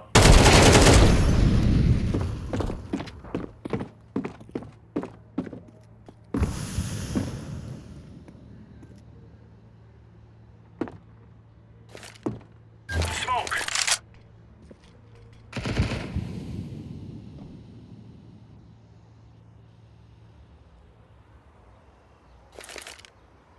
Incendiary out. Morning. Hostage One T-spawn. T-spawn one. Grenade. T-spawn down. Once the hostage purple.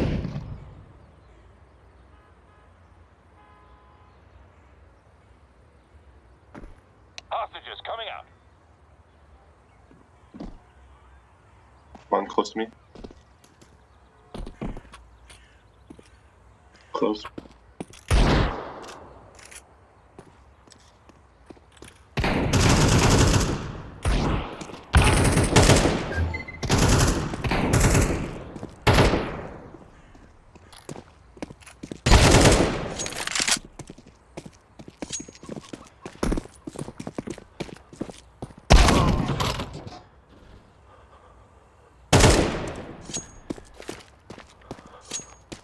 Yeah, you're not faster, man.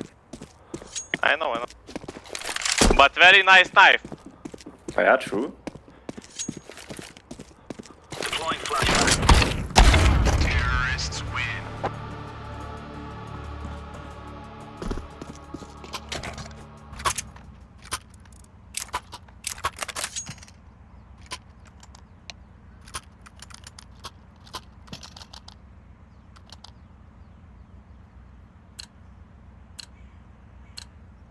Get ready. This is a free fire zone.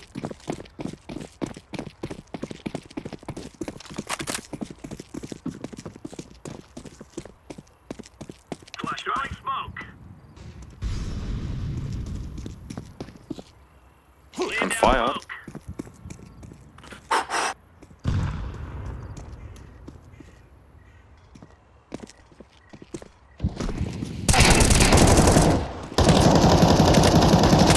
Grenade out.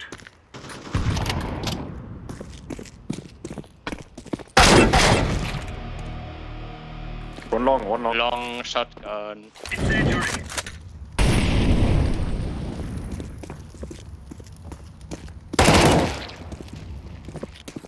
No idea. Deploying Oh, okay. Dead. terrorists win. Nice.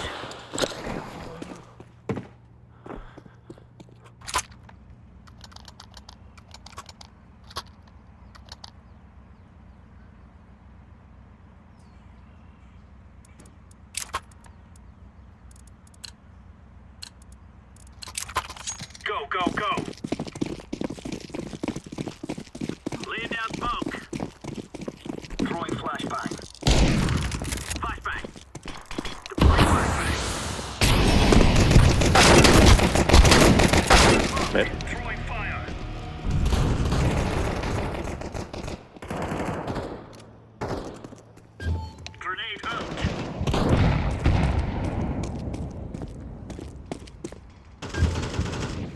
Right cellar.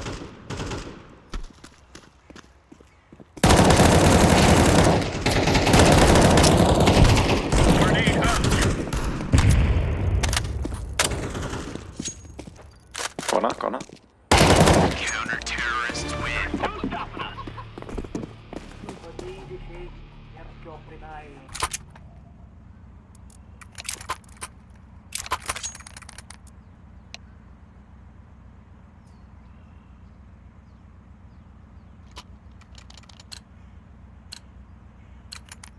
Move! Smoke! Incendiary out. Throw a flashbang. Flashbang.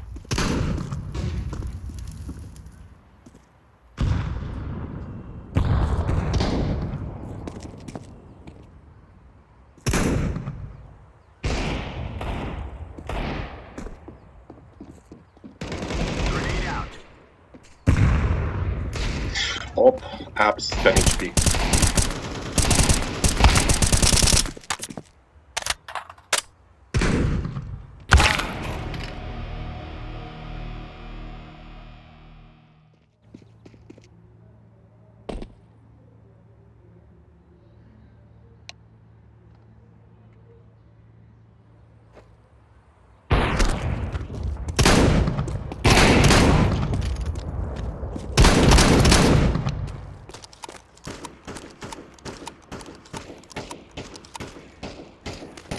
Laying down smoke.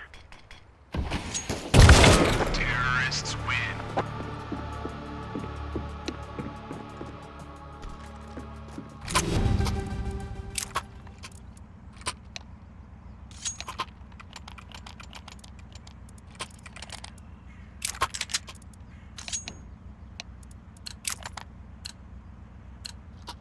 Move it, son.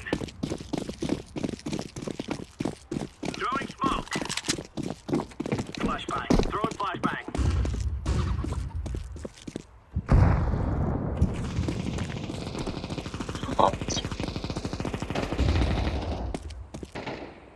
Grenade out.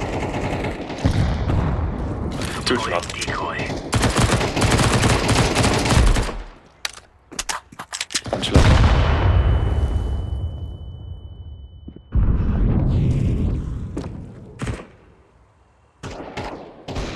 So ice cream. Flash it ice cream.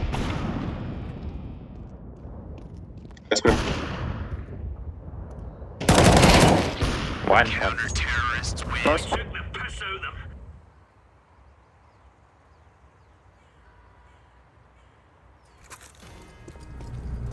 Time to do this.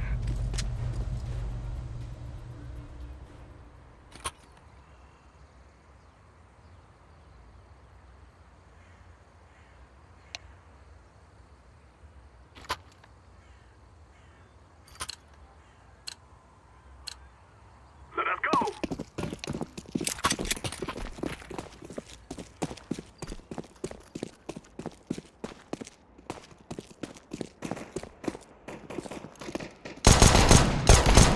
One dinked top.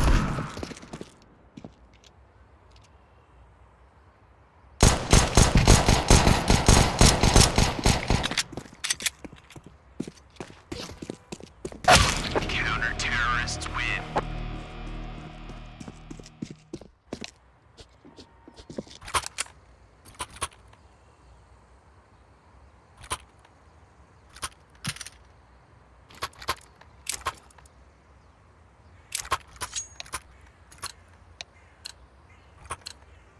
It is time now, my brothers.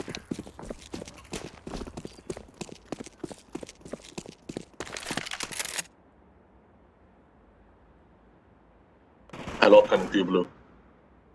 One dink, one. Bro, can you just fucking peek and help?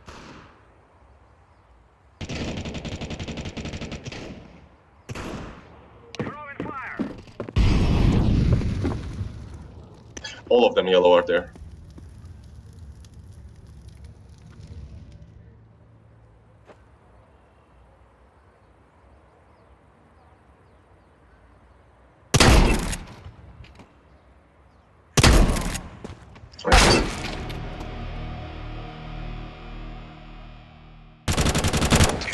Nice. You are stupid to think you will win.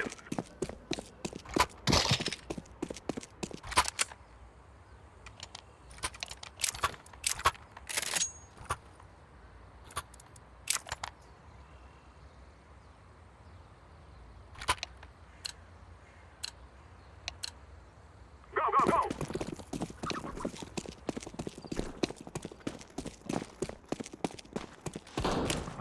Smoke!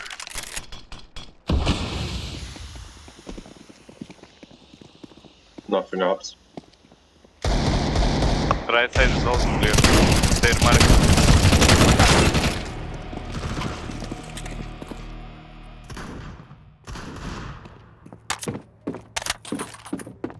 I'm throwing a grenade! One bar.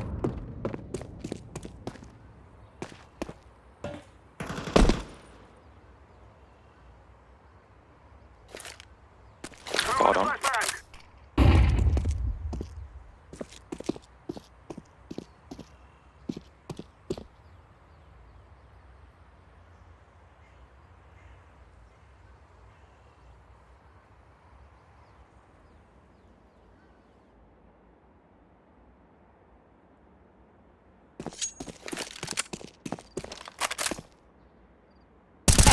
Terrorists win. Yes, yes, yes! Thanks.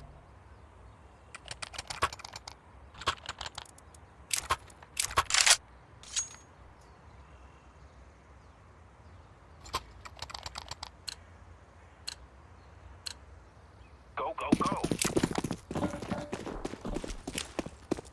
Smoke! Grenade out!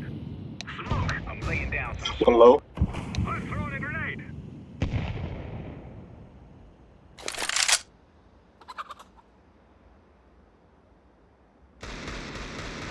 Grenade! Throwing a flashbang!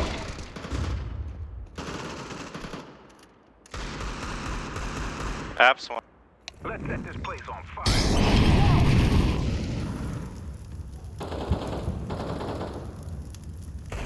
One apps. Mid.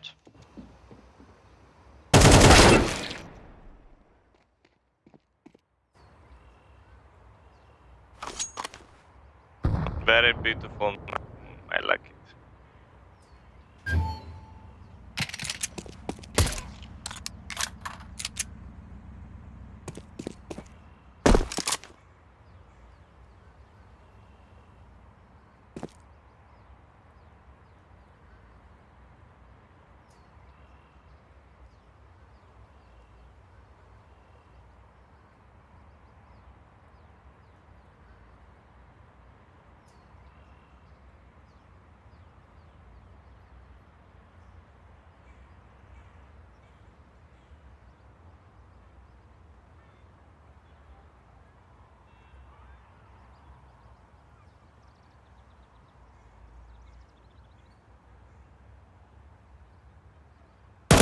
Counter-terrorists win. What the fuck was that?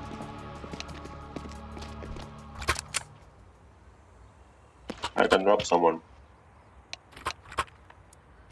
No.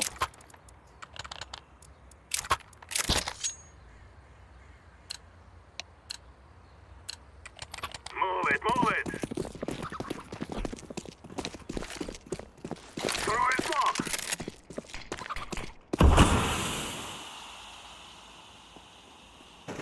Smoke!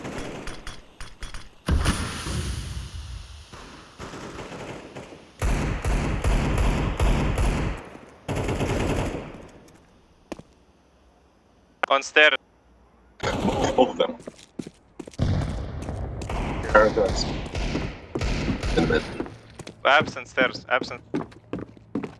Oh, sorry, not.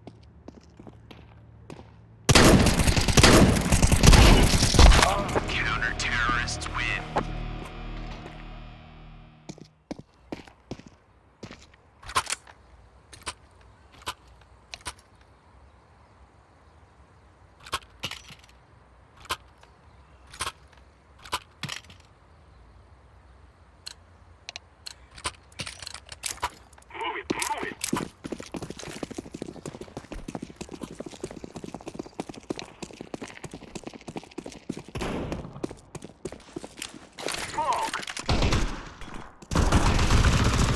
All market, all markets.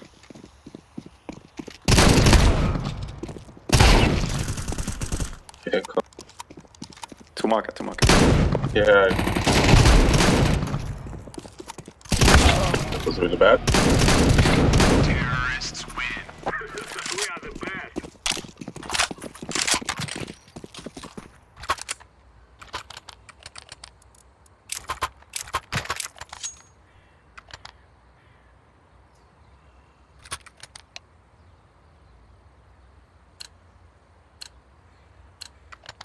We must work together.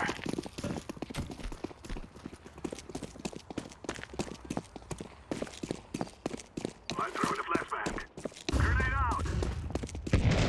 Nothing market. One guy ups. He's low.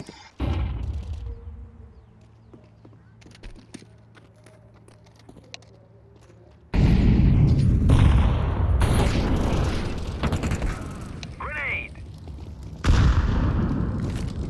Flashbang. Throwing bomb.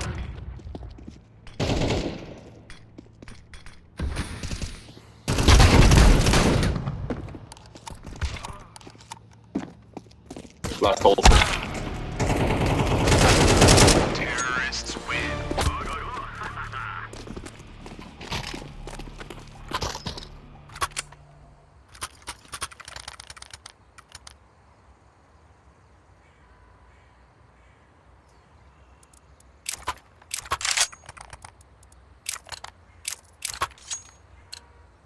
We must move.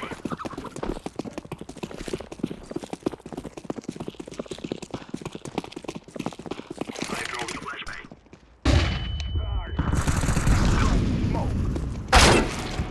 Yeah, market. Oj. They rush.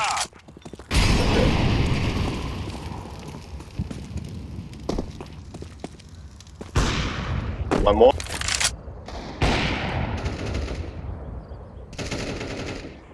Very good.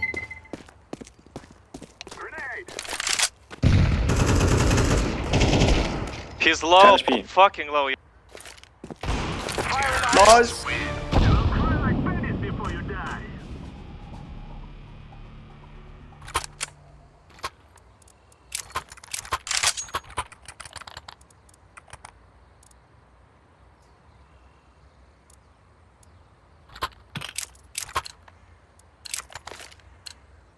Guys, I tell you, we kill them all.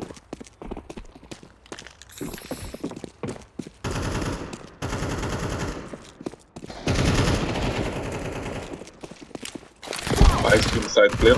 Never mind.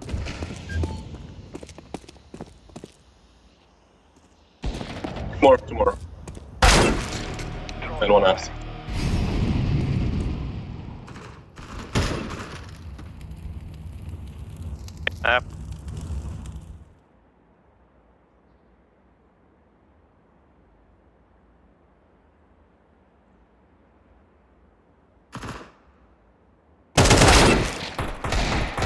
Counter-terrorists win.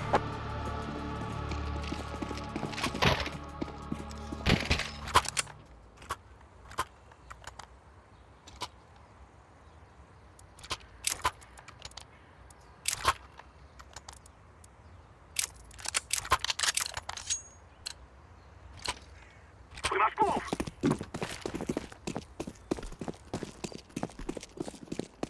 Smoke.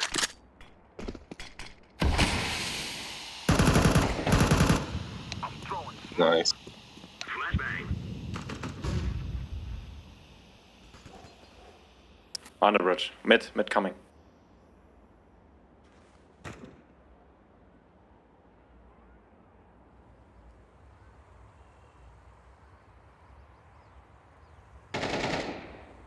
Ice. One end. Ice cool. He should be half. One bullet. I know. I can't reload. You can hear.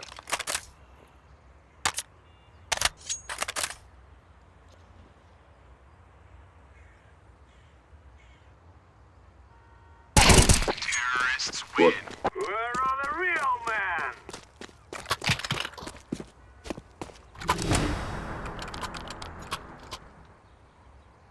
I can drop. I'll drop to green, okay?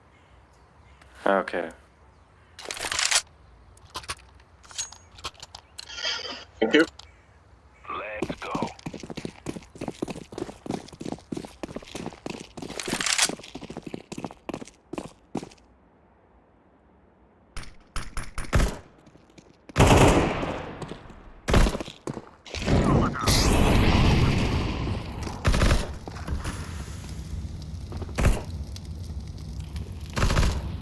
I'm lighting it up. Nice scream. So, I'm throwing a flashbang.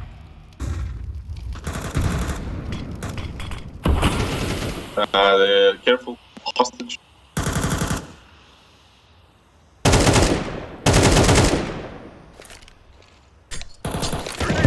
Long. Counter-terrorists win.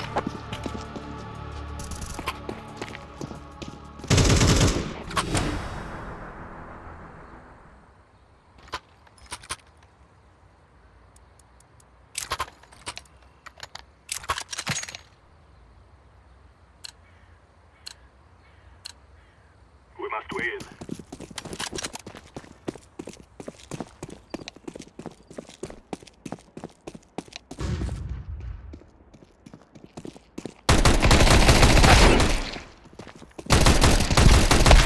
Nice jump.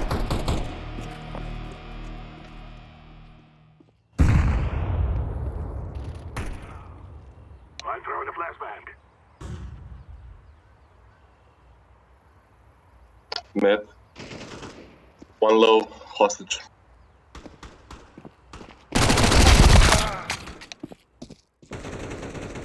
Counter-terrorists win.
Hello, are you Asia Man?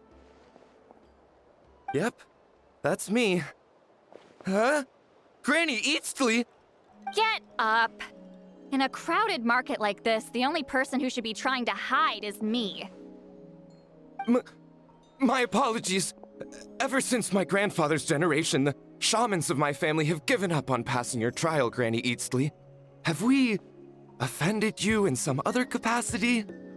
man, this is generational trauma at this point.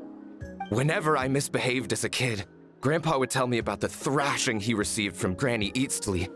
I still get nightmares about it sometimes.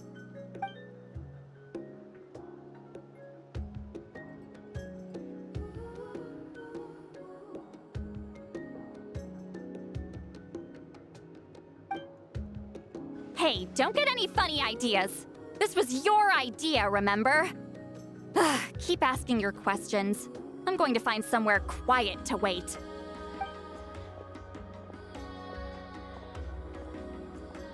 Okay, so your family studied under Huitzilin, right? Yes, although that pretty much ended with my grandfather's generation, unfortunately. The techniques my family learned from Huitzilin didn't have much practical use in terms of tribal affairs, so during my grandfather's time, we quit the priesthood. Turns out, shaman techniques aren't that useful outside the priesthood either. So over time, we abandoned them altogether.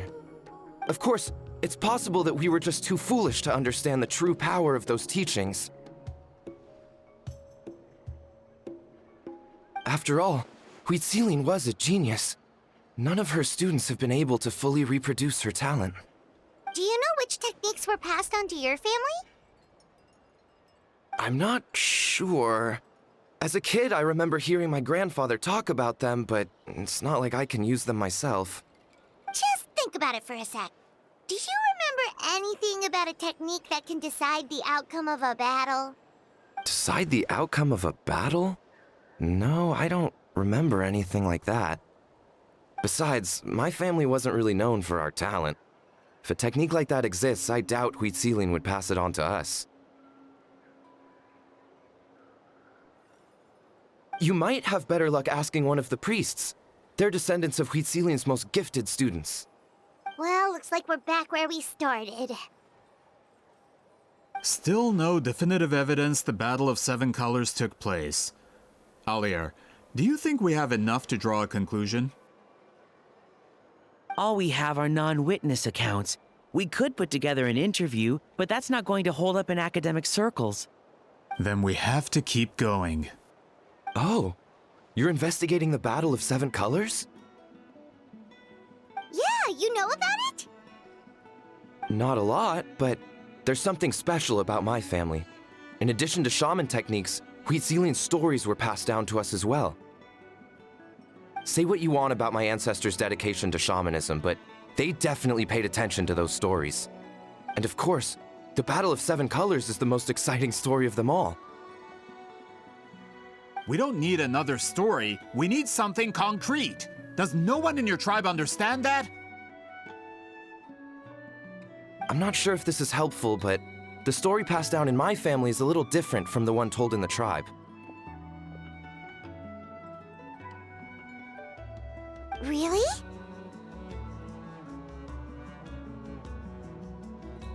Well, it's Huitzilin's personal account of the events, so it's a lot more detailed. For example, in the version I heard, the battle took place in a location known as Chico Mostuk Cave. That means you can tell us where to find it. Have you ever been to this place? Unfortunately not. I studied maps of Natlan before we left, Monsieur Montluçon. I don't remember ever seeing such a name. Could your ancestors be mistaken, Mr. Eshemin? It's unlikely. My family may have let the shamanism side of things fall by the wayside, but we're serious about these stories. In the words of my grandfather, some things deserve to be passed down more than secret arts. If Huitzilin's version of events differs so much from the general understanding, that makes it even more likely the battle is completely made up. Yeah, that's disappointing. Oh, hold on. You mentioned the Chico Mostuk cave? Oh, yes? Can I clear something up for you? It's been more than 200 years. Huh. I never thought I'd hear that name again. What do you mean?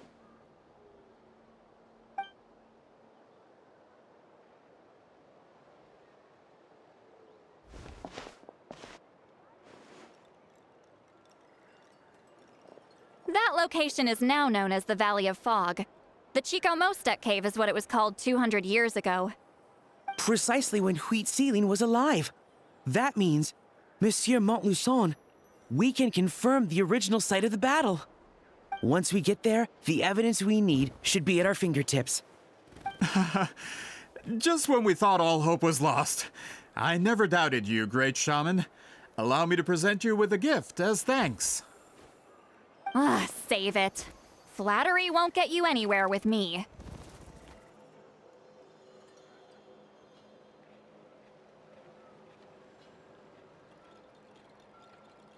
Wait, Mr. Montluçon works in publishing. You're a huge fan of light novels, right, Sweet Lolly?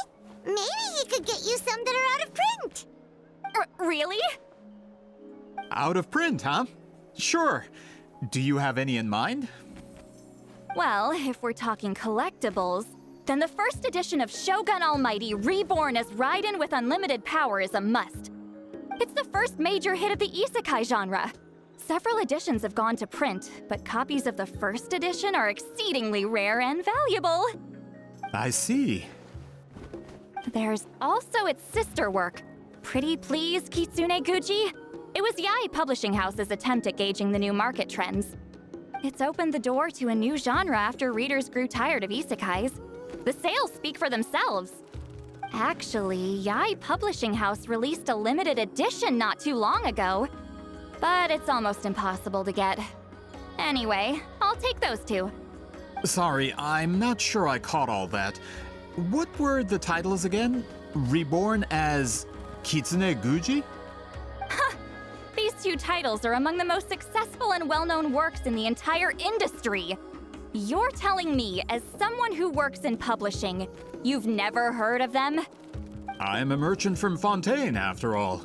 Regarding this particular genre from Inazuma, I'm afraid I lack your level of expertise. Amateur.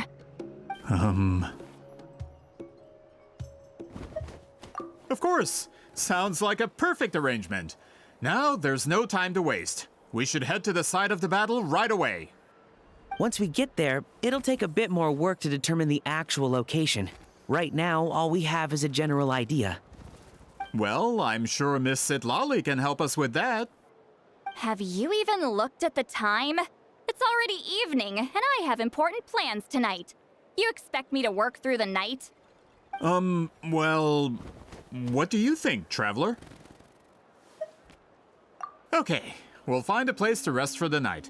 When should we meet tomorrow? He's persistent, huh? How about noon? Do we have to wait that long? Great shamans have important matters to attend to in the morning.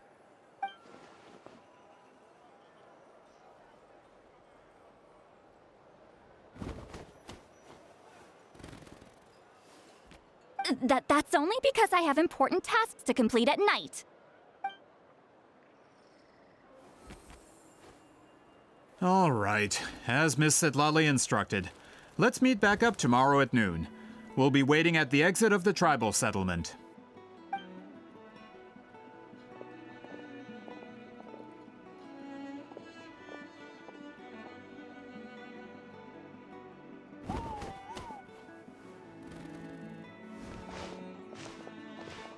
Sorry, I just wanted to ask, is Granny Eatsley satisfied with my answer? Yeah, of course. You really helped us out. Oh, good. I'm glad I didn't offend her somehow. You're really that scared of her? To be honest, Granny Eatsley almost never interacts with ordinary tribespeople like us. Everything we know about her comes from rumors. She's a powerful shaman who's lived for over 200 years. As a great hero, you're probably the only one who isn't intimidated by her.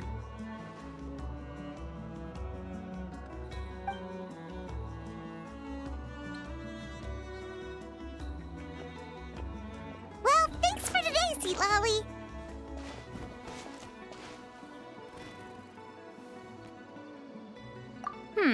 That's quite considerate of you. All right, let's grab a few drinks. Just like last time. Wait, didn't you say you had important plans tonight? What did you think I meant? Does that mean you've gone drinking every night for the past 200 years? Now Paimon's worried about your health. No, I've had enough socializing for one day. I know somewhere quiet. We can just buy some drinks and head over.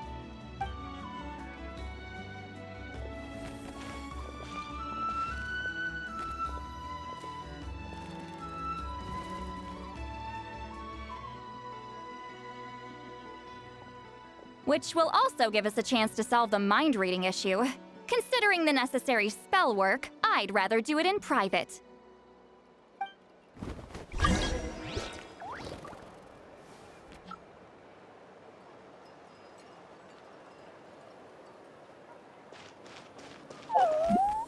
Burn it down!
Try and stop me!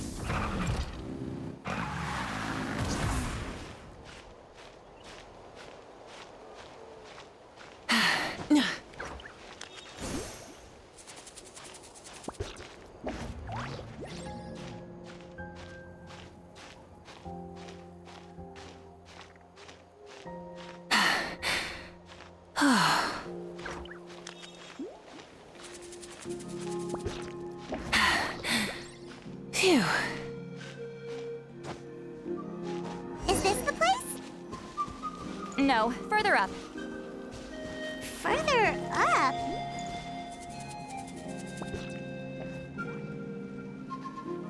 Whoa, this is like a secret base. Sometimes I want the fresh air, but not the company. So I come here. Let's see if my stash is still here. Ah, great! The halberd crest birds didn't eat my snacks.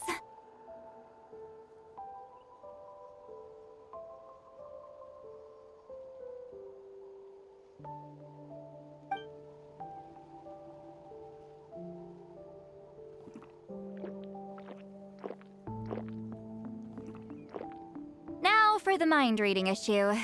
Give me your hand. It might take a little longer, actually. I just need to share my senses, make a clean break.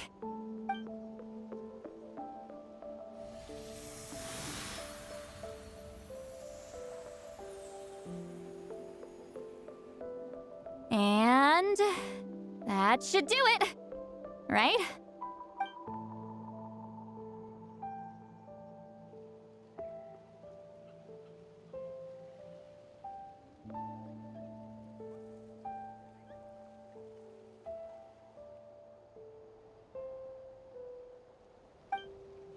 You're not wrong.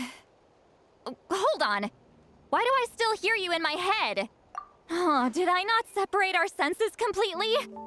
Maybe using my palm isn't enough? Close your eyes.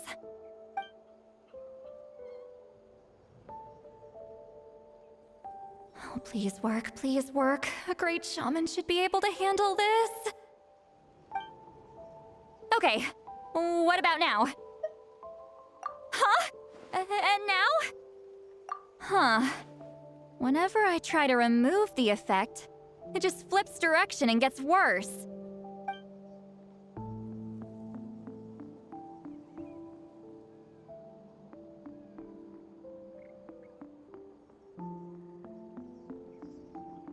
That was just to help with the spell. Ah, shoot.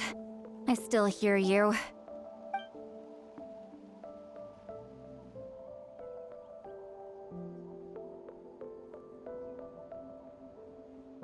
For a human soul, to lose the boundaries of the mind is to drown in the sea of consciousness without a concept of self. Wait, that sounds bad.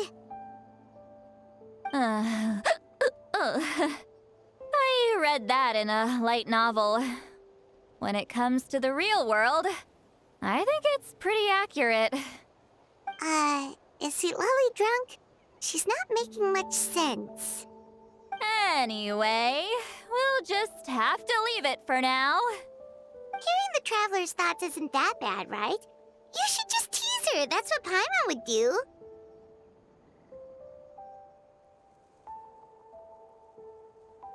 It's just... I'm not good at this. I'm not used to being close to people. Sorry, I said we could be friends, but I guess I'm not ready. I'm used to being Granny Eatsley. Someone intimidating, someone people are scared to approach. Yeah, Paimon's been wondering. Why do you insist on living so far away? You could easily become a leader of your tribe, someone everyone loves and respects.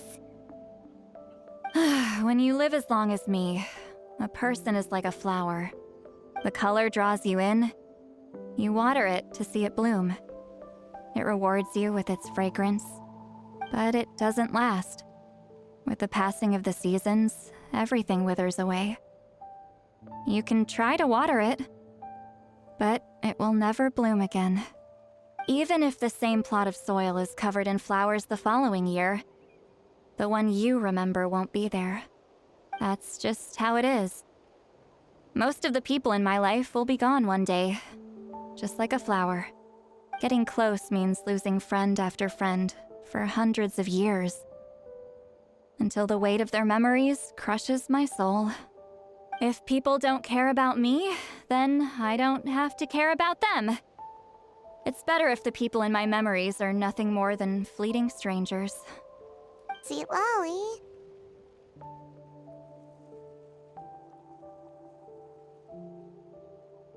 You won't live as long as me, so you don't have to worry about that. Really? Then you should understand. Nearly everyone you know will be gone one day.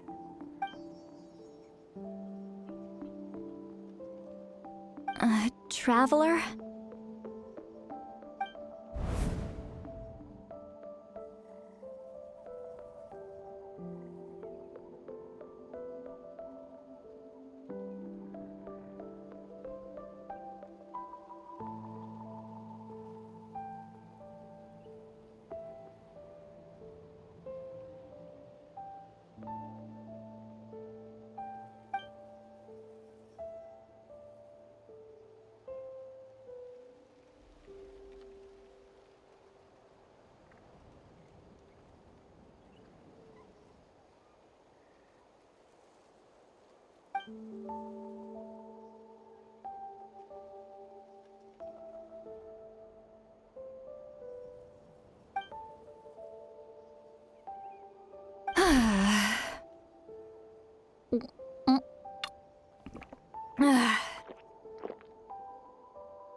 Is something wrong?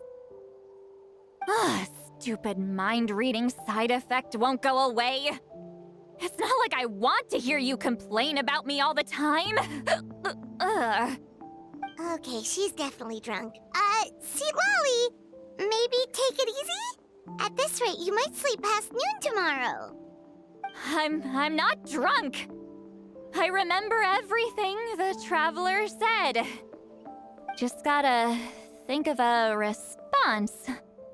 I'll think of something. Uh-oh, not this again. Is she asleep? I'm fine. Can get home by myself. Is she talking in her sleep or talking to us? She seems kind of out of it.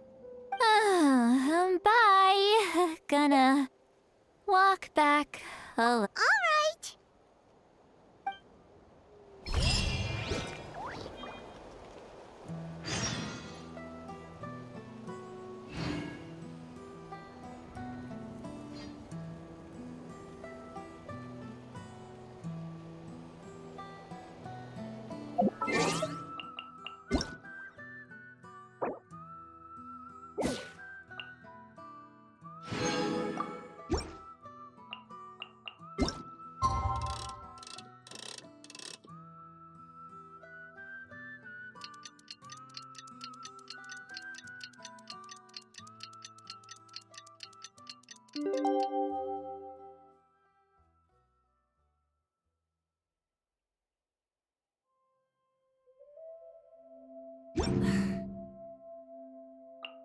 Instead of confining themselves to the heavens, God should broaden their horizons in the world below.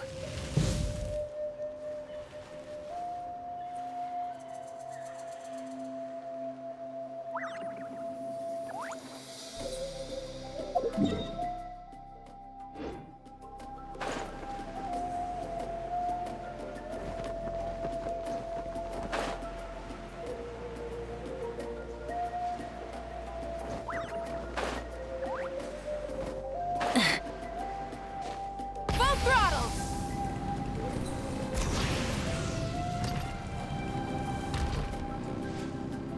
Take a deep breath and grit your teeth.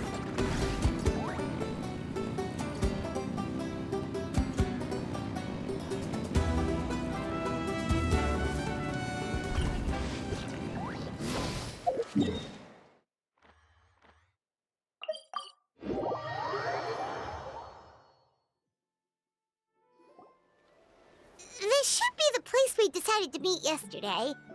Who knows if Sweet Lolly will show up on time? She drank so much last night, she might not even be up yet. Ahem. Sweet Lolly! No need to sound so surprised.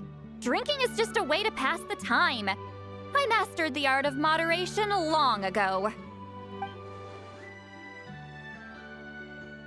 Last night doesn't count. It was a minor slip-up, that's all. Anyway, I gave everything a lot of thought, and I think you're right about something. The Battle of Seven Colors holds the key to a lot of the answers I've been searching for. So that's why you're here so early. Traveler, great shaman. Sorry to keep you waiting. Shall we head out?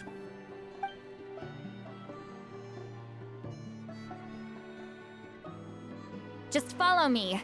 I'll confirm the location myself. Of course.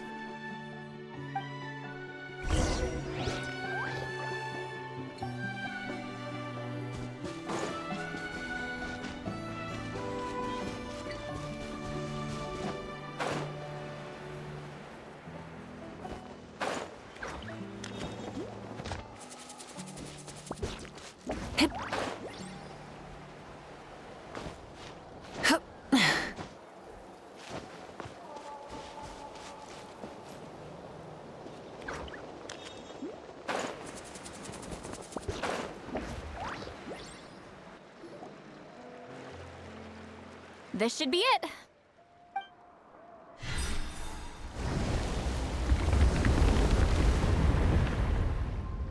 So the battlefield is inside this place.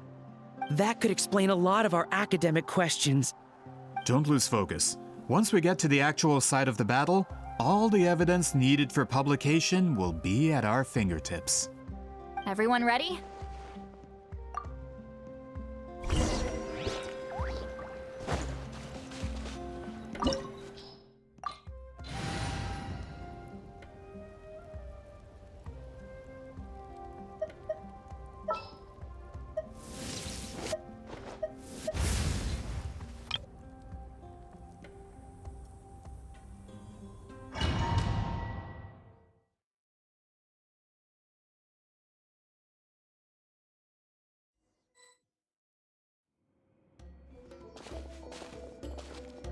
So the Abyss invaded through a cave like this? When the Abyss first began to corrode the ley lines, they took every opening they could get. All the items here should be useful for our research. You're not to touch a thing. I don't support invasive excavation. Ah, of course. I'll defer to the experts on this matter. Well, shall we continue?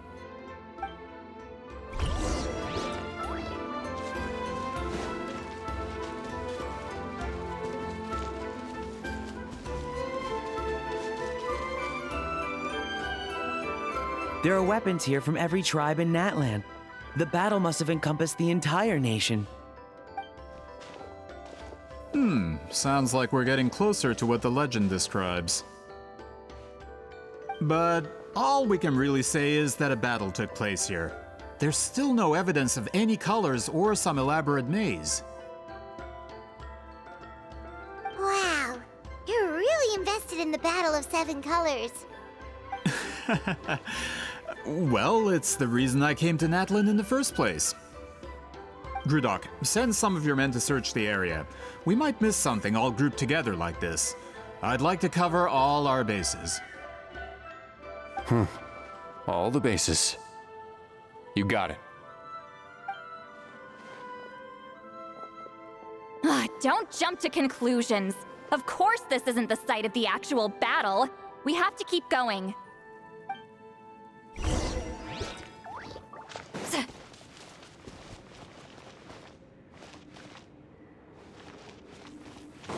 This wall is in our way! I might have an idea. Traveler, try removing that sphere.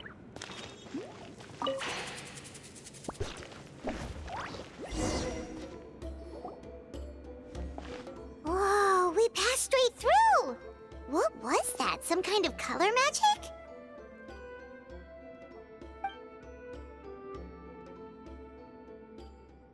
It's very close to the technique Wheatsealing might have used.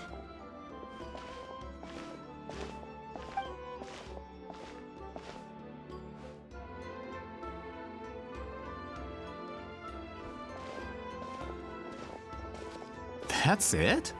Doesn't quite compare to the scale described in the legend. Still, what a terrific archaeological find! Enough chit-chat. We should keep going. The deeper we go, the more we'll find.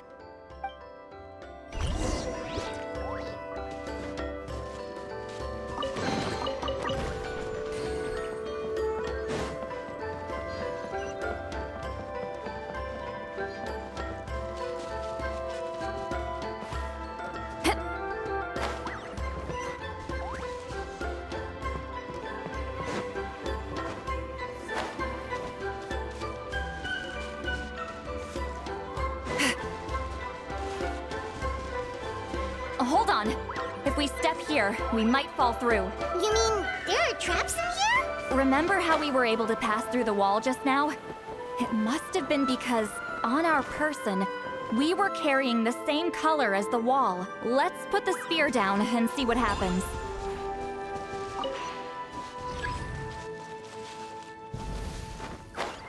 Whoa, you're right. We can keep going now.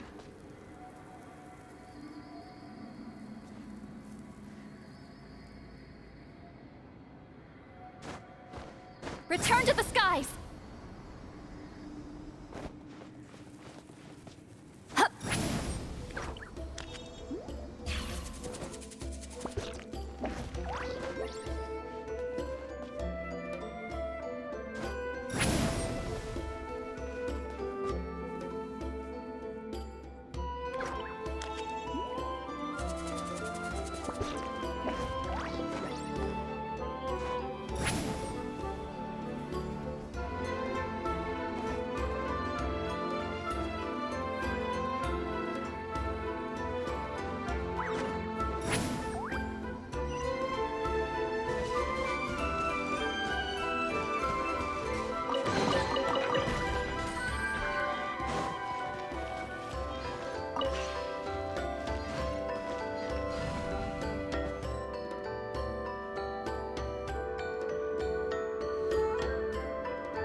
Wait, what was that?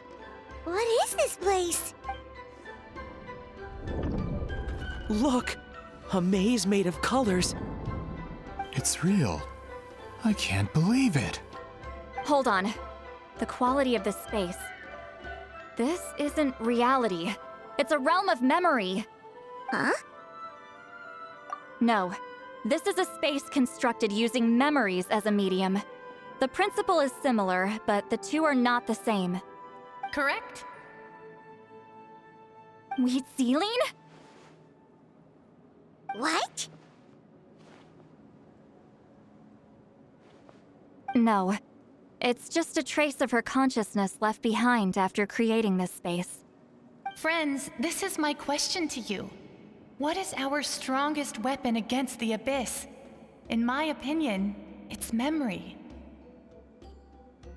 After all, is it not after losing the capacity for memory, love, and compassion that our enemies fell to the Abyss? That is why, with our memories, we possess a power the Abyss cannot hope to match. I have discovered the perfect medium for us to wield that weapon. You know it as color. The more cherished the memory, the more vivid its color. As memories disappear, their color fades first. That is why color is the best vehicle to wield the power of memory. Guided by vibrant colors, your capacity for memory is what will allow you to navigate this maze. Without that capacity, enemies will fail to cross the barrier in front of them and be trapped here for eternity. So, be brave, my friends, and march forward. Any ideas, Sweet Lolly? Sounds like she left a tutorial. Not surprising. She always did have to handhold her talentless students. Follow me.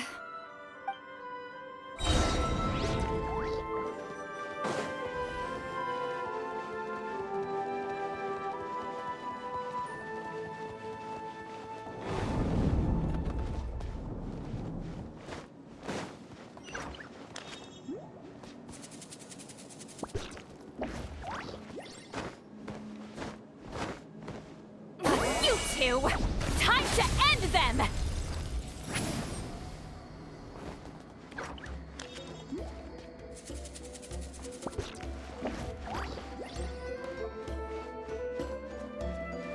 Show no mercy! Rise like smoke!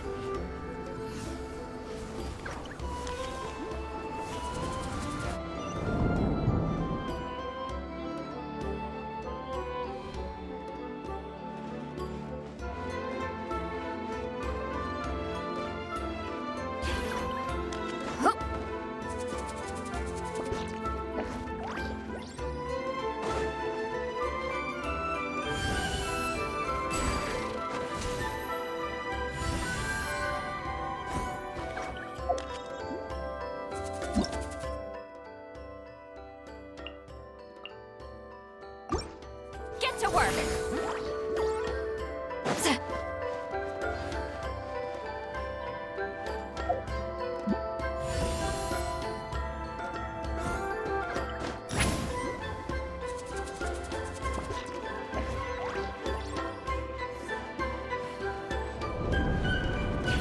There are monsters here too?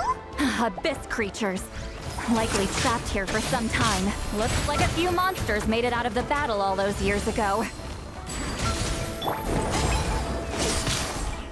Sacred name, Fortune Preserver, go. There is no escape!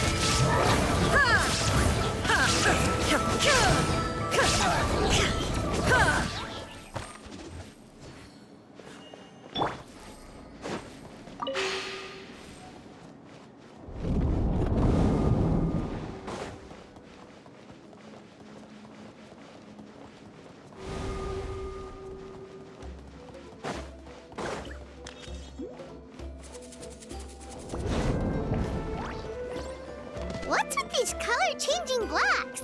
You and Sweet Lolly fell through all of of a sudden? You scared Paimon half to death! Must be one. Oh no! More monsters? Ah, shoot. They're blocking the way forward.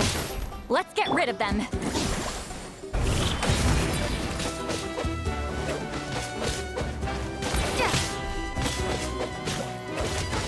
Shine down!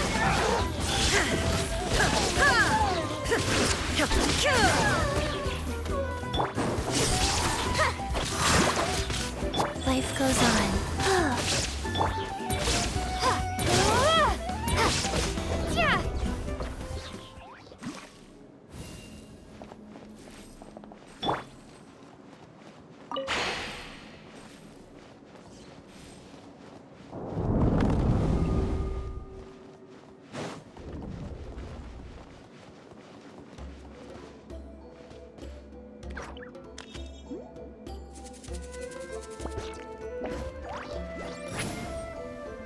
This place is so pretty.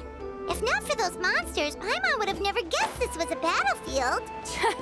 The showmanship's not bad. I'll give her that.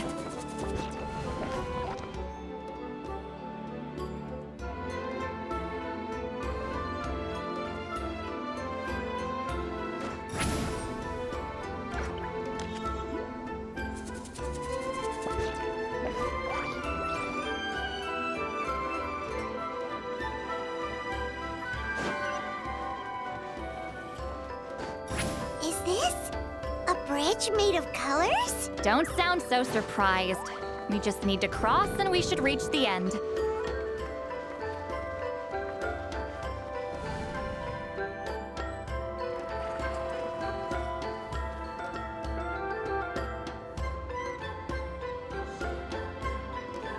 We're out! Looks like we made it through the maze.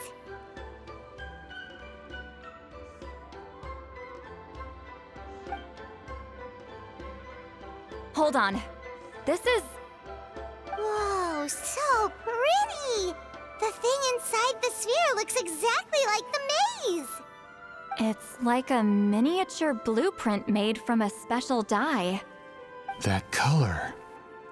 The dye was modified using a secret technique to harness the power of memories and create mazes like the one we just witnessed. Without that power, it's just a normal dye. But the color it produces is still quite rare. I would say this is the most direct evidence that the Battle of Seven Colors actually took place. The expert has spoken!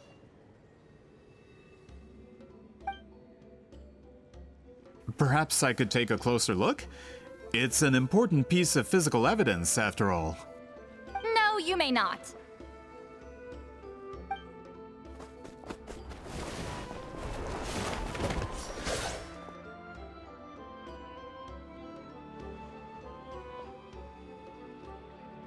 What are you doing? Ah, you noticed my signal. Not bad, Traveler. We make a good team. Huh. So, you've been watching me. A self-proclaimed book merchant who's never heard of Shogun Almighty reborn as Raiden with unlimited power? Please, that work was a commercial success across Teyvat. I knew you were fishy, but I didn't expect you to pull something like this. Monsieur Montluçon, we just need a few pictures for our research, not the artifact itself. What if it gets damaged or destroyed? Shut it! I couldn't care less about preserving this piece of trash. I would destroy it right now if I could. But then there would be no evidence to prove the battle took place! What if that was my goal all along? What? Huh. Pretending to be a book merchant, pretending to promote the history of Natlan and its heroes, was the only way to get information out of the people in this tribe. But make no mistake, I'm no lowly merchant. I am the future owner of the largest printing company in all of Teyvat. But the dye in that sphere ruined all my plans before they could even get off the ground. We've received a report that your advertisement in the paper makes false claims. Fontaine Law demands it be taken down immediately. False claims? The dye I advertised is an unprecedented innovation. It produces colors of unmatched radiance. Unfortunately, its qualities are neither unprecedented nor unmatched. According to the lady who made the report, she saw a woven scroll in Natlan made with a similar dye. Even more miraculous, that substance dates back hundreds of years.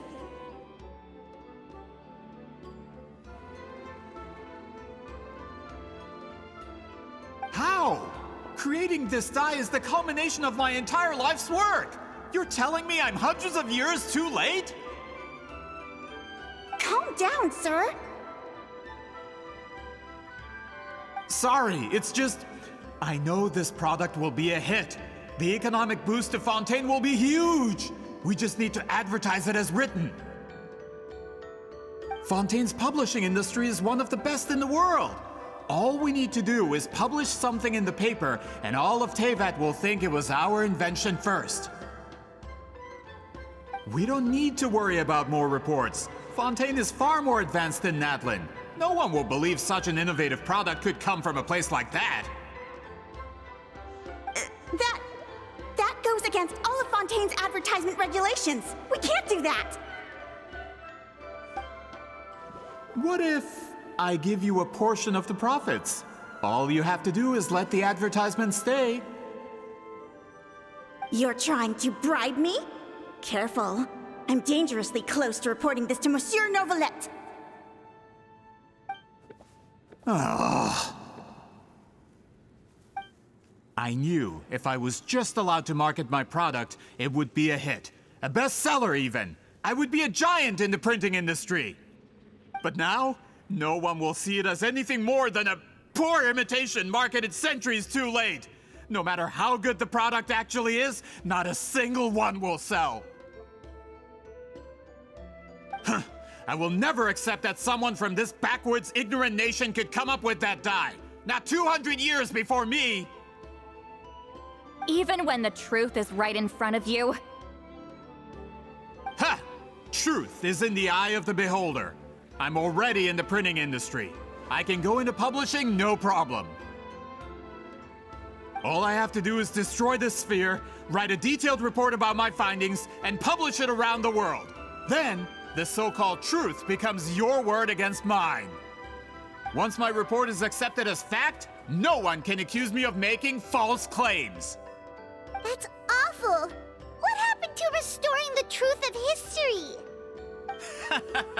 That plan hasn't changed. Ah, you mean a hero of Natlan who's not actually from Natlan? And a great shaman who, according to rumor, abandoned her tribe long ago? From a practical perspective, there's no reason for either of you to stand against me. Shows what you know. Oh, since you like rumors so much, have you heard the one about what happens to people who get on my bad side? Ah, the wrath of Granny Itzley. Like I said, our interests aren't at odds. I knew from the beginning that you would accept my invitation, considering Huitzilin was your rival. You've lived longer than her, you're far stronger than her, and yet, she has always been more revered than you. Now, that can change. With the backing of the printing industry, I can take any book and send it to all four corners of Teyvat. This part of Natlan's history will be mine to tell. And in my version, I can erase the Battle of Seven Colors. You can be the one to have all the glory. That's not real history. That's a no, then? Your history means nothing to me. But it's not allowed to stand in the way of my Mora. Done running your mouth? Good. Before handing you over to the tribe, I think... If this comes to a fight, per my contract, you're gonna have to go through me.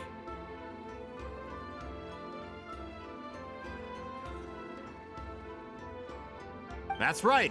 I didn't pay all that Mora for nothing. Wait, aren't you subordinates of the captain? Why are you helping someone who wants to erase Natlan's history? The captain. You actually bought that? United in the pursuit of Mora, we travel the land to collect debts. Our loyalty is to Regreater, his interests, and his wealth. Regreater? The captain means nothing to them. They serve a different harbinger altogether. Regrader! This man has the potential to become a giant in the printing industry and disrupt Fontaine's economic system. This aligns with Regrader's interests. It's all been a lie from the very beginning! I don't care who you serve. When it comes to punishment, I don't discriminate.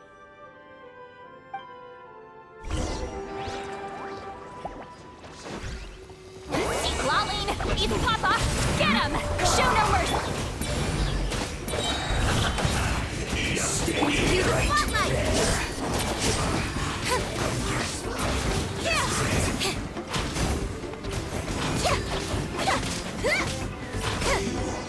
Can't run from death. That's what you get for messing with the hero of Natlan and Granny Eatsley. They could give Regrader a run for his Mora. When did this person get so strong? Looks like the men following the captain failed to update us on the latest intelligence. Not good. This is becoming more trouble than it's worth. You're on your own!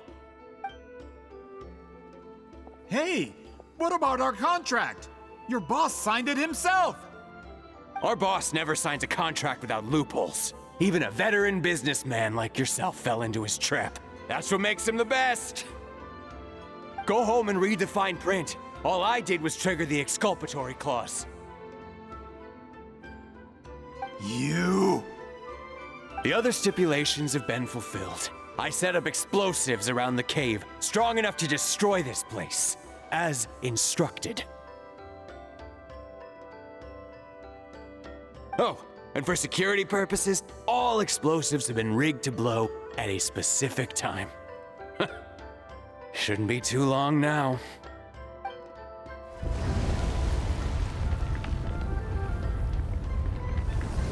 What? This whole place is gonna collapse? You were supposed to wait until I made it out! Are you trying to kill me? That depends on how fast you can run. I'm off.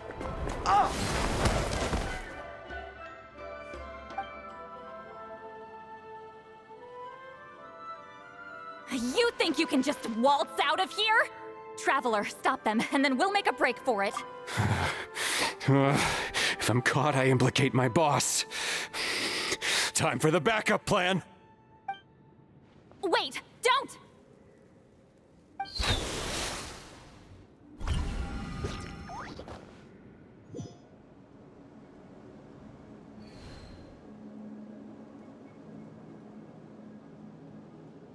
Where are we? Back in the maze? Good point. She'll know how to get out of here. Let's see. See, Lally? Oh, looks like it's not gonna be that easy. What should we do?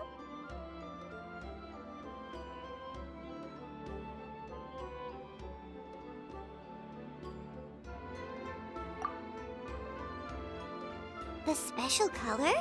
The one you saw? You're right. Lead the way, traveler.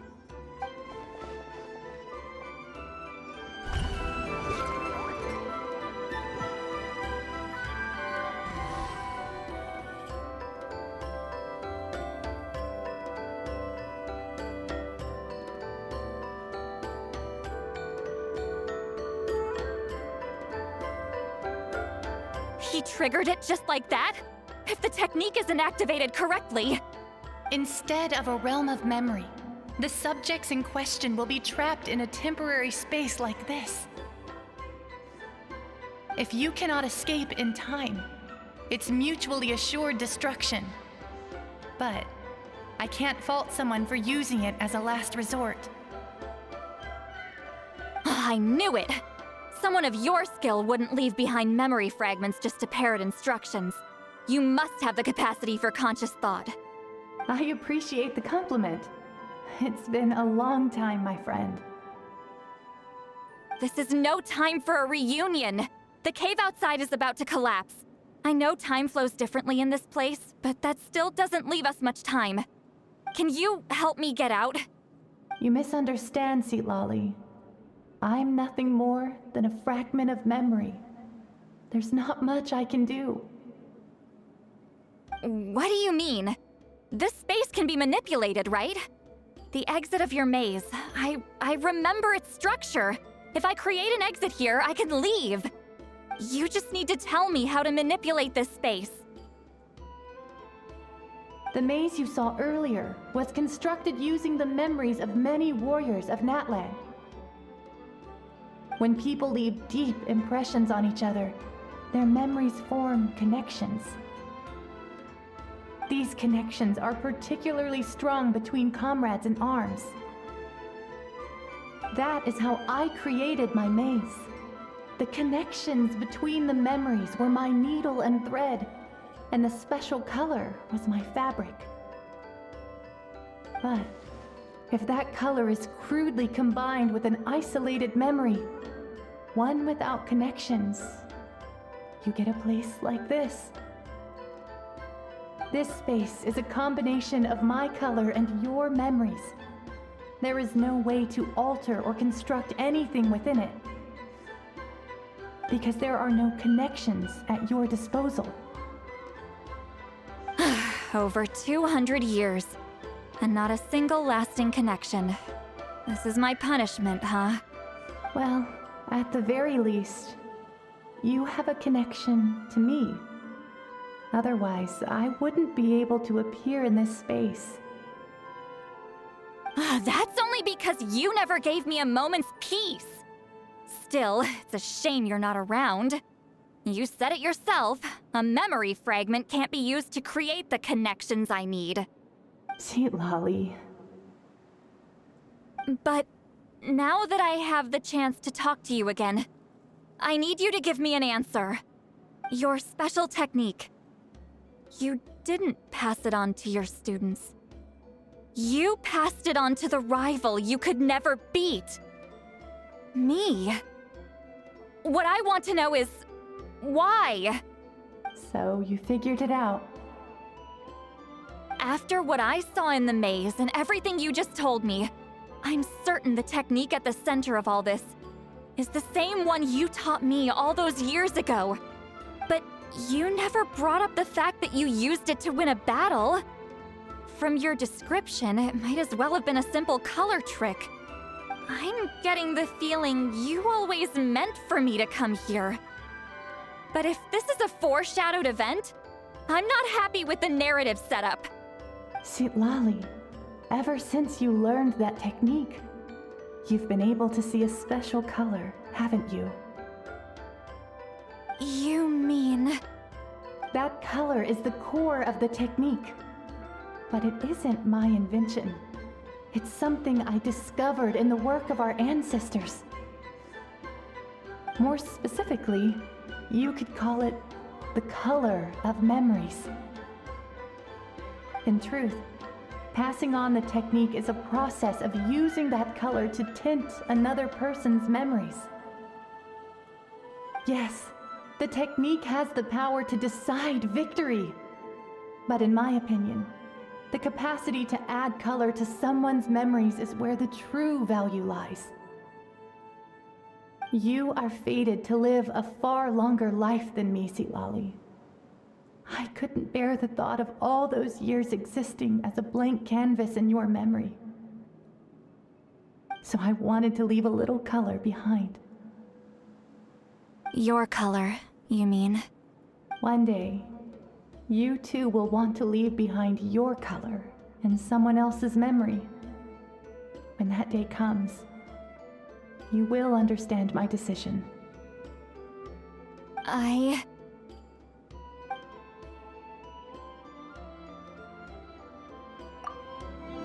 have to get out of here.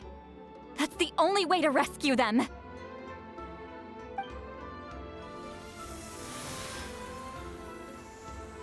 See, Lolly, what are you... I understand the true principle of this technique now. If I can't construct an exit, then I will separate this color from my memories by force. But you could lose a portion of your memories that way. I know. But my memory is just a blank canvas I've neglected for 200 years. My friends are worth the risk. Traveler? When you entered the realm of memory I constructed, I used your memories to learn about your recent experiences. I have a feeling you're the one who will be saved this time. After 200 years, someone has appeared by your side. The kind of person I could have never anticipated. The Night Kingdom harbors Natlan's memories, and the Traveler's connection to that realm is incredibly strong, surpassing even the shamans who worship the Lord of the Night. This means that even without your tutelage, she can see the color of memories. What did you say? Although she doesn't know how to wield it, she unknowingly left behind a trace of color in your memories. That was enough to guide her to this space. You now have a connection at your disposal. Well, Sitlali, it looks like part of this was foreshadowed, but the rest is a surprise. Traveler? Traveler! That's Sitlali's voice! She's just up ahead! This is goodbye, my friend. Your memories over the past 200 years are much more than a blank canvas. Cherish them. Wheat ceiling. Sitlali! Paimon! Traveler! Hold my hand.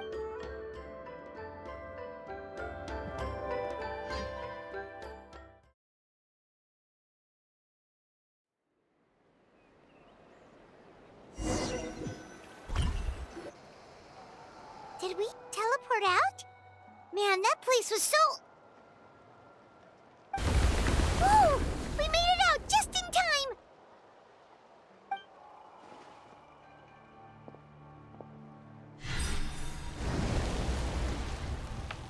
Wonder what happened to the Fatui guy and the others.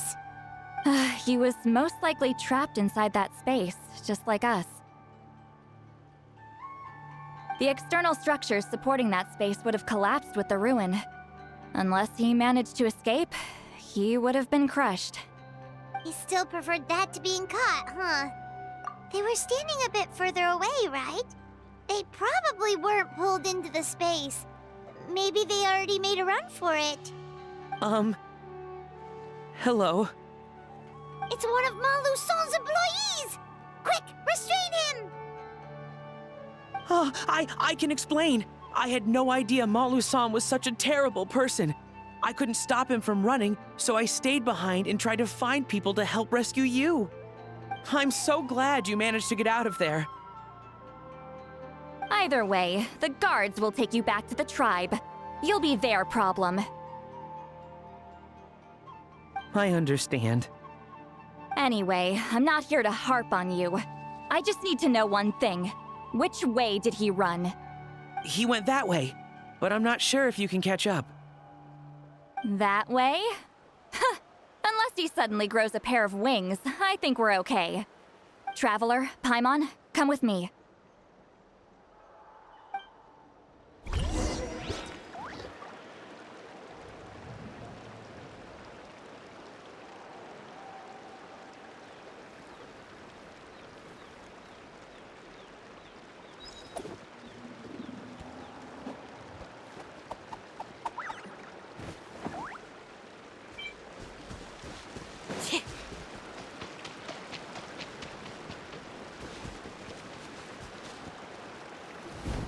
Hey, it's Elder Tlapo and a group of Victomisaurs! They caught Malu Son! Something felt off about him yesterday, so I set a few things in motion. Looks like it's time for that foreshadowing to pay off. My bank balance! No! No! What's wrong with him? That's one of the tricks Claw uses to scare people. He makes people hallucinate the thing that scares them most. It's particularly effective on weak-minded people like him. Serves him right! I know, it was a lot to ask, making you come all the way out here during the day. Was that a declaration? Elder Tlapo didn't appoint us to a whole other task, did he? Forget about him for now. The Ectomisaurs will make sure Montluçon doesn't escape before the guards arrive. In the meantime, we have unfinished business, remember? Right, the special scroll. But the die is buried underneath a bunch of rubble now. Don't worry, Huitzilin's technique hasn't been lost at all. Come with me, I'll explain everything at my house. Oh, and Traveler? Everything you said about memory, I finally figured out my answer. I knew you'd want to tag along. Let's go.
Now, when it comes to weaving the scroll itself, you don't actually need to lift a finger.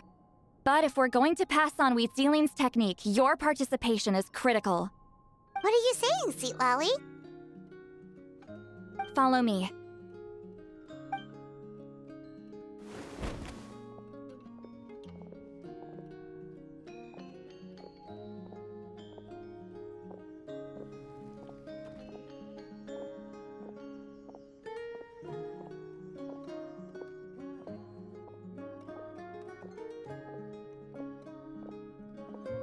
Whoa, look at this place.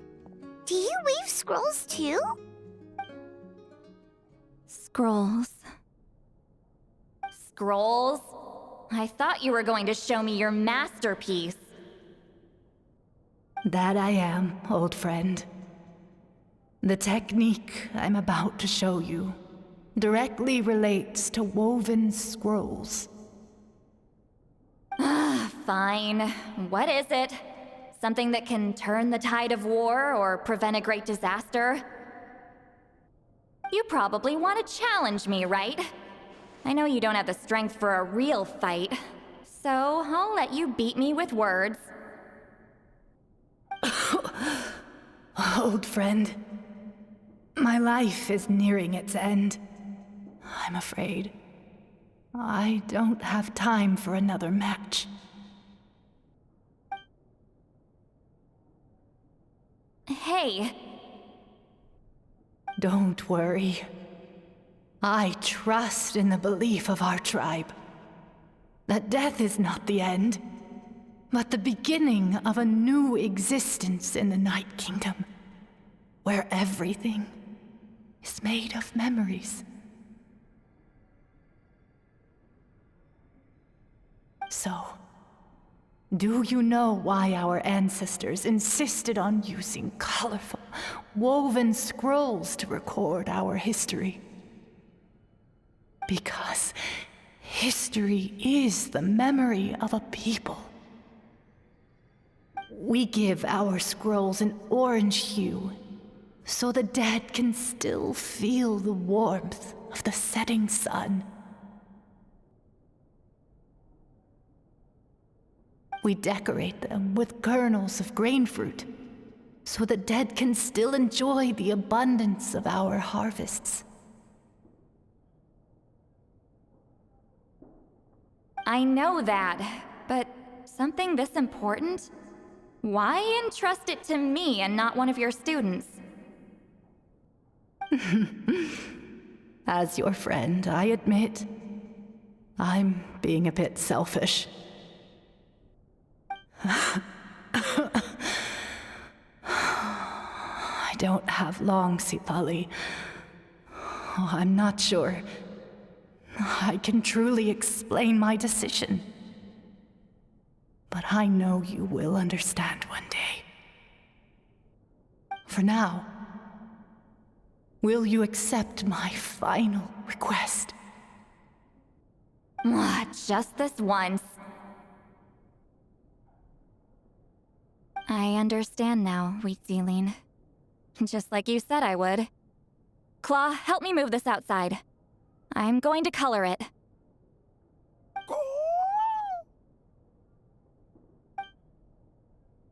Traveler, Paimon, come with me.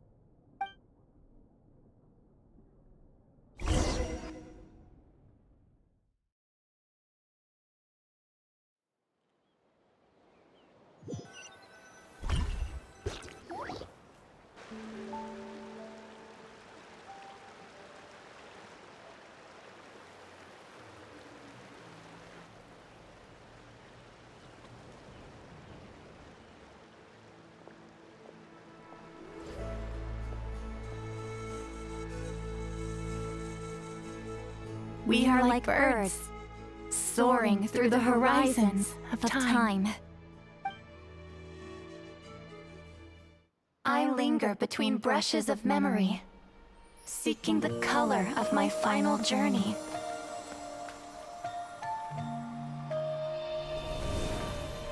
When I get there, may there be feathers to paint the sky, shades of rose.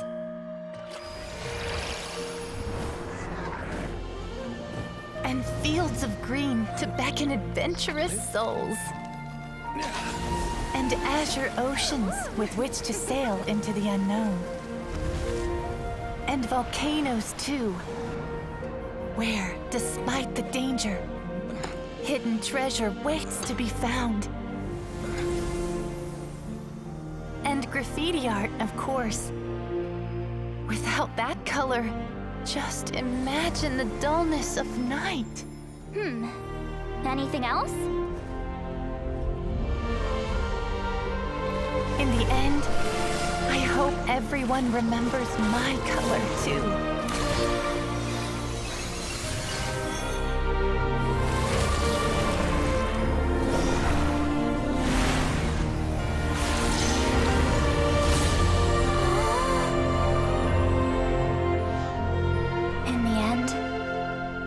I hope everyone remembers your color too. All in all, it was just a technique for coloring a scroll. The task I'm entrusting to you is much more than that. Farewell, my friend.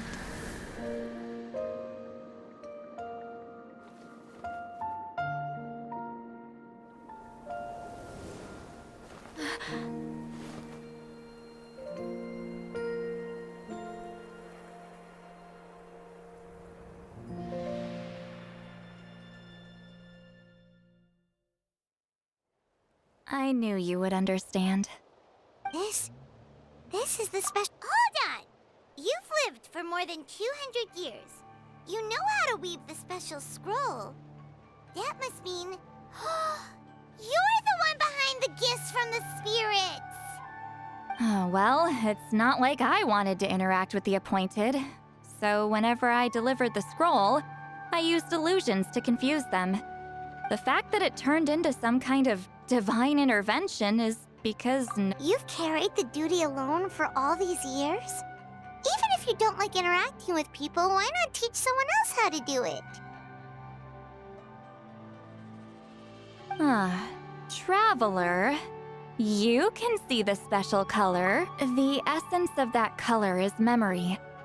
That means completing the special scroll is a process of searching for color within your memories.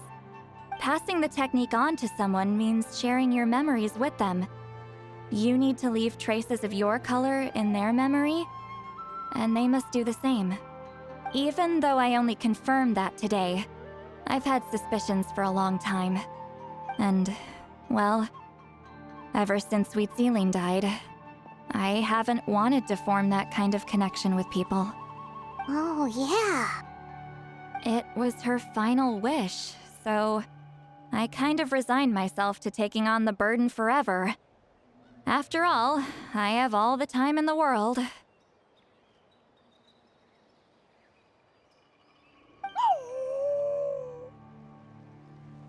But Claw never stopped appointing new candidates to weave the scroll, despite knowing exactly how I felt about the situation.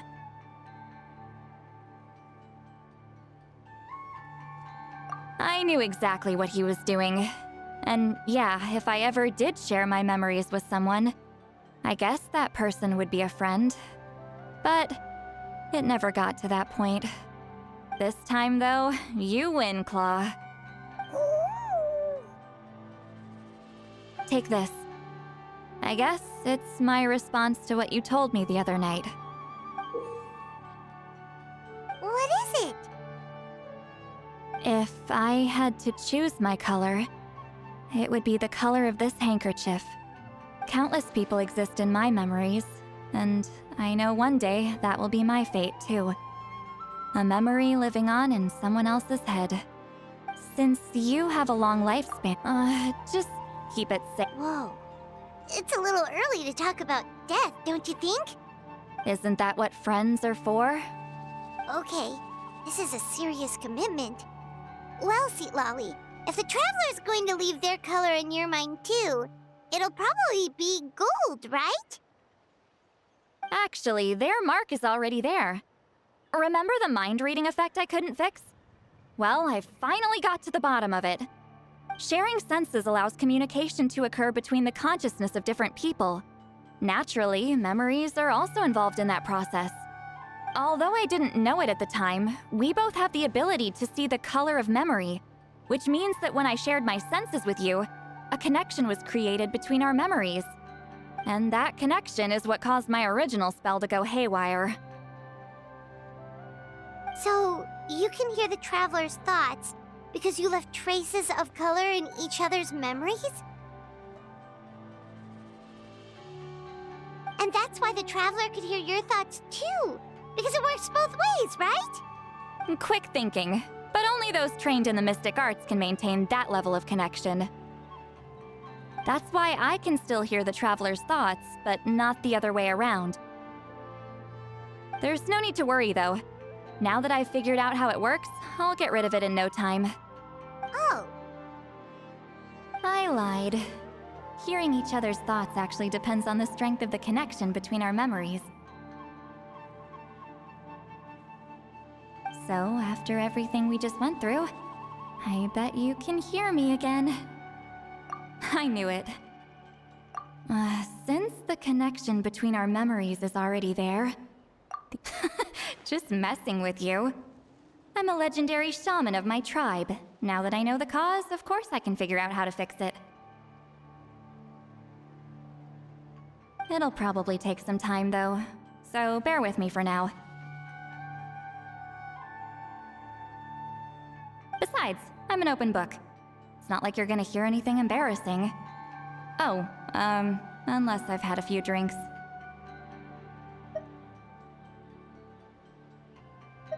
A shame? I mean, if you ever miss this whole telepathy mess, I could always share my senses with you again. No promises, though. Some thoughts are better kept to yourself.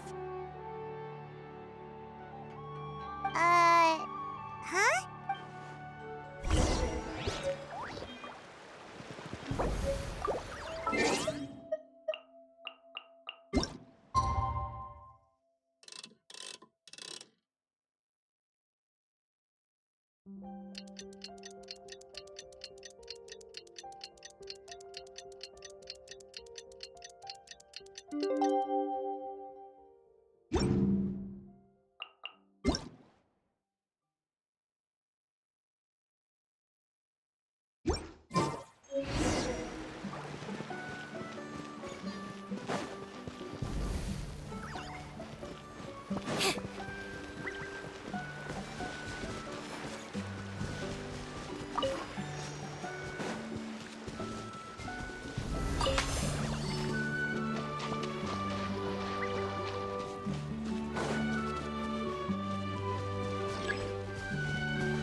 Ah, you did it?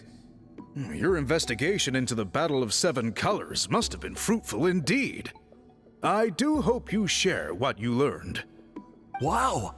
The scroll is finished already! Elder Talapo's wisdom is never wrong. Yeah, we should explain. Take it away, Traveler.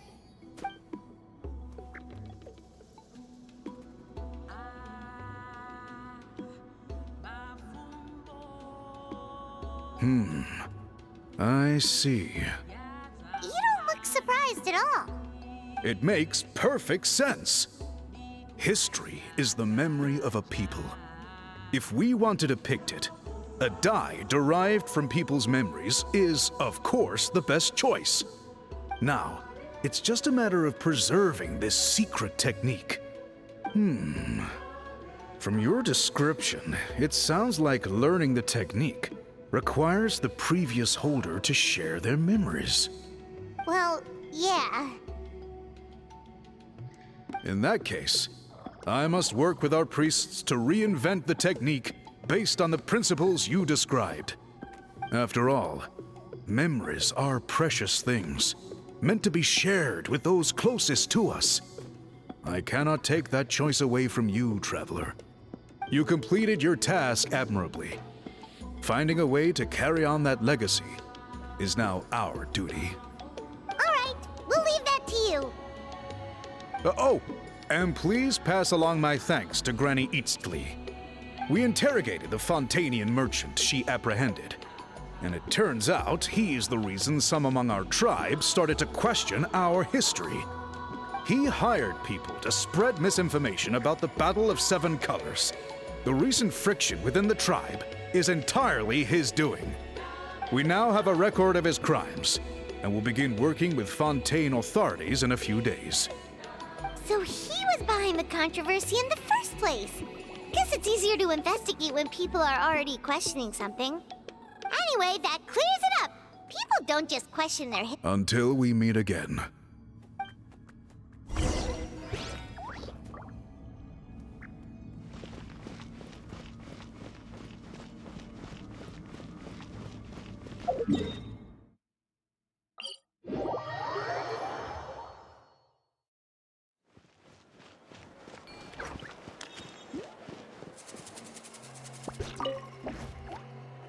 You told him everything, right? Yep. We left out the part about your contribution, but it kinda seemed like Chief Biram saw through us. You could have just said it was a gift from the spirits.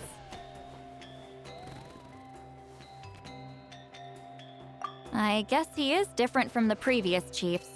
But if he figures out it was me all these years, I'm in for a world of trouble. There you are. I've been looking everywhere for you. Oh, it's the other Fontanian researcher. He wasn't taken away with his boss? Please, call me Allier. After questioning, the tribe absolved me of any serious wrongdoing, so here I am. I'll be heading back to Fontaine soon. No employer means no funding, after all. But I wanted to finish my investigation first. I'd like to ask some questions about Huitziline.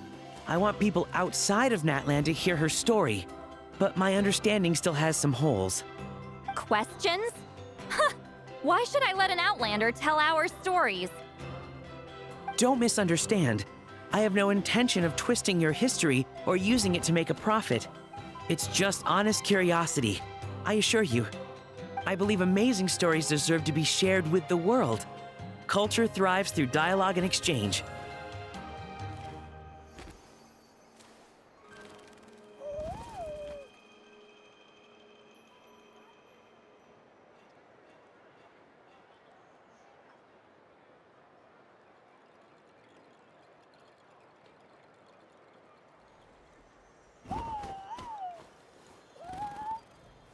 All right, you can ask your questions, but be quick. I have important plans after this. Important plans? Oh, thank you very much.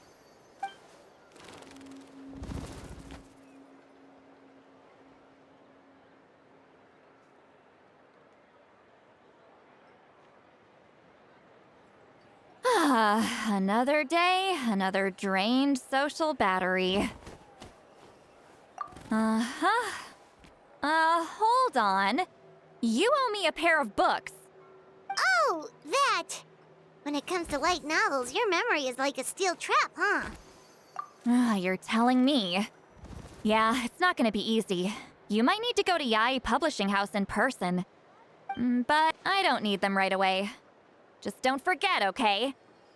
Of course! We'll get them sent to you as soon as we can! Sent to me? Nuh-uh. I don't want a stranger knocking on my door when I'm hungover. Here, just take this. And this is? The key to my house. Don't bother knocking next time. You'll disturb my sleep.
Winnie is saying some strange things again. It's really worrying.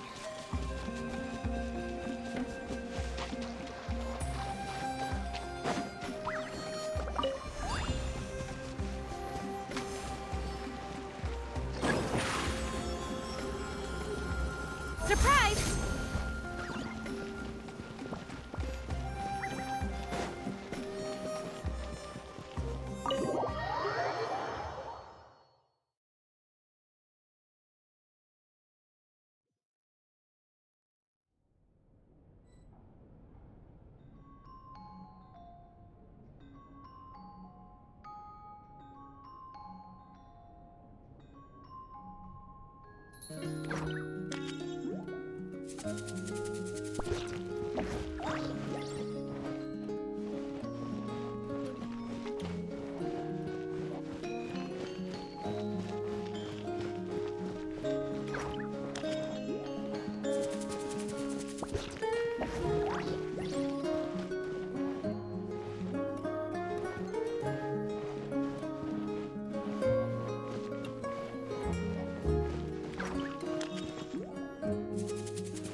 Exploration and trials.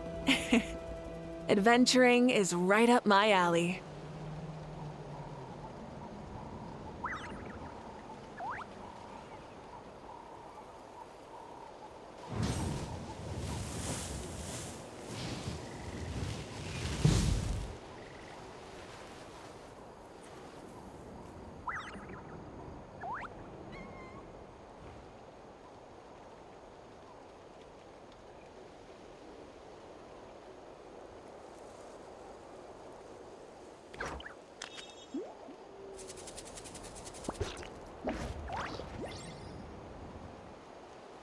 Many insects have a compulsion to follow the light, and humans are the same.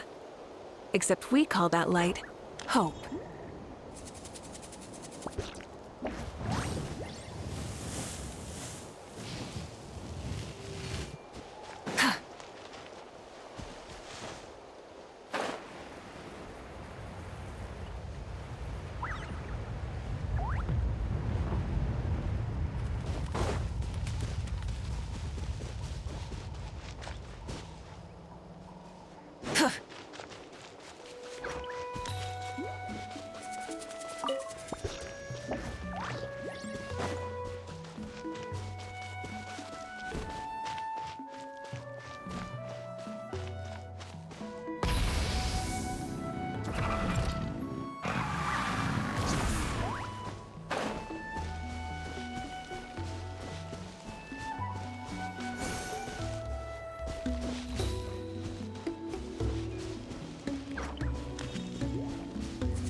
Hip.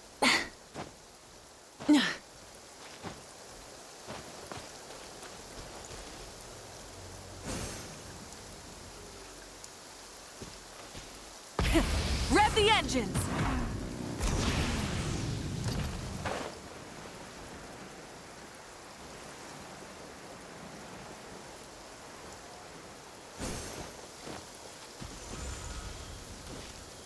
Try and stop me!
Gotta pick a good date. Gotta pick the right location.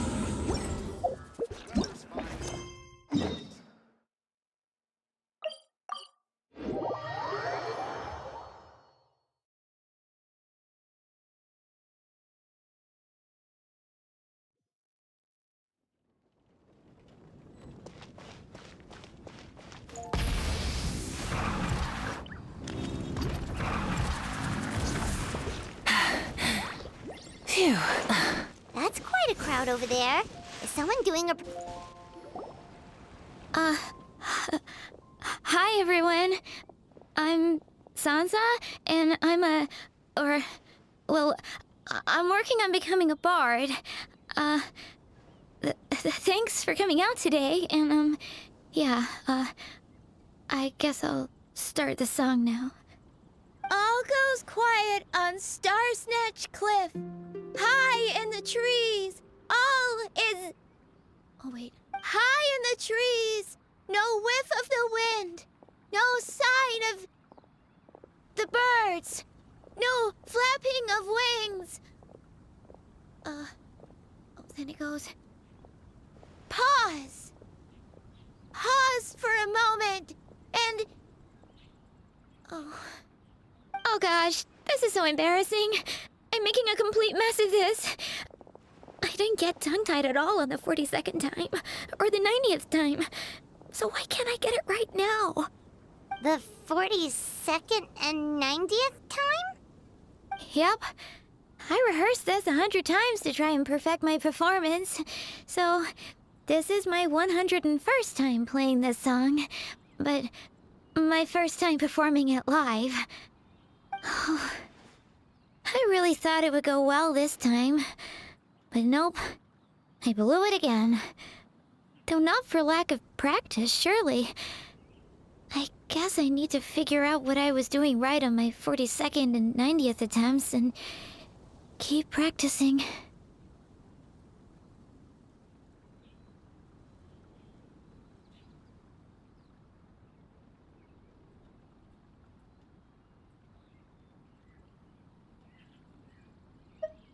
Right. That amount of practice should have been more than enough. If it still isn't working, maybe it's more a question of how you've been practicing. Actually, the Traveler here has loads of experience with performing music. Why don't you tell us what your method is? Maybe we can give you some suggestions. And, Paimon can give you pro tips from an audience perspective, as a highly seasoned and professional audience person. Aw, that's so kind of you. I'm touched that you're willing to help me. Give me a second. Let me just check my notes. Or Actually, why don't I just give you my notes so you can read them for yourself? Notes about what? Just things I jot down after each practice. Stuff to watch out for, areas to improve on, etc. Oh, but you can ignore the second half. That's just my random thoughts on other people's performances and trying out different instruments.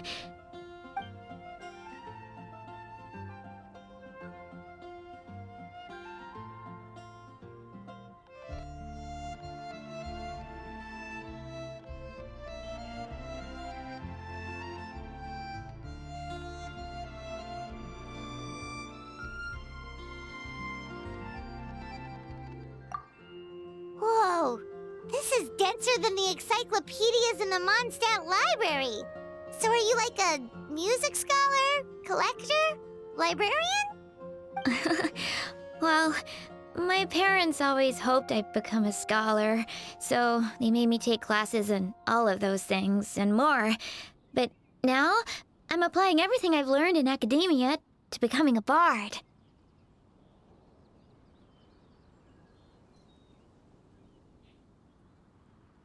Well, I'm all ears. Where do you think I'm going wrong? Have I misunderstood some core principles of music theory, perhaps? Or am I approaching my rehearsals wrong?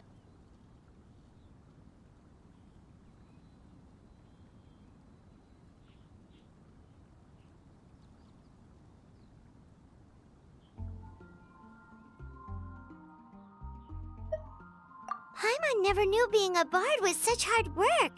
The tone-deaf bard always makes it look so easy. He never seems stressed out at all. And still, his singing and lyre playing always sound really great. Unless he's actually been practicing in secret. Venti! Ah! Tone-deaf bard, where did you come from?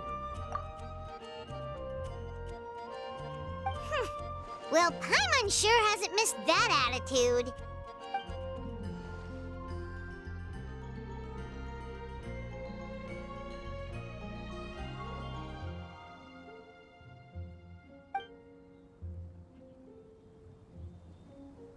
A whoosh?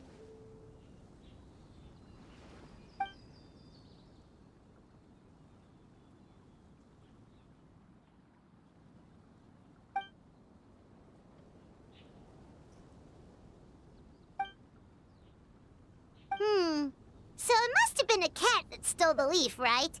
And with your allergies, you can't exactly go chasing it down. I can help too, Venti.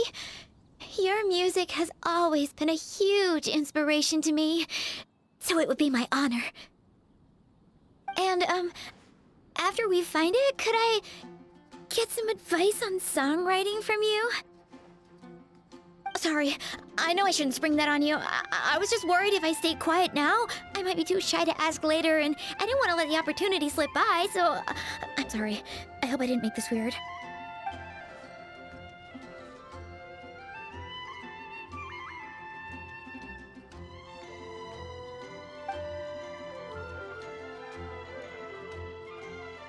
Wow, really? Okay, I'll just grab my... Wait, where's my notebook? Oh, it's right here. Sorry, give me a second.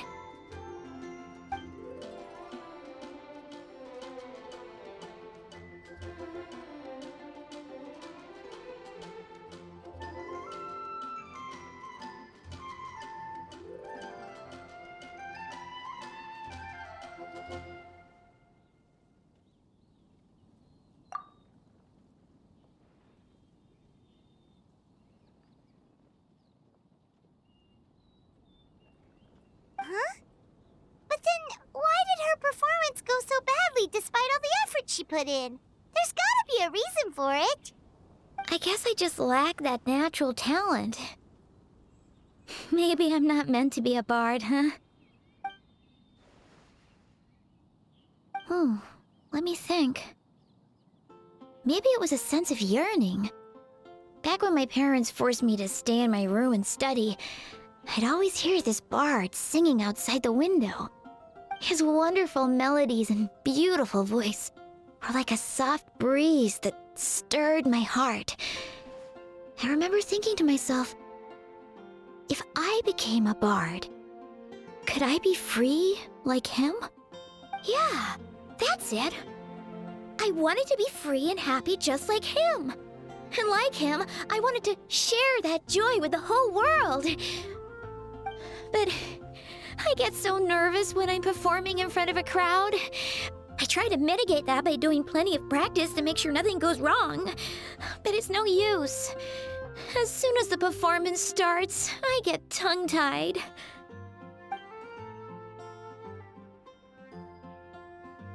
What? But I can't even get my words out.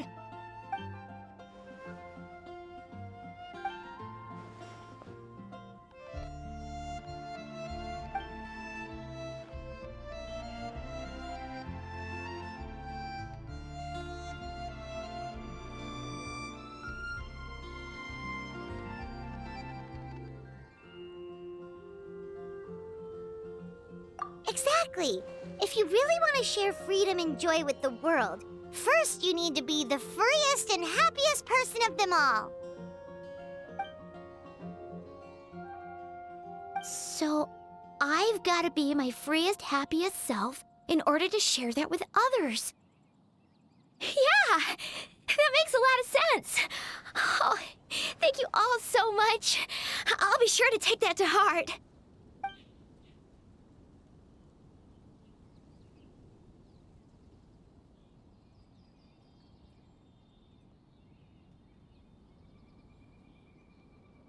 In that case, Paimon will be the audience. Paimon is the most...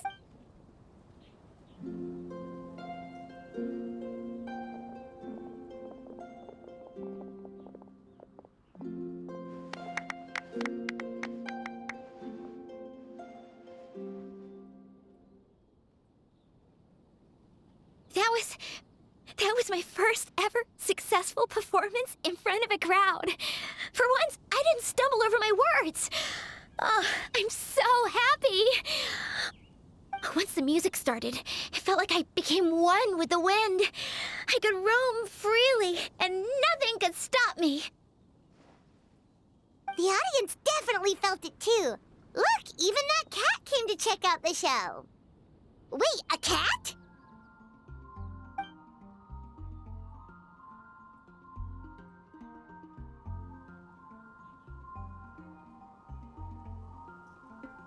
Oh, Charcoal! So it was you! I'm sorry, that's my neighbor's cat. Whenever I'm rehearsing, it always comes to sit on the windowsill and listen in. What was that in its mouth? Was it the leaf with Venti's poem? Charcoal! That belongs to Venti. It's very important to him. Could you give it back? You've helped me so much. I feel bad that I have no way to repay you.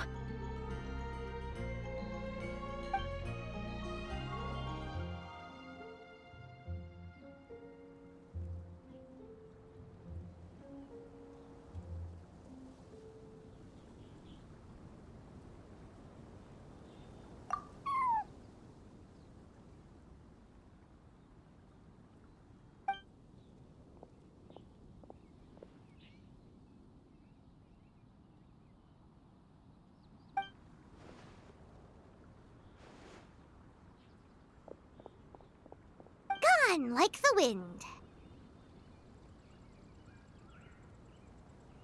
I can hardly believe I got a personal lesson from Venti himself. I must find time to thank him properly. Oh, and of course, I owe you two a huge thank you as well. I can't offer much, but why don't you take this songbook? It's from back when I was studying. I noted down all kinds of tunes from many parts of the world. Maybe you'll find it useful. Oh, and as well as tunes, I also collected all kinds of instruments. You're welcome to try them out anytime you want. It'll be great to have another musician to trade tips with. Awesome! We'll definitely take you up on that.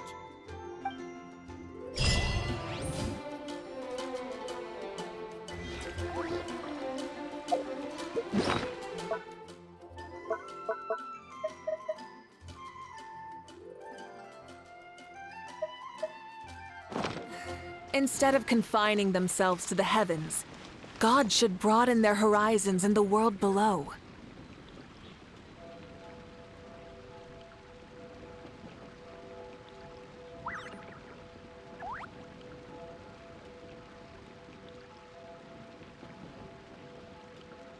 I'm gonna sing it one more time.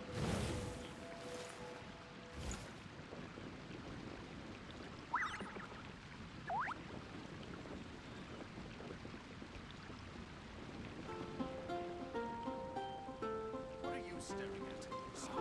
Where am I going to get the more?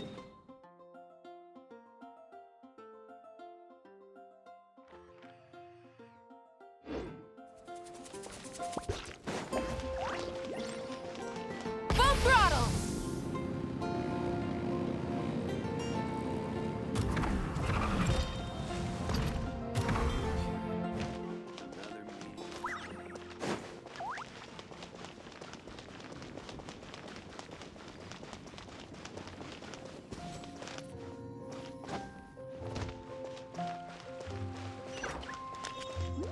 You're also here for Moskat's home.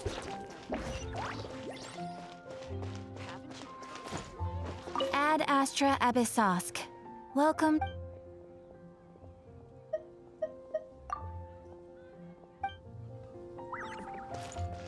You're high up.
Try and stop me!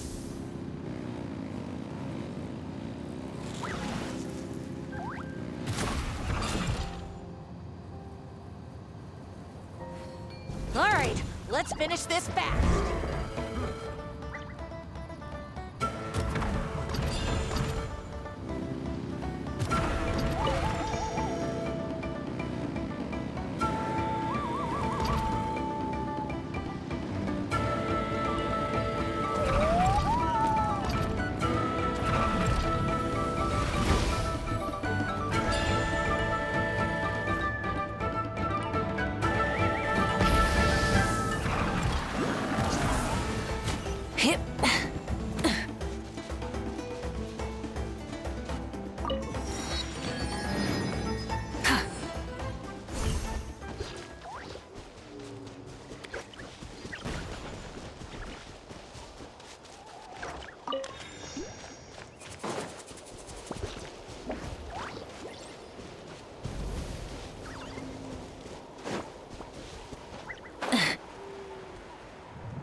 Yeah.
Rev the engines!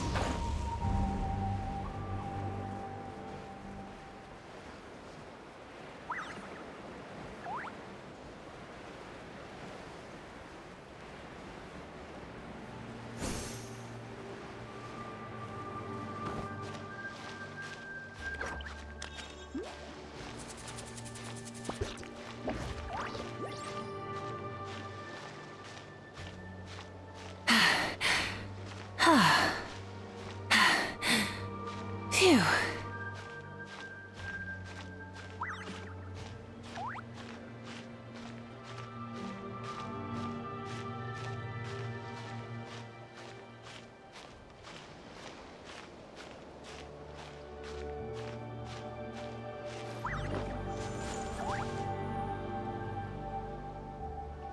Full throttle!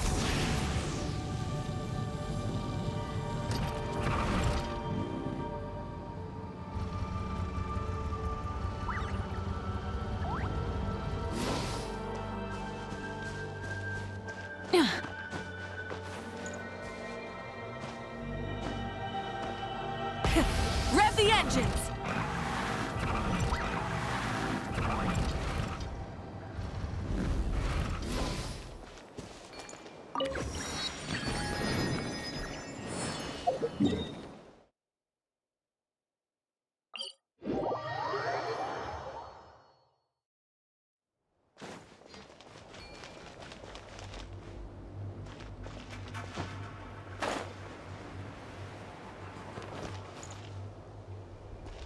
Full throttle!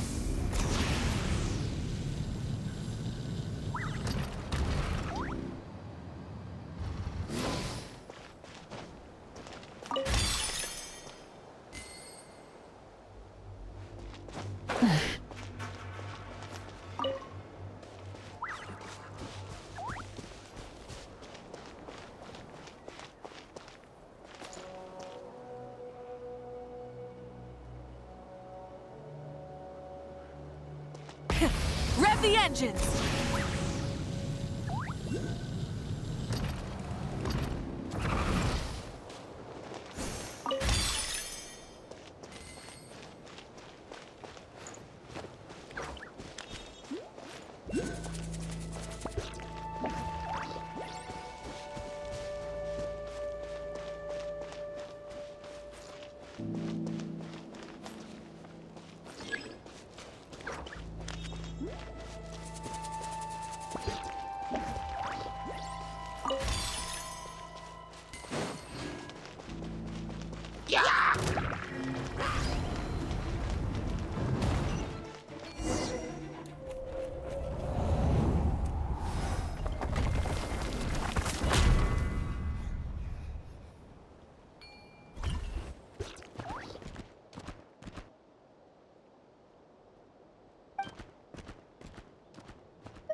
blazing sun!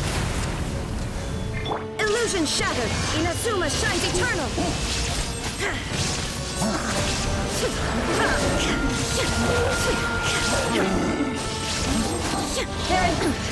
Insolent! Be amazed! Chip on them!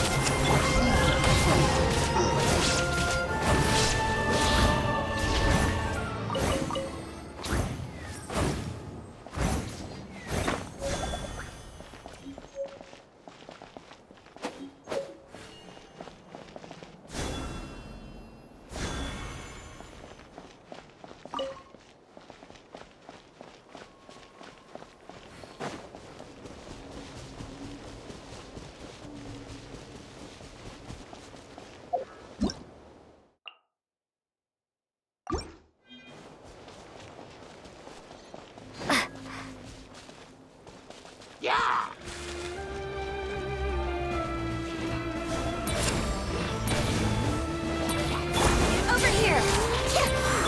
Torn to oblivion!